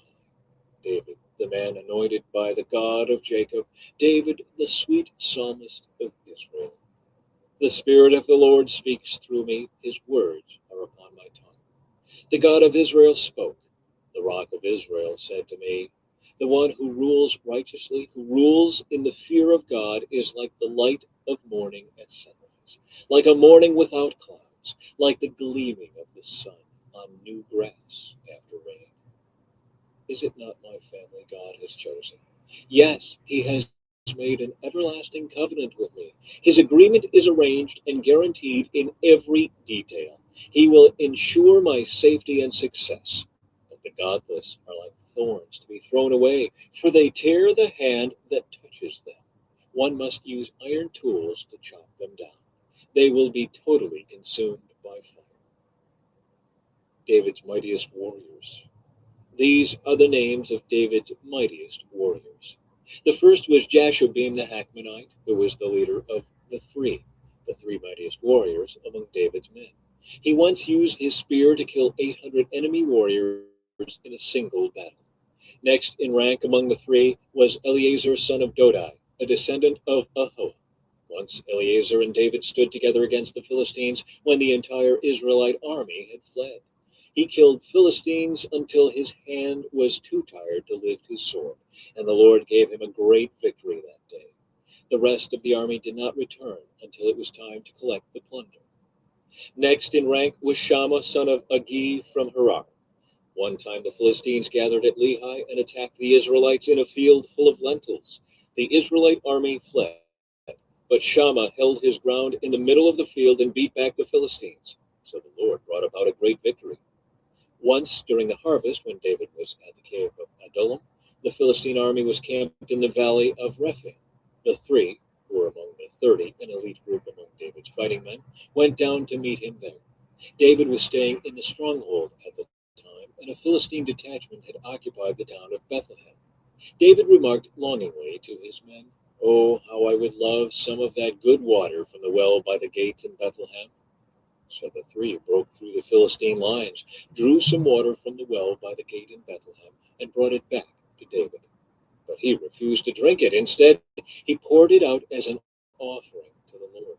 "The Lord forbid that I should drink this," he exclaimed. "This water is as precious as the blood of these men who risked their lives to bring it to me." So David did not drink it. These are examples of the exploits of the three. David's 30 mighty men. Abishai, son of Zeruiah, the brother of Joab, was the leader of the 30. He once used his spear to kill 300 enemy warriors in a single battle. It was by such feats that he became as famous as the three. Abishai was the most famous of the 30 and was their commander, though he was not one of the three. There was also Benaiah, son of Jehoiada, a valiant warrior from Kabzeel. He did many heroic deeds, which included killing 2 champions of Moab. Another time, on a snowy day, he chased a lion down into a pit and killed it. Once, armed only with a club, he killed a great Egyptian warrior who was armed with a spear. Benaiah wrenched the spear from the Egyptian's hand and killed him with it. Deeds like these made Benaiah as famous as the three mightiest warriors. He was more honored than the other members of the 30, though he was not one of the three. And David made him captain of his bodyguard. Other members of the 30 included Asahel, Joab's brother, Elhanan, son of Dodo from Bethlehem, Shammah from Harod, Elika from Harod, Helez from Pelon, Ira son of Ikesh from Tekoa, Abiezer from Anathoth, Sibbecai from Husha, Zalmon from Ahoa, Maharai from Netophah, Heled son of Baanah from Netophah, Ithai son of Ribai from Gibeah in the land of Benjamin, Benaiah from Pirathon, Hurai from Nael Gaash, Abi Alban from Araba, Asmaveth from Behurim, Eliabah from Shaalban, the sons of Jashan, Jonathan son of Shagi from Harar, Ahiam son of Shear from Har, Eliphalet son of Ahasbai from Maacah, Eliam son of Ahithophel from Gilo, Hezro from Carmel, Pearai from Arba, Igal son of Nathan from Zobah, Bani from Gad, Zelik from Ammon, Naharai from Beeroth, Joab's armor bearer, Ira from Jatir, Gareb from Jatir, Uriah the Hittite. There were 37 in all.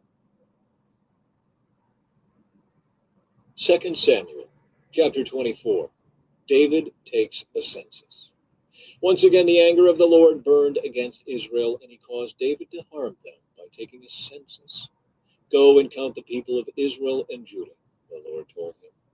So the king said to Joab and the commanders of the army, take a census of all the tribes of Israel, from Dan in the north to Beersheba in the south, so I may know how many people there are. But Joab replied to the king, may the Lord your God let you live to see 100 times as many people as there are now. But why, my lord the king, do you want to do this? But the king insisted that they take the census.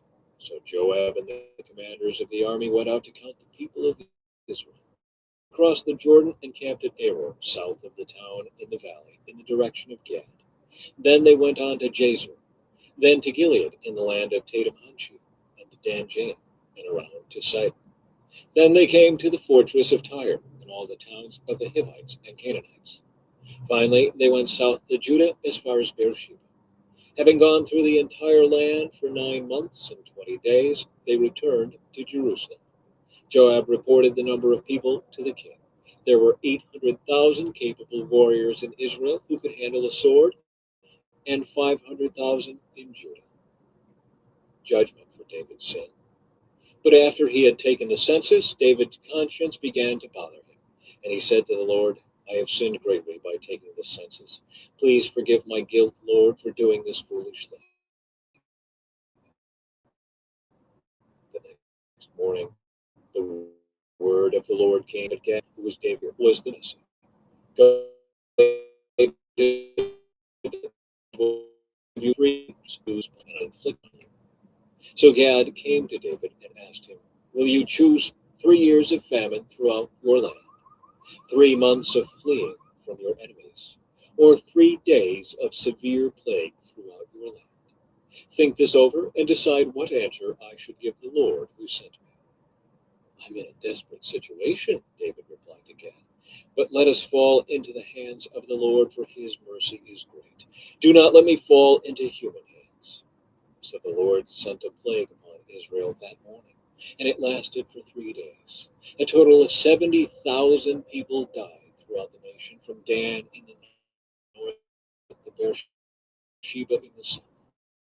But as the angel was preparing to destroy Jerusalem, the Lord relented and said to the death angel, son, that is enough. The moment the angel of the Lord was by the threshing floor of Araunah the Jebusite.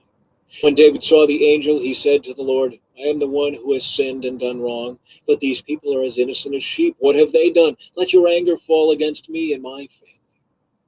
David builds an altar. That day Gad came to David and said to him, go up and build an altar to the Lord on the threshing floor of Araunah the Jebusite. So David went up to do what the Lord had commanded him. When Araunah saw the king and his men coming toward him, he came and bowed before the king with his face to the ground. Why have you come, my lord the king? Araunah asked. David replied, I have come to buy your threshing floor and to build an altar to the Lord there, so that he will stop the plague. Take it, my lord the king, and use it as you wish, Araunah said to David. Here are oxen for the burnt offering, and you can use the threshing boards and ox yokes for wood to build a fire at the altar. I will give it all to you, your majesty, and may the Lord your God accept your sacrifice. But the king replied to Araunah, No, I insist on buying it, for I will not present burnt offerings to the Lord my God that have cost me nothing. So David paid him 50 pieces of silver for the threshing floor and the oxen. David built an altar there to the Lord and sacrificed burnt offerings and peace offerings. And the Lord answered his prayer for the land, and the plague on Israel was stopped.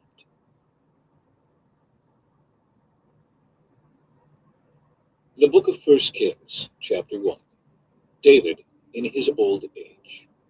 King David was now very old, and no matter how many blankets covered him, he could not keep warm.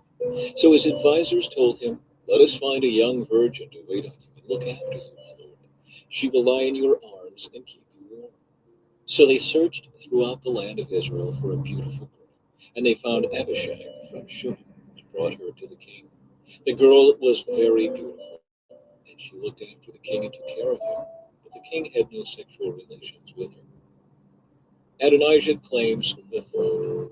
About that time, David's son Adonijah, whose mother was Haggith, began boasting, I will make myself king. So he provided himself with chariots and charioteers and recruited 50 men to run in front of him. Now his father, King David, had never disciplined him at any time, even by asking, Why are you doing that? Adonijah had been born next after Absalom, and he was very handsome. Adonijah took Joab, son of Zeruiah, and Abiathar the priest into his confidence, and they agreed to help him become king. But Zadok the priest, Benaiah son of Jehoiada, Nathan the prophet, Shimei, Rei, and David's personal bodyguard refused to support Adonijah. Adonijah went to the stone of Zeholith near the spring of Enrogel, where he sacrificed sheep, cattle, and fattened calves. He invited all his brothers, the other sons of King David, and all the royal officials of Judah. But he did not invite Nathan the prophet, or Benaiah, or the king's bodyguard, or his brother Solomon. Then Nathan went to Bathsheba, Solomon's mother, and asked her, Haven't you heard that Haggith's son, Adonijah, has made himself king, and our Lord David doesn't even know about it? If you want to save your own life and the life of your son Solomon, follow my advice. Go at once to King David and say to him, My lord the king, didn't you make a vow and say to me, Your son Solomon will surely be the next king and will sit on my throne? Why then has Adonijah become king? And while you are still talking with him, I will come and confirm everything you have said. So Bathsheba went into the king's bedroom. He was very old now, and Abishag was taking care of him. Bathsheba bowed down before the king. What can I do for you? He asked her. She replied, My lord, you made a vow before the Lord your God when you said to me, Your son Solomon will surely be the next king and will sit on my throne. But instead, Adonijah has made himself king, and my lord the king does not even know about it. He has sacrificed many cattle, fattened calves, and sheep, and he has invited all the king's sons to attend the celebration. He also invited Abiathar the priest and Joab, the commander of the army, but he did not invite your servant Solomon. And now, my lord the king, all Israel is waiting for you to announce who will become king after you. If you do not act, my son Solomon and I will be treated as criminals as soon as my lord the king has died. While she was still speaking with the king, Nathan the prophet arrived. The king's officials told him, Nathan the prophet is here to see you. Nathan went in and bowed before the king with his face to the ground. Nathan asked, My lord the king, have you decided that Adonijah will be the next king, and that he will sit on your throne? Today he has sacrificed many cattle, fattened calves, and sheep, and he has invited all the king's sons to attend the celebration. He also invited the commanders of the army and Abiathar the priest. They are feasting and drinking with him and shouting, Long live King Adonijah! But he did not invite me, or Zadok the priest, or Benaiah, or your servant Solomon. Has my lord the king really done this without letting any of his officials know who should be the next king? David makes Solomon king. King David responded, Call Bathsheba. So she came back in and stood before the king. And the king repeated his vow. As surely as the Lord lives, who has rescued me from every danger, your son Solomon will be the next king, and will sit on my throne this very day, just as I vowed to you before the Lord, the God of Israel. Then Bathsheba bowed down with her face to the ground before the king, and exclaimed, May my lord King David live forever.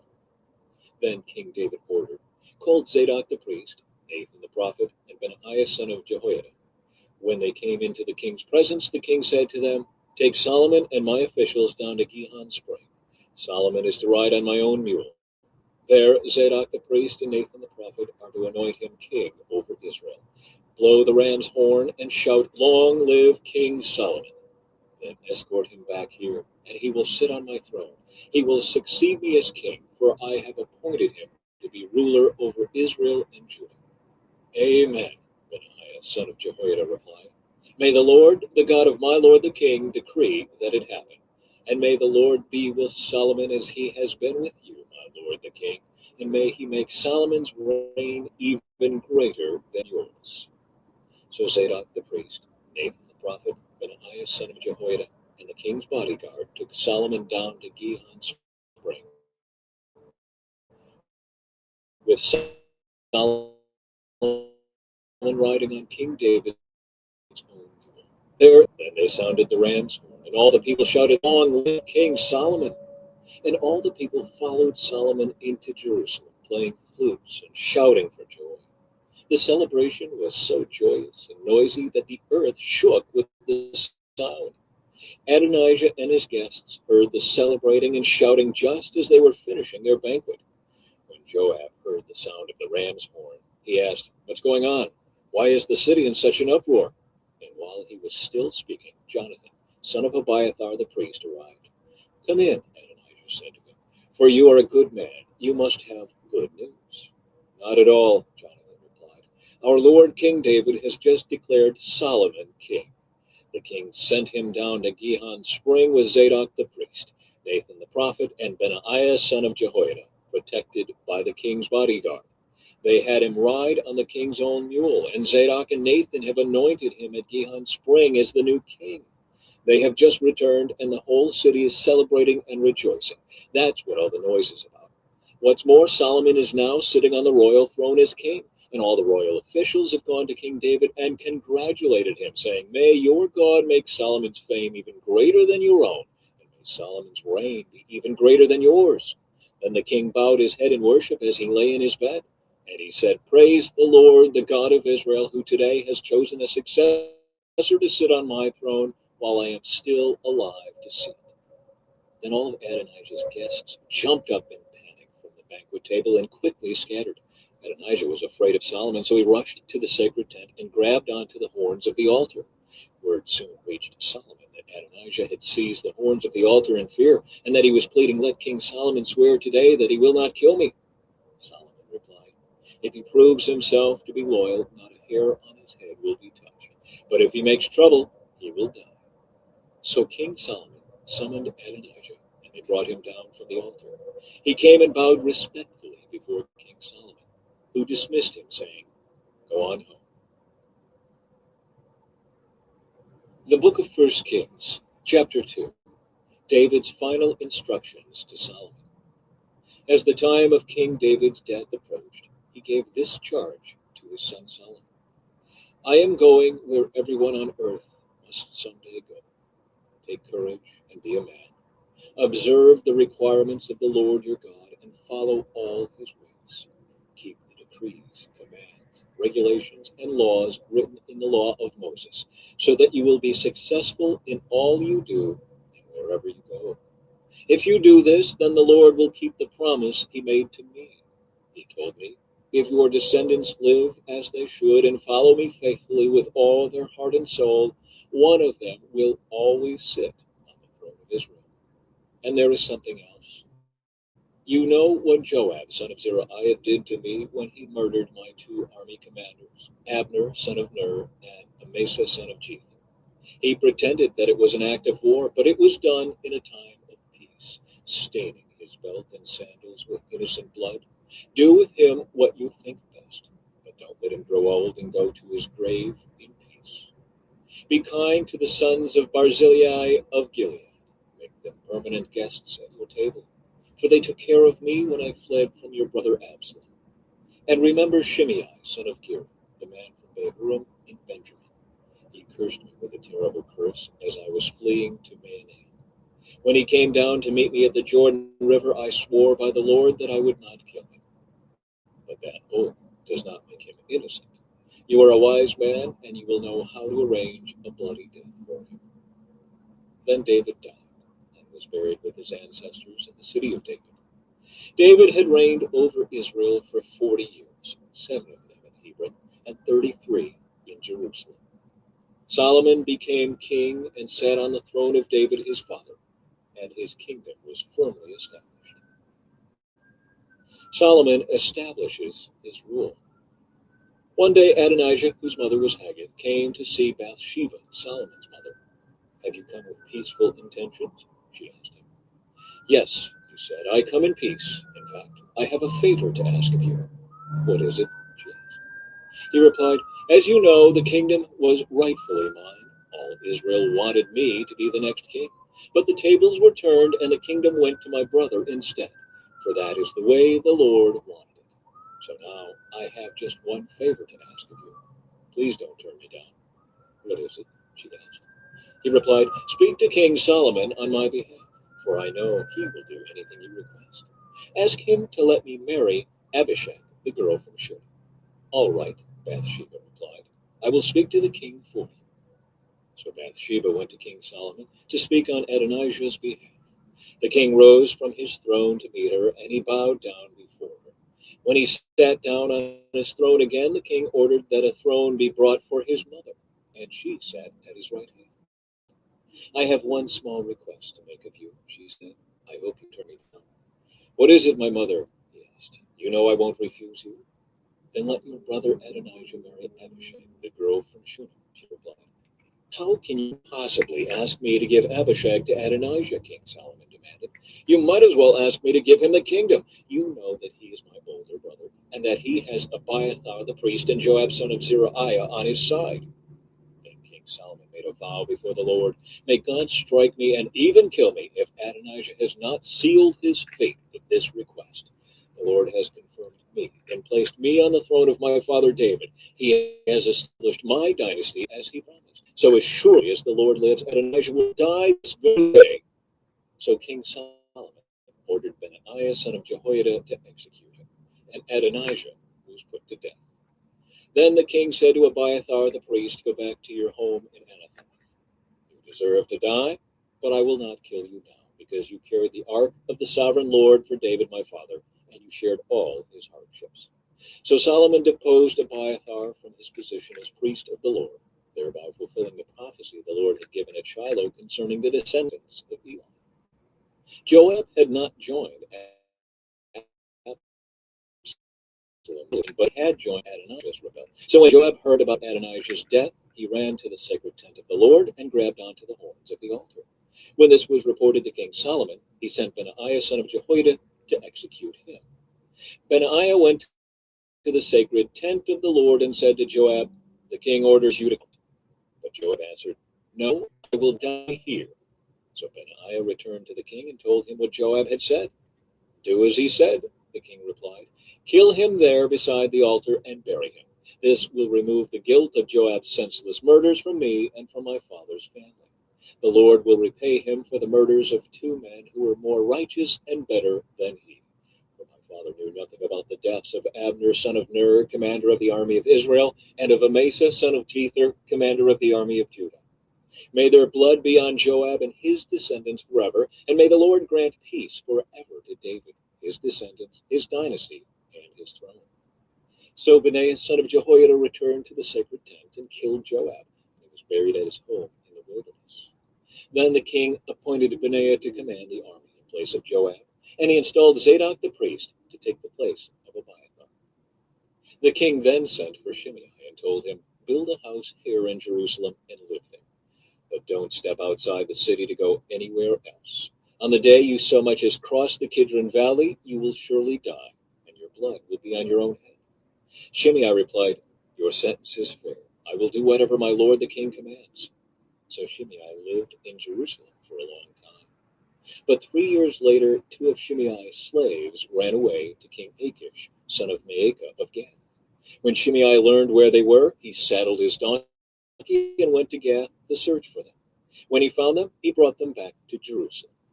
Solomon heard that Shimei had left Jerusalem and had gone to Gath and returned. So the king sent for Shimei and demanded, "Didn't I make you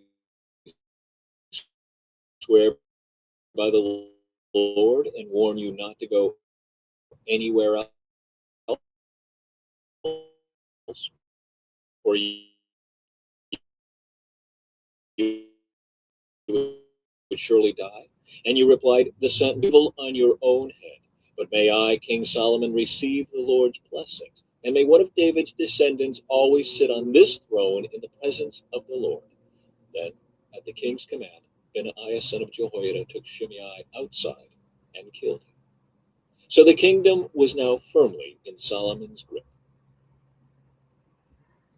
The book of First Kings, chapter 3. Solomon asks for wisdom. Solomon made an alliance with Pharaoh, the king of Egypt, and married one of his daughters. He brought her to live in the city of David until he could finish building his palace and the temple of the Lord and the wall around the city. At that time, the people of Israel sacrificed their offerings at local places of worship, for a temple honoring the name of the Lord had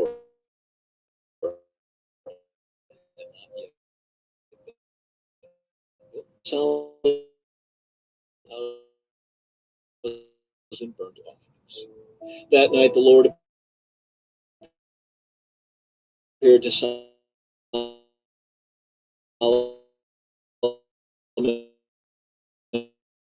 in a dream. And God said, "And you have continued your faithful love to him today by giving him a son to sit on his throne. Now, O Lord God, made me king instead of my father David. I am like a little child who doesn't know his way around, and here I am in the midst of your own chosen people, a nation so great and numerous they cannot be counted. Give me an understanding heart, so that I can govern your people well and know the difference between right and wrong. For who by himself is able to govern great people of yours?"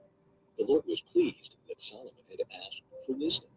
So God replied, "Because you have asked for wisdom in governing my people with justice, and have not asked for a long life or wealth or the death of your enemies, I will give you what you asked for. I will give you a wise and understanding heart, such as no one else has had or ever will have. And I will also give you what you did not ask for, riches and fame. No other king in all the world will be compared to you for the rest of your life. And if you follow me and obey my decrees and my commands, as your father David did, I will give you a long life." Then Solomon woke up and realized it had been a dream. He returned to Jerusalem and stood before the ark of the Lord's covenant, where he sacrificed burnt offerings and peace offerings. Then he invited all his officials to a great banquet. Solomon judges wisely. Sometime later, two prostitutes came to the king to have an argument settled. "Please, my lord," one of them began, "this woman and I live in the same house. I gave birth to a baby while she was with me in the house. 3 days later, this woman also had a baby. We were alone. There were only two of us in the house. But her baby died during the night when she rolled over on it.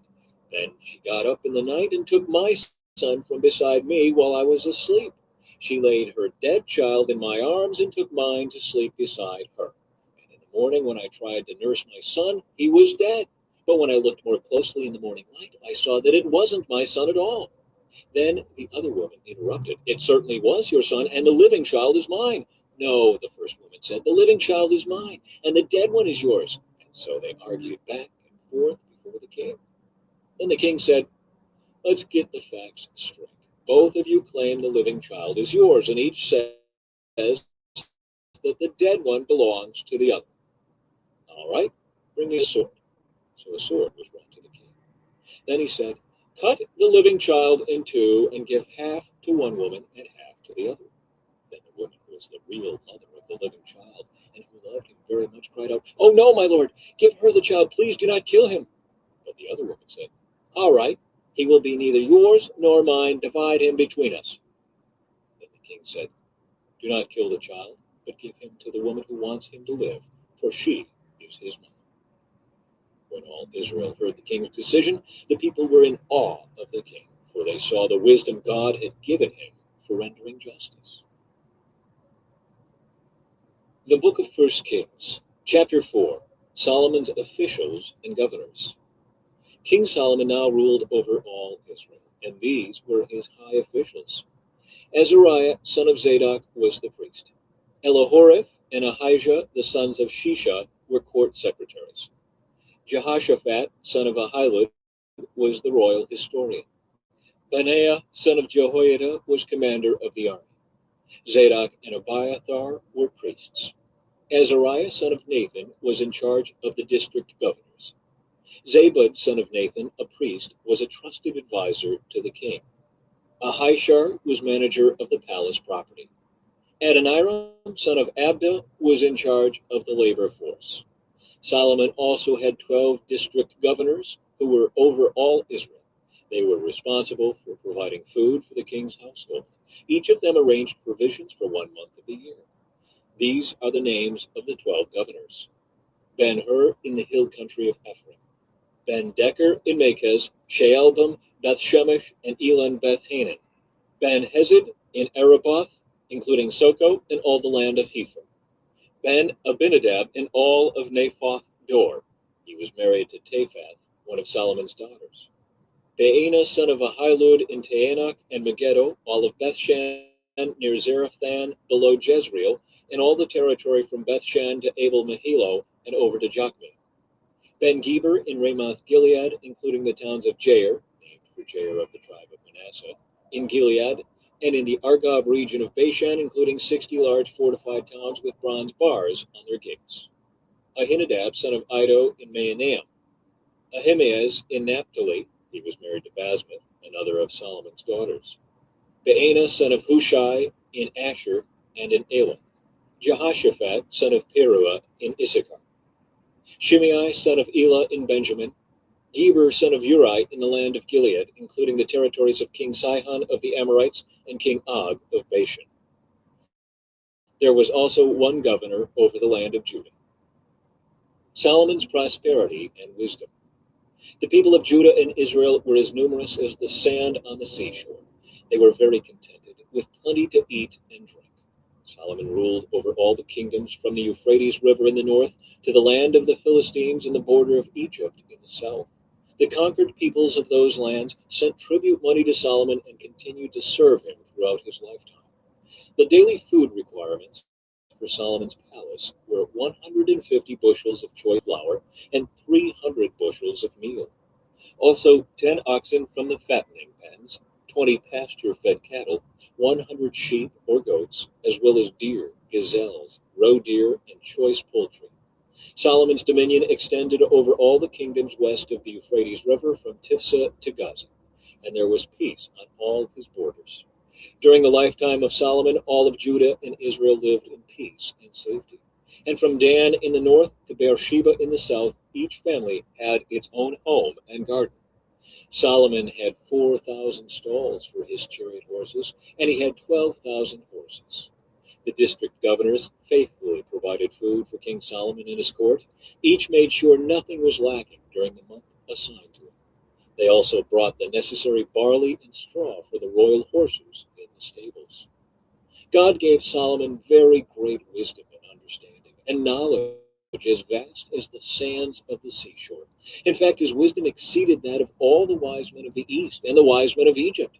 He was wiser than anyone else, including Ethan the Ezrahite and the sons of Mahol, Heman, Calcol, and Darda. His fame spread throughout all the surrounding nations. He composed some 3,000 proverbs and wrote 1,005 songs. He could speak with authority about all kinds of plants, from the great cedar of Lebanon to the tiny hyssop that grows from cracks in a wall. He could also speak about animals, birds, small creatures, and fish. And kings from every nation sent their ambassadors to listen to the wisdom of Solomon. The book of First Kings, chapter 5, preparations for building the temple. King Hiram of Tyre had always been a loyal friend of David. When Hiram learned that David's son Solomon was the new king of Israel, he sent ambassadors to congratulate him. Then Solomon sent this message back to Hiram. You know that my father David was not able to build a temple to honor the name of the Lord his God because of the many wars waged against him by surrounding nations. He could not build until the Lord gave him victory over all his enemies. But now the Lord my God has given me peace on every side. I have no enemies, and all is well. So I am planning to build a temple to honor the name of the Lord my God, just as he had instructed my father David. For the Lord told him, your son, whom I will place on your throne, will build the temple to honor my name. Therefore, please command that cedars from Lebanon be cut for me. Let my men work alongside yours, and I will pay your men whatever wages you ask. As you know, there is no one among us who can cut timber like you Sidonians. When Hiram received Solomon's message, he was very pleased and said, praise the Lord today for giving David a wise son to be king of the great nation of Israel. Then he sent this reply to Solomon. I have received your message, and I will supply all the cedar and cypress timber you need. My servants will bring the logs from the Lebanon mountains to the Mediterranean Sea and make them into rafts and float them along the coast to whatever place you choose. Then we will break the rafts apart so you can carry the logs away. You can pay me by supplying me with food for my household.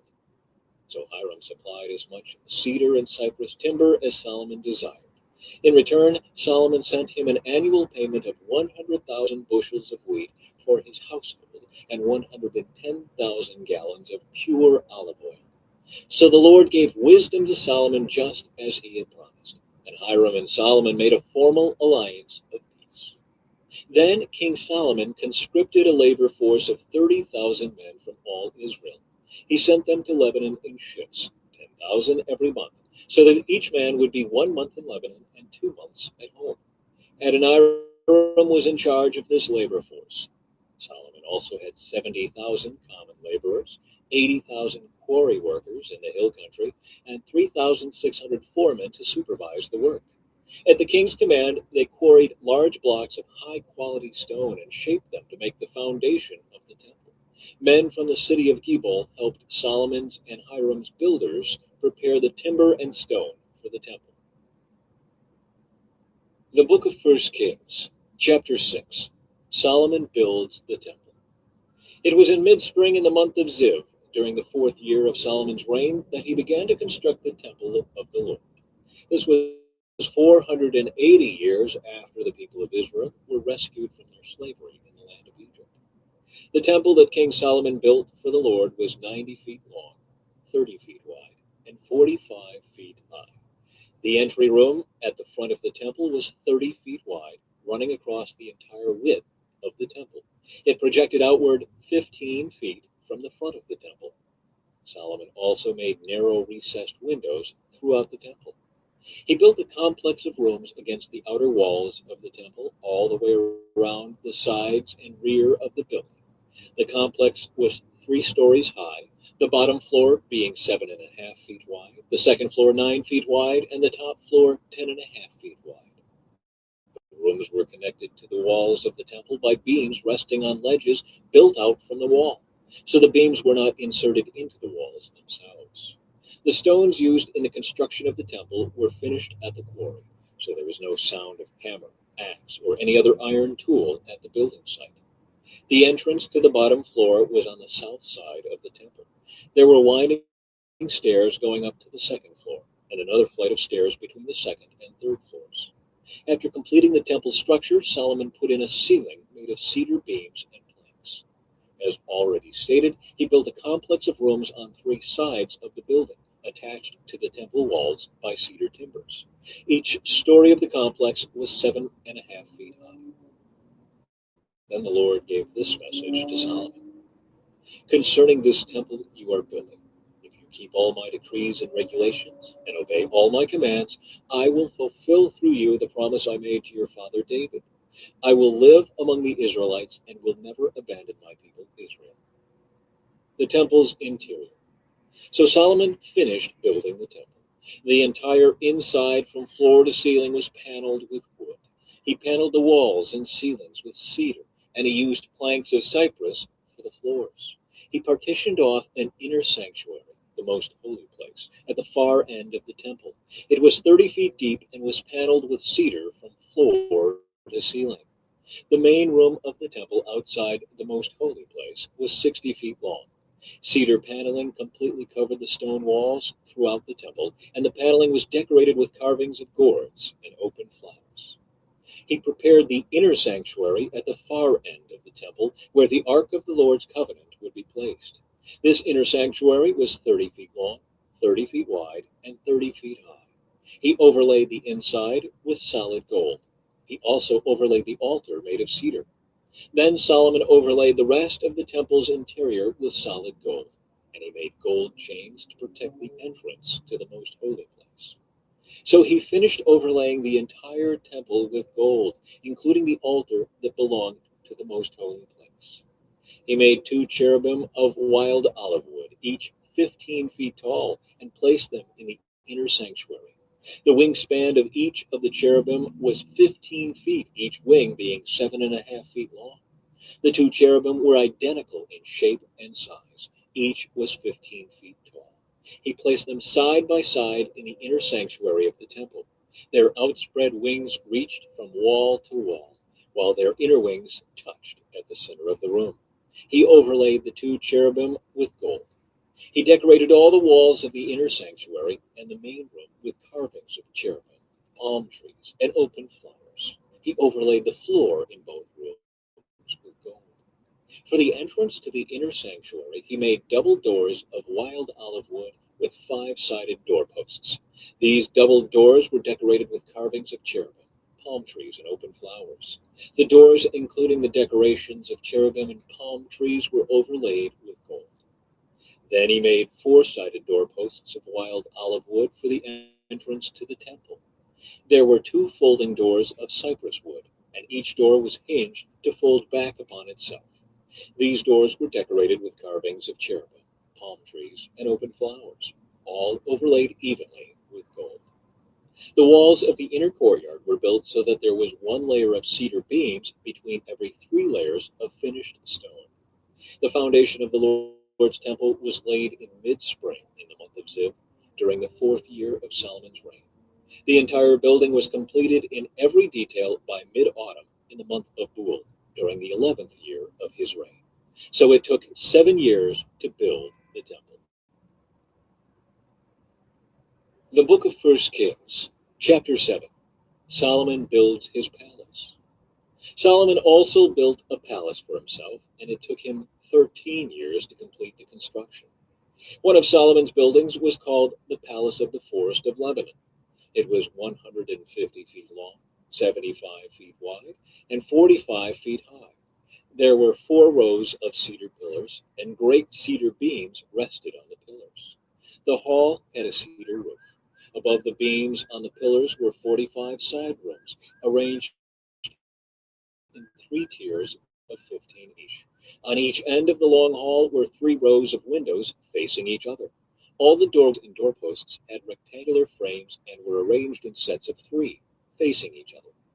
Solomon also built the Hall of Pillars, which was 75 feet long and 45 feet wide. There was a porch in front, along with a canopy supported by pillars. Solomon also built the throne room, known as the Hall of Justice, where he sat to hear legal matters. It was paneled with cedar from floor to ceiling. Solomon's living quarters surrounded a courtyard behind this hall, and they were constructed the same way. He also built similar living quarters for Pharaoh's daughter, whom he had married. From foundation to eaves, all these buildings were built from huge blocks of high-quality stone, cut with saws and trimmed to exact measure on all sides. Some of the huge foundation stones were 15 feet long, and some were 12 feet long. The blocks of high-quality stone used in the walls were also cut to measure, and cedar beams were also used. The walls of the great courtyard were built so that there was 1 layer of cedar beams between every 3 layers of finished stone, just like the walls of the inner courtyard of the Lord's temple with its entry room. Furnishings for the temple. King Solomon then asked for a man named Huram to come from Tyre. He was half Israelite, since his mother was a widow from the tribe of Naphtali, and his father had been a craftsman in bronze from Tyre. Huram was extremely skillful and talented in any work in bronze, and he came to do all the metal work for King Solomon. Huram cast two bronze pillars, each 27 feet tall and 18 feet in circumference. For the tops of the pillars, he cast bronze capitals, each 7.5 feet tall. Each capital was decorated with 7 sets of lattice work and interwoven chains. He also encircled the lattice work with 2 rows of pomegranates to decorate the capitals over the pillars. The capitals on the columns inside the entry room were shaped like water lilies, and they were 6 feet tall. The capitals on the 2 pillars had 200 pomegranates in 2 rows around them, beside the rounded surface next to the lattice. Huram set the pillars at the entrance of the temple, one toward the south and one toward the north. He named the one on the south Jachin and the one on the north Boaz. The capitals on the pillars were shaped like water lilies, and so the work on the pillars was finished. Then Huram cast a great round basin, 15 feet across from rim to rim, called the sea. It was 7.5 feet deep and about 45 feet in circumference. It was encircled just below its rim by 2 rows of decorative gourds. There were about 6 gourds per foot all the way around, and they were cast as part of the basin. The sea was placed on a base of 12 bronze oxen, all facing outward. 3 faced north, 3 faced west, 3 faced south, and 3 faced east, and the sea rested on them.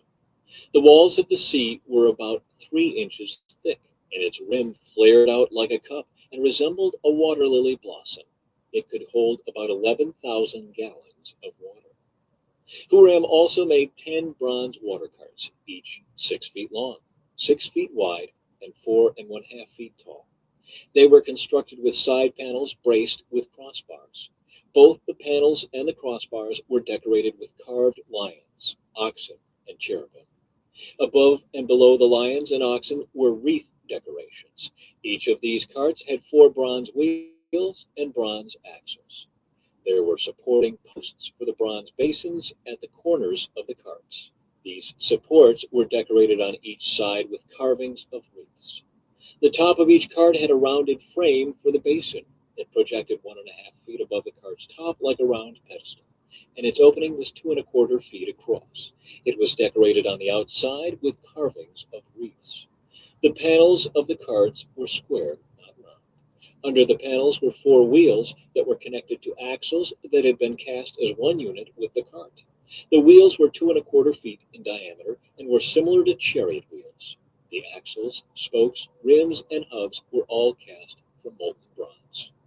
There were handles at each of the 4 corners of the carts, and these too were cast as one unit with the cart. Around the top of each cart was a rim 9 inches wide. The corner supports and side panels were cast as one unit with the cart. Carvings of cherubim, lions, and palm trees decorated the panels and corner supports wherever there was room, and there were wreaths all around. All 10 water carts were the same size and were made alike, for each was cast from the same mold. Huram also made 10 smaller bronze basins, one for each cart. Each basin was 6 feet across and could hold 220 gallons of water. He set 5 water carts on the south side of the temple and 5 on the north side. The great bronze basin called the sea was placed near the southeast corner of the temple. He also made the necessary wash basins, shovels, and bowls. So at last Huram completed everything King Solomon had assigned him to make for the temple of the Lord: the 2 pillars, the 2 bowl-shaped capitals on top of the pillars, the 2 networks of interwoven chains that decorated the capitals, the 400 pomegranates that hung from the chains on the capitals, 2 rows of pomegranates for each of the chain networks that decorated the capitals on top of the pillars, the 10 water carts holding the 10 basins, the sea and the 12 oxen under it, the ash buckets, the shovels, and the bowls. Huram made all these things of burnished bronze for the temple of the Lord, just as King Solomon had directed. The king had them cast in clay molds in the Jordan Valley between Succoth and Zarethan. Solomon did not weigh all these things because there were so many, the weight of the bronze could not be measured. Solomon also made all the furnishings of the temple of the Lord: the gold altar, the gold table for the bread of the presence, the lampstands of solid gold, 5 on the south and 5 on the north, in front of the most holy place, the flower decorations, lamps, and tongs, all of gold, the small bowls, lamp snuffers, bowls, dishes, and incense burners, all of solid gold. The doors for the entrances to the most holy place and the main room of the temple, with their fronts overlaid with gold. So King Solomon finished all his work on the temple of the Lord. Then he brought all the gifts his father David had dedicated, the silver, the gold, and the various articles, and he stored them in the treasuries of the Lord's temple. The book of First Kings, chapter 8, the ark brought to the temple.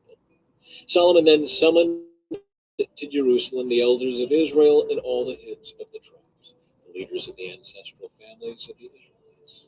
They were to bring the ark of the Lord's covenant to the temple from its location in the city of David, also known as Zion.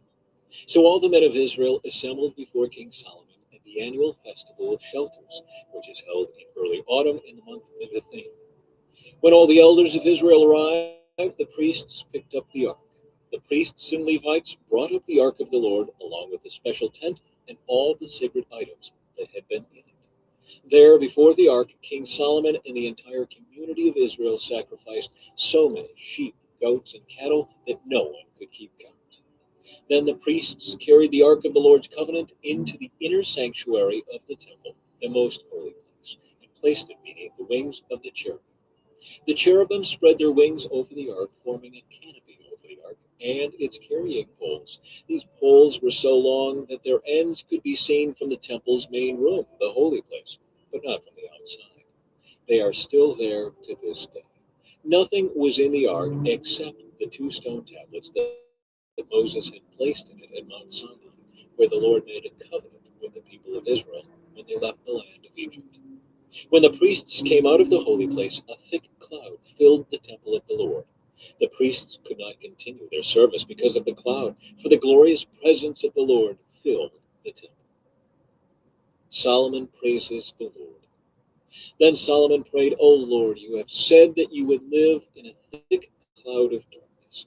Now I have built a glorious temple for you, a place where you can live forever." Then the king turned around to the entire community of Israel standing before him and gave this blessing: "Praise the Lord, the God of Israel, who has kept the promise he made to my father David. For he told my father, from the day I brought my people Israel out of Egypt, I have never chosen a city among any of the tribes of Israel as the place where a temple should be built to honor my name. But I have chosen David to be king over my people Israel." Then Solomon said, "My father David wanted to build this temple to honor the name of the Lord, the God of Israel. But the Lord told him, 'You wanted to build the temple to honor my name. Your intention is good, but you are not the one to do it. One of your own sons will build the temple to honor me.' And now the Lord has fulfilled the promise he made, for I have become king in my father's place, and I now sit on the throne of Israel, just as the Lord promised. I have built this temple to honor the name of the Lord, the God of Israel, and I have prepared a place there for the ark, which contains the covenant that the Lord made with our ancestors when he brought them out of Egypt." Solomon's prayer of dedication. Then Solomon stood before the altar of the Lord in front of the entire community of Israel.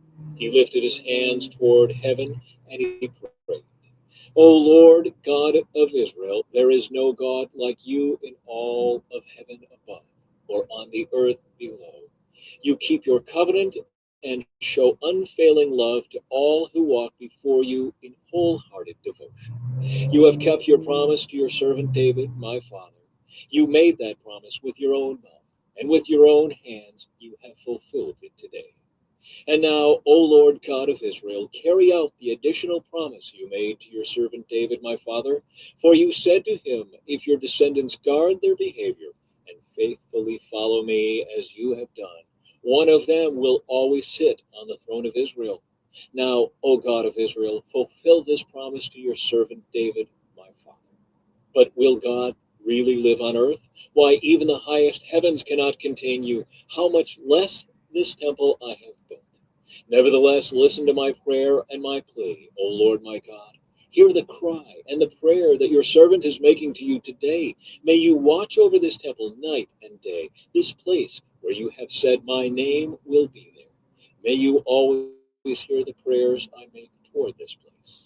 May you hear the humble and earnest requests from me and your people Israel when we pray toward this place. Yes, hear us from heaven where you live, and when you hear, forgive. If someone wrongs another person and is required to take an oath of innocence in front of your altar in this temple, then hear from heaven and judge between your servants, the accuser and the accused. Punish the guilty as they deserve, acquit the innocent because of their innocence. If your people Israel are defeated by their enemies because they have sinned against you, and if they turn to you and acknowledge your name and pray to you here in this temple, then hear from heaven and forgive the sin of your people Israel and return them to this land you gave their ancestors. If the skies are shut up and there is no rain because your people have sinned against you, and if they pray toward this temple and acknowledge your name and turn from their sins because you have punished them, then hear from heaven and forgive the sins of your servants, your people Israel. Teach them to follow the right path, and send rain on your land that you have given to your people as their special possession. If there is a famine in the land, or a plague, or crop disease, or attacks of locusts or caterpillars, or if your people's enemies are in the land besieging their towns, whatever disaster or disease there is, and if your people Israel pray about their troubles, raising their hands toward this temple, then hear from heaven where you live and forgive.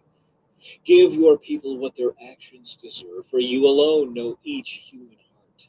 Then they will fear you as long as they live in the land you gave to our ancestors. In the future, foreigners who do not belong to your people Israel will hear of you. They will come from distant lands because of your name, for they will hear of your great name and your strong hand and your powerful arm. And when they pray toward this temple, then hear from heaven where you live and grant what they ask of you.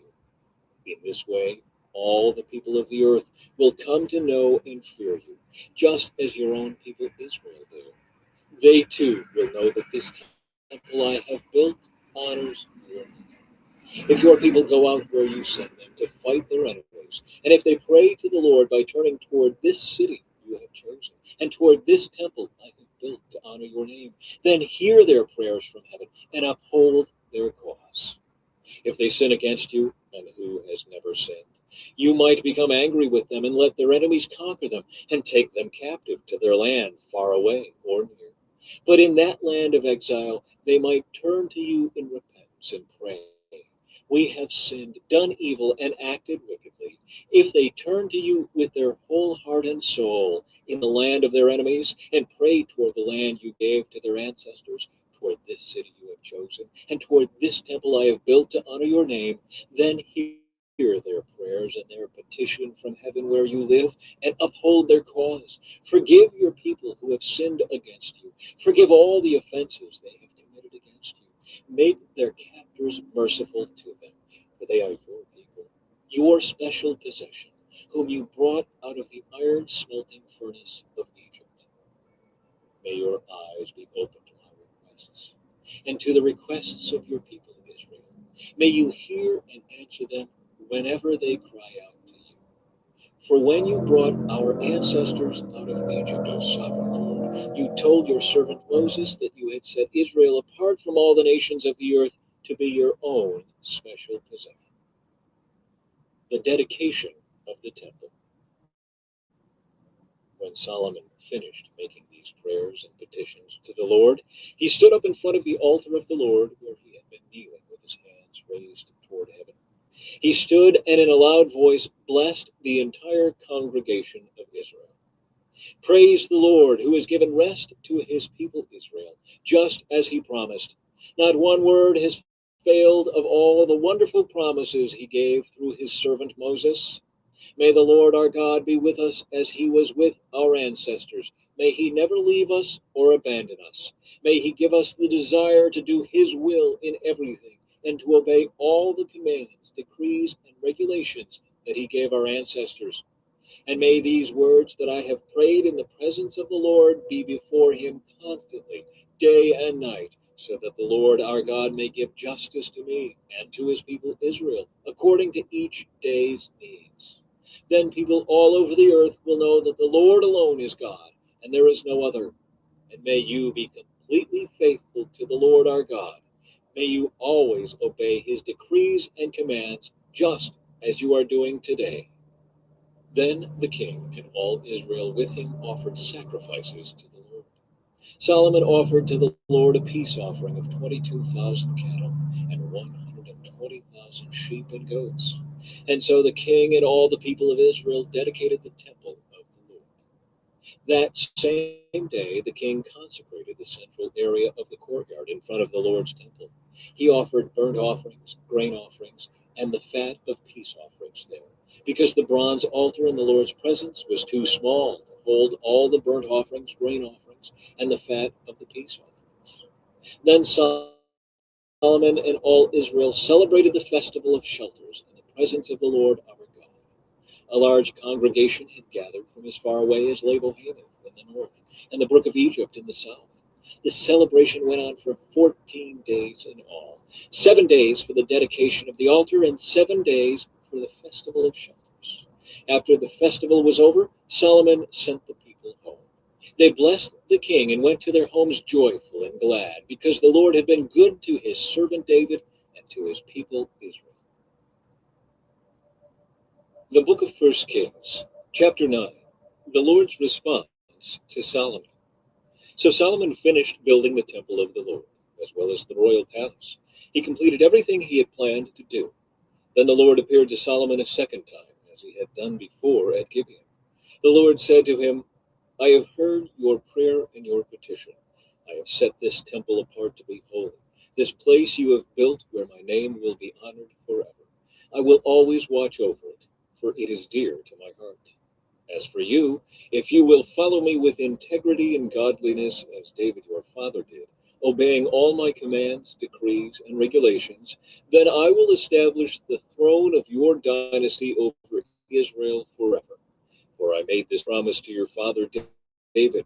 One of your descendants will always sit on the throne of Israel.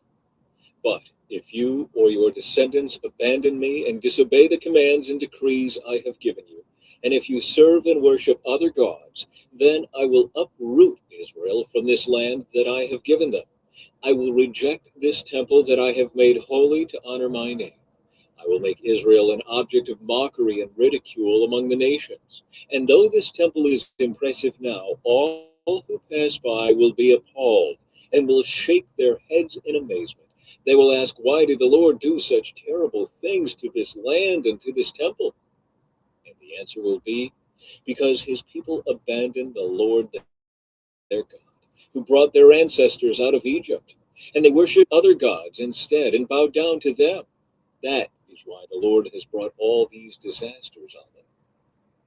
Solomon's agreement with Hiram. It took Solomon 20 years to build the Lord's temple and his own royal palace. At the end of that time, he gave 20 towns in the land of Galilee to King Hiram of Tyre. Hiram had previously provided all the cedar and timber and gold that Solomon had required. But when Hiram came from Tyre to see the towns Solomon had given him, he was not at all pleased with them. What kind of towns are these, my brother? He asked. So Hiram called that area Kippur, which means worthless, as it is still known today. Nevertheless, Hiram paid Solomon 9,000 pounds of gold. Solomon's many achievements. This is the account of the forced labor that King Solomon conscripted to build the Lord's temple, the royal palace, the supporting terraces, the wall of Jerusalem, and the cities of Hazor, Megiddo, and Gezer. Pharaoh, the king of Egypt, had attacked and captured Gezer, killing the Canaanite population and burning it down. He gave the city to his daughter as a wedding gift when she married Solomon. So Solomon rebuilt the city of Gezer. He also built up the towns of Lower Beth-horon, Baalah, and Tamar in the wilderness within his land. He built towns as supply centers and constructed towns where his horses could be stationed. He built everything he designed in Jerusalem and Lebanon and throughout his entire realm. There were still some people living in the land who were not Israelites, including Amorites, Hittites, Perizzites, Hivites, and Jebusites. These were descendants of the nations whom the people of Israel had not completely destroyed. So Solomon conscripted them for his labor force, and they serve in the labor force to this day. But Solomon did not conscript any of the Israelites for forced labor. Instead, he assigned them to serve as fighting men, government officials, officers, and captains in his army, commanders of his chariots and charioteers. Solomon appointed 500 of them to supervise the people working on his various projects. Solomon moved his wife, Pharaoh's daughter, from the city of David to the new palace he had built for her. Then he constructed the supporting terraces. 3 times each year, Solomon presented burnt offerings and peace offerings on the altar he had built for the Lord. He also burned incense to the Lord, and so he finished the work of building the temple. King Solomon also built a fleet of ships at Ezion-Geber, port near Elath, in the land of Edom, along the shore of the Red Sea. Hiram sent experienced to sail the ships with Solomon's men. They sailed to Ophir and brought back to Solomon some 16 tons of gold. The Book of 1 Kings, Chapter 10, Visit of the Queen of Sheba. When the Queen of Sheba heard of Solomon's fame, which brought honor to the name of the Lord, she came to test him with hard questions. She arrived in Jerusalem with a large group of attendants and a great caravan of camels loaded with spices, large quantities of gold, and jewels. When she met with Solomon, she talked with him about everything she had on her mind. Solomon had answers for all her questions. Nothing was too hard for the king to explain to her. And the Queen of Sheba realized how very wise Solomon was, and when she saw the palace he had built, she was overwhelmed. She was also amazed at the food on his tables, the organization of his officials, and their splendid clothing, the cupbearers, the burnt offering Solomon made at the temple of the Lord. She exclaimed to the king, "Everything I heard in my country about your achievements and wisdom is true. I didn't believe what was said until I arrived here and saw it with my own eyes. In fact, I had not heard the half of it. Your wisdom and prosperity are far beyond what I was told. How happy your people must be. What a privilege for your officials to stand here day after day listening to your wisdom. Praise the Lord your God, who delights in you and has placed you on the throne of Israel. Because of the Lord eternal for Israel, he has made you king so you can rule with justice and righteousness." Then she gave the king a gift of 9,000 pounds of gold, great quantities of spices, and precious jewels. Never again were so many spices brought in as those the Queen of Sheba gave to King Solomon. In addition, Hiram's ships brought gold from Ophir, and they also brought rich cargoes of red sandalwood and precious jewels. The king used the sandalwood to make railings for the temple of the Lord and the royal palace, and to construct lyres and harps for the musicians. Never before or since has there been such a supply of sand. King Solomon gave the Queen of Sheba whatever she asked for, besides all the customary gifts he had so generously given. Then she and all her attendants returned to their own land. Solomon's wealth and splendor. Each year, Solomon received about 25 tons of gold. This did not include the additional revenue he received from merchants and traders, all the kings of Arabia, and the governors of the land. King Solomon made 200 large shields of hammered gold, each weighing more than 15 pounds. He also made 300 smaller shields of hammered gold, each weighing nearly 4 pounds. The king placed these shields in the palace of the forest of Lebanon. Then the king made a huge throne, decorated with ivory and overlaid with fine gold. The throne had 6 steps and a rounded back. There were armrests on both sides of the seat, and the figure of a lion stood on each side of the throne. There were also 12 other lions, one standing on each end of the 6 steps. No other throne in all the world could be compared with it. All of King Solomon's drinking cups were solid gold, as were all the utensils in the palace of the forest of Lebanon. They were not made of silver, for silver was considered worthless in Solomon's day. The king had a fleet of trading ships that sailed with Hiram's fleet. Once every 3 years, the ships returned loaded with gold, silver, ivory, apes, and peacocks. So King Solomon became richer and wiser than any other king on earth. Every nation came to consult him and to hear the wisdom God had given him. Year after year, everyone who visited brought him gifts of silver and gold, clothing, weapons, spices, horses, and mules. Solomon built up a huge force of chariots and horses. He had 1,400 chariots and 12,000 horses. He stationed some of them in the chariot cities and some near him in Jerusalem. The king made silver as plentiful in Jerusalem as stone, and valuable cedar timber was as common as the sycamore fig trees that grow in the foothills of Judah. Solomon's horses were imported from Egypt and from Cilicia. The king's traders acquired them from Cilicia at the standard price.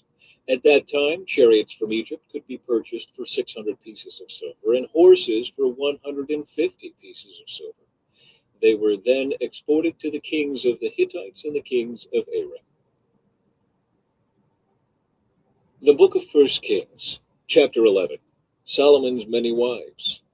Now King Solomon loved many foreign women. Besides Pharaoh's daughter, he married women from Moab, Ammon, Edom, Sidon, and from among the Hittites. The Lord had clearly instructed the people of Israel, "You must not marry them, because they will turn your hearts to their gods." Yet Solomon insisted on loving them anyway. He had 700 wives of royal birth and 300 concubines. And in fact, they did turn his heart away from the Lord. In Solomon's old age, they turned his heart to worship other gods instead of being completely faithful to the Lord his God, as his father David had been. Solomon worshipped Ashtoreth, the goddess of the Sidonians, and Moloch, the detestable god of the Ammonites. In this way, Solomon did what was evil in the Lord's sight. He refused to follow the Lord completely, as his father David had done. On the Mount of Olives east of Jerusalem, he even built a pagan shrine for Chemosh, the detestable god of Moab, and another for Moloch, the detestable god of the Ammonites. Solomon built such shrines for all his foreign wives to use for burning incense and sacrificing to their gods. The Lord was very angry with Solomon, for his heart had turned away from the Lord, the God of Israel, who had appeared to him twice. He had warned Solomon specifically about worshiping other gods, but Solomon did not listen to the Lord's command. So now the Lord said to him, "Since you have not kept my covenant and have disobeyed my decrees, I will surely tear the kingdom away from you and give it to one of your servants. But for the sake of your father David, I will not do this while you are still alive. I will take the kingdom away from your son. And even so, I will not take away the entire kingdom. I will let him be king of one tribe, for the sake of my servant David, and for the sake of Jerusalem, my chosen city." Solomon's adversaries. Then the Lord raised up Hadad the Edomite, a member of Edom's royal family, to be Solomon's adversary. Years before, David had defeated Edom. Joab, his army commander, had stayed to bury some of the Israelite soldiers who had died in battle. While there, they killed every male in Edom.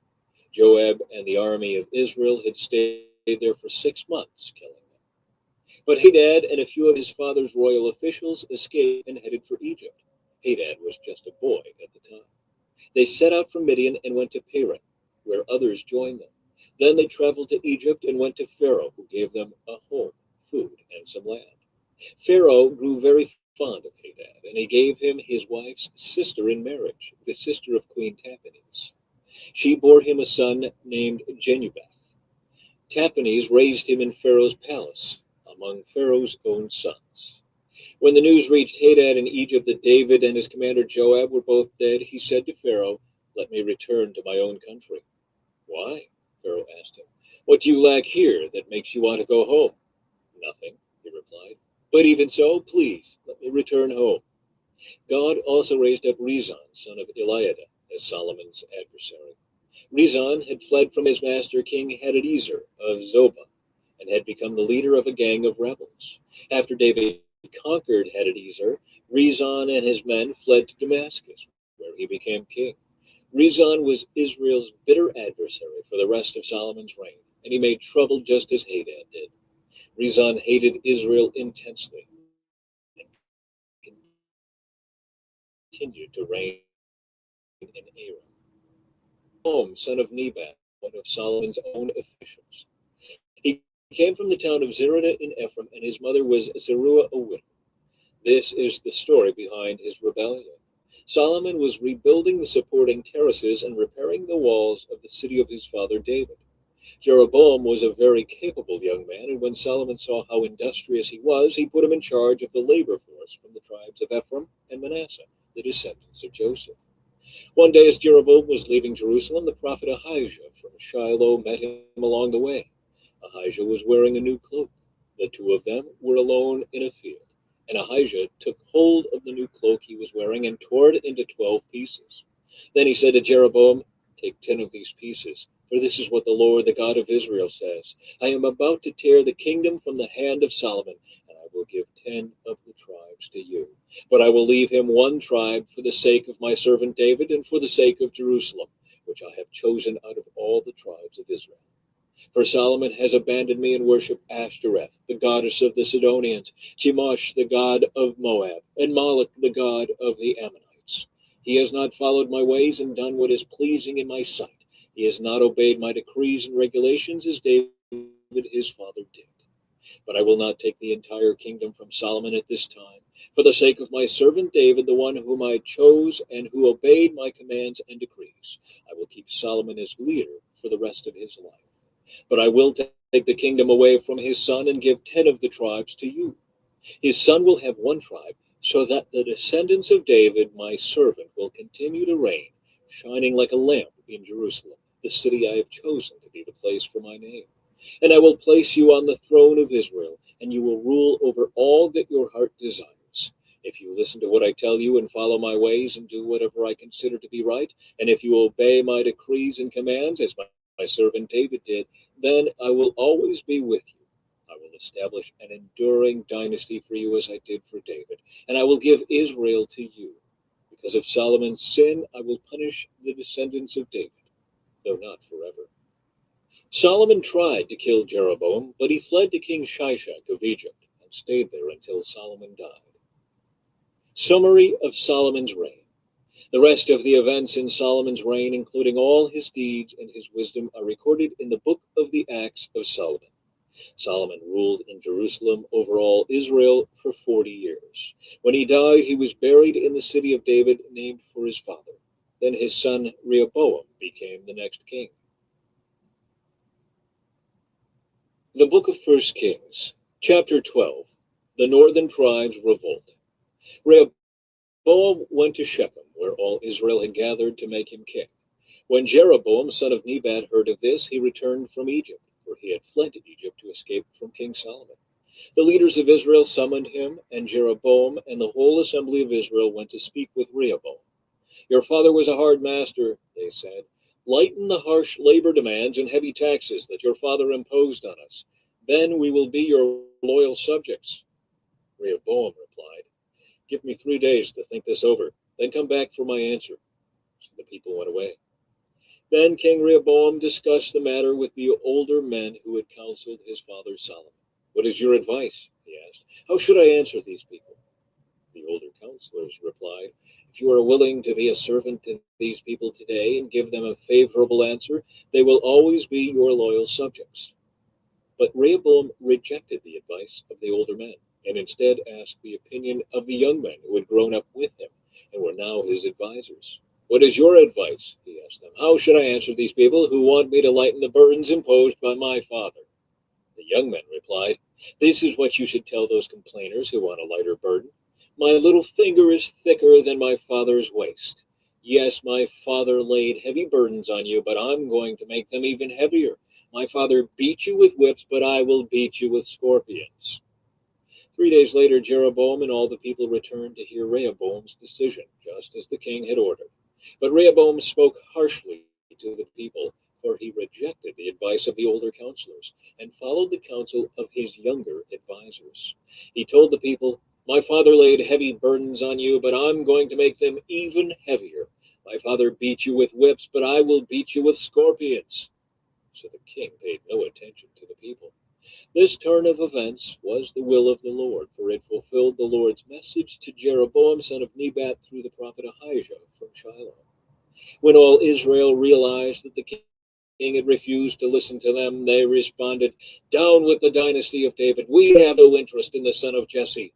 To your homes, O Israel. Look out for your own house, David." So the people of Israel returned home. But Rehoboam continued to rule the Israelites who lived in the towns of Judah. King Rehoboam sent Adoniram, who was in charge of the labor force, to restore order, but the people of Israel stoned him to death. When this news reached King Rehoboam, he quickly jumped into his chariot and fled to Jerusalem. And to this day, the northern tribes of Israel have refused to be ruled by a descendant of David. When the people of Israel learned of Jeroboam's return from Egypt, they called an assembly and made him king over all Israel. So only the tribe of Judah remained loyal to the family of David. Shimei's prophecy. When Rehoboam arrived at Jerusalem, he mobilized the men of Judah and the tribe of Benjamin, 180,000 select troops, to fight against the men of Israel and to restore the kingdom to himself. But God said to Shimei, the man of God, "Say to Rehoboam, son of Solomon, king of Judah, and to all the people of Judah and Benjamin, and to the rest of the people, this is what the Lord says. Do not fight against your relatives, the Israelites. Go back home, for what has happened is my doing." So they obeyed the message of the Lord and went home as the Lord had commanded. Jeroboam makes gold calves. Jeroboam then built up the city of Shechem in the hill country of Ephraim, and it became his capital. Later he went and built up the town of Peniel. Jeroboam thought to himself, "Unless I am careful, the kingdom will return to the dynasty of David. When these people go to Jerusalem to offer sacrifices at the temple of the Lord, they will again give their allegiance to King Rehoboam of Judah.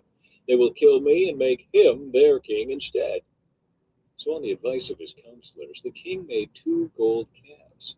He said to the people, "It is too much trouble for you to worship in Jerusalem. Look, Israel, these are the gods who brought you out of Egypt." He placed these calf idols in Bethel and in Dan, at either end of his kingdom. But this became a great sin, for the people worshipped the idols, traveling as far north as Dan to worship the one there. Jeroboam also erected buildings at the pagan shrines and ordained priests from the common people, those who were not from the priestly tribe of Levi. And Jeroboam instituted a religious festival in Bethel, held on the 15th day of the 8th month, in imitation of the annual festival of shelters in Judah. There at Bethel he himself offered sacrifices to the calves he had made, and he appointed priests for the pagan shrines he had made. So on the 15th day of the 8th month, a day that he himself had designated, Jeroboam offered sacrifices on the altar at Bethel. He instituted a religious festival for Israel, and he went up to the altar to burn incense. The book of 1 Kings, chapter 13. A prophet denounces Jeroboam. At the Lord's command, a man of God from Judah went to Bethel, arriving there just as Jeroboam was approaching the altar to burn incense. Then, at the Lord's command, he shouted, "O altar, altar, this is what the Lord says. A child named Josiah will be born into the dynasty of David. On you he will sacrifice the priests from the pagan shrines who come here to burn incense, and human bones will be burned on you." That same day, the man of God gave a sign to prove his message. He said, "The Lord has promised to give this sign. This altar will split apart, and its ashes will be poured out on the ground." When King Jeroboam heard the man of God speaking against the altar at Bethel, he pointed at him and shouted, "Seize that man!" But instantly the king's hand became paralyzed in that position, and he couldn't pull it back. At the same time, a wide crack appeared in the altar, and the ash is poured out, just as the man of God had predicted in his message from the Lord. The king cried out to the man of God, "Please ask the Lord your God to restore my hand again." So the man of God prayed to the Lord, and the king's hand was restored, and he could move it again. Then the king said to the man of God, "Come to the palace with me and have something to eat, and I will give you a gift." But the man of God said to the king, "Even if you gave me half of everything you own, I would not go with you. I would not eat or drink anything in this place. For the Lord gave me this command: you must not eat or drink anything while you are there, and do not return to Judah by the same way you came." So he left Bethel and went home on the road. As it happened, there was an old prophet living in Bethel, and his sons came home and told him what the man of God had done in Bethel that day. They also told their father what the man had said to the king. The old prophet asked them, "Which way did he go?" So they showed their father which road the man of God had taken. "Quick, saddle the donkey," the old man said. So they saddled the donkey for him, and he mounted it. Then he rode after the man of God, and found him sitting under a great tree. The old prophet asked him, "Are you the man of God who came from Judah?" "Yes, I am," he replied. Then he said to the man of God, "Come home with me and eat some food." "No, I cannot," he replied. "I am not allowed to eat or drink anything here in this place. For the Lord gave me this command: You must not eat or drink anything while you are there, and do not return to Judah by the same way you came." But the old prophet answered, "I am a prophet too, just as you are. And an angel gave me this command from the Lord: Bring him home with you so he can have something to eat and drink." But the old man was lying to him. So they went back together, and the man of God ate and drank at the prophet's home. Then, while they were sitting at the table, a command from the Lord came to the old prophet. He cried out to the man of God from heaven, "This is what the Lord says: You have defied the word of the Lord and have disobeyed the command the Lord your God gave you. You came back to this place and ate and drank where he told you not to eat or drink. Because of this, your body will not be buried in the grave of your ancestors." After the man of God had finished eating and drinking, the old prophet saddled his own donkey for him, and the man of God started off again. But as he was traveling along, a lion came out and killed him. His body lay there on the road with the donkey and the lion standing beside it. People who passed by saw the body lying in the road and the lion standing beside it, and they went and reported it in Bethel, where the old prophet lived. When the prophet heard the report, he said, "It is the man of God who disobeyed the Lord's command. The Lord has fulfilled his word by causing the lion to attack and kill him." Then the prophet said to his sons, "Saddle a donkey for me." So they saddled the donkey, and he went out and found the body lying in the road. The donkey and lion were still standing there beside it, for the lion had not eaten the body nor attacked the donkey. So the prophet laid the body of the man of God on the donkey and took it back to the town to mourn over him and bury him. He laid the body in his own grave, crying out in grief, "Oh, my brother!" Afterward, the prophet said to his sons, "When I die, bury me in the grave where the man of God is buried. Lay my bones beside his bones." For the message the Lord told him to proclaim against the altar in Bethel and against the pagan shrines in the towns of Samaria will certainly come true. But even after this, Jeroboam did not turn from his evil ways. He continued to choose priests from the common people. He appointed anyone who wanted to become a priest for the prince. This became a great sin and resulted in the utter destruction of Jeroboam's dynasty from the face of the earth.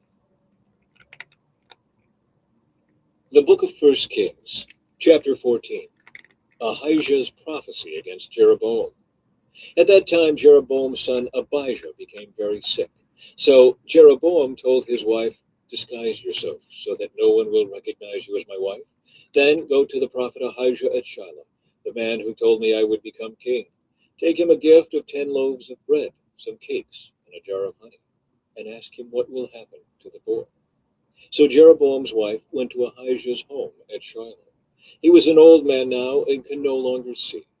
But the Lord had told Ahijah, "Jeroboam's wife will come here, pretending to be someone else. She will ask you about her son, for he is very sick. Give her the answer I give you." So when Ahijah heard her footsteps at the door, he called out, "Come in, wife of Jeroboam. Why are you pretending to be someone else?" Then he told her, "I have bad news for you. Give your husband Jeroboam this message from the Lord, the God of Israel. I promoted you from the ranks of the common people and made you ruler over my people Israel. I ripped the kingdom away from the family of David and gave it to you. But you have not been like my servant David, who obeyed my commands and followed me with all his heart and always did whatever I wanted. You have done more evil than all who lived before you. You have made other gods for yourself and have made me furious with your gold calves. And since you have turned your back on me, I will bring disaster on your dynasty and will destroy one of your male descendants, slave and free alike, anywhere in Israel.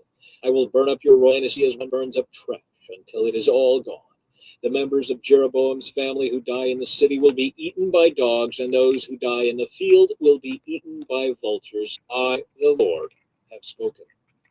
And Ahijah said to Jeroboam's wife, Go on home, and when you enter the city, the child will die. All Israel will mourn for him and bury him. He is the only member of your family who will have a proper burial. For this child is the only good thing that the Lord, the God of Israel, sees in the entire family of Jeroboam. In addition, the Lord will raise up a king over Israel who will destroy the family of Jeroboam. This will happen today, even now. Then the Lord will shake Israel like a reed whipped about in a stream. He will uproot the people of Israel from this good land that he gave their ancestors, and will scatter them beyond the Euphrates River, for they have angered the Lord with the Asherah poles they have set up for worship. He will abandon Israel because Jeroboam sinned and made Israel sin along with him. So Jeroboam's wife returned to Tirzah, and the child died just as she walked through the door of her home. And all Israel buried him and mourned for him, as the Lord had promised through the prophet Ahijah. The rest of the events in Jeroboam's reign, including all his wars and how he ruled, are recorded in the book of the history of the kings of Israel. Jeroboam reigned in Israel 22 years. When Jeroboam died, his son Nadab became the next king. Rehoboam rules in Judah. Meanwhile, Rehoboam, son of Solomon, was king in Judah. He was 41 years old when he became king, and he reigned 17 years in Jerusalem, the city the Lord had chosen from among all the tribes of Israel as the place to honor his name. Rehoboam's mother was Naamah, an Ammonite woman. During Rehoboam's reign, the people of Judah did what was evil in the Lord's sight, his anger with their sin, for it was even worse than that of their ancestors. For they also built for themselves pagan shrines and set up sacred pillars and Asherah poles on every high hill and under every green tree. There were even male and female shrine prostitutes throughout the land. The people imitated the detestable practices of the pagan nations the Lord had driven from the land ahead of the Israelites. In the 5th year of King Rehoboam's reign, King Shishak of Egypt came up and attacked Jerusalem.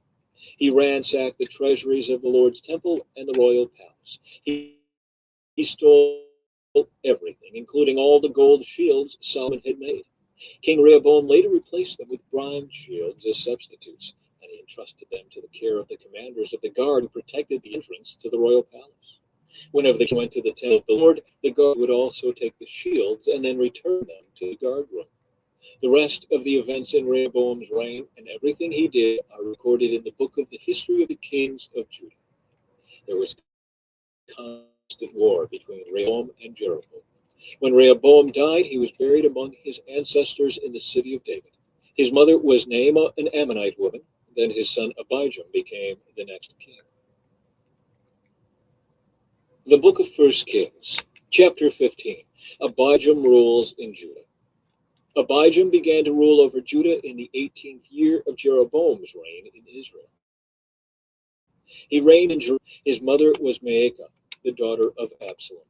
He committed the same sin as his father before him, and he was not faithful to the Lord his God, as his ancestor David had been. But for David's sake, the Lord his God allowed his descendants to continue ruling, shining like a lamp, and he gave Abijam a son to rule after him in Jerusalem. For David had done what was pleasing in the Lord's sight, and obeyed the Lord's commands throughout his life, except in the affair concerning Uriah the Hittite. There was war between Abijam and Jeroboam throughout Abijam's reign. The rest of the events in Abijam's reign and everything he did are recorded in the book of the history of the kings of Judah. There was constant war between Abijam and Jeroboam. When Abijam died, he was buried in the city of David. Then his son Asa became the next king. Asa rules in Judah. Asa began to rule over Judah in the 20th year of Jeroboam's reign in Israel. He reigned in Jerusalem 41 years. His grandmother was Maacah, the daughter of Absalom. Asa did what was pleasing in the Lord's sight, as his ancestor David had done. He banished the male and female shrine prostitutes from the land and got rid of all the idols his ancestors had made. He even deposed his grandmother Maacah from her position as queen mother because she had made an obscene Asherah pole. He cut down her obscene pole and burned it in the Kidron Valley. Although the pagan shrines were not removed, Asa's heart remained completely faithful to the Lord throughout his life. He brought into the temple of the Lord the silver and gold and the various items that he and his father had dedicated. There was constant war between King Asa of Judah and King Baasha of Israel. King Baasha of Israel invaded Judah and fortified Ramah in order to prevent anyone from entering or leaving King Asa's territory in Judah. Asa responded by removing all the silver and gold that was left in the treasuries of the temple of the Lord and the royal palace. He sent it with some of his officials to Ben-Hadad, son of Tabrimon, son of Hezion, the king of Aram, who was ruling in Damascus, along with this message: "Let there be a treaty between you and me like the one between your father and my father.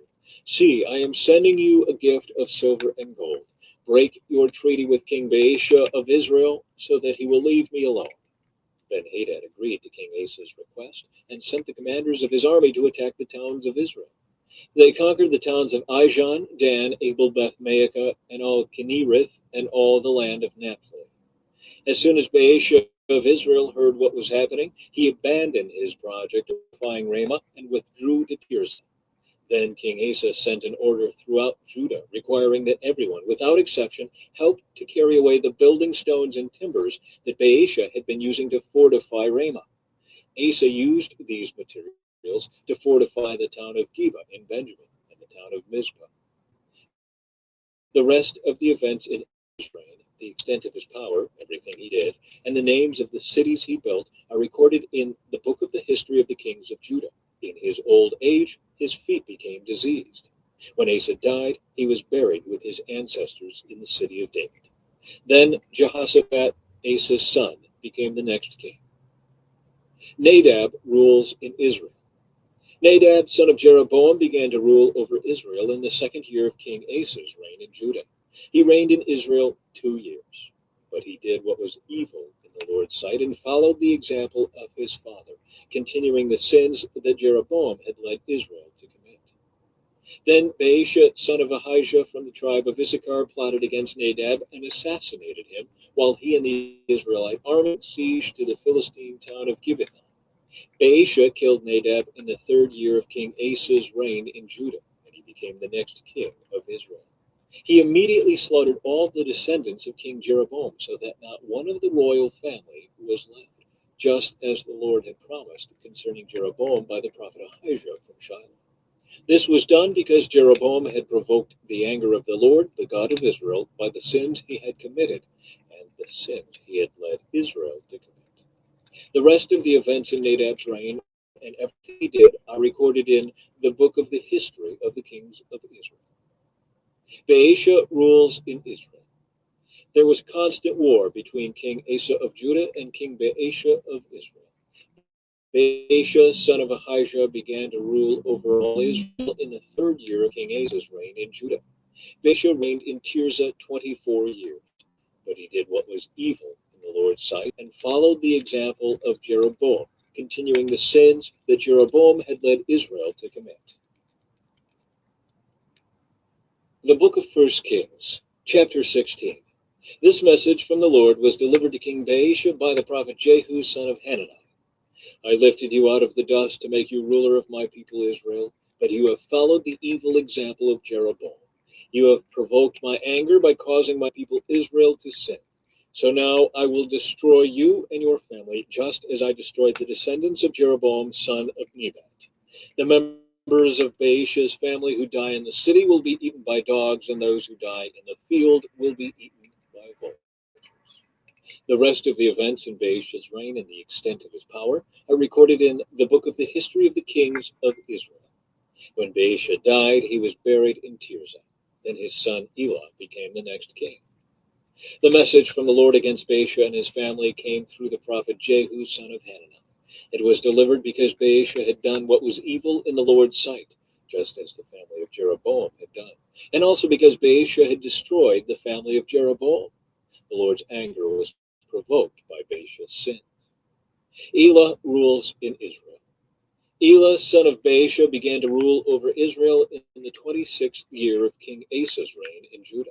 He reigned in the city of Tirzah for 2 years. Then Zimri, who commanded half of the royal chariots, made plans to kill him. One day in Tirzah, Elah was getting drunk at the home of Arza, the supervisor of the palace. Zimri walked in and struck him down and killed him. This happened in the 27th year of King Asa's reign in Judah.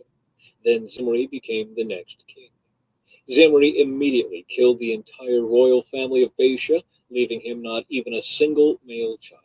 He even destroyed distant relatives and friends. So Zimri destroyed the dynasty of Baasha as the Lord promised through the prophet Jehu. This happened because of all the sins Baasha and his son Elah had committed, because of the sins they led Israel to commit. They provoked the anger of the Lord, the God of Israel, with their worthless idols. The rest of the events in Elah's reign and everything he did are recorded in the book of the history of the kings of Israel. Zimri rules in Israel.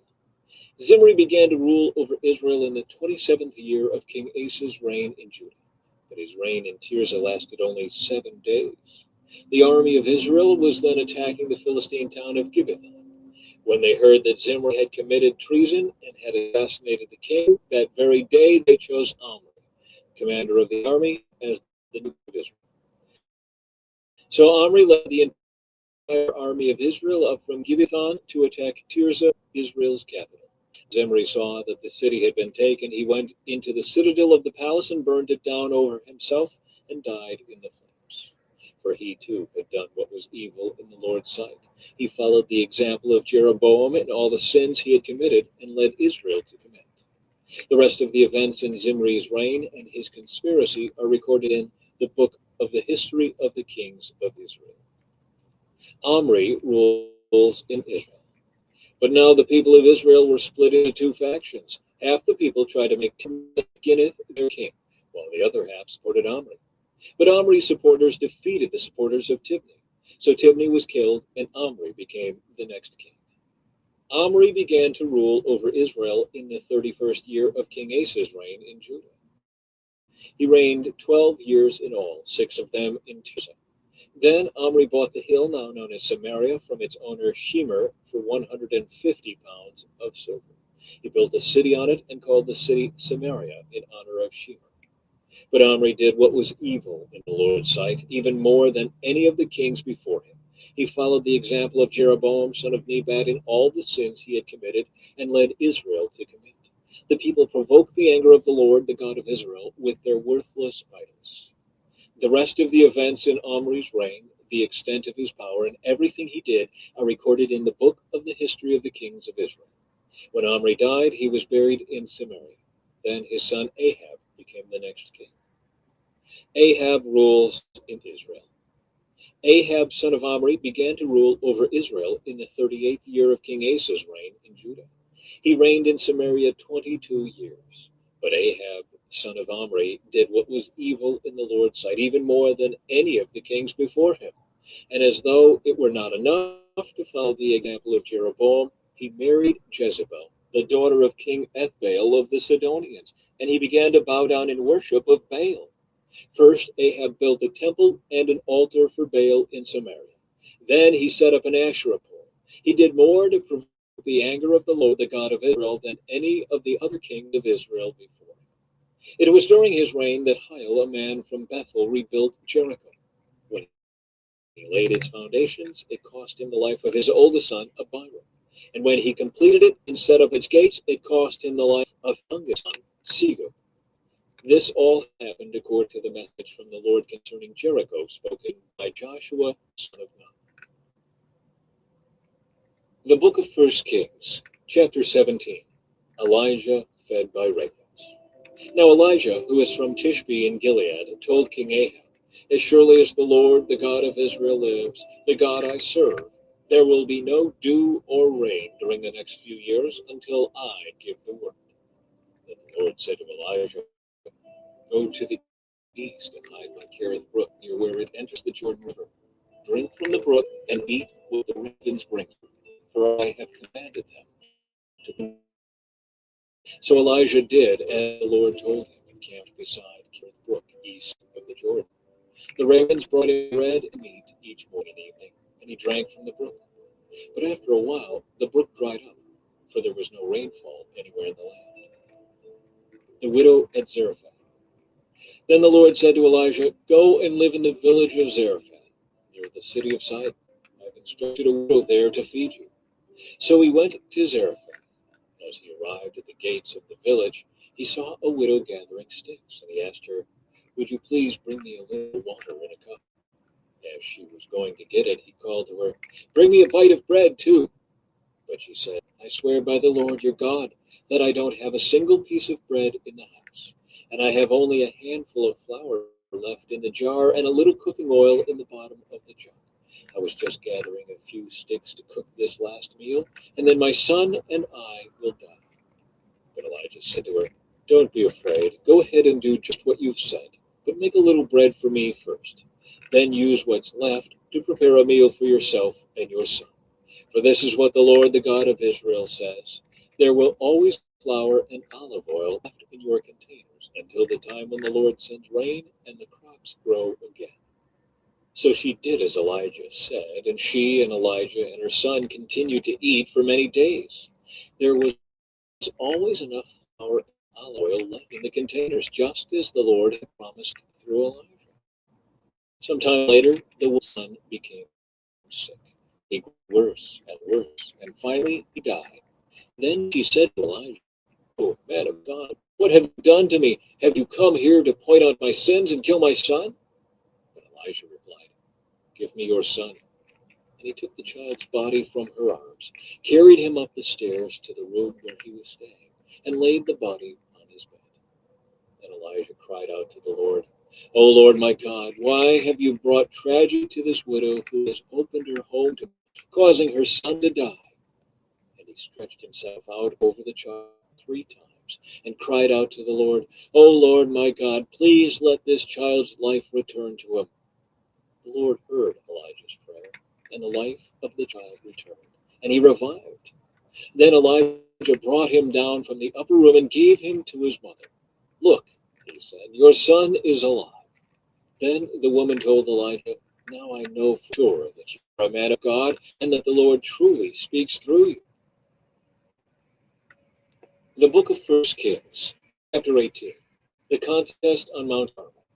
Later on, in the 3rd year of the drought, the Lord said to Elijah, "Go and present yourself to King Ahab. Tell him that I will soon send rain." So Elijah went to appear before Ahab.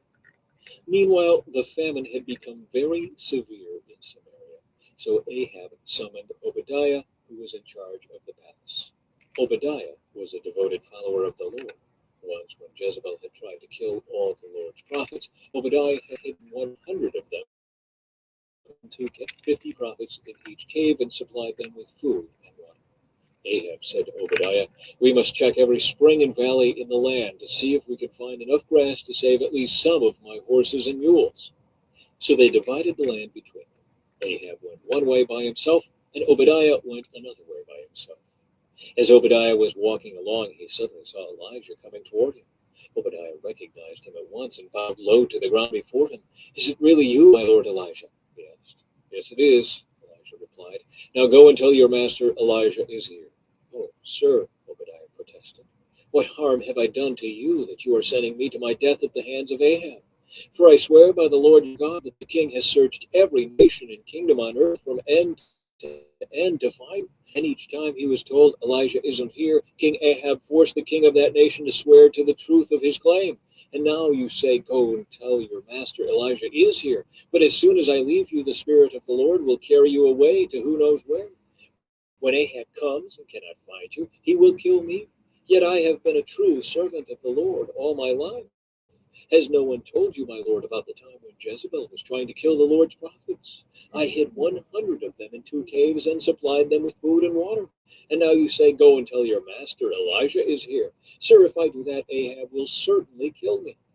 But Elijah said, "I swear by the Lord Almighty, in whose presence I stand, that I will present myself to Ahab this very day. So Obadiah went to tell Ahab that Elijah had come, and Ahab went out to meet Elijah. When Ahab saw him, he exclaimed, "So, is it really you, you troublemaker of Israel?" "I have made no trouble for Israel," Elijah replied. "You and your family are the troublemakers, for you have refused to obey the commands of the Lord and have worshipped the images of Baal instead. Now, summon all Israel to join me at Mount Carmel, along with the 450 prophets of Baal and the 400 prophets of Asherah who are supported by Jezebel." So Ahab summoned all the people of Israel and the prophets to Mount Carmel. Then Elijah stood in front of them and said, "How much longer will you waver, hobbling between two opinions?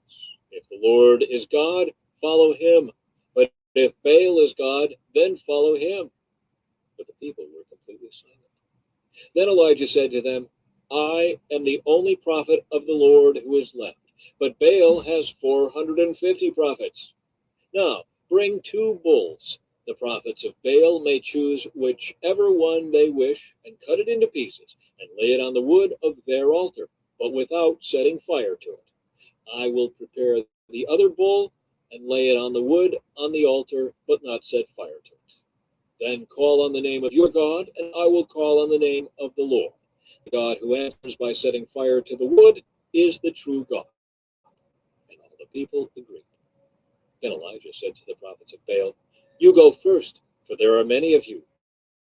Choose one of the bulls and prepare it, and call on the name of your God, but do not set fire to the wood." So they prepared one of the bulls and placed it on the altar. Then they called on the name of Baal from morning until noontime, shouting, "Oh, Baal, answer us!" But there was no reply of any kind. Then they danced, hobbling around the altar they had made. About noontime, Elijah began mocking them. "You'll have to shout louder," he scoffed, "for surely he is a god. Perhaps he is daydreaming or is relieving himself. Or maybe he is away on a trip or is asleep and needs to be wakened." So they shouted louder, and following their normal custom, they cut themselves with knives and swords until the blood gushed out.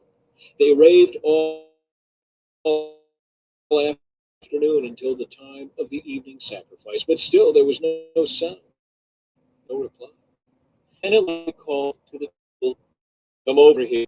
That had around here, the altar of the Lord that had been torn down. He took 12 stones, one to represent each of the tribes of Israel, and he used the stones to rebuild the altar in the name of the Lord. Then he dug a trench around the altar, large enough to hold about 3 gallons. He piled wood on the altar, cut the bull into pieces, and laid the pieces on the wood. Then he said, "Fill 4 large jars with water, and pour the water over the offering and the wood." After they had done this, he said, "Do the same thing again." And when they were finished, he said, "Now do it a 3rd time." So they did as he said. And the water ran around the altar and even filled the trench. At the usual time for offering the evening sacrifice, Elijah the prophet walked up to the altar and prayed, "O Lord, God of Abraham, Isaac, and Jacob, prove today that you are God in Israel and that I am your servant. Prove that I have done all this at your command. O Lord, answer me so these people will know that you, O Lord, are God and that you have brought them back to yourself."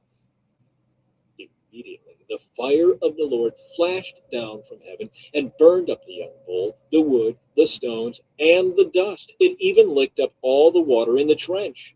And when all the people saw it, they fell face down on the ground and cried out, "The Lord, he is God. Yes, the Lord is God." Then Elijah commanded, "Seize all the prophets of Baal. Don't let a single one escape." So the people seized them all, and Elijah took them down to the Kishon Valley and killed them there. Elijah prays for rain.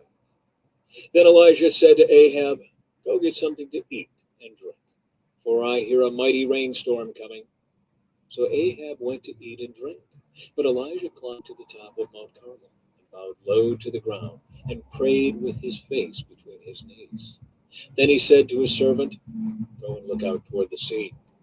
The servant went and looked, then returned to Elijah and said, "I didn't see anything."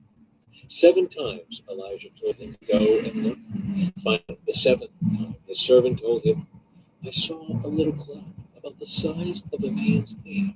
rising from the sea. And Elijah shouted, "Hurry to Ahab and tell him, 'Climb into your chariot and go back home. If you don't hurry, the rain will stop you.'" Soon the sky was black with clouds. A heavy wind brought a terrific rainstorm, and Ahab left quickly for Jezreel. Then the Lord gave special strength to Elijah. He tucked his cloak into his belt and ran ahead of Ahab's chariot all the way to the entrance of Jezreel.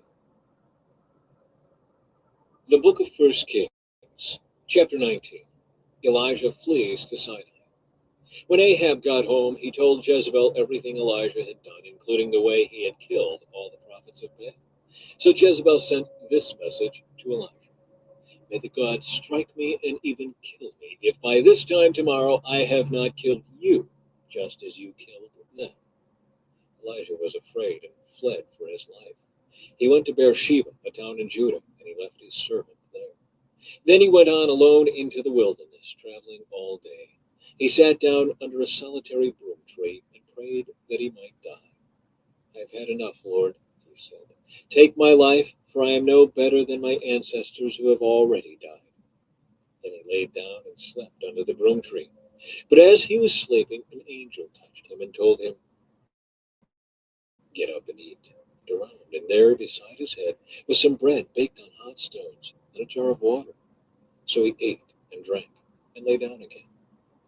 Then the angel of the Lord came again and touched him and said, "Get up and eat some more, or the journey ahead will be too much for you." So he got up and ate and drank, and the food gave him enough strength to travel 40 days and 40 nights to Mount Sinai, the mountain of God. There he came to a cave where he spent the night. The Lord speaks to Elijah. But the Lord said to him, "What are you doing here, Elijah?" Elijah replied, "I have zealously served the Lord God Almighty. But the people of Israel have broken their covenant with you, torn down every one of your prophets. I am the only one left, and now they are trying to kill me too. Go out and stand before me on the mountain," the Lord told him. And as Elijah stood there, the Lord passed by, and a mighty windstorm hit the mountain. It was such a terrible blast that the rocks were torn loose. But the Lord was not in the wind. After the wind, there was an earthquake, but the Lord was not in the earthquake. And after the earthquake, there was a fire, but the Lord was not in the fire. And after the fire, there was the sound of a gentle whisper. When Elijah heard it, he wrapped his face in his cloak and went out and stood at the entrance of the cave. And a voice said, "What are you doing here, Elijah?" He replied again, "I have zealously served the Lord God Almighty, but the people of Israel have broken their covenant with you, torn down your altars, and killed every one of your prophets. I am the only one left, and now they are trying to kill me too."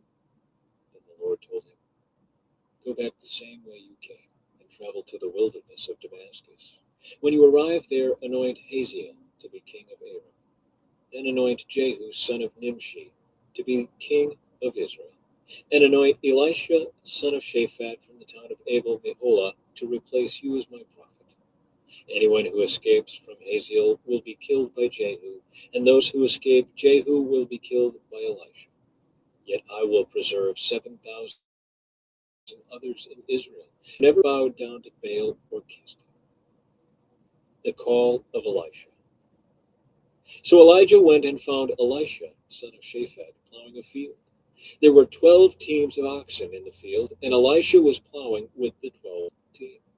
Elijah went over to him and threw his cloak across his shoulders and then walked away. Elisha left the oxen standing there, ran after Elijah, and said to him, "First let me go and kiss my father and mother goodbye, and then I will go with you." Elijah replied, "Go on back, but think about what I have done to you." So Elisha returned to his oxen and slaughtered them. He used the wood from the plow to build a fire to roast their flesh. He passed around the meat to the townspeople, and they all ate. Then he went with Elijah as his assistant. The book of First Kings, chapter 20. Ben-Hadad attacks Samaria. About that time, King Ben-Hadad of Aram mobilized his army, supported by the chariots and horses of 32 allied kings. They went to besiege Samaria, the capital of Israel, and launched attacks against it. Ben-Hadad sent messengers into the city to relay this message to King Ahab of Israel. This is what Ben-Hadad says: "Your silver and gold are mine, and so are your wives and the best of your children." "All right, my lord the king," Israel's king replied.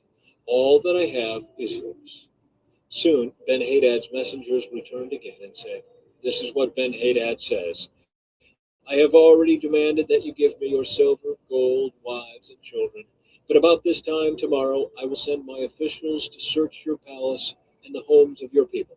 They will take away everything you consider valuable." Then Ahab summoned all the elders of the land and said to them, "Look how this man is stirring up trouble. I already agreed with his demand that I give him my wives and children and silver and gold. Don't give in to any more demands." All the elders and the people advised. Ahab told the messengers from Ben-Hadad, "Say this to my lord the king: I will give you everything you asked for the first time, but I cannot accept this last demand of yours." So the messengers returned to Ben-Hadad with that response. Then Ben-Hadad sent this message to Ahab: "May the gods strike me and even kill me if there remains enough dust from Samaria to provide even a handful for each of my soldiers." The king of Israel sent back this answer: "A warrior putting on his sword for battle should not boast like a warrior who has already won." Ahab's reply reached Ben-Hadad and the other kings as they were drinking in their tents. "Prepare to attack," Ben-Hadad commanded his officers. So they prepared to attack the city. Ahab's victory over Ben-Hadad. Then a certain prophet came to see King Ahab of Israel and told him, "This is what the Lord says: Do you see all these enemy forces? Today I will hand them all over to you. Then you will know that I am the Lord." Ahab asked, "How will he do it?" And the prophet replied, "This is what the Lord says: The troops of the provincial commanders will do it." "Should we attack first?" Ahab asked. "Yes," the prophet answered. So Ahab mustered the troops of the 232 provincial commanders. Then he called out the rest of the army of Israel, some 7,000 men. About noontime, as Ben-Hadad and the 32 allied kings were still in their tents, drinking themselves into a stupor, the troops of the provincial commanders marched out of the city as the first contingent. As they approached, Ben-Hadad's scouts reported to him, "Some troops are coming from Samaria." "Take them along," Ben-Hadad commanded, "whether they have come for peace or for war." But Ahab's provincial commanders and the entire army had now come out to fight. Each Israelite soldier killed his Aramean opponent, and suddenly the entire Aramean army panicked and fled. The Israelites chased them, but King Ben-Hadad and a few of his charioteers escaped on horses. King of Israel destroyed the other horses and chariots and slaughtered the Arameans. Afterward, the prophet said to King Ahab, "Get ready for another attack. Begin making plans now, for the king of Aram will come back next spring." Ben-Hadad's second attack. After their defeat, Ben-Hadad's officers said to him, "The Israelite gods are gods of the hills. That is why they won. But we can beat them easily on the plains. Only this time replace the kings with field commanders. Recruit another army like the one you lost. Give us the same number of horses, chariots, and men, and we will fight against them on the plains. There's no doubt that we will beat them." So King Ben-Hadad did as they suggested. The following spring, he called up the Aramean army and marched out against Israel, this time at Aphek. Israel then mustered its army, set up supply lines, and marched out for battle. But the Israelite army looked like two little flocks of goats in comparison to the vast Aramean forces that filled the countryside. Then the man of God went to the king of Israel and said, "This is what the Lord says: The Arameans have said, 'The Lord is a God of the hills and not of the plains.' So I will defeat this vast army for you. Then you will know that I am the Lord." The two armies camped opposite each other for 7 days. And on the seventh day, the battle began. The Israelites killed 100,000 Aramean foot soldiers in one day. The rest fled into the town of Aphek, but the wall fell on them and killed another 27,000. Ben-Hadad fled into the town and hid in a secret room. Ben-Hadad's officers said to him, "Sir, we have heard that the kings of Israel are merciful, so let's humble ourselves by wearing burlap around our waists and putting ropes on our heads and surrender to the king of Israel. Then perhaps he will let you live." So they put on burlap and ropes, and they went to the king of Israel and begged. "Your servant Ben-Hadad says, 'Please let me live.'" The king of Israel responded, "Is he still alive? He is my brother." The men took this as a good sign and quickly picked up on his words. "Yes," they said, "your brother Ben-Hadad. Go and get him," the king of Israel told them. When Ben-Hadad arrived, Ahab invited him up into his chariot.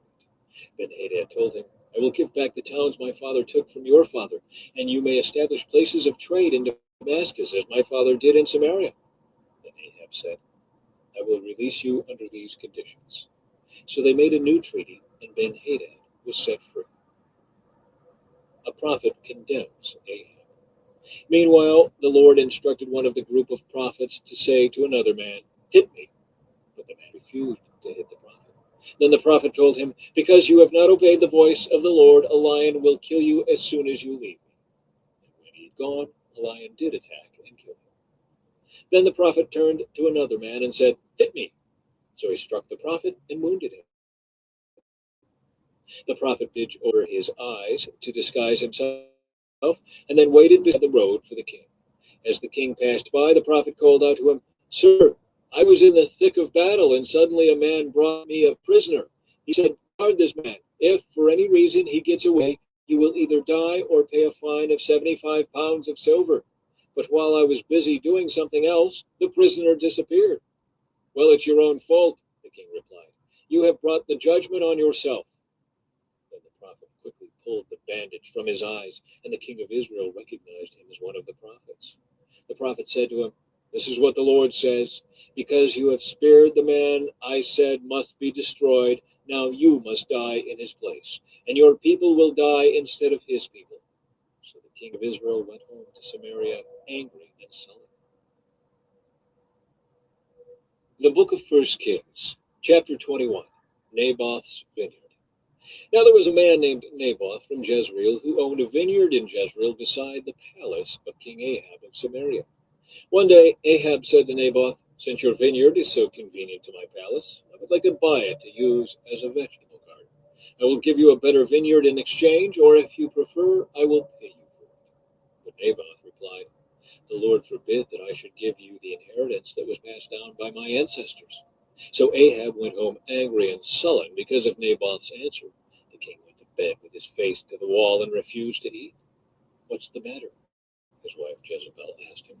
"What's made you so upset that not eating?" "I asked Naboth to sell me his vineyard or trade it, but he refused," Ahab told her. "Are you the king of Israel or not?" Jezebel demanded. "Get up and eat something, and don't worry about it. I'll get you Naboth's vineyard." So she wrote letters in Ahab's name, sealed them with his seal, and sent them to the elders and other leaders of the town where Naboth lived. In her letters she commanded, "Call the citizens together for fasting and prayer, and give Naboth a place of honor. And then seat 2 scoundrels across from him who will accuse him of cursing God and the king. Then take him out and stone him to death." So the elders and other town leaders followed the instructions Jezebel had written in the letters. They called for a fast and put Naboth at a prominent place before the people. Then the 2 scoundrels came and sat down across from him, and they accused Naboth before all the people, saying, "He cursed God and the king." So he was dragged outside the town and stoned to death. The town leaders then sent word to Jezebel, "Naboth has been stoned to death." When Jezebel heard the news, she said to Ahab, "You know the vineyard Naboth wouldn't sell you? Well, you can have it now. He's dead." So Ahab immediately went down to the vineyard of Naboth to claim it. But the Lord said to Elijah, "Go down to meet King Ahab of Israel, who rules in Samaria. He will be at Naboth's vineyard in Jezreel, claiming it for himself. Give him this message. This is what the Lord says. Isn't it enough that you killed Naboth? Must you rob him too? Because you have done this, dogs will lick your blood at the very place where they licked the blood of Naboth." "So, my enemy, you have found me," Ahab exclaimed to Elijah. "Yes, Elijah answered, I have come because you have sold yourself to what is evil in the Lord's sight. So now the Lord says, I will bring disaster on you and consume you. I will destroy every one of your male descendants, slave and free alike, anywhere in Israel. I am going to destroy your family as I did the family of Jeroboam, son of Nebat, and the family of Baasha, son of Ahijah. For you have made me very angry and have led Israel into sin. And regarding Jezebel, the Lord says, dogs will eat Jezebel's body at the plot of land in Jezreel. The members of Ahab's family who die in the city will be eaten by dogs, and those who die in the field will be eaten by vultures. No one else so completely sold himself to what was evil in the Lord's sight as Ahab did under the influence of his wife Jezebel. His worst outrage was worshiping idols just as the Amorites had done, the people whom the Lord had driven out from the land ahead of the Israelites. But when Ahab heard this message, he tore his clothing, dressed in burlap, and fasted. He even slept in burlap and went about in deep mourning. Then another message from the Lord came to Elijah. Do you see how Ahab has humbled himself before me? Because he has done this, I will not do what I promised during his lifetime. It will happen with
Come on, Santa. It's cold up